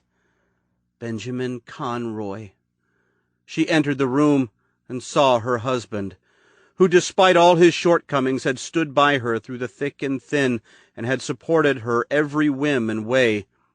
Here he was, now a dead man, who under no circumstances would face the darkness that had returned to take his adopted son away. The man whose fear had proved to be much more dominant than the weak sense of love he held for a boy who had not one drop of Petrie blood in his veins. There was the man who'd been dead for nearly 2 days, whose body, pallid and blue beneath the room's glowing lights, swung from the leather belt looped around his neck, whose head was twisted, whose eyes were coated and bulging from their sockets, whose tongue was protruding from his open mouth, who was covered in a thick black sheath of tar-like blood. The body swayed in the breeze gusting in through the open window. It hit against the wall, thump, adding to the solid O there, the O that was the first letter of the word scrawled in large, wet, bloody letters on the wall. Osiris. Mary leaned back against the door jamb, staring at the man she'd been married to for 27 years. The man who'd agreed to move away from the evil recollections in Wellfield that had slaughtered her family. The evil that had given them a son. Despite her initial hesitation to accept this gift resulting from the devil's work, she'd not been able to deny her incapability to bear children. She'd spent endless hours trying to convince herself that the boy who'd become her son had in fact been a gift from God, his way of repaying her for her tragic loss. Now, gazing at Ed's hanging, lifeless body, her body trembling in the throes of oncoming shock, she realized that she'd never been so wrong. The blood on the wall is wet, as though the words had just been written. She took a step forward, into the room, beating back her gorge as the image she faced engraved itself into her mind. Ed's feet and legs, mottled black, his upper body and face blanched with the empty blue veins showing through translucent skin. The bed had been moved aside, his body dangling over a clotted spot, a line of thick, dry blood shadowing his movements as the breeze pushed him up against the wall. Thump. Osiris. The body of her husband swung back, and the instant Mary looked into his face, his head, nearly severed by the burrowing leather of the belt, twisted up. The bulging eyes rolled toward her, spilling fresh lines of clear, viscous matter. Ed Petrie, in death, spoke to his wife, his voice deep and hoarse and seeming to come from deep inside his rotting lungs. "Save my soul." And then fell still and silent, back to dead. Mary stood frozen with misunderstood fear, staring at Ed's body and mentally trying to will him back to life again. Please, just for a moment, to confirm that she had indeed heard him speak to her. It had seemed only logical, at least to her current state of mind, which she assumed had suppressed her fear, that in fact he had spoken to her, that the evil of Benjamin Conroy had found its way back into her life via Johnny. Johnny, whom she knew, just knew, wouldn't be here, who was in fact in Wellfield now, unwittingly working Conroy's evil sin back into existence, into her life, and here into Ed. "Save my dying soul." "I will, Ed," she answered, her slipping mentality uncertain of what it meant, or how she were to accomplish the task. Her mind, however, in its newfound state, did maintain an inkling of what she needed to do next, and that was to return to Wellfield. Go to the house. Go to the house, save Johnny, and save Ed's dying soul. Chapter 29, September 8th, 2005. 8:53 p.m. Johnny awoke in darkness. It enveloped him, grasped him, much like a womb would a fetus. He struggled to his knees, eyes tearing, head thudding. A cold chill pervaded his body. His lungs rattled as they rejected hunks of dusty phlegm. He looked up and remembered the crosses he'd seen, dead human bodies crucified upon them, and then something else, there in the darkness, looking at him, something dark and shifting and definitely alive. He grimaced in pain, and the memory drifted. His bruised back screamed as sharp aches attacked the length of his spine like hammer strikes. The chill faded, and he realized suddenly how hot and stifling it was. Staring into the darkness, he crept forward, arms outstretched and gesturing blindly. His hands came into contact with what felt like a wood wall, damp and pulpy beneath his seeking grasp. He stood and began to grope along the length of the wall, gouged and grooved with decay. Some of the planks budged slightly. He kicked at one, gently at first, because his legs hurt so damned much, and then a little harder, as he managed to muster up a bit of strength. In the dark, it seemed he were doing little damage. But for endless minutes he kicked and pushed anyway, and soon enough the rotted wood splintered outward. He leaned down with his hands on his knees, breathing heavily, drained of his strength. Streaks of sweat dripped down his face and body like oil. A wave of oppressive heat assaulted him, and for a moment he was sure he was going to faint. "God helps those that help themselves," his mother used to say, and he found it in himself to at long last heed Mary's godly counsel and maneuver himself through the jagged hole he made, back into the barn. She also once said that those in pain who turn to God after a life of denial shall not find his guidance. The stillness and foreignness of the structure's interior was wholly intimidating and menacing, and it triggered in him a fearful realization of the unexpected events that had lured him here. "Try not to be scared. You are going to step through those doors, and then you are going to run, and you are never going to come back here ever again. But I didn't come here, his conscience answered. I was lured here, lured into a trap, just as Andrew Judson was. The front doors of the barn were still open. Silver moonlight seeped in and splayed across the hard soil in a single wide beam. He could see the ladder laying across the ground like a fallen soldier. Alongside it was a dark splotch of blood where the crazy psycho had fallen. The dark splotch was the letter O in the word Osiris, scrawled in lurching, bloody letters on the ground. Instinctively, he felt out the plastic bag holding Ed's suicide note, still in his pocket. Osiris. Jesus Christ, he whispered, now seeing beyond the bloody word on the floor, beyond the initial dread it caused, toward an advanced level of terror. The body was gone. Every plausible scenario tore through Johnny's mind. Still, he was certain that the no-eyed psycho had indeed been killed, and at once imagined that someone must have come along and taken the body away. But what if he's not dead? He's dead. He only had one eye to start, and you took out the other one. His head exploded against the wall, and he came crashing down into a crumpled heap. Johnny, he is definitely dead. There was a sudden sound, a tuneless rustle of something shifting through the tall grass outside. He jerked his gaze toward the doors, waited, then limped toward the entrance. When he reached the doors, he pressed a tentative hand against the jamb, listening intently. Cool air, like a gift from God, bathed his sweat-soaked body. He took a deep breath, then stepped outside into the waist-high grass. First, he looked toward the driveway, where Judson's car sat like a fossil beneath the pale blue moonlight. He peered at the house, whose back door remained open, like an open mouth. The rustling continued. It was closer now. Or maybe it was just the wind talking. Slowly, Johnny looked to his right. Not the wind. And not 10 feet away. Emerging from the black and white shadows of the waist-high grass was the psycho. His appearance was so unexpected, so startling, that Johnny had only a moment to consider the inhuman nature of his presence. Despite having no eyes, the psycho could, by some unnatural means, see Johnny. His gape unwavering, mangled arms outstretched in his direction.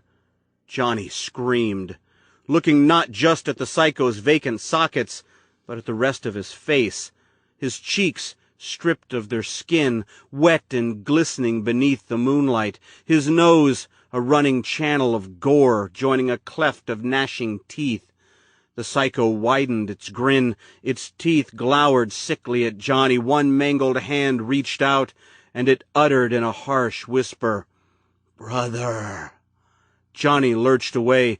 He tripped through the high grass, beating back the pain lancing through his guts. A gray cloud of terror filled his sights. His breaths came and went in speeding gasps. He could hear the psycho's sifting feet behind him, and he pleaded in a silent panic. "Oh, God, help me." He glimpsed Judson's car 15 feet away, its shattered window dimly aglow beneath the soft dome light, lit from the open door he fled through hours earlier. He skidded on the driveway. A small cloud of dust rose up around him. Here he could see, or so his tortured mind told him, someone sitting in the back seat of the car. He staggered along the length of the car, leaned down, glimpsed inside. The figure in the back seat twisted toward him. Johnny flinched back. There was a flash of recognition he had no choice at the moment but to dismiss. But then the figure lunged across the seat and thrust its face through the broken window. No, it was Andrew Judson. And yet, despite the ghastly similarities, there was no conceivable way this thing could actually be the friendly lawyer Johnny had met earlier in the day. In fact, there was no way it could be alive, or human for that matter. Its chest was an open cavity. Johnny could see the white gristle of its rib cage imprisoning its motionless heart. Its lungs, blue and mucousy, sagged lifelessly atop a bloated balloon of exposed intestines. Its face, mostly intact, was white and horribly bloated. Its lips were blood-coated, teeth jabbing out in a scathing grimace. It fired its arms through the jagged window. Fragments of glass ripped into the pulpy skin of its forearms. Its hands, grasping and groping, were covered with deep lacerations.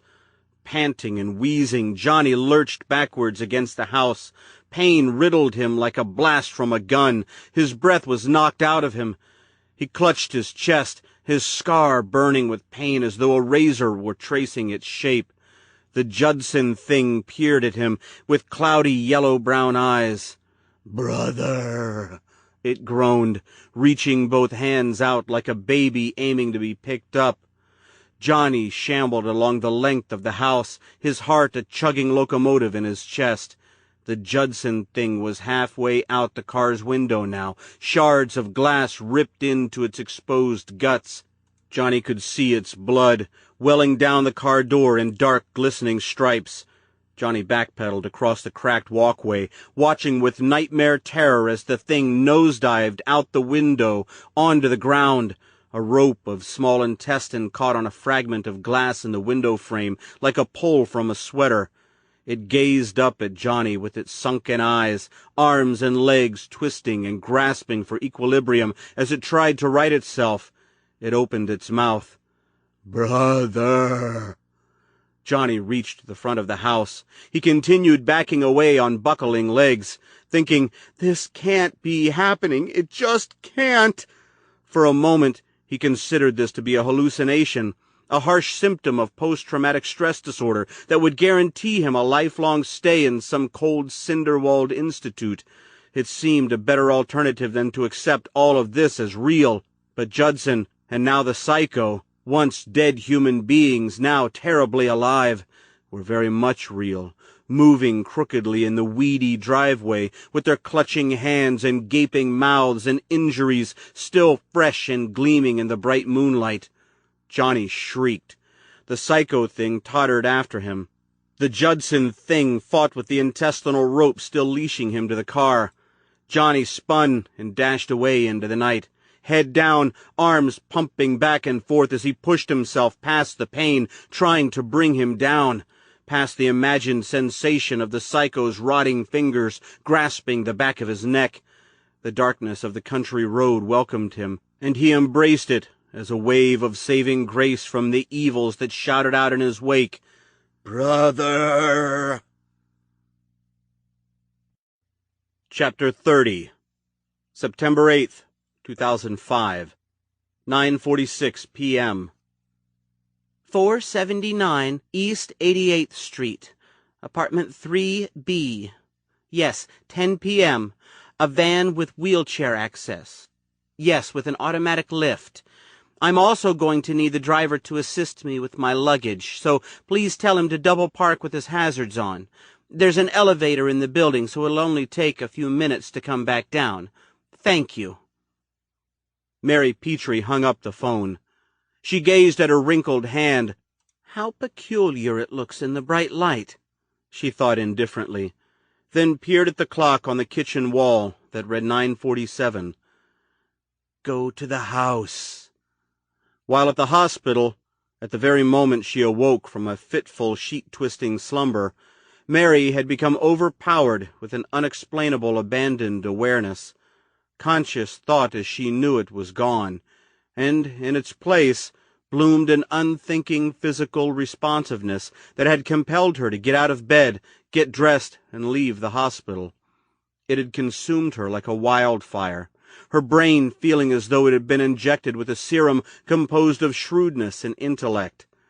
Now this new-found awareness had her functioning with a degree of strength and concentration she'd never known in the past.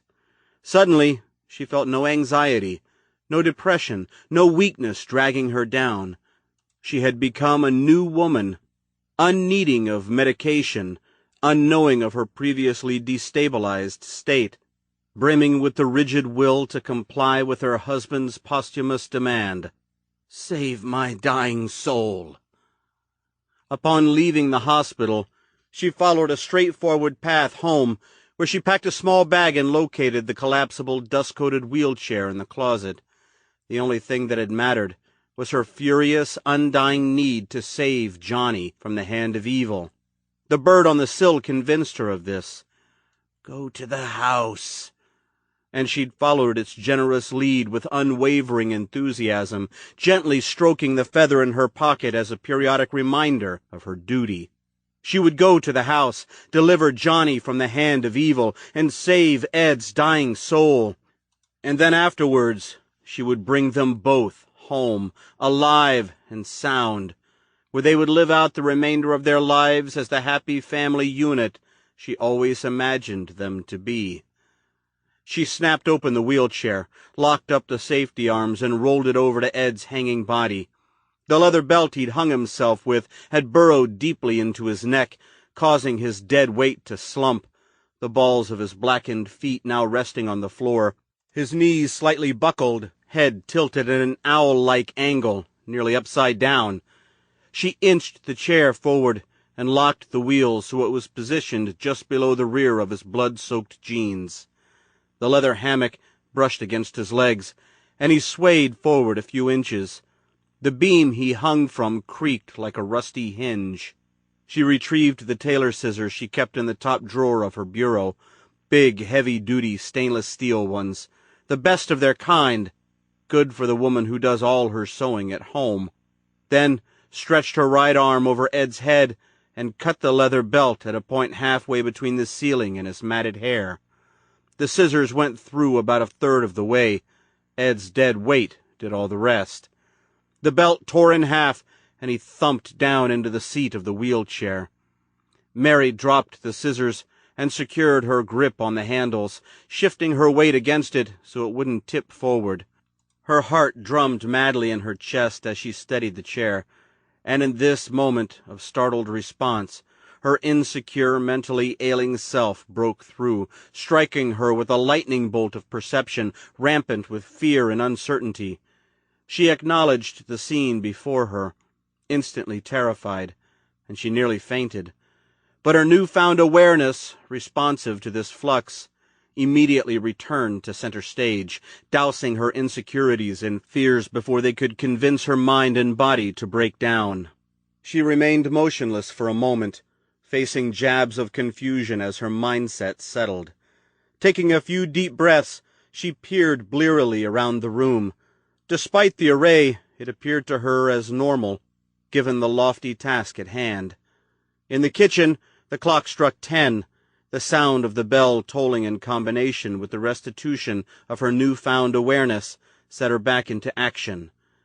She hooked her arms firmly beneath Ed's blood-sticky armpits and shifted him up with the previously unknown yet eagerly accepted strength.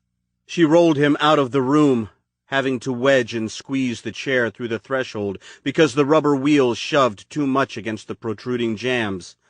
Once in the kitchen, she searched the linen closet and pulled out a set of queen-sized sheets, like a spider securing a captured fly.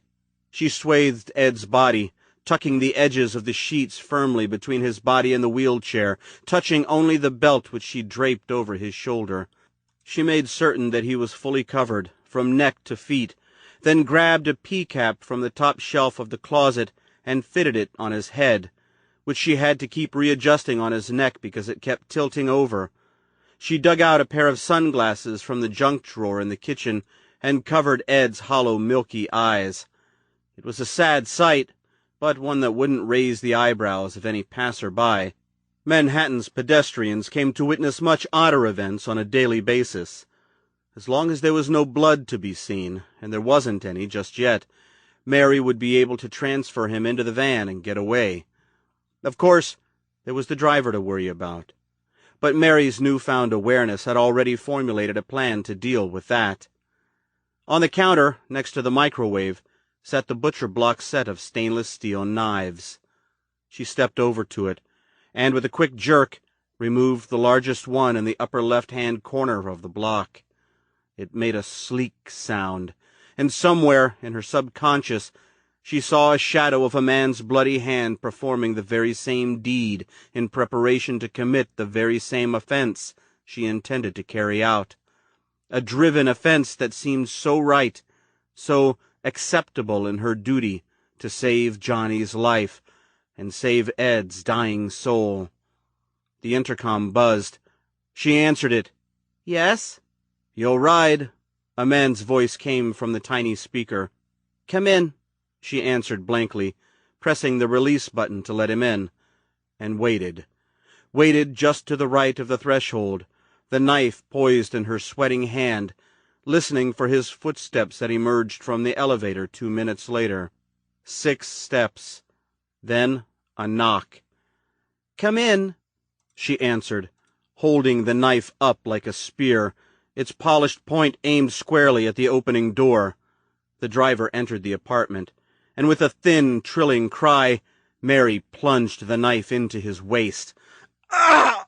the driver yelled, staggering into the kitchen, hands groping for the exposed handle, face contorting as if he were trying to squeeze out the mother of all turds. Mary slammed the door shut behind him and watched with odd fascination as the knife bounced in syncopation with the blood gouting from his wound. The driver slammed into the refrigerator, groping at the knife as if he were ferreting out a nagging itch. His knees buckled, and with a yell he collapsed to the floor. Mary broke forward and snatched the knife out of his waist. He made an attempt to stand, staring dumbfoundedly at the little old lady who'd decided for some mindless reason to murder him. Without thought or hesitation, Mary lunged forward and drove the knife into his left eye. And again, somewhere in her consciousness, she saw the shadow of a man's bloody hand again, performing this very same horrific offense, this single-minded act that was so right, so acceptable in her duty to save Johnny's and Ed's lives, their dying souls. "Ugh!" the driver shouted again, collapsing face up onto the kitchen floor. His eye gushed blood and vitreous fluid, body twitching and tremoring as if charged with electricity. Mary leaned down and yanked the knife out and drove it into him again, this time into his heart. She twisted it, watching for a moment, the blood spurting from his wounds, his body stiffening up, his lungs wheezing their final gasp of air. And then all was quiet and still. She ferreted out the man's keys from his jacket pocket, careful not to get too much blood on her hands. She didn't want to raise any eyebrows. Then backed away, deliberately, almost peacefully, hearing only the sound of her gasping breaths as they leaped from her lungs.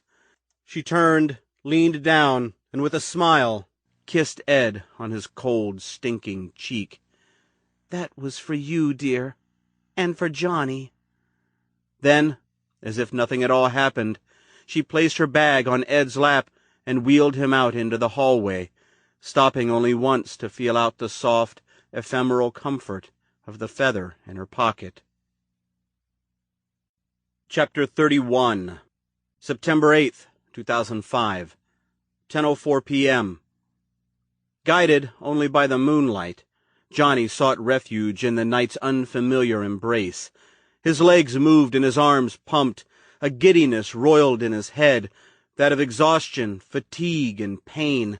At some point, he questioned as to whether he still existed on Earth as he'd always known it, if he were still breathing its air and consuming its lively resources. Then he wondered if he existed in some other plane of reality now, where fires burned and the dead walked the earth, seeking retribution upon those cast here by some higher authority. There is no God, Mary. There is no God. The dark road he traveled was endless, bounded on both sides by fields of wheat and rustling weeds. Beyond, an unending symphony of crickets filled the air, drowning out the likelihood of hearing footsteps on the road left behind. After endless minutes, a sound encroached on his faltering consciousness, a car engine. A wash of bright light opened out onto the road, pinning him like a prison escapee. Johnny didn't try to stop. He continued running at a slow, staggering pace, his eyes searching the road ahead, its emptiness illuminated by the approaching car lights. As if compelled by some unseen force, he lurched to the roadside and waited for the car to pass. In his pocket, the plastic bags holding the feather, and Ed's note seemed to shift slightly. Yes, and dead people are coming back to life, and if I turn around, there might not be a car behind me after all. I am losing my mind. But there was a car. It drew up beside him, soil and pebbles crunching grittily beneath its tires. On the verge of hyperventilation, Johnny halted and leaned with his hands on his knees. The car stopped, engine idling. Johnny could hear the passenger window go down, and when he looked inside, he saw the bulk of a red sedan. A voice emerged. "Hey, you all right?" In Johnny's mind, "It depends. Are you dead or alive?" Feeling as though he were drifting in and out of reality, he peered into the car, listening to the crickets and the gentle rumble of the car's engine. If Andrew Judson leaps out of this car at me, I'll drop dead, right here in the goddamned road. And then, who knows, maybe I'll come back to life too. But it wasn't Andrew Judson, or the psycho. In the picture of moonlight and broken shadows before him, a man, one very much alive, with no blood or guts on his clothes, leaned across the seat. He was old, pushing 60, with a gray mustache and a Red Sox cap on his head. The skin of his face was a white patch beneath the brim. "You okay, kid?" he asked, visibly scrutinizing Johnny's soiled clothes. Johnny shook his head. "No." His voice was a pained whisper, and in this moment of sudden lucidity, it all came back to him again. Like a ghastly flicker of bright light, the dead men seeking him, calling him brother. "I feel like I've gone crazy," he thought. "Oh, God, do I ever? And no matter what I do, what choices I make for the remainder of my life, I will never be able to release the terrible images I've seen. They will go on in my mind, frame by frame, hurting me forever and ever." "Are you hurt?" the man asked, brow furrowed. "Do you need to go to the hospital?" I don't know."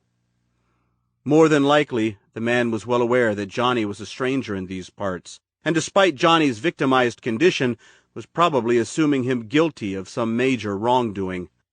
"What's your name, son?" the man asked. Johnny saw him lean over and opened the glove compartment. He figured the man might be retrieving a weapon of some sort, something to protect him should the strange boy in the road get unruly. "You got a name?" the man asked again, bringing his gaze back up. Johnny nodded and opened his mouth to speak, but what leaped off his tongue didn't coincide with the intentions of his mind. No, what emerged from his trembling lips was the name that had sourced all the terror inflicted upon him and his family since Judson's letter arrived in the mail 2 days earlier. "Conroy." The man froze, his eyes studying Johnny intently, narrowed with immediate uncertainty. A defining moment of silence passed between them, forcing Johnny to realize that this encounter may very well extend far beyond their simple exchange of words. "Conroy. Oh," the man replied, sighing nervously. Johnny nodded gravely, uncertain as to what compelled him to utter that name. "Perhaps it's the evil that's been following me around since all this started. It made Ed kill himself, made Judson and the psycho come back from the dead. Who's to say it won't make me say things I don't mean?" And the man muttered, "Brian Conroy?" as if his knowledge of Johnny's presence had blossomed long before driving down this dark road. He leaned across the seat and opened the door.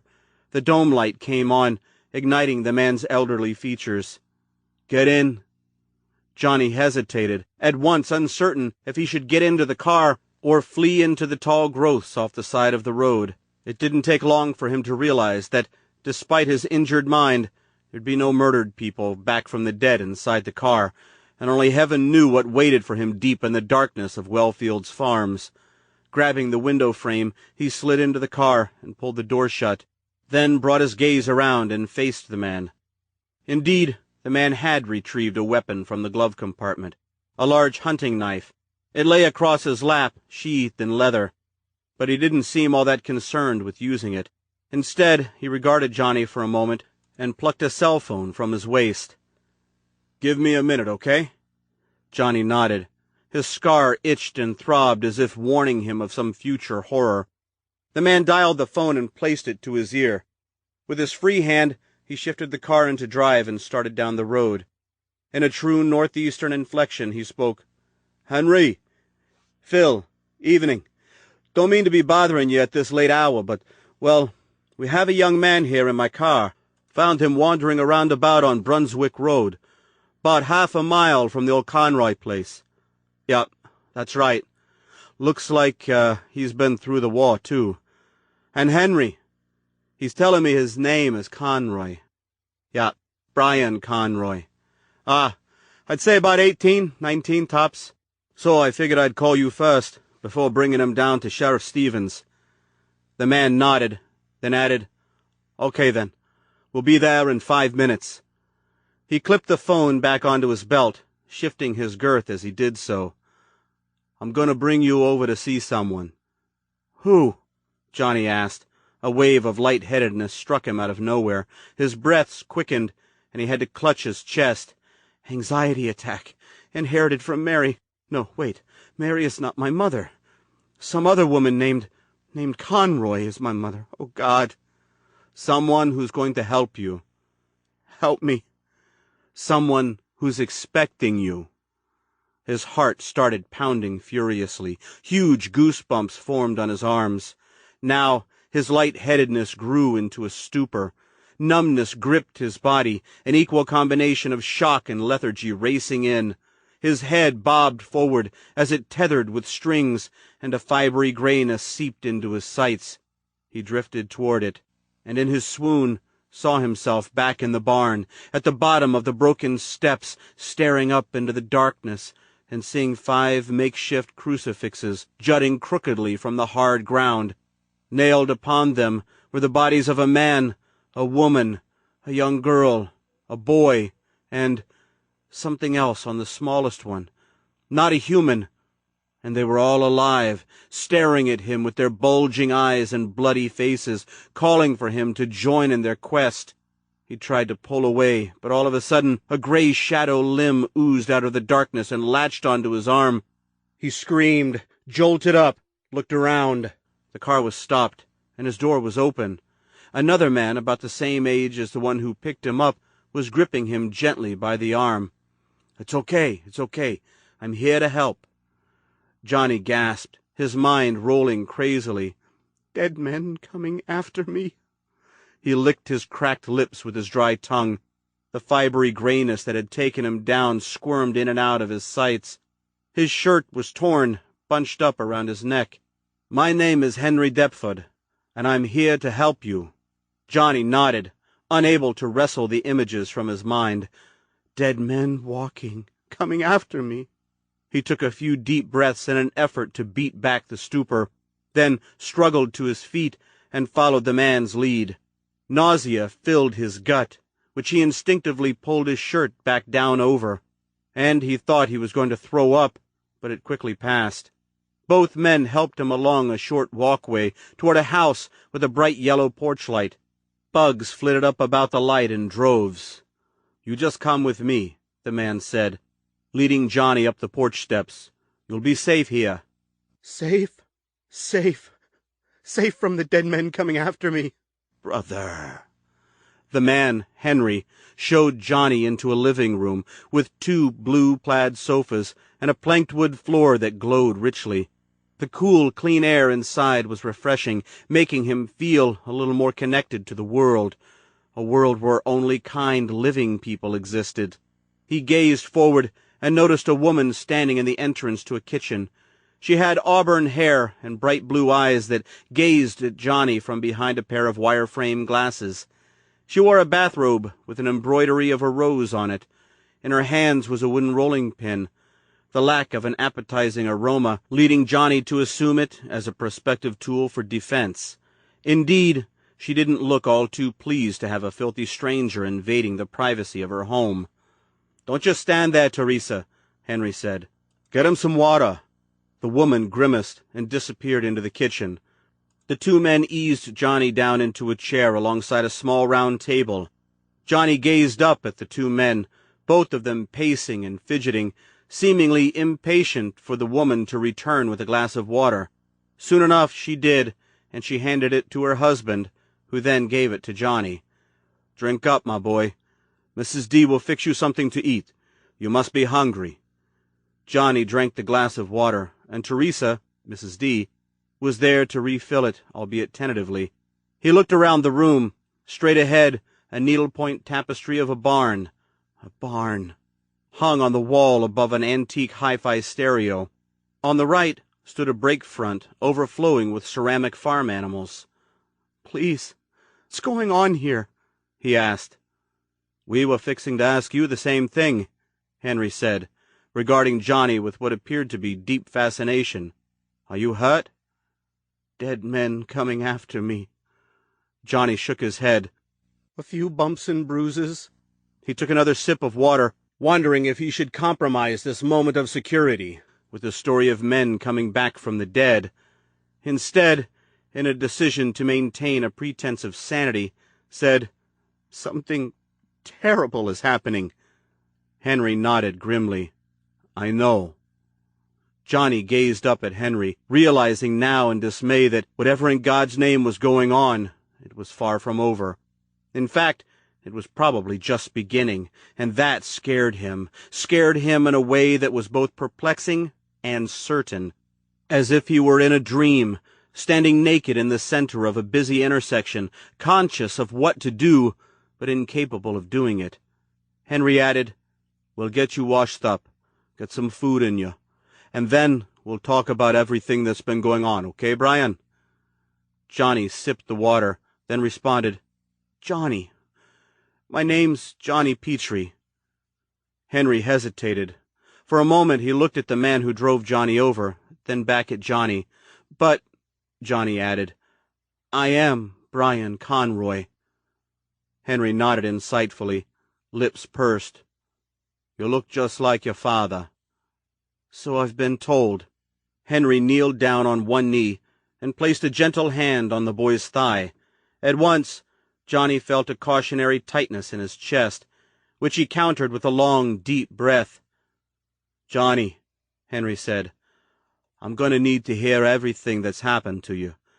It'll help me decide what to do next, although I do have an inkling as to what lies in the road ahead." He paused, then added, "I'm going to need your help, son. Can you help me?" Of course, Johnny didn't know what to make of the situation. Common sense told him that he should insist on a ride to the nearest bus station and get the hell out of Wellfield now and forever. But his heart told him otherwise. There was something evil at play here. He'd become well aware of it upon first entering the house with Andrew Judson. It had invaded his home back in Manhattan and had made itself known through Judson and the psycho, and more than likely it would follow him home should he decide to leave. He gazed at Henry's pleading gray eyes, his wrinkled skin. The man really did seem genuine in his intentions to help, despite having unspecified motives. Johnny nodded, seeing no alternative at this point but to submit himself to the niceties being offered. Trembling with fear and uncertainty, he said, "I'll help you, but please tell me, what the hell is going on here?" Seeming both nervous and secretly pleased, Henry smiled. "Okay." Chapter 32, September 8th, 2005, 10:29 p.m. Fatefully easy. That's how the journey from the third-floor hallway to the sidewalk was for Mary Petrie. She hadn't run into anyone inside, and, just as she'd assumed, the pedestrians outside did nothing more than wrinkle their noses at the strange odor in the air. Yes, they'd all shot their gazes around and even eyed at the swaddled, wheelchair-bound man wearing sunglasses and a pea-cap, but soon moved on, although Mary was almost certain they'd had their suspicions, especially the elderly man who started gagging out loud, perhaps blaming the stink on garbage or dog crap or dead rats buried in some sewer nearby. Even Mary, whose newfound consciousness interpreted Ed's rotting state as natural, had imagined it would take a few good applications of bleach to rid the building's elevator of its nearly visible stench. She used the remote on the driver's key to open the sliding side panel door of the minivan. Set into the frame of the door alongside a Universal Handicap logo was a red quarter-sized button. She pressed it, leaving a wet smear of blood on it, and, with a mechanical whir, an automatic lift slid out and dropped to the sidewalk. She rolled the wheelchair onto it, backstepped into the van, and pressed the button again. The platform rose back up. She pulled the chair in the van and anchored the wheels to the braces in the floor. There were no rear seats at all, affording enough room for 4 wheelchairs if needed. Once the second wheel was locked in place, she settled behind the wheel of the van, where she stared at her dead, sunglassed husband in the rearview mirror, gasping from all the activity. "Don't worry, Ed. I'm taking you to see Johnny. He's at the house. That's right, the same house where we're going to save your dying soul at. There'll be no short stops, no reunions. We'll just do what we have to do, and then we'll get Johnny and leave. And be rest assured, he'll be getting the whooping of his life when we get back home." She started the van, but before leaving, removed the feather from her pocket and tucked its quill into a slit in the passenger seat beside her. "Help me guide the way," she implored in thought, then pulled away from the building she and Ed and Johnny had lived in for the last 17 years, blending into all the sights and sounds of the city, just as she had upon leaving the hospital. 20 minutes later, long after she caught her breath and made certain that Ed's chair wasn't going anywhere, she was driving in light traffic on the George Washington Bridge, looking for signs to Interstate 95, which would take her north, all the way to Wellfield, Maine. Not once did she consider that, up until this moment, she'd never driven a car before. Chapter 33. September 8th, 2005, 10:56 p.m. The shower in the Deptford home was hot and strong. For nearly 20 minutes, Johnny scrubbed himself from head to toe, making certain to rid himself of every speck of Wellfield taint. Teresa, Mrs. D, as she was so cordially referred, was kind enough to place his clothes in the trash. He'd emptied his pockets of the plastic bag containing the feather and struggled to remember as to why he felt the need to keep it, but couldn't come up with a sensible answer, although the thought of ridding himself of it left him feeling scared and sick and hollow.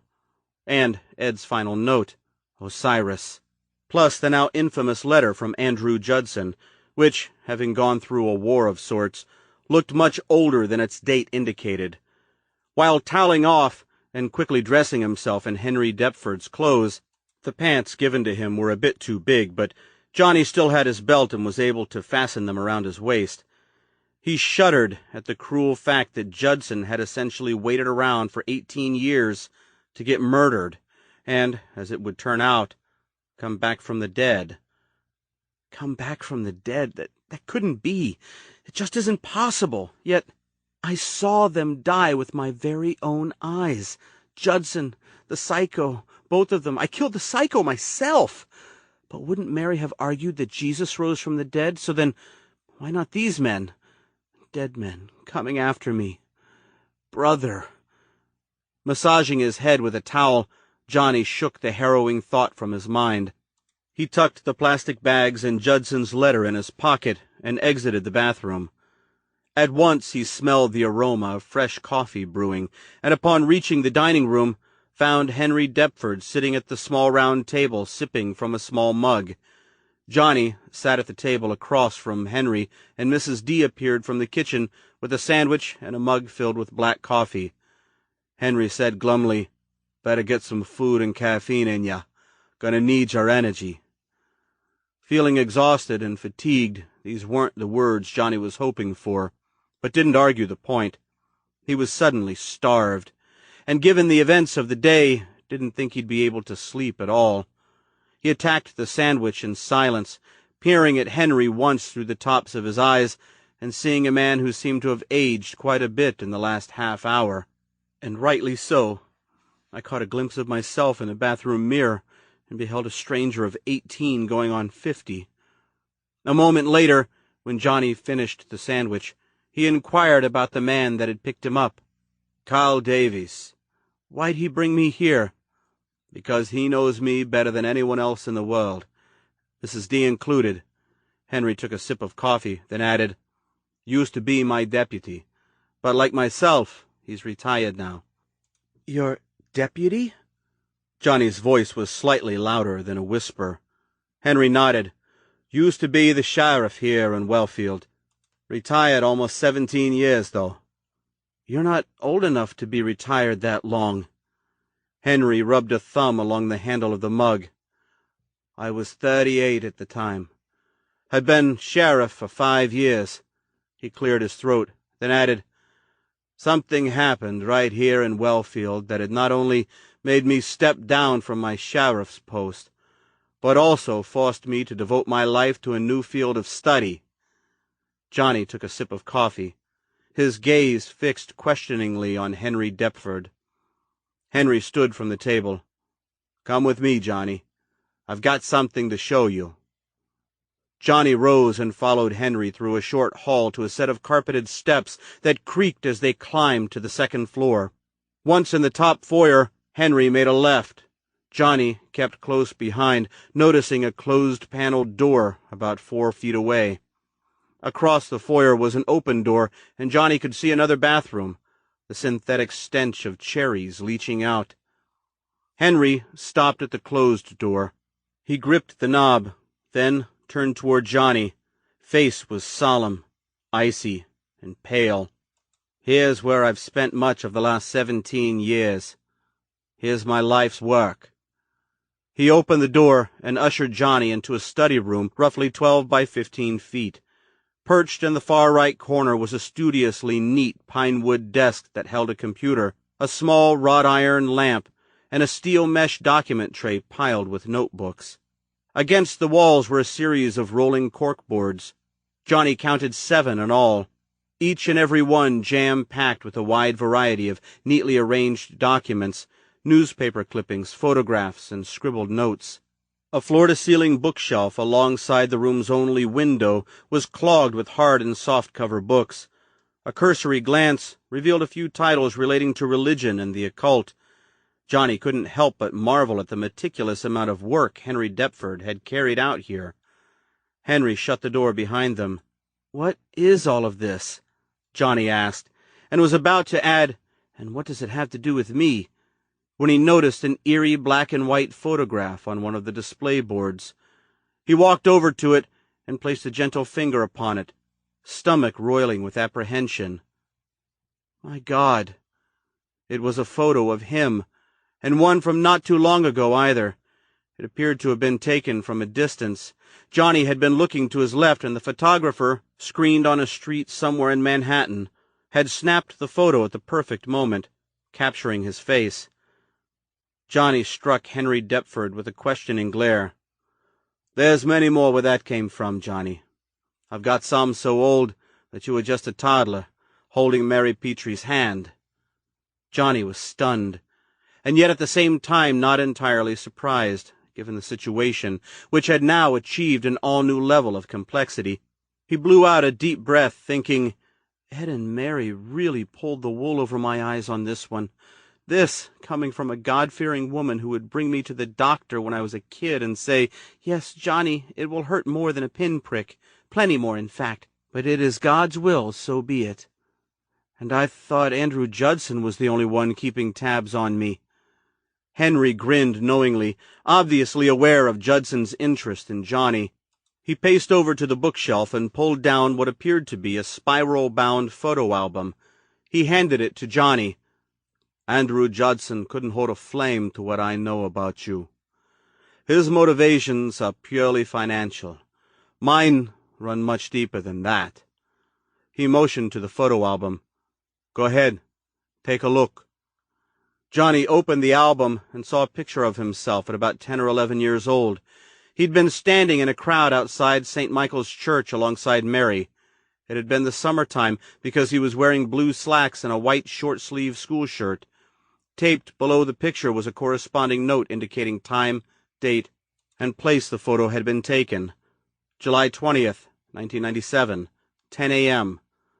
Johnny thumbed through the book, each page, perhaps 20 in all, displaying a single photograph of him at various ages, along with the details of its taking. Shaking, Johnny felt scared, petrified, and yet, in some strange way, felt secure. It was as though he'd just come face to face with a guardian angel that had been watching out for him his entire life. He handed the photo album back to Deptford, then sat in the metal folding chair in front of the bookshelf. The corkboard before him displayed a number of laminated newspaper articles, many of them yellowed with age. One in particular caught his eye. Wellfield minister murders family, local woman, boy. Scar throbbing like a heartbeat, Johnny stood and touched the blurry black-and-white photo of Benjamin Conroy. "I was the first to arrive at the scene," Deptford said, unpinning the article and handing it to Johnny. "It had been late in the day, and I was driving home after working late because a group of local thugs had had their way with some kid who, later on, turned out to be Daniel Conroy, your brother." Johnny stared mutely at Benjamin's photo. "I'd passed the Conroy farmhouse," Deptford continued, "and noticed Bill Carlson's red Mustang in the driveway.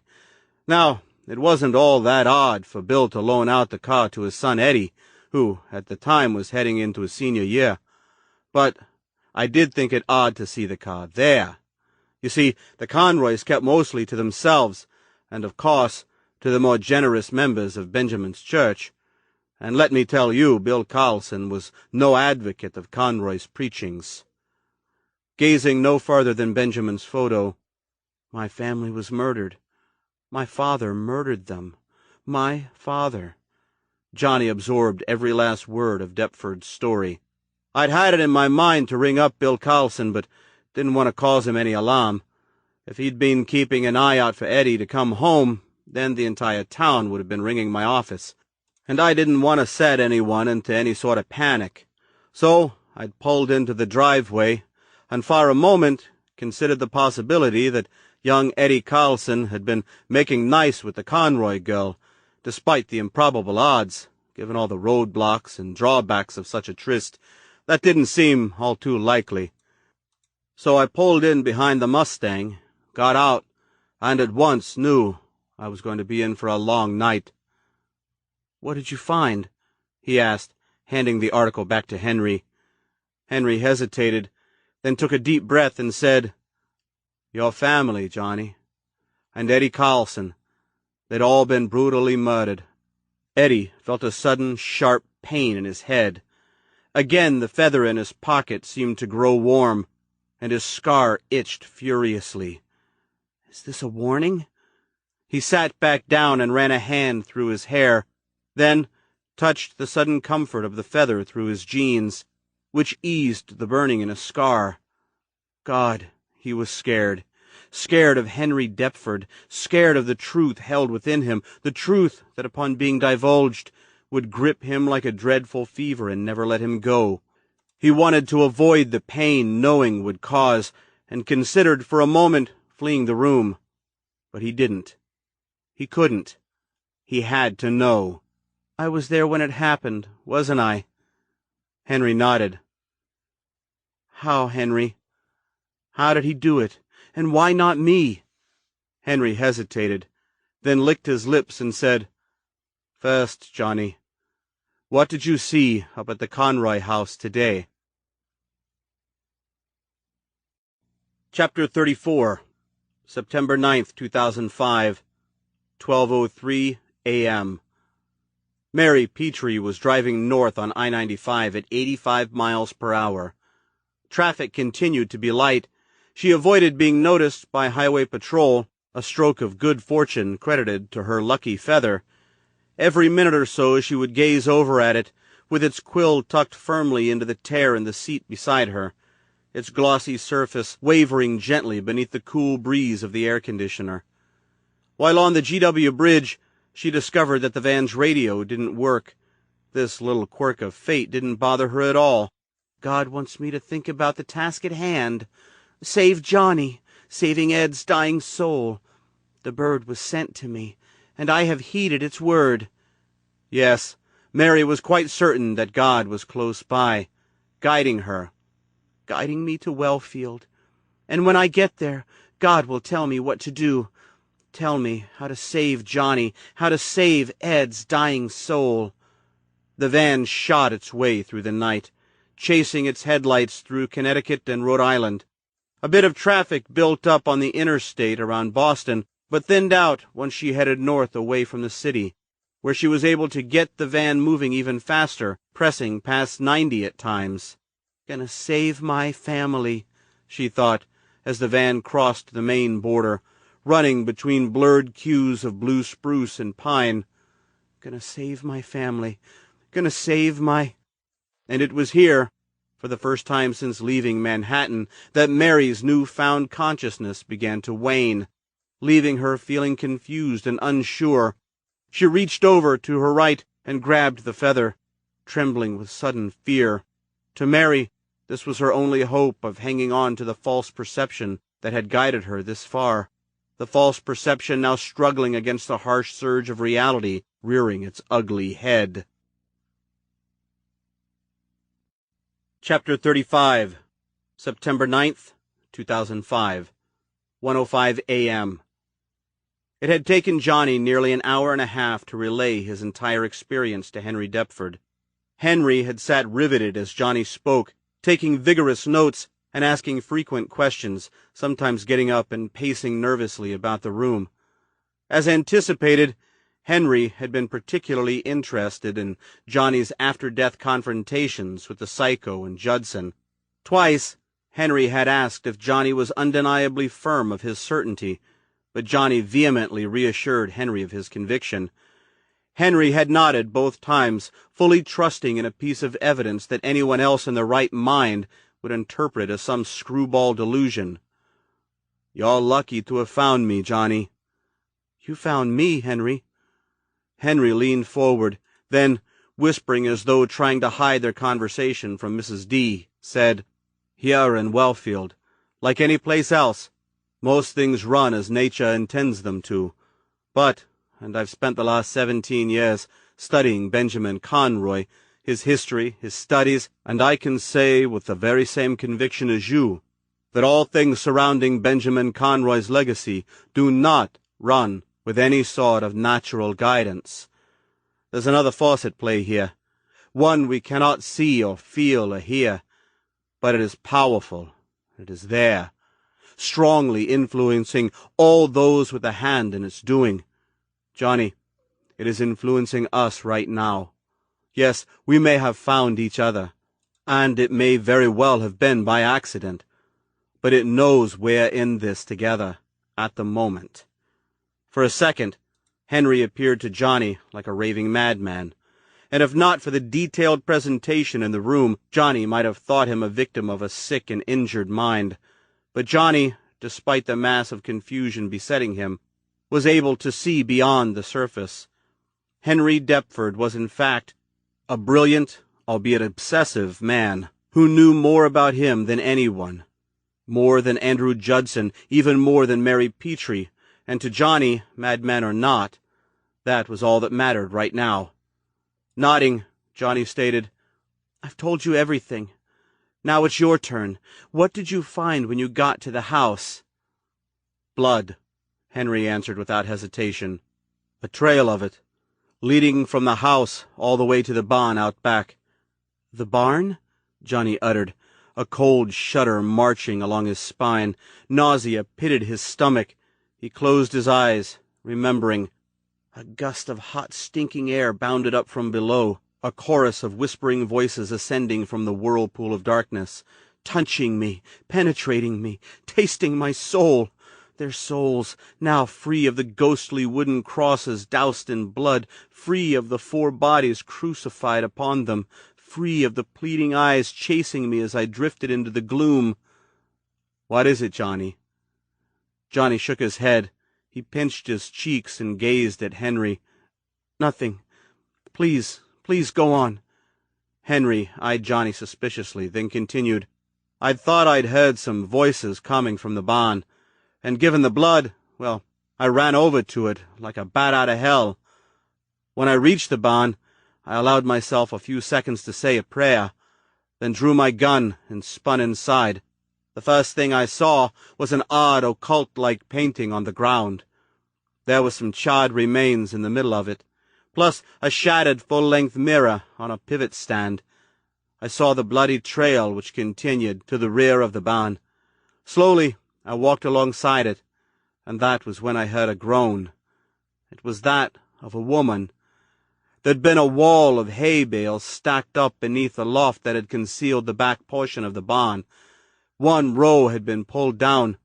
I walked toward the opening, paused for a moment to mentally prepare myself for the worst, then went through it.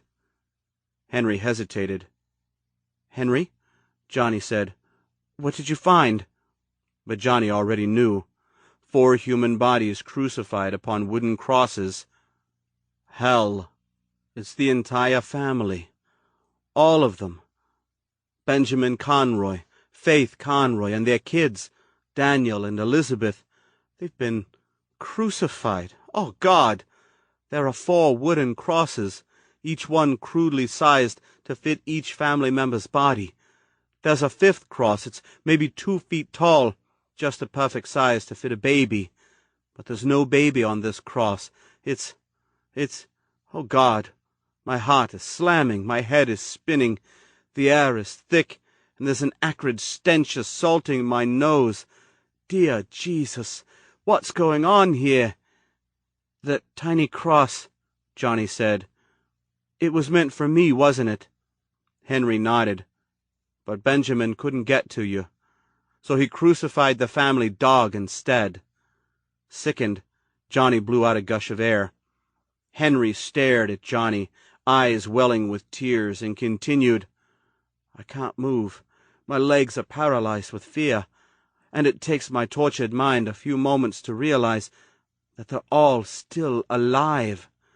Benjamin, Faith, the kids, and the dog, too.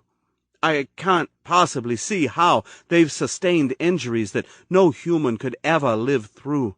Stab wounds, gougings, harsh beatings. The damn boy has been disemboweled. Yet here they are, writhing on these wooden crosses, moaning, each and every goddamned one of them, grasping at the nails driven into their hands and feet. It appears they have no idea I'm here watching them, just feet away, near death myself from fear, from shock, from pure mental anguish. Oh, dear Lord, there is so much blood." Tears welled in Johnny's eyes. He asked, "Where was I, Henry?" But Henry seemed not to hear him. The man's gloomy eyes were swollen with tears and unsympathetic memories. It's only after a number of endless minutes pass that I realize I'm still holding my gun. I pointed forward, at not one Conroy in particular, knowing suddenly, through the promise of insanity, that by shooting them I wouldn't be taking them out of their miseries. No, these people have already died, and like some mockery of Christ's magnificent legend, they have risen from the dead. Johnny nodded, gazing forlornly at the aging man who was tortured by his dark recollections. "Like Judson and the psycho. And I can only assume that it has something to do with the occultic painting on the ground. Jesus, they're all groaning, these condemned-to-hell monsters, bleeding, and hanging like slabs of meat in a slaughterhouse. Jesus, there's no possible way for me to describe the scene, with blood and the human innards amassing on the ground below each of them. It is here I begin to wonder who could have done this to them. But my guesswork lasts for only a moment, because Benjamin Conroy says something." "What, Henry? What did he say?" I bullet my gaze forward and see the elder Conroy staring at me with his only seeing eye, and he is grimacing. And I step over to him and see that he is different from the others. He has not experienced death yet. His injuries are brutal, but, unlike the others, his chest is heaving, and I can hear a sickly wheeze escaping his lungs. Somehow he has lived through it all, With an obscene tearing sound, he manages to shred an arm free from the crucifix. The nail, once planted firmly through his palm, still set deeply into the wood. Blood spouts from his torn palm onto the ground, but it seems not to pain him. Dizzied, I pace to within inches of him, and ask, "What has happened here, Benjamin?" And he replies in a blood-saturated croak, "I was wrong," and then begins to sob, and it is at this moment that I can only stare back and begin to step back, because I'm wondering if this is something that may affect me somehow, not just psychologically, but communicably as well. And then Benjamin howls, "Don't let them come back. I was tricked. It was not Osiris. It was not Osiris." Osiris. Johnny, keeping his eyes on Henry, dug into his pocket and pulled out the plastic bag containing Ed's suicide note. He plucked the note from the bag, but before he had a chance to show it to Henry, the man continued on. "Who?" I asked, through the rising moans of the others, who are now aware of my presence.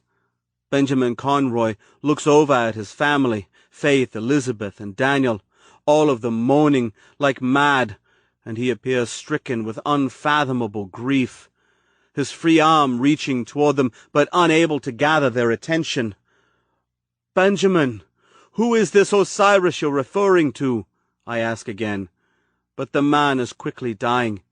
His body slumped, one arm still securely nailed upon the cross, his other dangling slackly.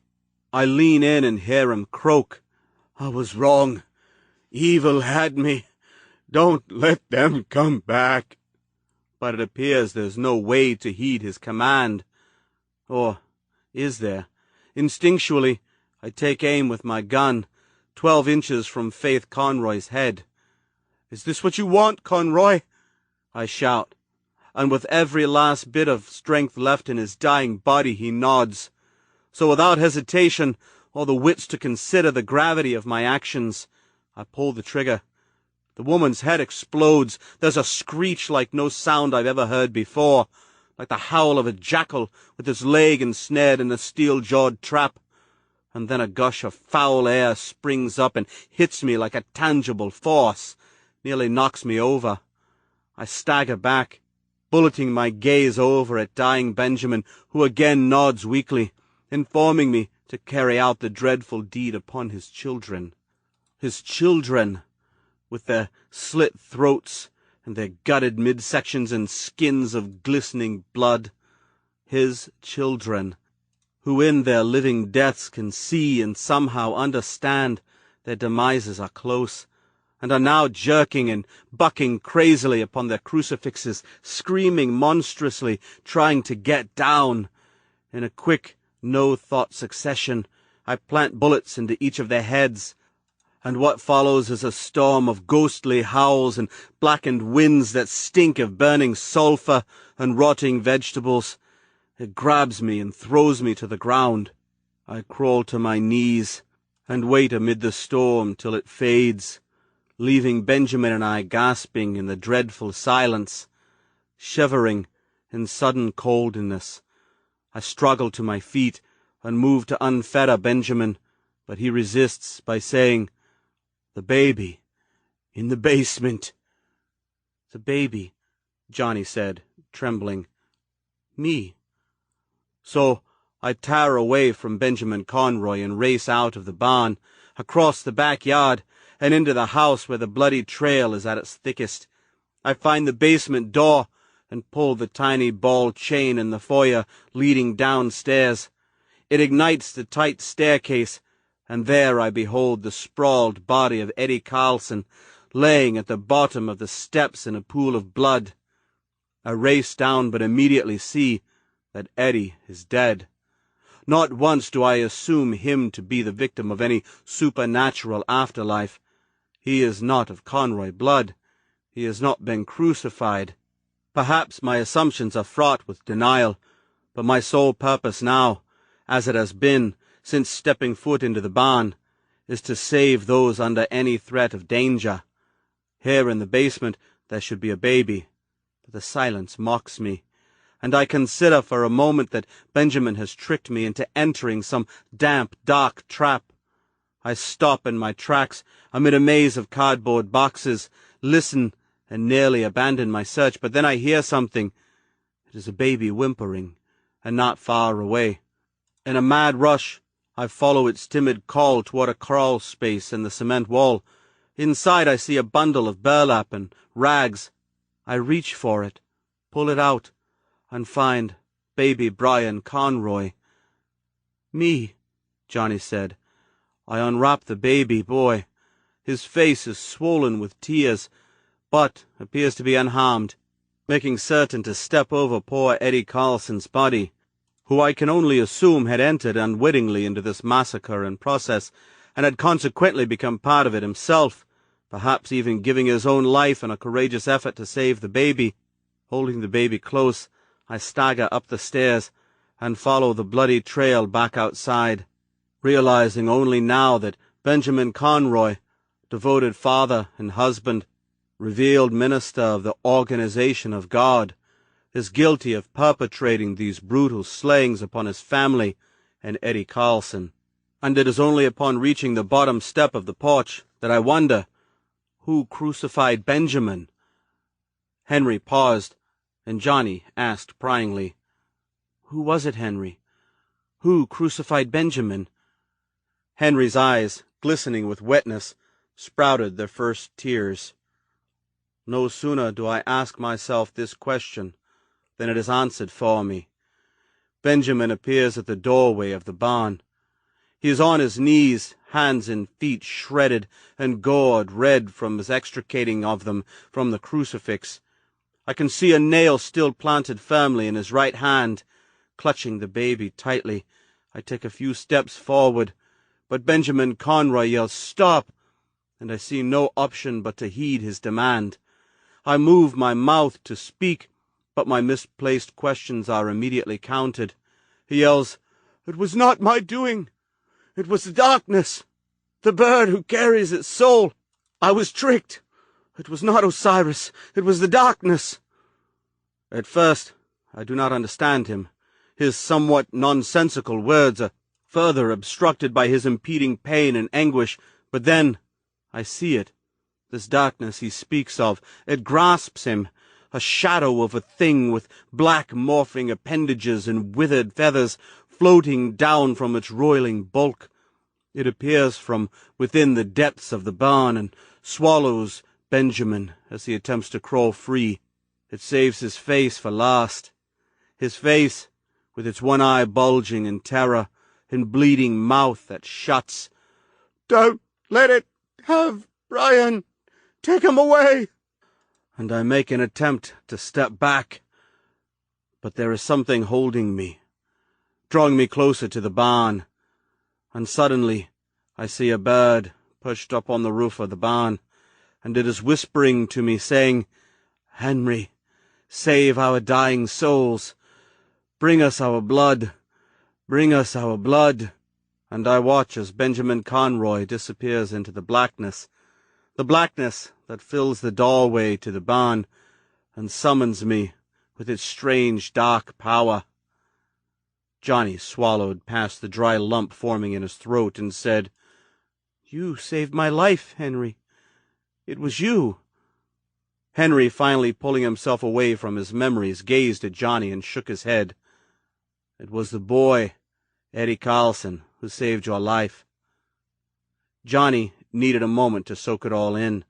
It was here that the images from the dream he had just 2 nights ago came back to him, where he was being carried by a young man, and he could see the young man with his keen features and blonde hair and intense gray eyes, how he'd looked so terribly frightened, how he was running and crying and clutching Johnny close to his chest, how they were in a house, somewhere dark and musty, how the young man in all his panic had wrapped Johnny up in a shred of burlap and slid him into a cool, dark space, then turned and disappeared into the shadows, where he screamed and screamed and screamed.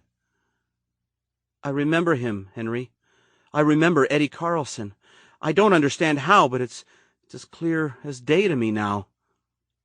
There is much you won't be able to understand.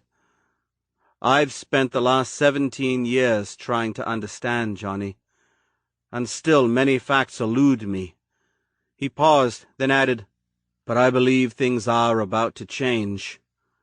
Without hesitation, Johnny said, "I'm ready, but first, please tell me, what happened after Benjamin disappeared into the darkness?" Henry took a deep breath. His eyes seemed to cloud over with the memory. "I can remember standing there for a very long time, maybe an hour or more. Who knew? I'd been traumatized, and whatever it was that had had Benjamin in its grasp was trying to lure me in as well. There'd been a part of me that wanted to give in, too, surrender the baby and explore the hidden mysteries within the barn. But there was another part of me that fought that irrational urge and prevented me from making such a fatal move. At the time, I didn't understand what it was, but realized soon thereafter that it was the baby in my arms protecting me, protecting itself." Johnny nodded, somehow understanding, remembering. "A couple hours later, I was awakened by my deputy, Carl Davies, who, after receiving a frantic call from Mrs. D, had followed my usual path home and found my car in the Conroy driveway. I'd come to in a panic and told him about the bodies in the barn and Eddie Carlson, and that I'd found the baby in the house and tried to get away. I can remember carrying the baby to my car while Carl investigated the barn. He'd come back a moment later choking and nodding in a frantic panic. The ensuing investigation lasted for a couple of weeks. After an autopsy proved that I hadn't killed the Conroys, the bodies were cremated at the request of Mary Petrie, the family's only known relative, who had immediately taken custody of you. Soon thereafter, the rear of the barn beneath the loft where the crimes took place was boarded over, mainly to discourage curiosity seekers. Of course, I couldn't truthfully explain why I'd shot all the dead bodies, so I remained silent in my defense. It had been presumed that I'd suffered some sort of post-traumatic stress syndrome, and it was recommended that I relinquish my post as sheriff, which I agreeably consented to. Carl had assumed my position and was extremely cooperative in allowing me to investigate Benjamin Conroy's past by retaining all his papers, journals, and studies. "And what did you find?" Johnny asked curiously. "I found the workings of a man who was onto something incredible." Chapter 36. September 9th, 2005, 2:24 a.m. Mary Petrie drove on a main back road. The full moon she followed, tossing its ethereal glow across the expanse of hissing wheat fields surrounding her. Her new-found consciousness had won the battle against her old, powerless ways, and was once again in full control of the situation. She peered at Ed in the rear-view mirror. The P-cap on his head shifted down and was now covering his sunglassed eyes. The wheelchair, still anchored to the floor, squeaked with every turn, cautioning Mary to take the sharp bends slowly. She made a right turn onto Flower King Road, which in a few miles would escape the sea of wheat fields and cross over onto Farland Avenue, the lifeblood of Wellfield's business district. In her right hand she still gripped the feather, its silky surface coated with sweat. "Johnny needs me," she thought, gazing at the feather. "Ed needs me too, and I will do what it takes to help them, to save them, save their dying souls." She continued traveling at a reduced speed, taking in all the featureless sights that had made up her life's surroundings prior to 17 years ago. The wheat, the cracked road, the faded arrow street posts jutting crookedly at every back-road intersection. Again she peered in the rear-view mirror. Ed was no longer there. With a sudden, violent bang, the wheelchair slammed back against the rear of the van. Mary screamed with immediate horror, her new-found consciousness instantly gone, not even a trace or a whisper of it left to do battle against the now uncloaked, vulnerable weakness that had previously dominated her life, and possessed no skills of how to drive. In a panic, Mary slammed her foot down on the accelerator. The van lurched forward. She screamed again, then jerked her foot to the left and slammed down on the brake. The van's tires squealed. Clouds of dust sprung up, blocking her view. The wheelchair rolled forward and thumped into the back of her seat. She fought with the wheel but couldn't gain control. The van fishtailed, then careened off the road and crashed into the 6-foot wheat stalks, where it came to a rubber-burning standstill 10 feet deep. Here she remained, panting, shivering with shock. She counted out the seconds in silence, noticing something gripped in her sweating hand. A feather. Unknowing as to how it got there, she shook it away with disgust and revulsion, as though it were a large spider or a cockroach. Her harried mind prayed for this to be some kind of wild nightmare, one she would soon wake up from, shivering in sweat. But the incessant song of Wellfield's crickets seeping deep into her wounded consciousness kept the prospect of such a possibility unthinkable. Where am I? And how did I get here? A thump in the back of the van shocked her into a low level of awareness. She heard a loud, wheezing gasp, the sound a person might make while caught in the throes of a heart attack. She shot a glance into the rearview mirror.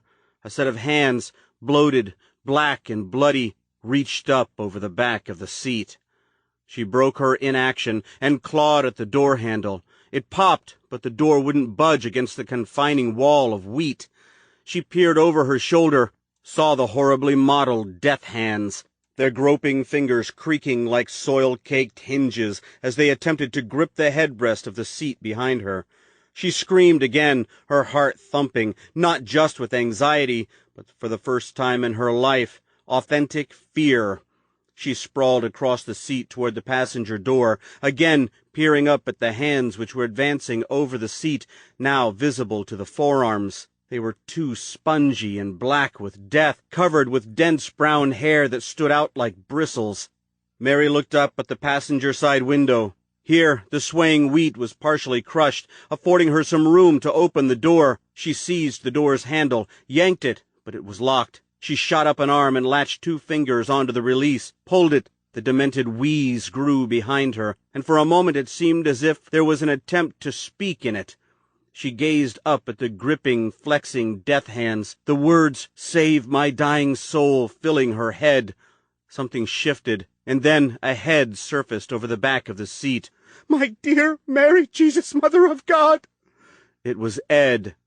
More mysterious than waking up in the driver's seat of some van amidst an alien field of wheat, was being confronted by this death mockery of her husband. His face was a bloated mess, as bloodlessly white as his hands were black. His cheeks were hollow and gaunt, caked with blood and mold. His eyes, a clouded gray blue, were loaded with dreadful intellect, dreadful consciousness.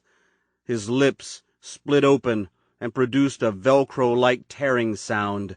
Black blood oozed from the corners of his mouth in twin rivulets. A pair of plastic sunglasses dangled from his right ear like a wind-torn branch. Mary yanked at the door's handle, terribly aware now of Ed's black and spongy, rotting squash stench. Leveraging her feet on the steering wheel, she drove her weight against the door. It swung outward into the wheat, granting her perhaps 12 inches of fleeing space. She wriggled forward, grabbed onto the edge of the door and pulled her body forward, wondering if it would be worth all the effort just to live the rest of her life out in some cold insane asylum. The bitter smell of wheat and soil swam over her. Ed wheezed again, and when Mary glanced around, she saw a thick gouge in his neck, widening like a mouth. With alarming speed he clambered over the seat, laid hold of her legs, and yanked her backwards. Mary fought vainly against him, hands grasping blindly at the glove compartment, which flipped open and vomited its papery contents onto the floor. He yanked her again. Her lean body rolled over the seat, slammed against the ceiling, then down against the hard flooring. There was a loud cracking sound somewhere inside her. White-hot pain lanced around her torso. Through blooded vision, Mary gazed up at her monster of a husband, his coated, milky white eyes rolling obscenely toward her. The horrible gouge in his throat flapped open and wheezed again.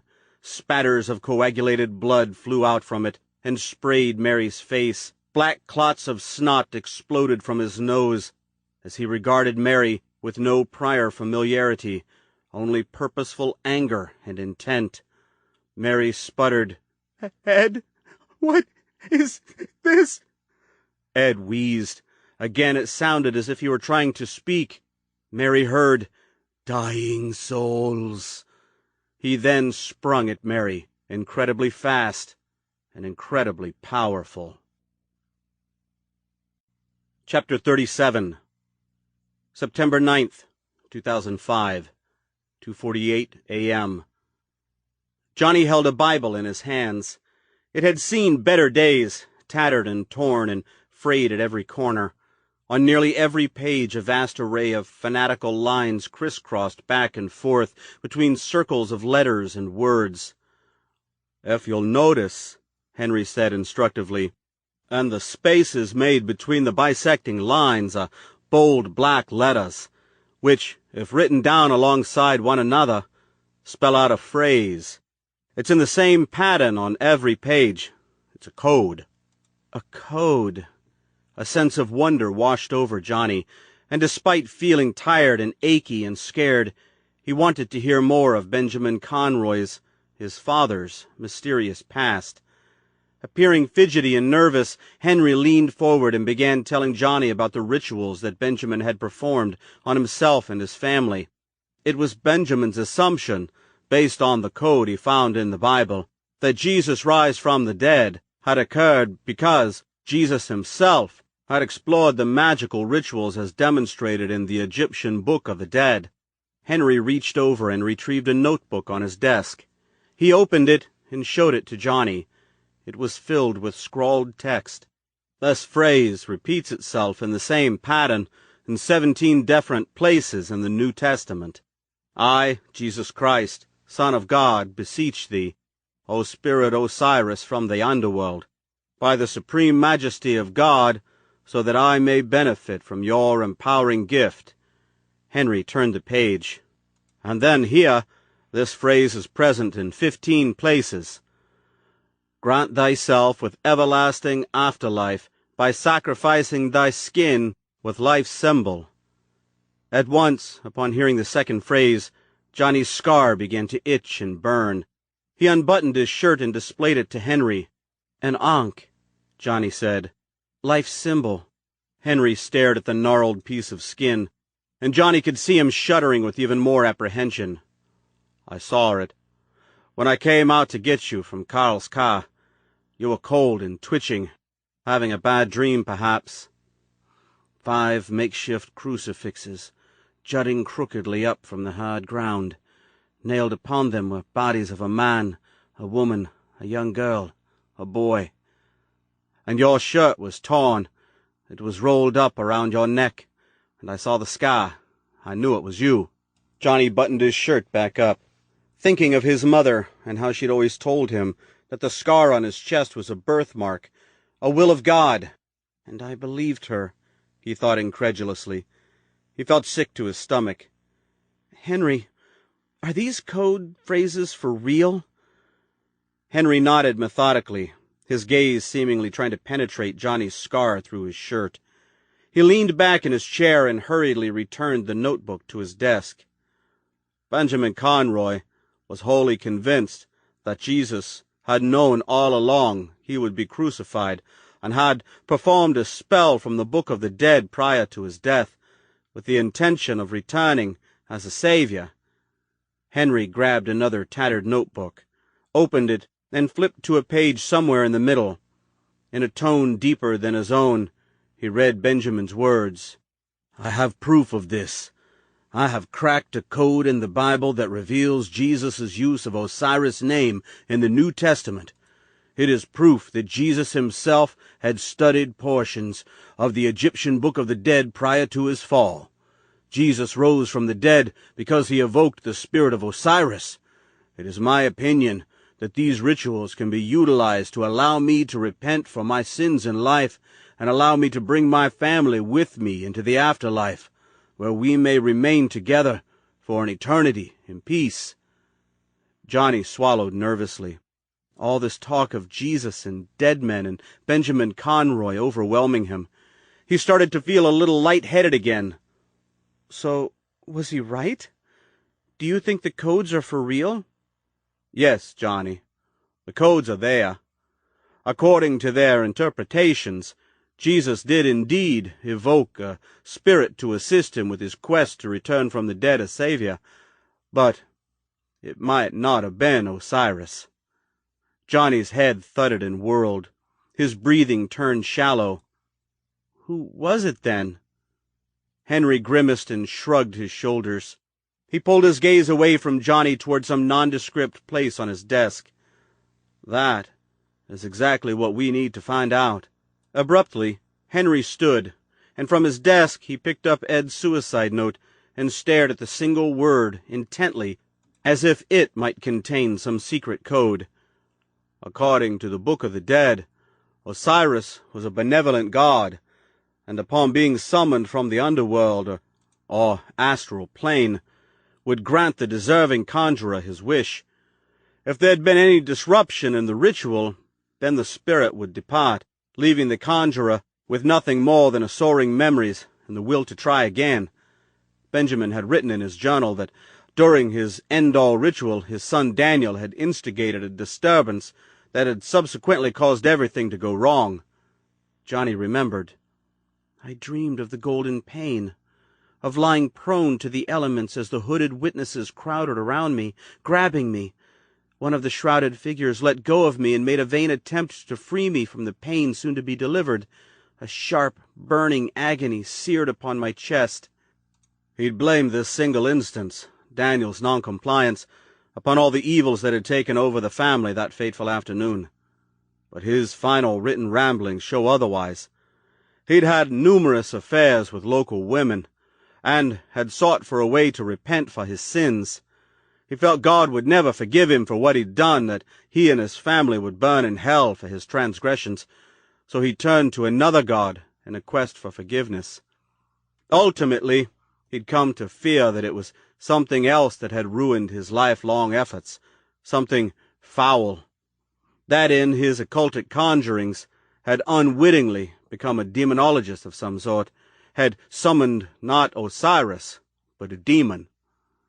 Henry paused and peered out the room's only window, then added, "Later that night, Benjamin Conroy murdered his family, a local woman by the name of Helen Mackey and Eddie Carlson." Johnny gazed at Henry, fearful and intensely curious at the same time. After a moment of silence, Johnny said, "You were expecting me to come here, weren't you?" Henry fixed Johnny with a powerful stare and nodded. "As you know, I've kept close tabs on you over the years. I had your pictures taken so I'd know what you looked like when you eventually arrived. And I'm assuming you did this not only because you knew I would return to Wellfield, but because I'm an integral part of the puzzle, that you needed my help." Henry nodded. Johnny took a deep breath, feeling no choice but to resign himself to Henry's still undisclosed master plan. "So then, what's going to happen to me, Henry?" "Honestly, I don't know. But what I do know is that I'm the only person in Wellfield who knows what's happening, and that it's my job, my destiny, to put an end to it all before someone else gets killed." "And comes back from the dead," Johnny thought, "just like Jesus Christ. But these living dead men aren't here as saviors. They're here to complete what Benjamin Conroy started 17 years ago. And to do that, they need me, the last of the Conroys. Dead men coming after me. Brother." Johnny, shuddering at the thought, looked into Henry's eyes. "Well, I know now, and I believe." Henry smiled thinly, and Johnny could see a measure of gratitude in his tired eyes. Still, that gratitude did nothing to assuage Johnny's fears. His fear of the recent past, his fear of what lay in the dark road ahead. Henry was planning to use him, risk his very life, to settle a score with Benjamin Conroy, the minister who had ruined his life, both personally and mentally. Johnny wondered, could revenge be exacted against a man who's been dead for 17 years? "What was it, Henry?" Johnny asked. "Pardon?" "The spirit Benjamin conjured up. If it wasn't Osiris, then what was it? And I know you know, so please don't avoid the question." Henry looked toward the window again, blew out a deep breath, then confessed, "A malevolent spirit.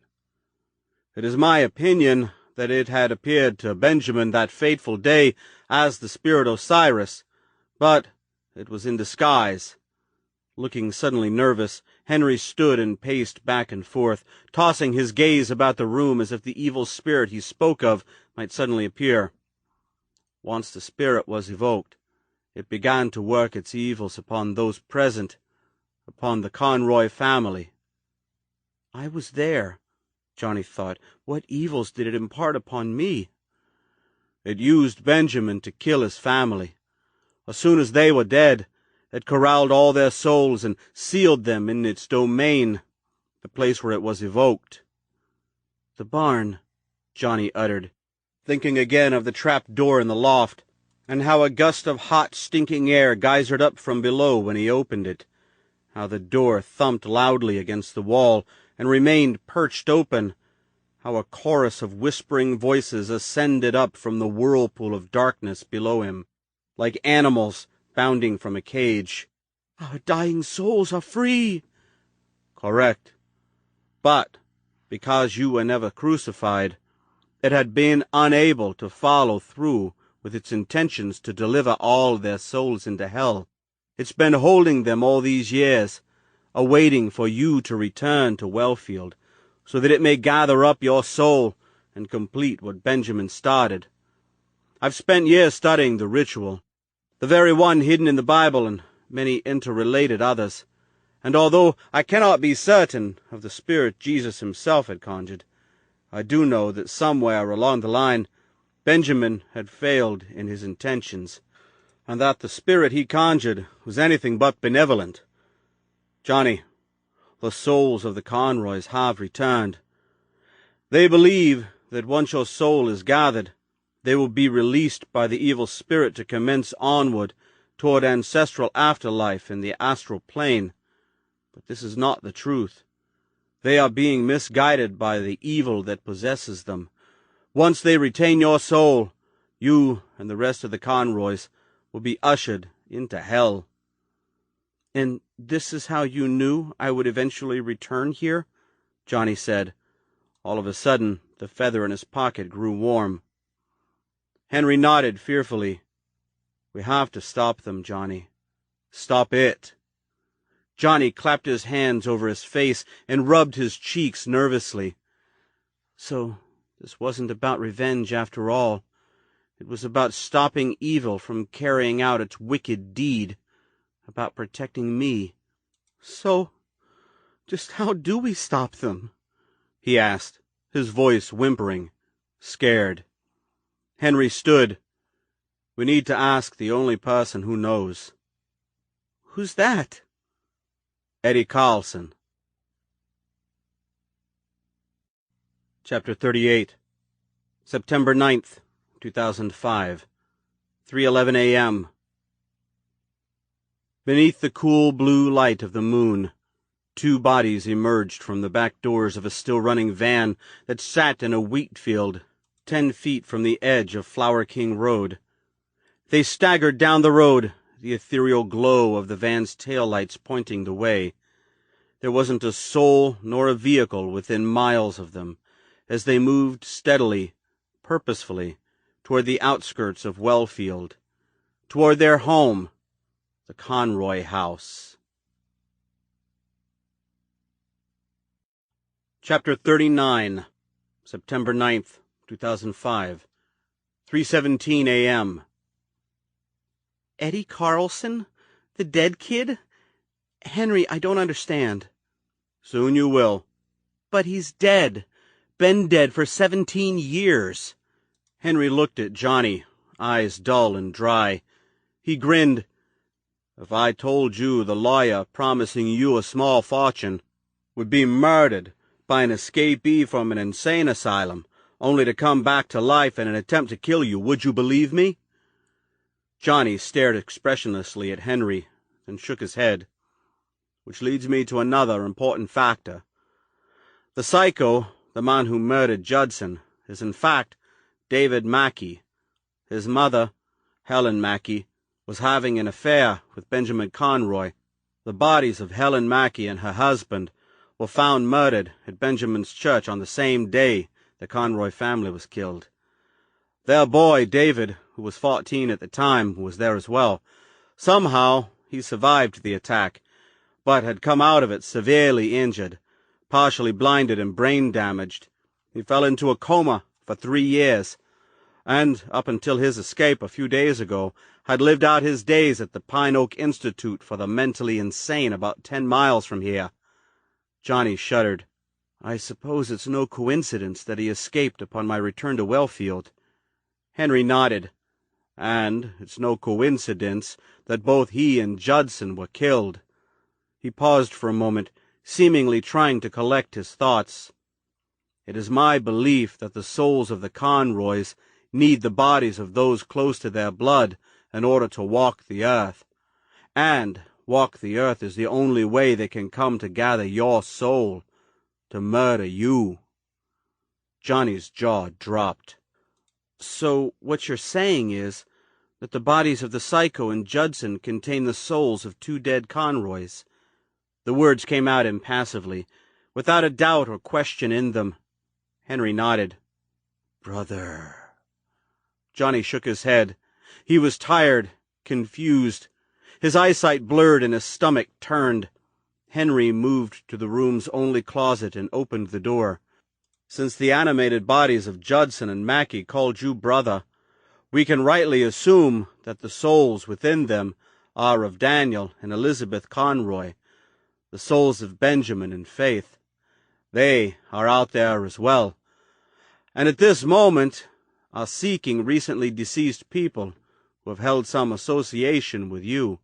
"But I don't know anyone else here." Henry paused, rubbed his eyes. "Then the evil driving their souls will lure them in." Johnny felt immediately troubled. "How?" "I don't know for sure. But it happened with Andrew Judson, a man who'd spent years waiting for you to turn 18, and then David Mackey, whose parents were murdered by Benjamin Conroy. And I'm afraid it may just happen with me." Henry rubbed his cheek solemnly. "Once all 4 Conroys walk the earth again, they can retrieve you and complete their ritual Benjamin hadn't been able to finish all those years ago." Henry reached down onto the floor of the closet and dragged out a large black trunk. Johnny moved to assist, and together they carried it into the middle of the living room. At once, Henry undid the twin clasps, opened the lid, and nodded toward the contents. Inside the trunk were a number of crudely cut wooden planks, all different sizes. They were stained with dark brown Rorschach-like blotches. "What is this?" Johnny asked in a near whisper, his scar itching ferociously again. "The wood from the crosses your family was crucified on." Henry dug inside and pulled out a small leather pouch. It, too, was old and worn. He untied the sash at the top. "And these," he said, emptying the contents of the bag into his hand, "are the nails they were crucified with." Johnny gazed at the 6-inch spikes, each one as thick as a pencil, rusted and stained with blood. "Seems like Carl Davies let you keep more than just Benjamin's journals." "He's always been sympathetic toward my efforts. He was there that night. He saw the bodies on the crosses." Johnny hesitated, unable to tear his gaze away from the blood stains on the nails. Conroy blood. My blood. "So, why are you showing all this to me, Henry?" "Because it will help us contact Eddie Carlson." Again, Johnny regarded Henry with befuddled skepticism. "How?" Henry jerked his gaze out the window. "At some point, they are going to come for us, Johnny. I think it's best we move on and get this over with." He shut the trunk, latched it, and grabbed one end. "Help me carry this down the stairs, and I'll try to explain." Heart thudding with sudden alarm, Johnny gripped the worn leather handle on the opposite end, and together with Henry, hauled the trunk down the steps into the foyer, where they placed it on the floor next to the front door. Henry stepped aside and peered out the front window, cupping his hands against the glass. Johnny asked, "Is Eddie Carlson's soul out there too, looking for a dead body to inhabit?" Henry turned from the window and walked into the dining room.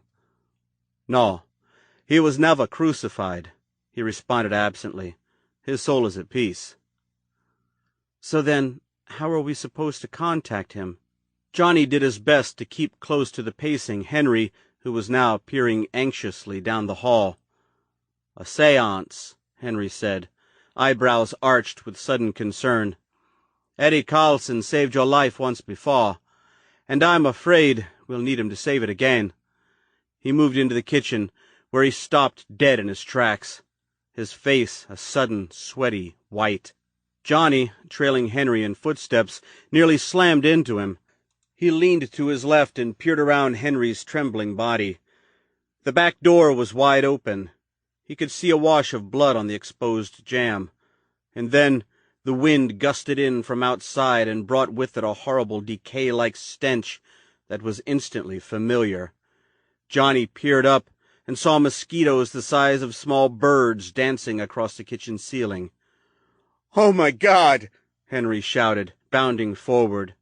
Johnny fell in behind Henry as he lunged outside. A moment of dead silence followed, and then Henry halted at the top of the porch steps, staring wordlessly into the darkness. Johnny, his heart beating rapidly, gazed at Henry, saw his eyes begin to bulge and his mouth draw back in a dreadful grin of terror.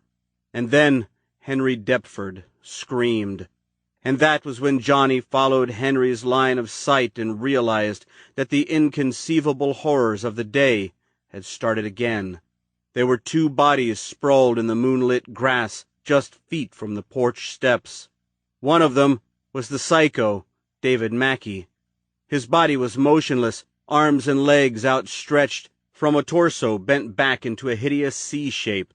A thick wash of blood flooded its gaping mouth and glistened wetly beneath the silver light of the moon. Alongside him was Mrs. D.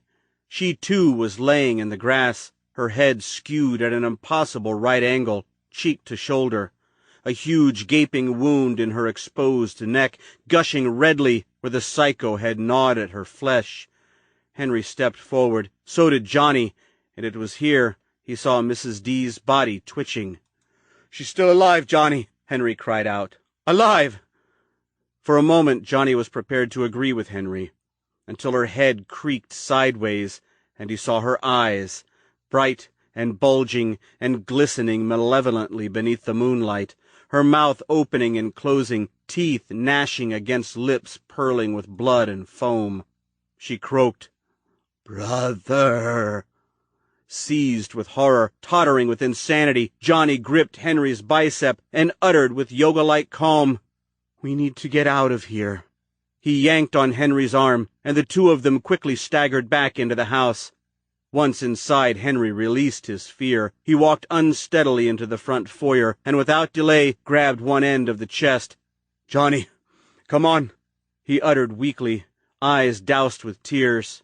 Johnny grabbed the opposite handle and helped Henry lug the chest out the front door. Here, in contrast to the scene out back, the night was eerily silent, save for the trees that delivered their unvarying whisper from a distance. They took the porch steps one at a time, Johnny's eyes fixed on the large expanse of grass and gravel leading away into the forbidding darkness of Wellfield's farmland. The black pickup truck sat in the driveway. They scrambled as quickly as possible to the rear of the truck and rested the trunk against the bumper. Henry lowered the tailgate, and Johnny helped to hoist the trunk onto the flatbed. Together they slammed the tailgate shut, then quickly skirted around the truck into the cab. Henry secured the locks as soon as the doors were shut. "David's body!" Henry exclaimed, panting, shaking his head. It was probably too battered. The soul inside, my God, it switched. Suddenly, the front door to the house burst open, and dead Mrs. D was there. Her head was at a 90-degree tilt upon her broken neck, making her look like some child's rag doll. She tottered down the steps, heaving, staring, snatching at the air. "Brother!" she snarled, her voice deep and guttural, devoid of its former soft-spoken femininity. "God rest her soul," Henry cried, his voice breaking with sobs. "My dear God!" For a moment, Henry stayed frozen, staring at his wife, who had become a living dead monster, fresh blood oozing from the wound in her neck and down the front of her nightdress like a heave of vomit. She tottered unsteadily across the lawn, bathed in the ghostly amber glow of the porch light, arms and legs convulsing as if under an electrical charge, sideways head jogging up and down on her shoulder. "Henry," Johnny said, "start the car." Henry groped at the ignition. There were no keys.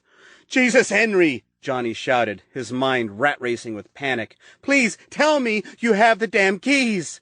He glanced out the window. Mrs. D stretched her arms out toward Johnny, her wounds spitting blood as she moaned out, "Brother!" Henry yanked down the sun visor. The keys jingled onto his lap. He fumbled for them in an agonizing silence, hyperventilating as he ferreted out the right one. "Thank God, Henry!" Johnny shot a glance outside. "Now, come on, she's coming!" Johnny's blood went cold, and he shuddered, looking away, but still seeing in his peripheral vision Mrs. D just feet away from his window. Henry slid the key into the ignition and started the truck. Mrs. D, or what used to be the kindly wife of Henry Deptford, who not 2 hours earlier had fixed Johnny a sandwich and a hot cup of coffee, slammed her bloody hands against the window. Johnny leaped, bulleting a gaze of terror out the window at the woman whose head rolled repulsively upon her broken neck, whose open neck gash was caked with soil and blades of grass, whose blood-matted hair was home to a multitude of mosquitoes and buzzing horseflies. "Henry, please!" Johnny shouted, as Mrs. D, for death, Johnny thought crazily, pressed her sideways face against the window and peered in at Johnny, her mouth yawning up and down, leaving smears of blood and foamy saliva on the glass. Henry, staring with horror at the thing that used to be his wife, yanked the shift into reverse and launched the truck backwards up the driveway. Mrs. D fell away from the truck and collapsed to the ground, like a wounded soldier. In the cloud of dust they left behind, Johnny could see her grappling with the gravel and her struggle to rise back up. The truck's tires squealed against the road as they sped backwards out of the driveway. Henry, not once looking back at his living dead wife, pulled away from his home in terror-filled silence, tears racing down his face in quick, bitter rivulets. Chapter 40. September 9th, 2005, 3:46 a.m. The man and woman who'd staggered away from the still-running van in the wheat field 30 minutes earlier stepped down the driveway of the Conroy house, their deadened eyes aimed at the barn out back. A third figure appeared from the porch of the home. A man. He was naked, but at some point today had worn a shirt and a tie and a pair of dress pants, which now lay in a tattered pile in the driveway. His abdomen was a stagnant, gaping cavity, devoid of its innards. Together, the three figures entered into the barn. In the darkness of the loft above, a single black bird watched over them, fluttering its wings and cocking its head as they began to gather wood from the splintered stairway in the back of the barn. Chapter 41. September 9th, 2005, 3:48 a.m. A minute of brutal silence passed before Johnny said, "This is all my fault. I'm so sorry, Henry." Henry shook his head with fervor and perhaps a trace of denial. "It's Benjamin Conroy's fault. Do not blame yourself for anything. You are an innocent pawn in this dark game and nothing more." He turned the truck left into Brunswick Road, the same road Carl Davies had found Johnny aimlessly wandering, The trunk in the back slid across the metal bed and slammed against the side panel with a jarring thud. Johnny cracked his window a few inches, trying to steady himself with a lungful of cool, fresh air.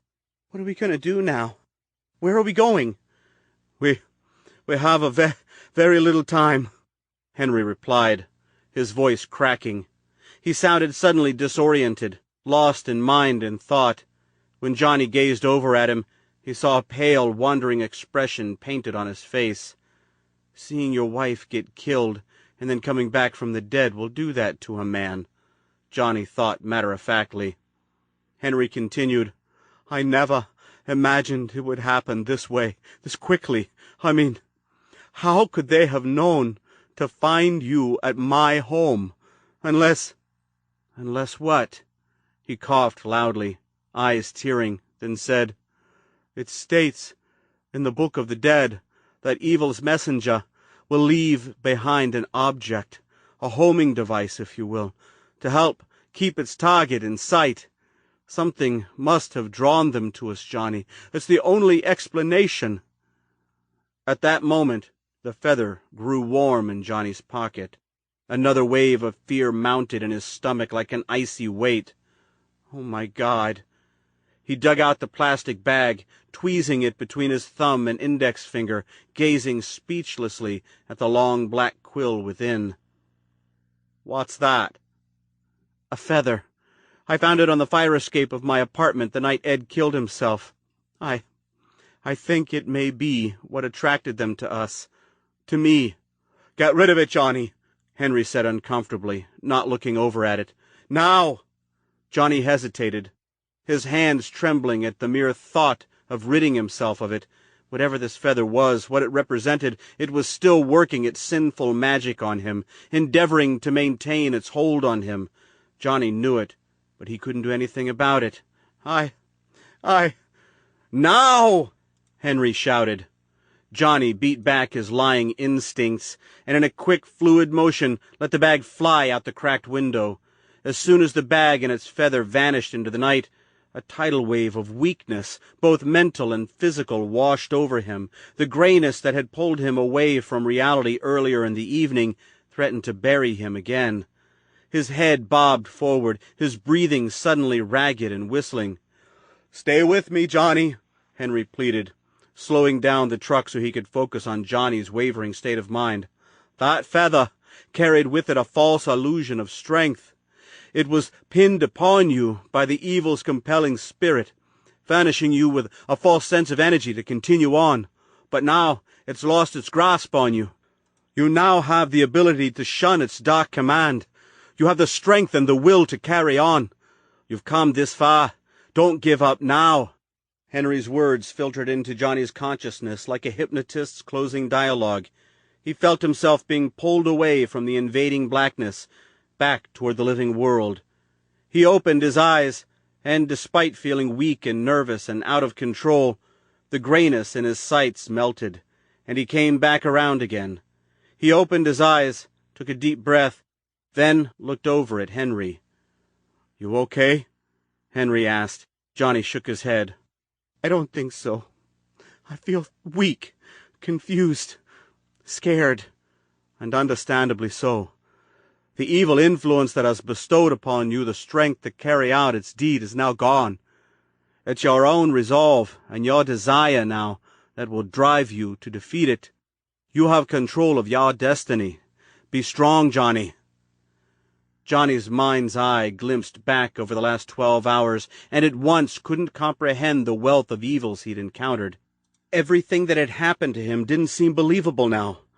But it did happen, and it left him feeling completely lost, out of control of whatever destiny awaited him. A massive wave of anxiety rained down in him, and he began to panic. "Oh, my God, I don't think I can do this." "We're almost there, Johnny," Henry said, head pinging back and forth between Johnny and the road. "You must take control and be prepared." Johnny didn't answer. He closed his eyes and wished it all away. "Johnny?" "Henry, I can't." Tears sprung from his eyes. "You must! If you want to live, you must find the strength within you to confront the evil that aims to destroy you." Why can't I just leave?"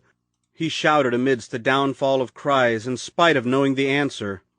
"Because the evil here will follow me no matter where I go. Ed didn't kill himself. The evil got him. It was all part of the big picture that dragged me back to Wellfield in the first place." Henry reaffirmed his dread-filled suspicions. "It won't let you go, Johnny. The only way out of Wellfield is to face the evil here and defeat it." "But the feather, how can it follow me now?" Henry paused, seemingly thinking of something convincing to say, then shocked Johnny and said, "I won't force you to do anything you feel you can't do. If you insist on leaving, then I'll just drive right past the Conroy house and take you anywhere you want to go. But understand this. For 17 years I've studied the hidden rituals in the Bible, the Conroy events, and so much more above and beyond what I've told you about. When evil wants you, requires you, there's no avoiding it. And, Brian Conroy, the evil here most definitely wants you." Johnny bit his lip. His heart pounded furiously with the want to escape here once and for all. "Keep going, Henry. I don't want to do this." Henry squirmed uncomfortably in his seat. "Johnny, you know I've waited a very long time for you to arrive. My goal was not only to save you and myself, but to rid Wellfield of Benjamin Conroy's evil legacy once and for all. If I deny myself and you the opportunity to defeat this thing, then all my efforts will have been in vain." He paused, then, all choked up, added, "That the sacrifice I've made, surrendering the life of the only woman I've ever loved, will also have been in vain." "Henry," Johnny uttered, eyes pouring with tears. "I can't. I'm too scared, too weak." Henry nodded, gaze aimed up ahead toward the Conroy house, now a looming shadow in the near distance. "I'll drive away, Johnny. But don't come looking for me when evil rears its ugly head back into your life, because I will be dead." Johnny nodded. "I can't, Henry. Please don't make me go there." Tears fell from his eyes with surprising violence. Henry grimaced, then gripped the steering wheel tightly and stepped harder on the gas pedal. The truck sped up. The Conroy house appeared on their left like an aggressive monster, a tidal wave about to consume them. Henry shouted, "Oh my God!" and slammed on the brakes. Johnny, heart leaping, grabbed onto the dashboard with both hands, knuckles gleaming white. He shot his gaze out the windshield and saw a dog, a large yellow lab, leaping out in front of the truck. Henry, eyes wide with terror, fought with the wheel in a desperate effort to avoid the dog. The truck skidded, back wheels fishtailing to the right, but the dog was too big and too fast and too intent on stopping them from traveling any farther. The truck slammed into it with a sickening thud, jolted, then tilted up on its two left tires and crashed back down. There was a loud explosive sound, that of a tire blowing. The dog's bulk got caught up beneath the chassis, slowing down the truck before it crashed into an oak tree directly in front of the Conroy house. The engine ticked, then died. Dreadful silence followed. Finding his breath, Johnny looked sideways at Henry. "You okay?" Henry nodded and coughed. Strips of wispy gray hair dangled in his eyes like dangling webs. "I told you. It's not going to let us leave." Johnny nodded defeatedly. The notion of fleeing Wellfield once and for all as dead as the dog they just hit. He ran a hand across his forehead. It came away wet with blood. Conroy blood. He shuddered and peered out the window toward the house. "It's waiting for us," Henry uttered, devoid of emotion. Johnny swallowed past the dry lump in his throat, seeing no alternative but to commence with Henry's intentions of defeating Wellfield's all-encompassing evil. "It's either that or I die. I'll probably die anyway, might as well get it over with." Then he thought, "It's not really about dying, though. It's about saving my soul, about assuring myself an afterlife of peace and happiness as opposed to one floundering amidst the infinite fires of hell. So what do we do now? His eyes were fixed on the house. It looked bigger, more threatening here in the dead of night than it did when he first arrived here yesterday afternoon. He felt that if he stepped out of the truck, it would be like falling into a shark pool.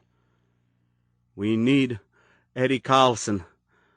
I believe he's the only one that knows how to defeat this evil.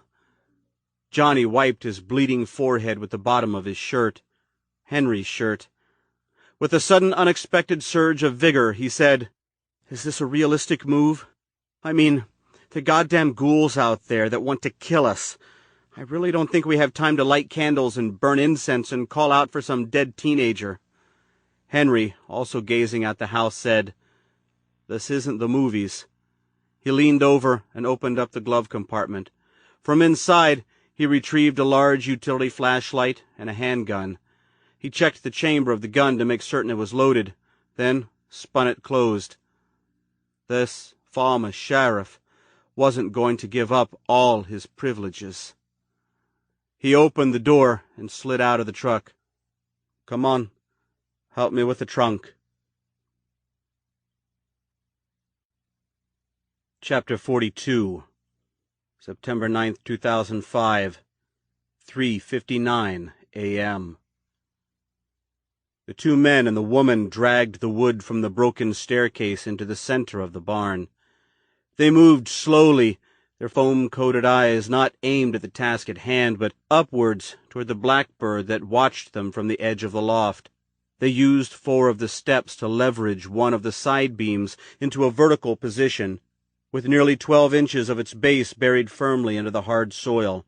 Utilizing the rope from the broken extension ladder, they secured a second side beam from the steps against the first beam at a right-angle position, about 3/4 of the way up. As soon as their work was completed, a second woman entered the barn. Her neck was broken, and her head rested sideways upon her shoulder. She was wearing a night-dress with a dark blood stain that extended from her shoulder to the lower arm. She looked at the bird, then, along with the others, gazed vacantly at the 6-foot crucifix erected at the center of the barn. Chapter 43, September 9th, 2005, 4:06 a.m. "You hear that?" Henry said, stopping to peer toward the barn. "What is it?"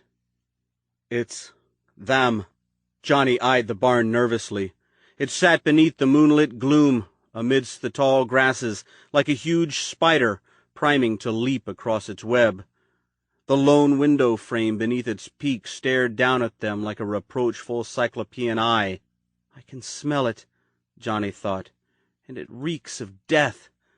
His hand cramped terribly beneath the trunk's worn leather handle, a result of having to lug it from the front of the property all the way to the back porch. Henry squinted, seemingly trying to discern some movement amidst the dark shadows. "I can't see them, but I know they're back there. I can feel them."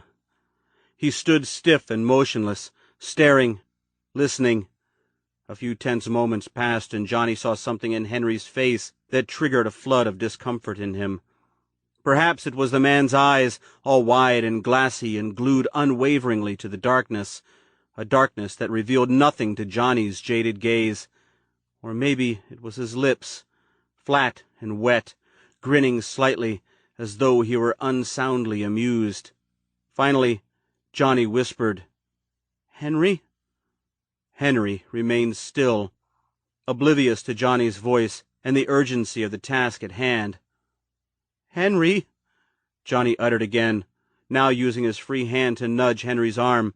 The former sheriff shook his head, then, after blinking his eyes in a rapid-fire manner, stared blankly back at Johnny. "We need to get the trunk into the house, and then you have to tell me what to do." Henry nodded indifferently, clearly disoriented and confused. He took a deep, labored breath, then replied, "Okay, let's go." They went into the house, Henry sluggishly tailing the flashlight's beam. A dusty and bitter odor struck Johnny immediately, and he wrinkled his nose with disgust.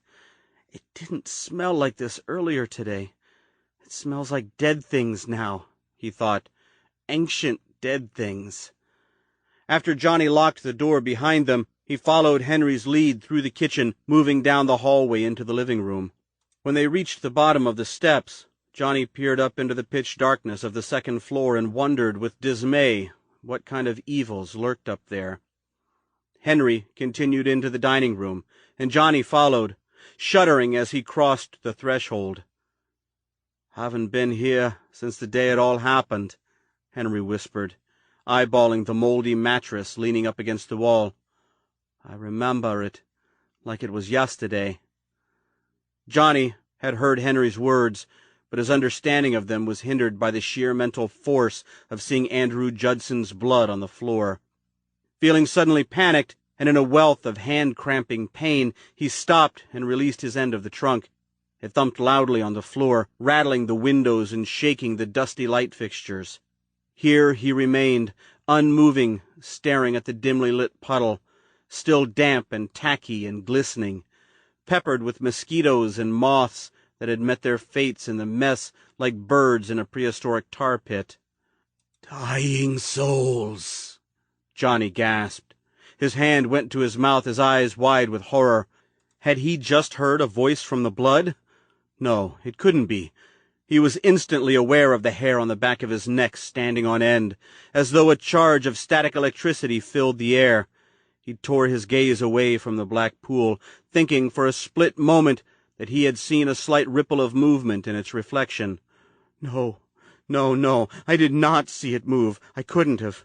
It was just the light of the moon seeping in through the filthy window, reflecting off the wrinkled surface, and I didn't hear any voice coming from it either. I didn't hear them. "Dying souls," the words whispered in his head again. His hand moved from his mouth to his left cheek, eyes widening even further with terror. Henry, seemingly ignorant of Johnny's visible state of fear, hunkered down on one knee and opened the trunk, grimacing painfully as he did so. "They will be here soon. We must get started. Help me with the wood." He began removing the slabs, placing them in a neat row on the floor beside him. As he worked, he spoke. "There are 3 crucial factors that must be present when conducting a séance: a purpose, the quality of the sitters, and the location. We, Johnny, have a perfect combination of all 3. Trying to discount the voice he heard in his head, Johnny grabbed a cut plank of wood. His hand came in contact with a faded bloodstain on the rough surface, and in his head the ancient voice returned, louder and clearer than before. "Brian, save our souls." His body froze, and his hands flew up in the air as if he'd just touched a burning hot stove. The plank dropped and banged to the floor, producing a dead echo in the vacant house.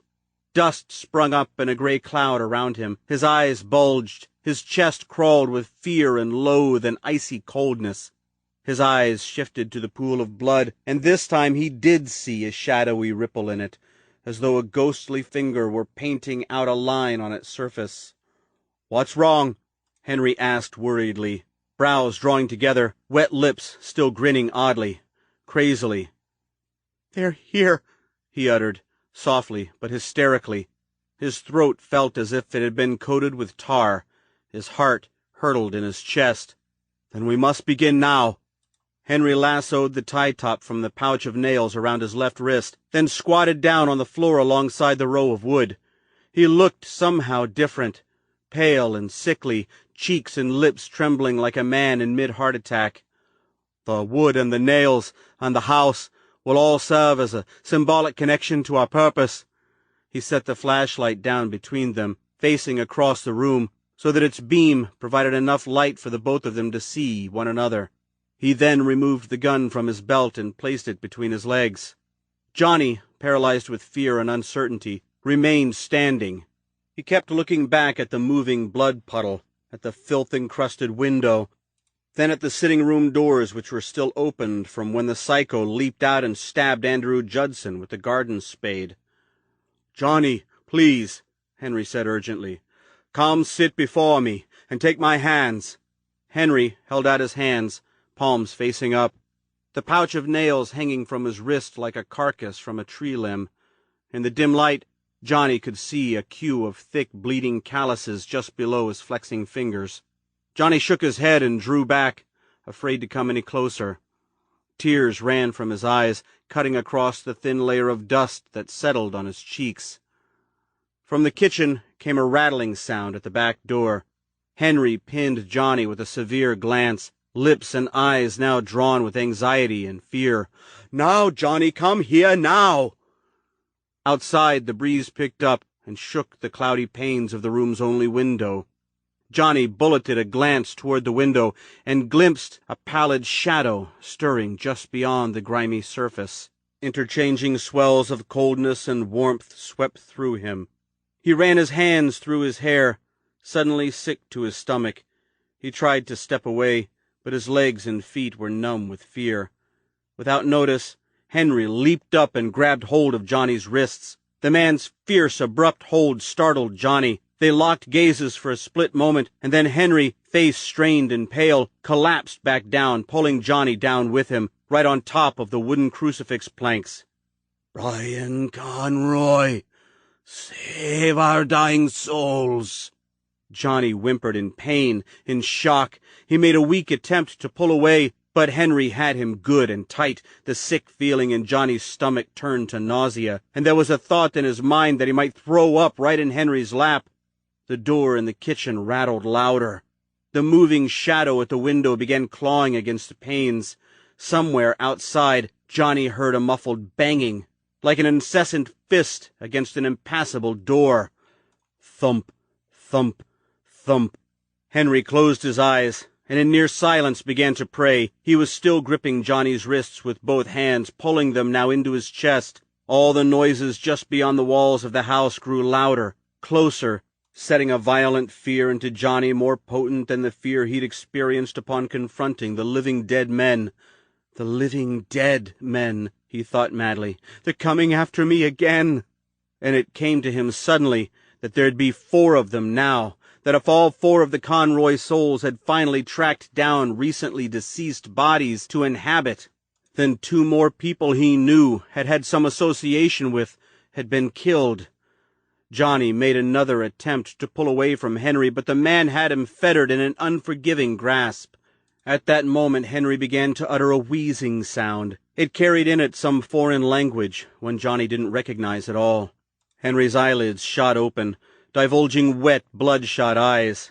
His mouth dropped, and a white-coated tongue perched out. Urine stained the front of his pants in a sudden dark patch. His grip tightened painfully upon Johnny's wrists. Somewhere in the house, glass shattered. Johnny startled. In a panic, he whispered, "Henry, they're here." But Henry didn't hear him. The man was buried in some type of powerful trance. His face was ashy gray, lips trembling, eyes twisted up into their sockets. Huge beads of sweat stood out on his forehead.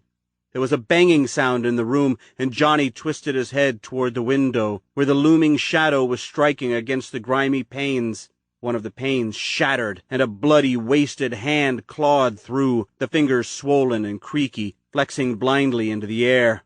In a heightened panic now, Johnny struggled to pull and jerk away from Henry's powerful grasp.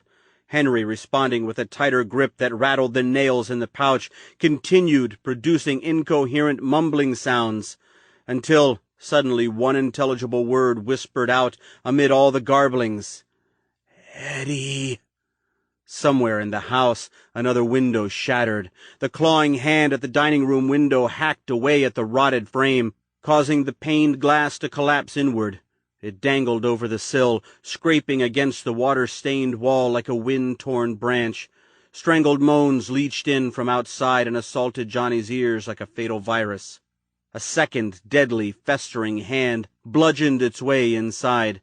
Henry yanked hard on Johnny's wrists, digging them into his torso. Johnny tore his horrified gaze away from the thing in the window, looking not at the convulsing Henry, nor the doorway to the room where the sounds of dragging footsteps approached, but to the pool of blood on the floor, Andrew Judson's blood that now bubbled and rippled as though something was surfacing from its depths. "What the hell?" Johnny uttered, but his words were cut off by Henry's sudden, violent choking fit, his convulsing body. Johnny attempted to stand and managed to climb to his knees, but Henry wouldn't allow him to withdraw any further.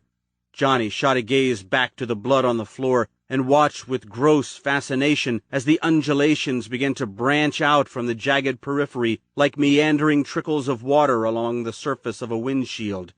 They seemed to be forming letters. "Henry!" Johnny shouted, pinging his gaze back to the window. The bloated hands were gripping the sill. There was a moist squashing sound. Rivulets of congealed blood and yellow matter trickled down the wall and dangling glass. Then Andrew Judson's dead face appeared from the pool of darkness beyond the frame. It was white and swollen and streaked with blood. The hair was muddy and matted mess. His eyes, although coated milky white, sparkled with wicked intelligence and consciousness. Johnny's chest hitched, and he finally screamed. It broke the trance Henry was in, at least partially, just enough for Johnny to break away from the man's strapping grasp. He climbed to his feet and backpedaled toward the entrance of the room, gazing at Henry, who in his half-stupor was fumbling for the gun in his lap. Johnny gazed back at the blood, at the twisting, veiny streaks that were indeed forming letters along the edge of the puddle. He couldn't make them out in the darkness. "Henry! The blood! Look!" Henry looked quickly. He narrowed his eyes, but his shrugging shoulders and shaking head told Johnny that he didn't see anything other than blood on the floor.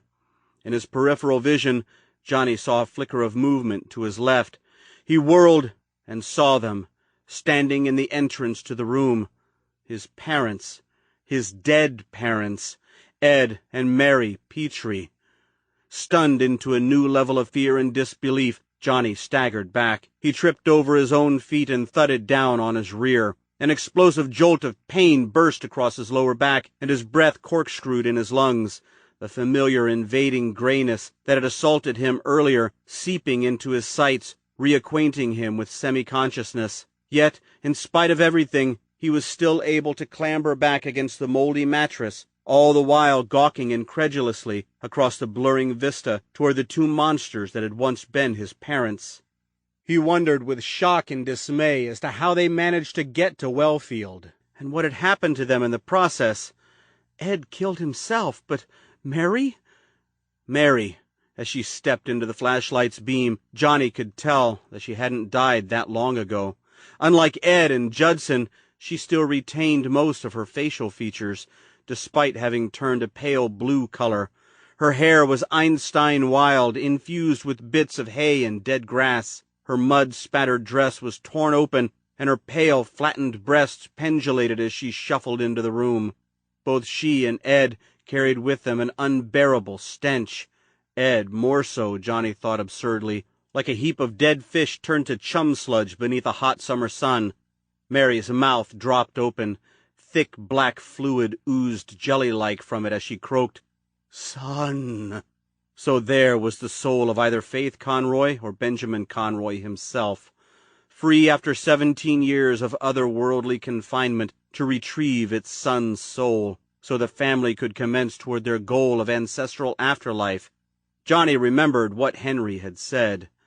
"It's a false guise, set up by the evil for its own self-seeking purpose," and felt a strange sense of pity for them, despite their intentions to kill him. "They're intending to kill me because they love me and want me to be with them." To his right, Andrew Judson was battling his way into the room, fighting with the broken panes. He was completely naked, his torso a vacuous pit, gaping black like a huge open mouth. His legs were caked with dried blood, gristle, and debris. Henry pointed the gun at Judson, but his eyes were aimed at Ed and Mary Petrie, the gaping expression on his face one of mixed bewilderment and fear. Henry knew who these two dead people were, having spent many years keeping tabs on Johnny, and was just as baffled as Johnny as to how they ended up here in Wellfield, as dead as Andrew Judson. Johnny swallowed a scream, climbed to his feet, but through his obscured vision saw no clear path out of the room. Ed and Mary were blocking the entrance, Judson the window.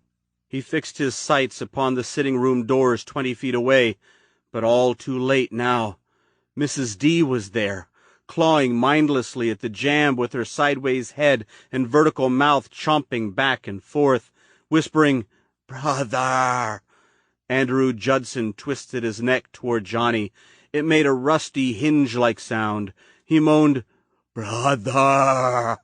In unison, both Ed and Mary Petrie, their voices deep and whistling, uttered, "Son."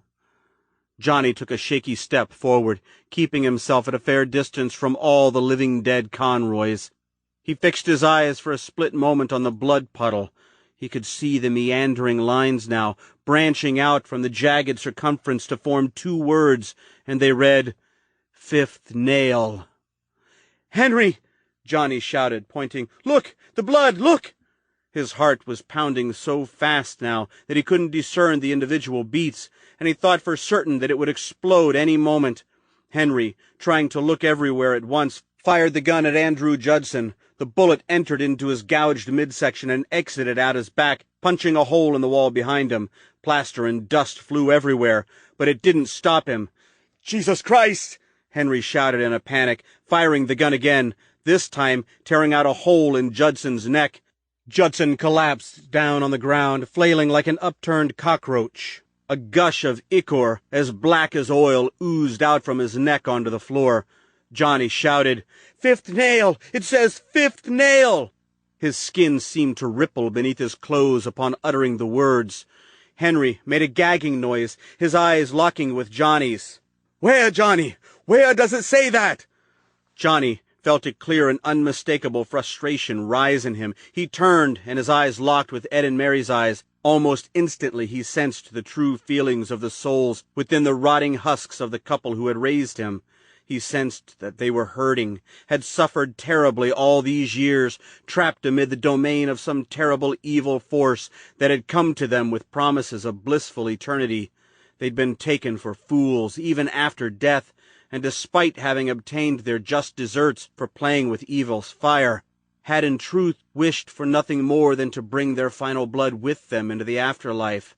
Johnny shouted again, "It says fifth nail! It must be a message from Eddie, in the blood!" "Eddie didn't come!" Henry shouted, now glancing despondently at his living dead wife, still clawing at the doorway to the sitting room. Unexpectedly, Henry spun around, face drawn with hatred and anger. He pointed the gun at Ed Petrie and fired. It punched a fist-size hole into his chest. A shower of bloody gristle sprayed the wall behind him like sauce on a stovetop. Ed staggered back and collapsed down, arms and legs drumming out odd rhythms upon the dusty wood floor. His head, having been nearly severed, rolled to the side, exposing a ghastly white strip of spine. Johnny jerked his gaze toward the blood. The letters were still there, as dark as the puddle itself. "Eddie did come! You said his name, and there's his message!" He pointed to the puddle. Henry cried, "I can't see it!" "It's there, goddammit! It says fifth nail!" He screamed, then, huffing and puffing, on the verge of passing out, added, What in the hell does it mean, Henry?" There was a flicker of movement to his right. He spun. Mary was perhaps 6 feet away from him, and approaching. She uttered, "Son," and held her arms out toward Johnny. Her mouth fell open, and a black, craggy tongue lolled out. Henry pointed the gun at her and fired. The bullet hit her in the skull just above the left ear. The top of her head exploded, leaving behind an open cavity that displayed her dead brain like a walnut in a broken shell. She staggered back and tripped over Ed, who was struggling to his feet. She crumpled down alongside him, her dress hiked up to her waist, exposing pasty white legs that disappeared into blood-stained bloomers. "It's a myth!" Henry cried out, more to himself than to Johnny. He was waving the gun around in an erratic semicircle, geared to fire at any approaching ghoul. His head jerked back and forth as he yammered, There were 5 nails crafted for Christ's execution, not 4. The 5th nail, it was meant to pierce his heart, But the gypsies, they hid the fifth nail from the Romans. They were punished by God for prolonging Christ's suffering." He paused, seemingly deep in sudden thought. His head stopped jerking. "My good God! It makes sense. Yes, it does. The fifth nail, it ends all the suffering." He kept waving the gun in a wide arc, joggling it up and down as if it were too heavy to hold. He looked like a raving lunatic in the shadowy darkness, eyes wide and wild and bulging. "The Conroy souls are dying," he said, pointing at each ghoul with the gun. "If they succeed in gathering your soul, they will end up as dead souls in hell. We must save their dying souls and pierce their hearts. It's the only way." Mrs. D, who to this moment had been wavering unmovingly in the entrance of the sitting room, shouted abruptly, "Son!" Then leapt across the room toward Henry, like a lion pouncing a gazelle. Henry, fumbling to remove the pouch of nails from his wrist, never saw her coming. Johnny shouted, "Henry!" but all too late. Her hands swung up like grappling hooks and closed around his neck. Johnny, who'd been keeping his eyes on dead Mrs. D all along, had never assumed she'd be able to move more rapidly than her brethren, especially given her wrecked state. Now she had a chokehold on Henry and was attempting to kill him with her dead, bloated hands. Her arms pumped back and forth like pistons. Her head rolled forward and around like a pendulum, the open gash on her neck making fart-like sounds with every revolution. Johnny, frozen with fear and loathe, moved to leap forward, but a hand reached out and closed around his ankle. It startled him so much that he lost his balance and collapsed to the floor. He looked over his shoulder and saw it was Mary, his husk of a mother, with her stained rag of a dress and shattered open head. She was crawling on top of him, grinning, yellow teeth glinting in the shadows. "Son," she croaked, exposed brains gleaming wetly. Johnny looked at the soft, pulpy tissue and saw little black worms squirming on the watery surface. "Save my dying soul, Brian." Johnny tried to scream. A surge of black dread rolled over him, and he had the odd sensation that he was finally dying, as if his soul was being sucked into the twisting storm of hellfire, trying to drag him down. A second hand grabbed him, this one on his thigh. Pain lanced up his leg like a poke from an electric prod. A third hand locked onto his wrist, brutally strong despite missing 2 fingers. He twisted his head forward and saw Andrew Judson's face, just inches from his own. The dead lawyer had crawled across the floor, leaving behind a slimy, slug-like trail of coagulated blood on the floor. "Come with us, Brian," he moaned, his breath stinking like a crateful of hot, rotting fish. "Dead people coming to get me!" Johnny couldn't scream. His lungs didn't have enough air in them. He did manage a weak, whistling sound, but it was drowned out by the dogged hissing and moaning of the 3 dead people climbing over him. It didn't seem to matter, though. Scream or no scream, Henry would not be able to save him now. Peering quickly and vainly over Judson's advancing body, Johnny could see Henry, on his knees and sinking fast, Mrs. D on top of him, strangling him, slamming his head against the floor. Johnny could see the gun dangling loosely in his dying grasp, the pouch of nails, the 5th nail, still tethered to his twitching wrist.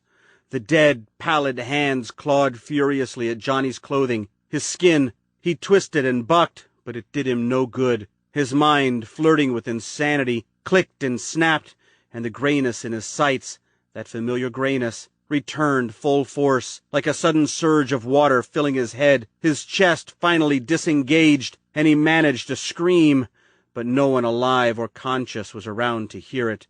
Mustering every last bit of strength, he rolled his fading sights once more toward Henry. The dying man lay motionless on the floor, gun dangling uselessly from his motionless trigger finger. The pouch of nails was now open, its contents spilled out onto the floor like a challenge of pickup sticks. Mrs. D, in her all-dead, twisted-headed glory, had abandoned Henry and was now crawling toward Johnny. toward all her family members. 4 of the 6-inch nails gripped in her colorless fist. Her head dangled nearly upside down, eyes triggering back and forth, teeth still chattering. Again, Johnny tried to scream, but only a shrieky whistle came out. Blinded by fear, he made one last attempt to crawl away, but the hands of the dead had him in their remorseless grasp, their voices calling out to him as the gray semi-consciousness in his sights turned to black oblivion. Chapter 44, September 9th, 2005, 4:47 a.m. In his swoon, Johnny saw himself as baby Brian Conroy. He was floating somewhere in the upper rafters of the barn, holding his breath against a black plume of smoke rising from a small fire. The baby was lying on its back amid a painted circle bordered with hexagrams and other odd symbols, helplessly bawling just feet from the blazing flames. Johnny heard the sound of a cowbell tolling, and then a small golden light appeared. It started as a mere pinpoint, but soon expanded into a wide, hazy sphere that hovered motionlessly over the baby. From out of the light surfaced a robe-clad figure, clutching a magician's wand with its uppermost end forged into a flattened Ankh shape. A small group of people emerged from the dark periphery of the circle. A woman, a teenaged girl, and a young boy, all of them also wearing black robes. They crowded around the crying baby boy, hunkered down, and grabbed onto its tiny arms and legs. The baby, eyes closed and sprouting hysterical tears, kicked and flailed like an upturned turtle in an unproductive attempt to crawl away. Slowly, methodically, the central figure dipped the Ankh-shaped end of the wand into the fire. Orange, crackling embers leaped into the air like fireflies. While the family held the baby down, Johnny found himself drawn away from his vantage point above. He was suddenly plummeting down, down, down into the dark scene below. A wave of nausea and dizziness beset him. The world spun around him in swirling gray eddies, then turned black, and he found himself abruptly motionless, heart slamming as he drew in quick, shallow breaths and peered out through the eyes of one of the participants. In a rush of unanticipated fear, he fired a glance across the screen of rising smoke. Here he saw the woman, the teenaged girl, and the man, Benjamin Conroy. Their eyes were smoke-reddened and watery, doused with shadows and solemn confusion. He could smell the acrid stench of the burning wood filling the fog-thick air. "Do they see me?" he wondered, with sudden alarm. Suddenly, like a drift of smoke from a cigar, a dark, moving shadow rose up alongside Benjamin. It was darker and thicker than the fuming clouds billowing from the fire, a shifting, shapeless blotch of gloom acrawl with hundreds of droning horseflies. It latched onto Benjamin like a great leech, expanding and stretching and soaking into his body until it was nothing more than a tint of black hue darkening his skin. At once it guided his movements, his very thoughts. Johnny stared into his eyes, and with fear and consternation witnessed them shift from a watery brown to a deep, sinister black. A flood of panic beleaguered Johnny. He launched his gaze at the woman, and then the girl. Both of them were kneeling, streams of tears running down their heat-reddened cheeks. With dismay, Johnny saw no change of expression on their faces. It seemed they did not see this dark, ominous thing that had taken control of Benjamin. "Only I can see it," Johnny thought, "because I'm not really here. Or am I?"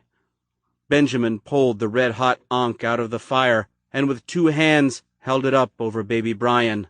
Withered feathers, laced with glowing embers and whirring flies, appeared out of thin air and floated down from the Ankh onto Brian's little body.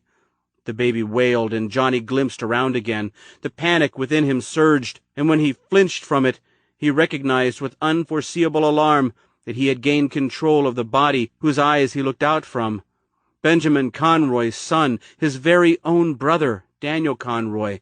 Johnny gazed down through the swallowing smoke and saw his hands, Daniel's hands, still gripping Brian's arm. He could feel the baby's heat against his wet palms, amazingly real, amazingly solid. Despite the terrifying circumstances, it felt good and comforting to find something of substance in the smoke, and yet, with this physical reality, an anxious assault of sickness and terror ripped into him. The evil entity Henry spoke of, it was here, in control of Benjamin, guiding his actions, his mind. With a flood of indecisive worry, Johnny released his grasp, Daniel's grasp, on baby Brian. Daniel's arms fell away like lifeless tree limbs, slow and stiff. He opened Daniel's mouth and managed to yell out, "No!" coughing thereafter in a series of lung-burning fits. "The smoke is killing them, killing the baby," he thought. Then he turned away and retched up a hunk of ashy gray bile onto the floor, just beyond the perimeter of the magic circle he sat in. "My God, no!" he heard in his head. It was Benjamin's voice, in fear not of the consequences of Daniel's, Johnny's interference, but of his sudden realization that an evil entity and not the benevolent spirit of Osiris had possessed him. Johnny willed Daniel's body forward and attempted to tear the baby away from the other Conroy family members, but the coughing fit had left him lightheaded with barely any strength to move. "No!" came Benjamin's voice in Johnny's mind again. Using the same hand that held the staff, Benjamin roared like a monster and shoved Daniel's body aside. And again he raised the fiery end of the wand over baby Brian. Moving Daniel's mouth and using Daniel's voice, Johnny cried, "No, Dad! Don't hurt the baby!" Dad, he thought with insane, hard-to-swallow logic. My father. If he only knew who this was talking to him. Faith Conroy released her grip on the baby, as did Elizabeth. Johnny looked at them through the smoke screen. Their pale faces, doused with tears, were both drawn with worry. They stared at Benjamin blankly, unseeing of his altered body, now vacillating beneath the influence of the dark shadow. For a moment, the minister appeared to loosen his grip on the staff, and Johnny could see the glowing ankh fading. The barn's walls seemed to close in on him, pressing against his lungs closer and closer. He coughed again, then looked past the baby toward the mirror. He saw Benjamin's reflection staring at him, at Daniel. "I'm sorry, son, but I have no choice," Johnny heard in his head, as if somehow Benjamin knew that it was he, Brian Conroy, witnessing the events from inside Daniel's body. He has no choice, Johnny thought, not because he wants to complete the ritual, but because the evil influencing him won't allow him to stop. And then, with horror, he watched as the dark entity controlling Benjamin forced him to bring the fiery hot wand down upon baby Brian's exposed sternum. "No!" Johnny screamed. He bolted awake, gasping, wheezing. His scar burned furiously, agonizingly, and he could smell the meaty stench of burning flesh in the air. Darkness enveloped him like a pool of water. In brutal pain, he perched up on his elbows and stared out in the gloom.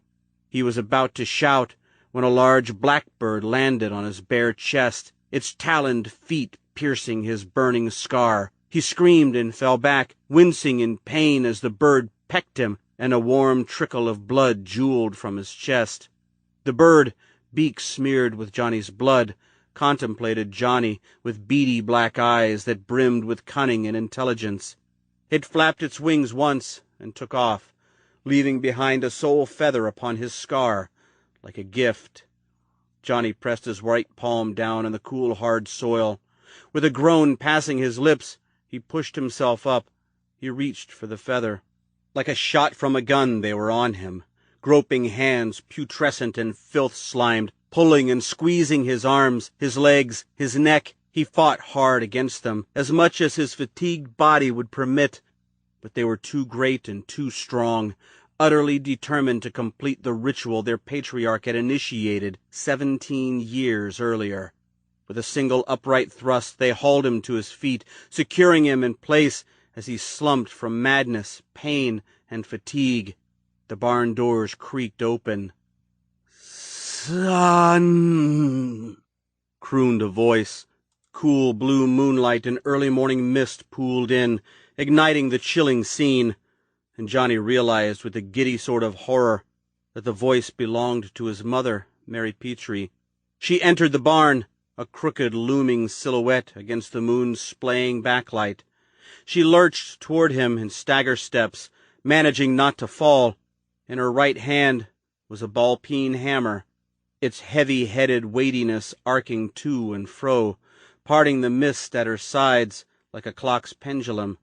Johnny bucked and thrashed against the dead and rotting hand seizing him, Ed Petrie on one arm, Mrs. D on the other, Andrew Judson from behind, with a cold, stinking, bloated arm wrapped tightly around his neck. In his mind's eye, Johnny envisioned the one-time lawyer's gutted midsection pressing up against his bare back, getting ready to gobble him up like a huge, toothless mouth. He looked down at Judson's arm and saw little things crawling busily about the blended sores on his bicep. Some of them skittered up into Johnny's chin and fled into his hair. Mary came closer, the sound of her plodding footsteps like hammer strikes against the hard ground. Thump, thump, thump. "Son," she groaned, raising the hammer. Johnny tried to scream. What came out was a mousy squeak. His lungs were bone-dry, petrified. He shook his head furiously, wondering if just giving in and dying would prove a better escape than fighting to live. "This isn't just about living or dying. This is about the afterlife, and about avoiding an eternity in hell. No, despite the odds, dying cannot be made a choice right now. I have to spare my soul before it is sent to hell, and the only way to do that is to live." His mother faced him, now a foot away and so damn terrifying to look at. He reminded himself that despite the horrible resemblances, this was in fact not his mother. It was Benjamin Conroy, not in the flesh but in soul, and that was all that mattered right now. "Son," she said, with the remains of her mouth. Johnny tried to pull his eyes away, but Judson tightened the grip on Johnny's neck, forcing him to stare into the horrible thing that used to be Mary Petrie. The flesh of her left cheek had fallen away, revealing a scrap of white bone that was covered with brown mucousy ooze. Her lower lip sagged like a kidney. Her upper lip was gone. Her teeth showed yellow and leering. She leaned close to him, pressing her cold, ruined mouth against his lips, and kissed him. Gasping, panting, Johnny shuddered uncontrollably. He tried to hunch away, but the living dead family held him firmly in place. He could hardly breathe, and he nearly puked right into her face. She pulled back, leaving little pieces of flesh behind on his lips. She whispered raspily, "My baby boy," and squashed her cold, bloated hand against his exposed scar. Johnny whimpered at the icy cold touch of his mother. When she pulled it away, the blood seeping out of the bird's peck in his chest blemished the center of her palm with an image of stigmata. She stared at the blood, then poked a noxious black tongue out from between her exposed teeth and licked it. "Conroy," she cried triumphantly, voice deep and gravelly. "Benjamin," Johnny panted. It hurt his lungs just uttering the single word. "Please don't. It's evil influence. There is no Osiris." As if on cue, the three dead people holding him jerked him backwards. Johnny managed a weak scream. He felt his eyes bulge from his face. Judson released his rotting hold on Johnny, and Johnny made a weak attempt to flee. But Mary advanced on him rapidly, her fetid arms outstretched, rictus grin grinding, moaning. He slammed into something hard at the center of the barn. Again, Judson wrapped his arms around Johnny's waist, pulling him against what felt like a slab of wood against his bare back. He rolled his eyes to the left, and he saw. They were going to crucify him. "Oh, Jesus! Oh, God! They're going to kill me now, and there's nothing I can do about it. It's what their souls have waited for all these years. They will kill me under the assumption that a one-way ticket to heaven, or the goddamn astral plane, or wherever this spirit god Osiris resides, awaits them, when in fact Osiris, if he truly exists at all, doesn't even know what the hell's going on. It's an evil spirit that controls them. It's going to gather up its Conroy family prize and escort them into hell." With surprising might, Ed and Mrs. D lifted him up off the ground. Mary shrieked at him, the sound of her unforeseen war cry a million buzzing horseflies in his head. A flapping shape flew out of the shadows overhead and landed on the loft, right in Johnny's line of sight. The bird. Mary grabbed Johnny's left wrist and slammed it against the wood. With no delay, Ed thrust one of the 6-inch nails against his exposed palm. Johnny gasped, his breath short in his throat. Pure terror washed through, edged with a type of tragic irrationality that nearly made him laugh out loud. Had Ed ever hammered a nail while he was alive? Johnny felt himself slipping hard. The strength went out of his body, his eyes fluttered, and when he gazed up, he saw the bird still looking down at him from its perch on the loft, fluttering its shiny wings and pointing its long beak at him accusingly.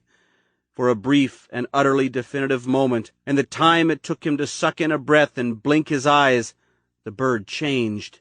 Not in a shifting, meandering way, like the moving shadow he saw consuming Benjamin, but a quick, cameras flash kind of way. It was instant and absolute. The evil running the whole menacing show revealed itself to Johnny, ensuring him that its image would be imprinted on his mind once and forever. "Oh, my God," Johnny thought, struggling to comprehend the hideous thing he saw perched on the loft. It was a giant nightmare thing that existed far beyond the reaches of space and time, that could exist only within the wicked visualizations of its brothers in hell. It was 8 feet across and 4 feet high, with diaphanous wings as black as an unlit cellar at midnight. Its appendages were thin and wiry, parting the air like razors. Its eyes, as large as basketballs, were cruel emeralds bulging from sockets rimmed with silver fluid. It swayed in shadows against the dark backdrop of the loft. Its serrated maw widened.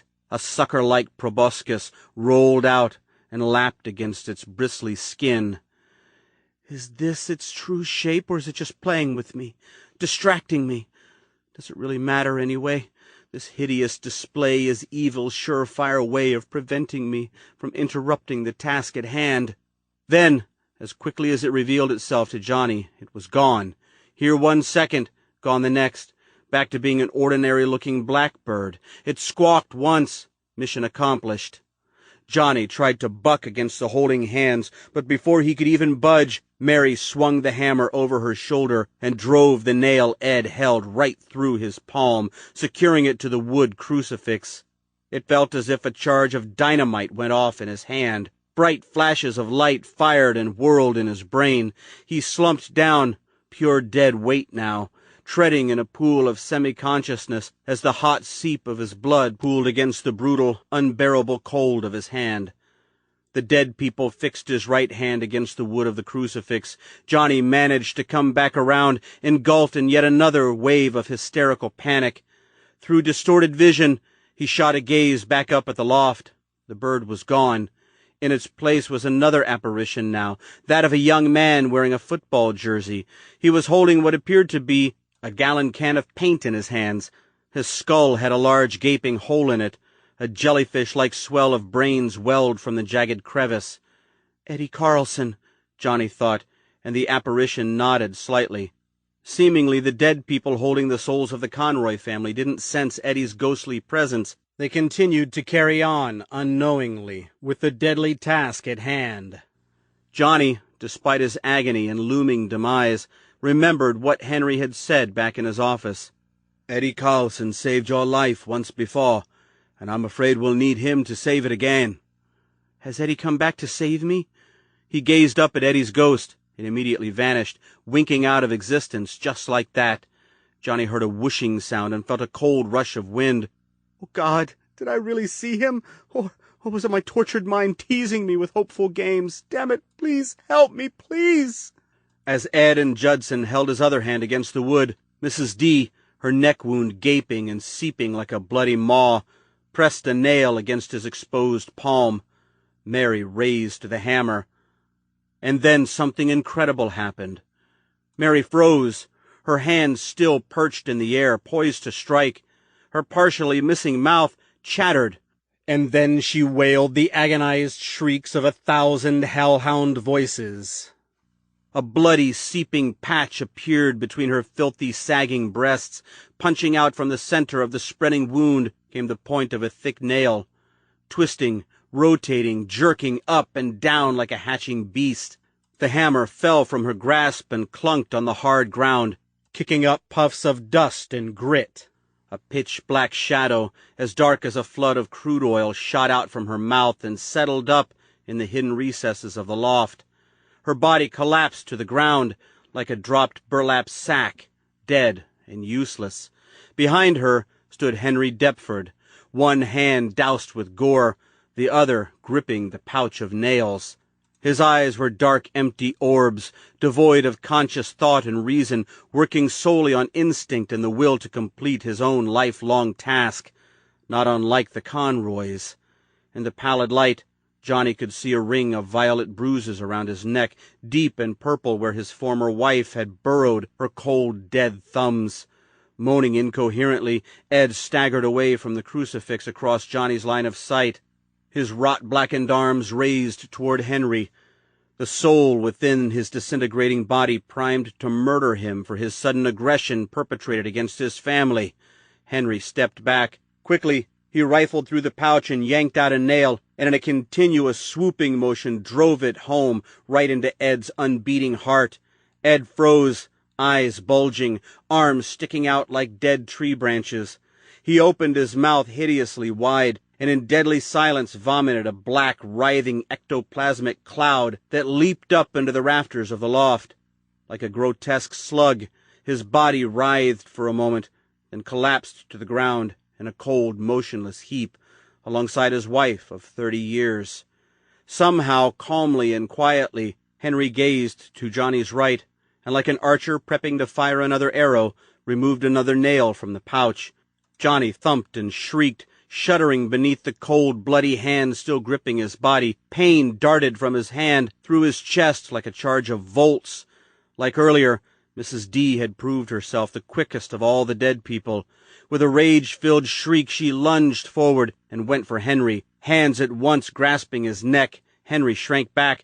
The pouch dropped from his hand and thunked on the ground. Together they buckled down and struggled against each other in a cloud of dust, Henry fighting for his life, Mrs. D for her soul.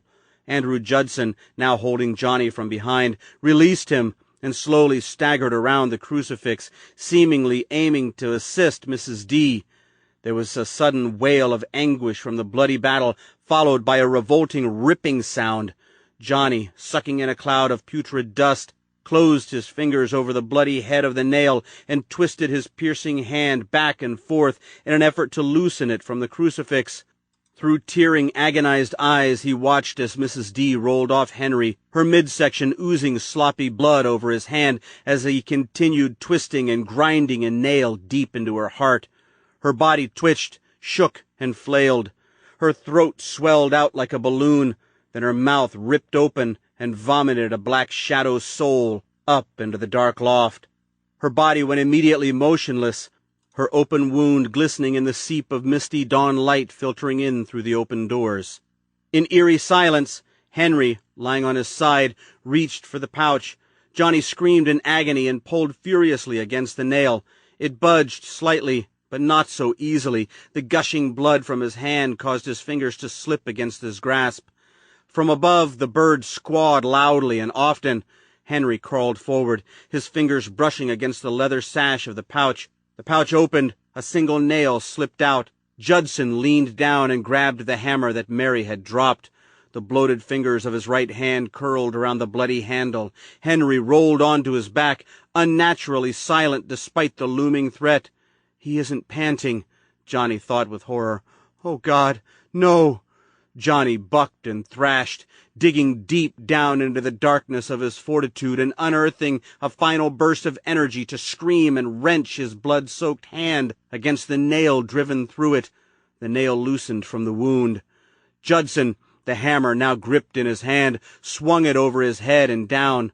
With a deafening crack, it connected squarely with Henry's forehead. Henry slammed down on the ground. A pool of blood gushing from his collapsing skull. Dust rose about him in a cloud. Judson turned and faced Johnny. He grinned. Terrible lines of pus dripping from his lips to the ground. Maggots churned in the meat of his face. He raised the hammer. For a second, just a second, Johnny had stopped thrashing. But then the panic in him rose to full force again, giving him the will to make one last-ditch attempt to yank the nail from the crucifix. His hand poured blood. He could feel it, could hear his flesh tearing. He gazed at Henry, now twitching, now moving. He wasn't dead. Or was he? Seemingly unaffected by the blow Judson delivered, Henry popped up, looking like a grisly jack-in-the-box. His skull was caved into a half-moon shape, to which hunks of spattered brain clung. He reached out and clawed at Judson's legs, teeth exposed with lunatic aggression. Judson, mere seconds from delivering Johnny an incapacitating blow that would allow him to be crucified, tripped over Henry's reaching grasp. The soul within doesn't know, Johnny thought quickly. The rest of the family, they have been saved from evil. They've been sent to heaven via the fifth nail. But this one here, it doesn't know. With a shriek, Johnny tore the nail out of the crucifix. He buckled forward, 5.5 inches of nail and splinters protruding from the back of his hand. Blood splashed out everywhere, on his bare chest, his legs, the ground. He backed up against the crucifix and twisted his hand around, palm against his chest, his scar. Andrew Judson fell forward. The nail sunk into his exposed heart like a warm knife into butter. The dead man trembled against Johnny, face wilting like a flower in a microwave. It released a gaseous breath of decay and dropped down out of sight. Johnny crumpled down on top of him, his nailed hand ripping free of the blackened heart. There he remained for a few endless seconds, hyperventilating and not knowing how he could still be alive. He nearly passed out before he twisted his head up and peered at Henry Deptford. The man was sitting up, grinning at Johnny, the front portion of his head gone. Johnny could see the raw brain within, swelling like a hideous tumor. Johnny knew. He saved your life once before. Eddie? He coughed, his voice a wounded whisper. The dead thing that was Henry Deptford nodded once, then collapsed to the ground in a lifeless mound of cold, bleeding flesh. A thick mound of white ectoplasm oozed from his mouth and nose and soared up into the loft. Johnny rolled onto his back in a dead faint, exhausted and fatigued and unable to move. His eyes stared unwaveringly toward the loft where the souls of the Conroy family and Eddie Carlson departed to. The bird was there, laying on the loft's edge. It was dead, coated in maggots, its clawed feet sticking up in the air like withered flags of surrender. Evil has left it. Johnny closed his eyes and lay there amid the corpses, the only survivor in a religious war that nobody could win. The sun rose up over the Conroy house, its gentle warmth providing little comfort to Johnny as he slipped into the embracing arms of unconsciousness. And here he dreams of the golden pain, of all the images that haunted his dreams while growing up. This vision, he knew, would be final, his last confrontation with the horrors that eventually brought him to Wellfield, placing him into a lead role in the war of good versus evil. At last he finds the strength within to shun the growing light and the searing attack of the brand that left him scarred for life. The pain fades. He peers ahead and sees another light. This one is softer, less invasive. A white figure emerges from it and stands before Johnny. It is Eddie Carlson. In spite of the soft white light that envelops him, Johnny sees that he is wearing a football jersey and has a helmet tucked firmly beneath his right arm. He is completely unscarred, as if he'd never had the deadly misfortune of confronting Benjamin Conroy. "Thank you," Johnny whispers. Eddie nods and smiles warmly. His eyes twinkle beneath the light enveloping him. "It was my destiny. To not just save you, Johnny, but to save Elizabeth, Faith, Daniel, and Benjamin as well. Not from death, but from an eternity of pain and anguish in the afterlife. It was the goodness of God that beckoned me, allowed me the honor of bestowing upon the Conroy family his forgiveness. I have heeded his word, Johnny, and now my job is done. The apparition smiles. "Johnny, please, see to it that evil never returns to Wellfield again." The apparition fades. Johnny steps forward, heart breaking with thankfulness and horror. He realizes Eddie Carlson wishes for me to continue his work, God's work. As he paces forward, he can hear his footfalls on the ground. Thump, thump, thump. He shudders with sudden fear, and then is abruptly stopped in his tracks by a pair of dead, bloated hands that grab his shoulders. A voice whispers its hidden terror in his ear. "Johnny!" He's startled, awake, screaming. A body leaned over him, a dark silhouette before dawn's bleeding light. Its hands grabbed his shoulders, shaking him. Johnny screamed again, eyes bulging. Again the voice. "Johnny! Johnny! It's all right now.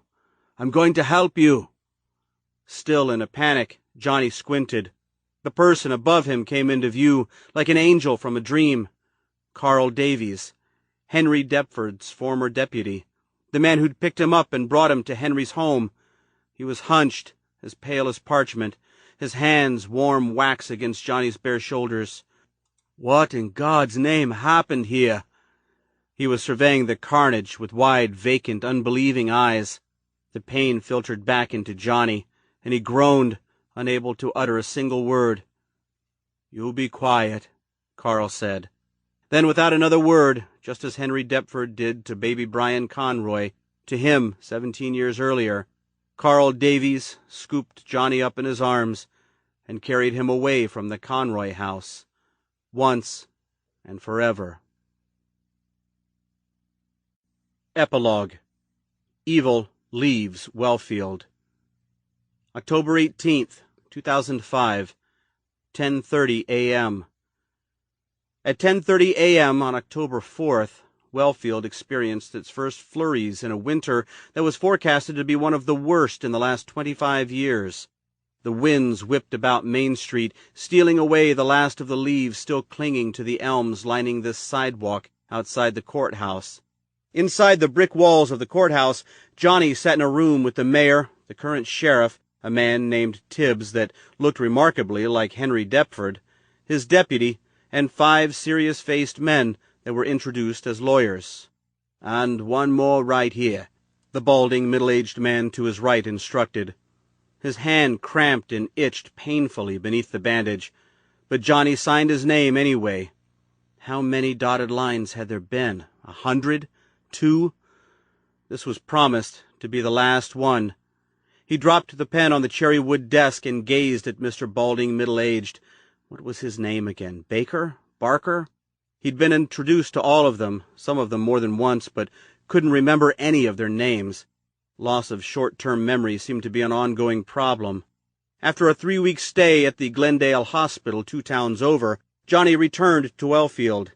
There had been damage to his hand, 2 broken ribs, a concussion, internal bleeding, loss of blood, nothing wholly life-threatening, but nonetheless worthy of a few weeks' healing time. A plain but pretty female psychologist named Dr. Alice spent the final 10 days of his stay with him, ultimately diagnosing him with generalized anxiety and post-traumatic stress disorder. Carl Davies had been very generous in allowing Johnny a place to stay until he was granted permission to leave town. The mayor was anxious to get the land into Wellsfield ownership. The Orono businessmen were already lined up, the ink wet and ready in their pens. The Greens community homes, which were scheduled to break ground next month in the northeast end of Conroy's land, would divert the press's attention from Wellfield's stigma of another mass murder at the same location as the first one 17 years earlier, no less. The mayor had been able to pull a few legal and financial strings, clearing Johnny of any wrongdoing as long as Carl Davies was willing to vouch for him, which he readily did. The murders were ultimately pinned on David Mackey. His medical history and psychological background backed up the long-shot possibility of his repeating a similar aggression that Benjamin Conroy had committed upon him and his family 17 years earlier. The Daily Observer reported that after murdering a night guard at the Pine Oak Institute for the Mentally Insane, David escaped the grounds on foot and went on a rather clever, revengeful rampage, killing Benjamin Conroy's sister and brother-in-law, the lawyer handling Conroy's assets, plus a local couple who'd furtively amassed a wealth of information on Conroy and his checkered history. The only one to survive the attack was Conroy's only living legacy, Johnny Petrie, who'd come to Wellfield to claim the Conroy estate. Of course, it was never entirely explained as to how Mackey learned of the Petrie family's visit, other than he'd known about it all along and had kept track of the passing years and months on a calendar on the wall of the Institute's TV room. Johnny had been questioned about the murder of the driver in his apartment, but the bus ticket with his name on it showed that he'd left Wellfield prior to this occurrence. He'd never found out what happened afterwards, and didn't really wish to know, although he came to assume that his mother had somehow perpetrated the misdeed. Last night, on the 40th night following the end of it all, Johnny had a dream. It had been the first dream after 39 nights of dark, uninterrupted sleep. In this dream, he returned to Wellfield at sunrise. The town was completely deserted, the people gone, the buildings crumbling before a baleful sunrise. Sepia-toned clouds filled the sky as he paced down Main Street, his footfalls thump, thump, thumping along the concrete sidewalk. In the middle of the street stood the entire Conroy family, Benjamin, Faith, Elizabeth, and Daniel. They were whole again, unhampered of injury. They appeared angelic, hazy white lights glowing behind their heads like halos. Benjamin spoke. "Jesus roamed the earth for 40 nights before ascending into heaven to be seated at the right hand of God." Johnny felt himself waver, then fell down into darkness, but not before hearing Benjamin's final words. "Son, there is one more." He awoke in the middle of the night, nearly unable to breathe, thinking over and over again. On the 40th night. On the 40th night. He'd remained awake the rest of the night. Now, 7 hours later, he stood up from a leather chair in the Wellfield Town Courthouse and shook hands with 8 men who were all smiling greedily. He shook hands with the mayor last. "In about 2 hours, Johnny, you'll be a millionaire. How's it feel?" Johnny shrugged, smiled. He supposed it felt good to know that he wouldn't have to rush off and find work right away. $2 million after taxes would amount to about $1.3 million, which would certainly pay the rent for a few years in Manhattan before he'd have to decide what to do with the rest of his life. "I just want to get the hell out of this godforsaken town," he thought. "Out, never to look back at the hell left behind. I'll press forward and hope and pray for the happily ever after to take over. After all, I know there's a God now. Chalk up another one in Mary's corner. Yeah, she knew all right. There is a God, and he's watching over us all, making certain that there are many more happy endings in this little concept we call life on earth. We go through the motions, spending our short lives wondering if he exists, and if there are such things as ghosts. All I can tell you is that if the concept is there, then it is true because God put it there for a reason. He wants us to believe in him, but would just never come out and tell us and take a bow at center stage because his adversary would crash the party like a bolt of lightning and do the same exact thing. Tell us that he is there, rubbing his hands in anticipation for us to summon him out of his hidey hole for a game of good versus evil. No, I won't look back. I'll be true and brave and will only look forward for the rest of my life here on earth, because I know a dark moving shadow will always be right behind me, breathing down my neck, waiting." Johnny exited the room. Carl Davies was there, caught in mid-pace. "Well?" "Done," Johnny said. "The money will be wired into an account in my name today." Carl holds out a hand. Johnny takes it unemotionally. "You've paid the price, Johnny.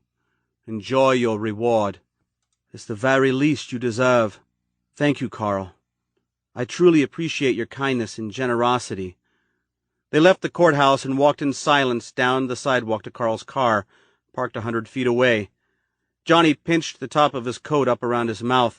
The wind whipped into his eyes. Tears formed and froze as they trickled down his cheeks. And in his mind, the dream voice of Eddie Carlson haunted him. "Johnny, please, see to it that evil never returns to Wellfield again."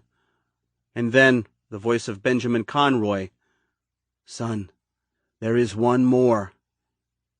"Where's the box?" Johnny asked. Carl starts the car.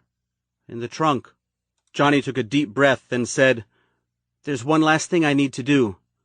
As if understanding of Johnny's sudden plight, Carl drove away down Main. "Where are we going, Johnny?" "We're going to the bus station, Carl. But first, we need to make one stop, okay?" "And where is that?"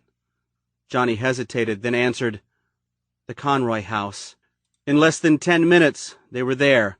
Although the property was still considered a crime scene, the investigation was officially over. The posts that at one time tethered strips of yellow crime scene tape still stood erect from the ground. Strips of yellow plastic whipped in the wind like flags. Carl pulled into the driveway. "Keep going," Johnny said, "all the way up." The familiar sound of high weeds and gravel crunched under the tires. Carl drove to the head of the driveway and stopped. "What are we doing here, Johnny?" Carl finally asked. Johnny considered telling Carl what he already knew, but ultimately decided to keep it himself. "Just open the trunk, okay?" Carl nodded, reached down under the steering wheel, and popped the trunk release. Johnny exited the car and circled around to the back. He lifted the trunk and peered inside. The box. He reached in and carefully poked through all of Henry Deptford's research materials. The Bibles, the papers, the notebooks, the photographs, everything that at one point had belonged to Benjamin Conroy. Johnny had requested the materials, reminding those taking charge of Willing Conroy's estate that these things had originally belonged to his father, and were to be included as part of the inheritance. The small stipulation was immediately agreed to by Wellfield's lawyers. The will was amended, and in 2 days Johnny and Carl were allowed to search through Deptford's study, which fortunately had been held as evidence from his surviving family members. He gathered only those items that had one time belonged to his father, including one nail that had been hidden in an envelope. Inside it was a note from Benjamin Conroy, written 17 years earlier. "There is one more." Indeed there is, Johnny thought, grabbing the envelope containing the note and the nail. He opened the envelope and removed the nail, then walked into the barn, thinking along the way, Benjamin knew. Somehow he knew. Perhaps it was God who told him, or maybe it was the false guidance of the non-existent spirit of Osiris. Regardless, in life he knew how things would pan out and left me a message because in death, guided by evil, he knew there would be no other direction than that of evil's lies. Holding the nail, Johnny entered into the barn. There is one more. He paced into the gloom beneath the loft, its rotted wall torn away to reveal its dust-coated walls, as unpenetrable-looking as the rest of the structure. There, huddled in a corner, was the last one. He recalled what Henry Deptford had told him when they spoke about Benjamin and the events perpetrated at his home. Benjamin couldn't get to you, so he crucified the family dog instead. Johnny paced to it. It had survived here in the same body for 40 days. The soul of Conroy's dog. Now, in the mangled body of the dog Henry ran over with his pickup. It was rotted and full of holes, covered with maggots and horseflies. Its yellow fur was reduced to patches of mangy fuzz. A thick, coconut-like foam covered its sticky red muzzle. It lay on its side, exposed innards dark and still. It picked its head up and made a weak barking sound. Tears squirted from Johnny's eyes. One more.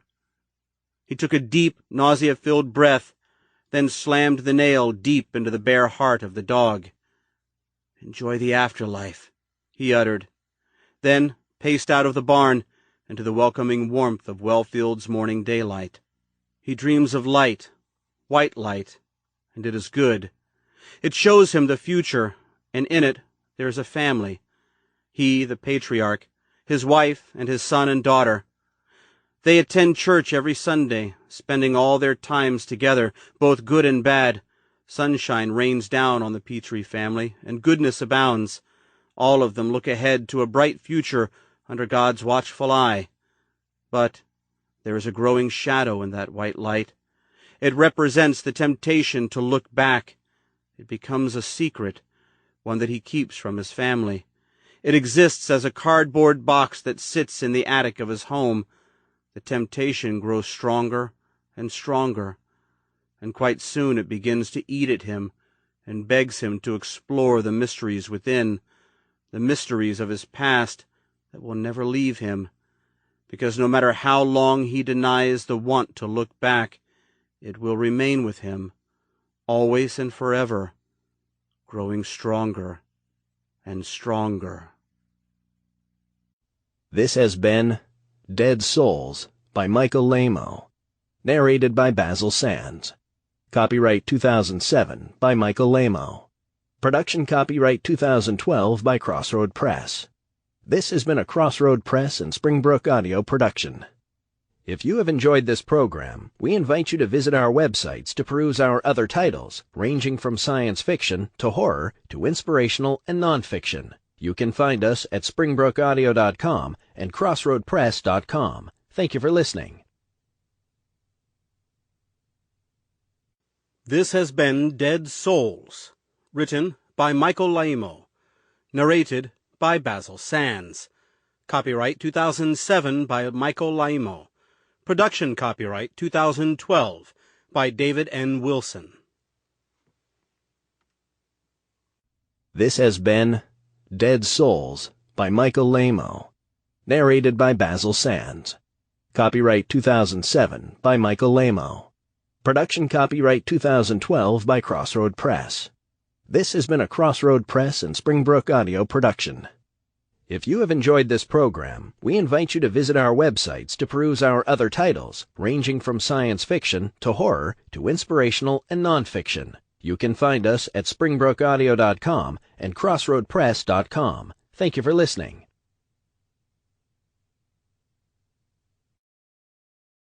Audible hopes you have enjoyed this program.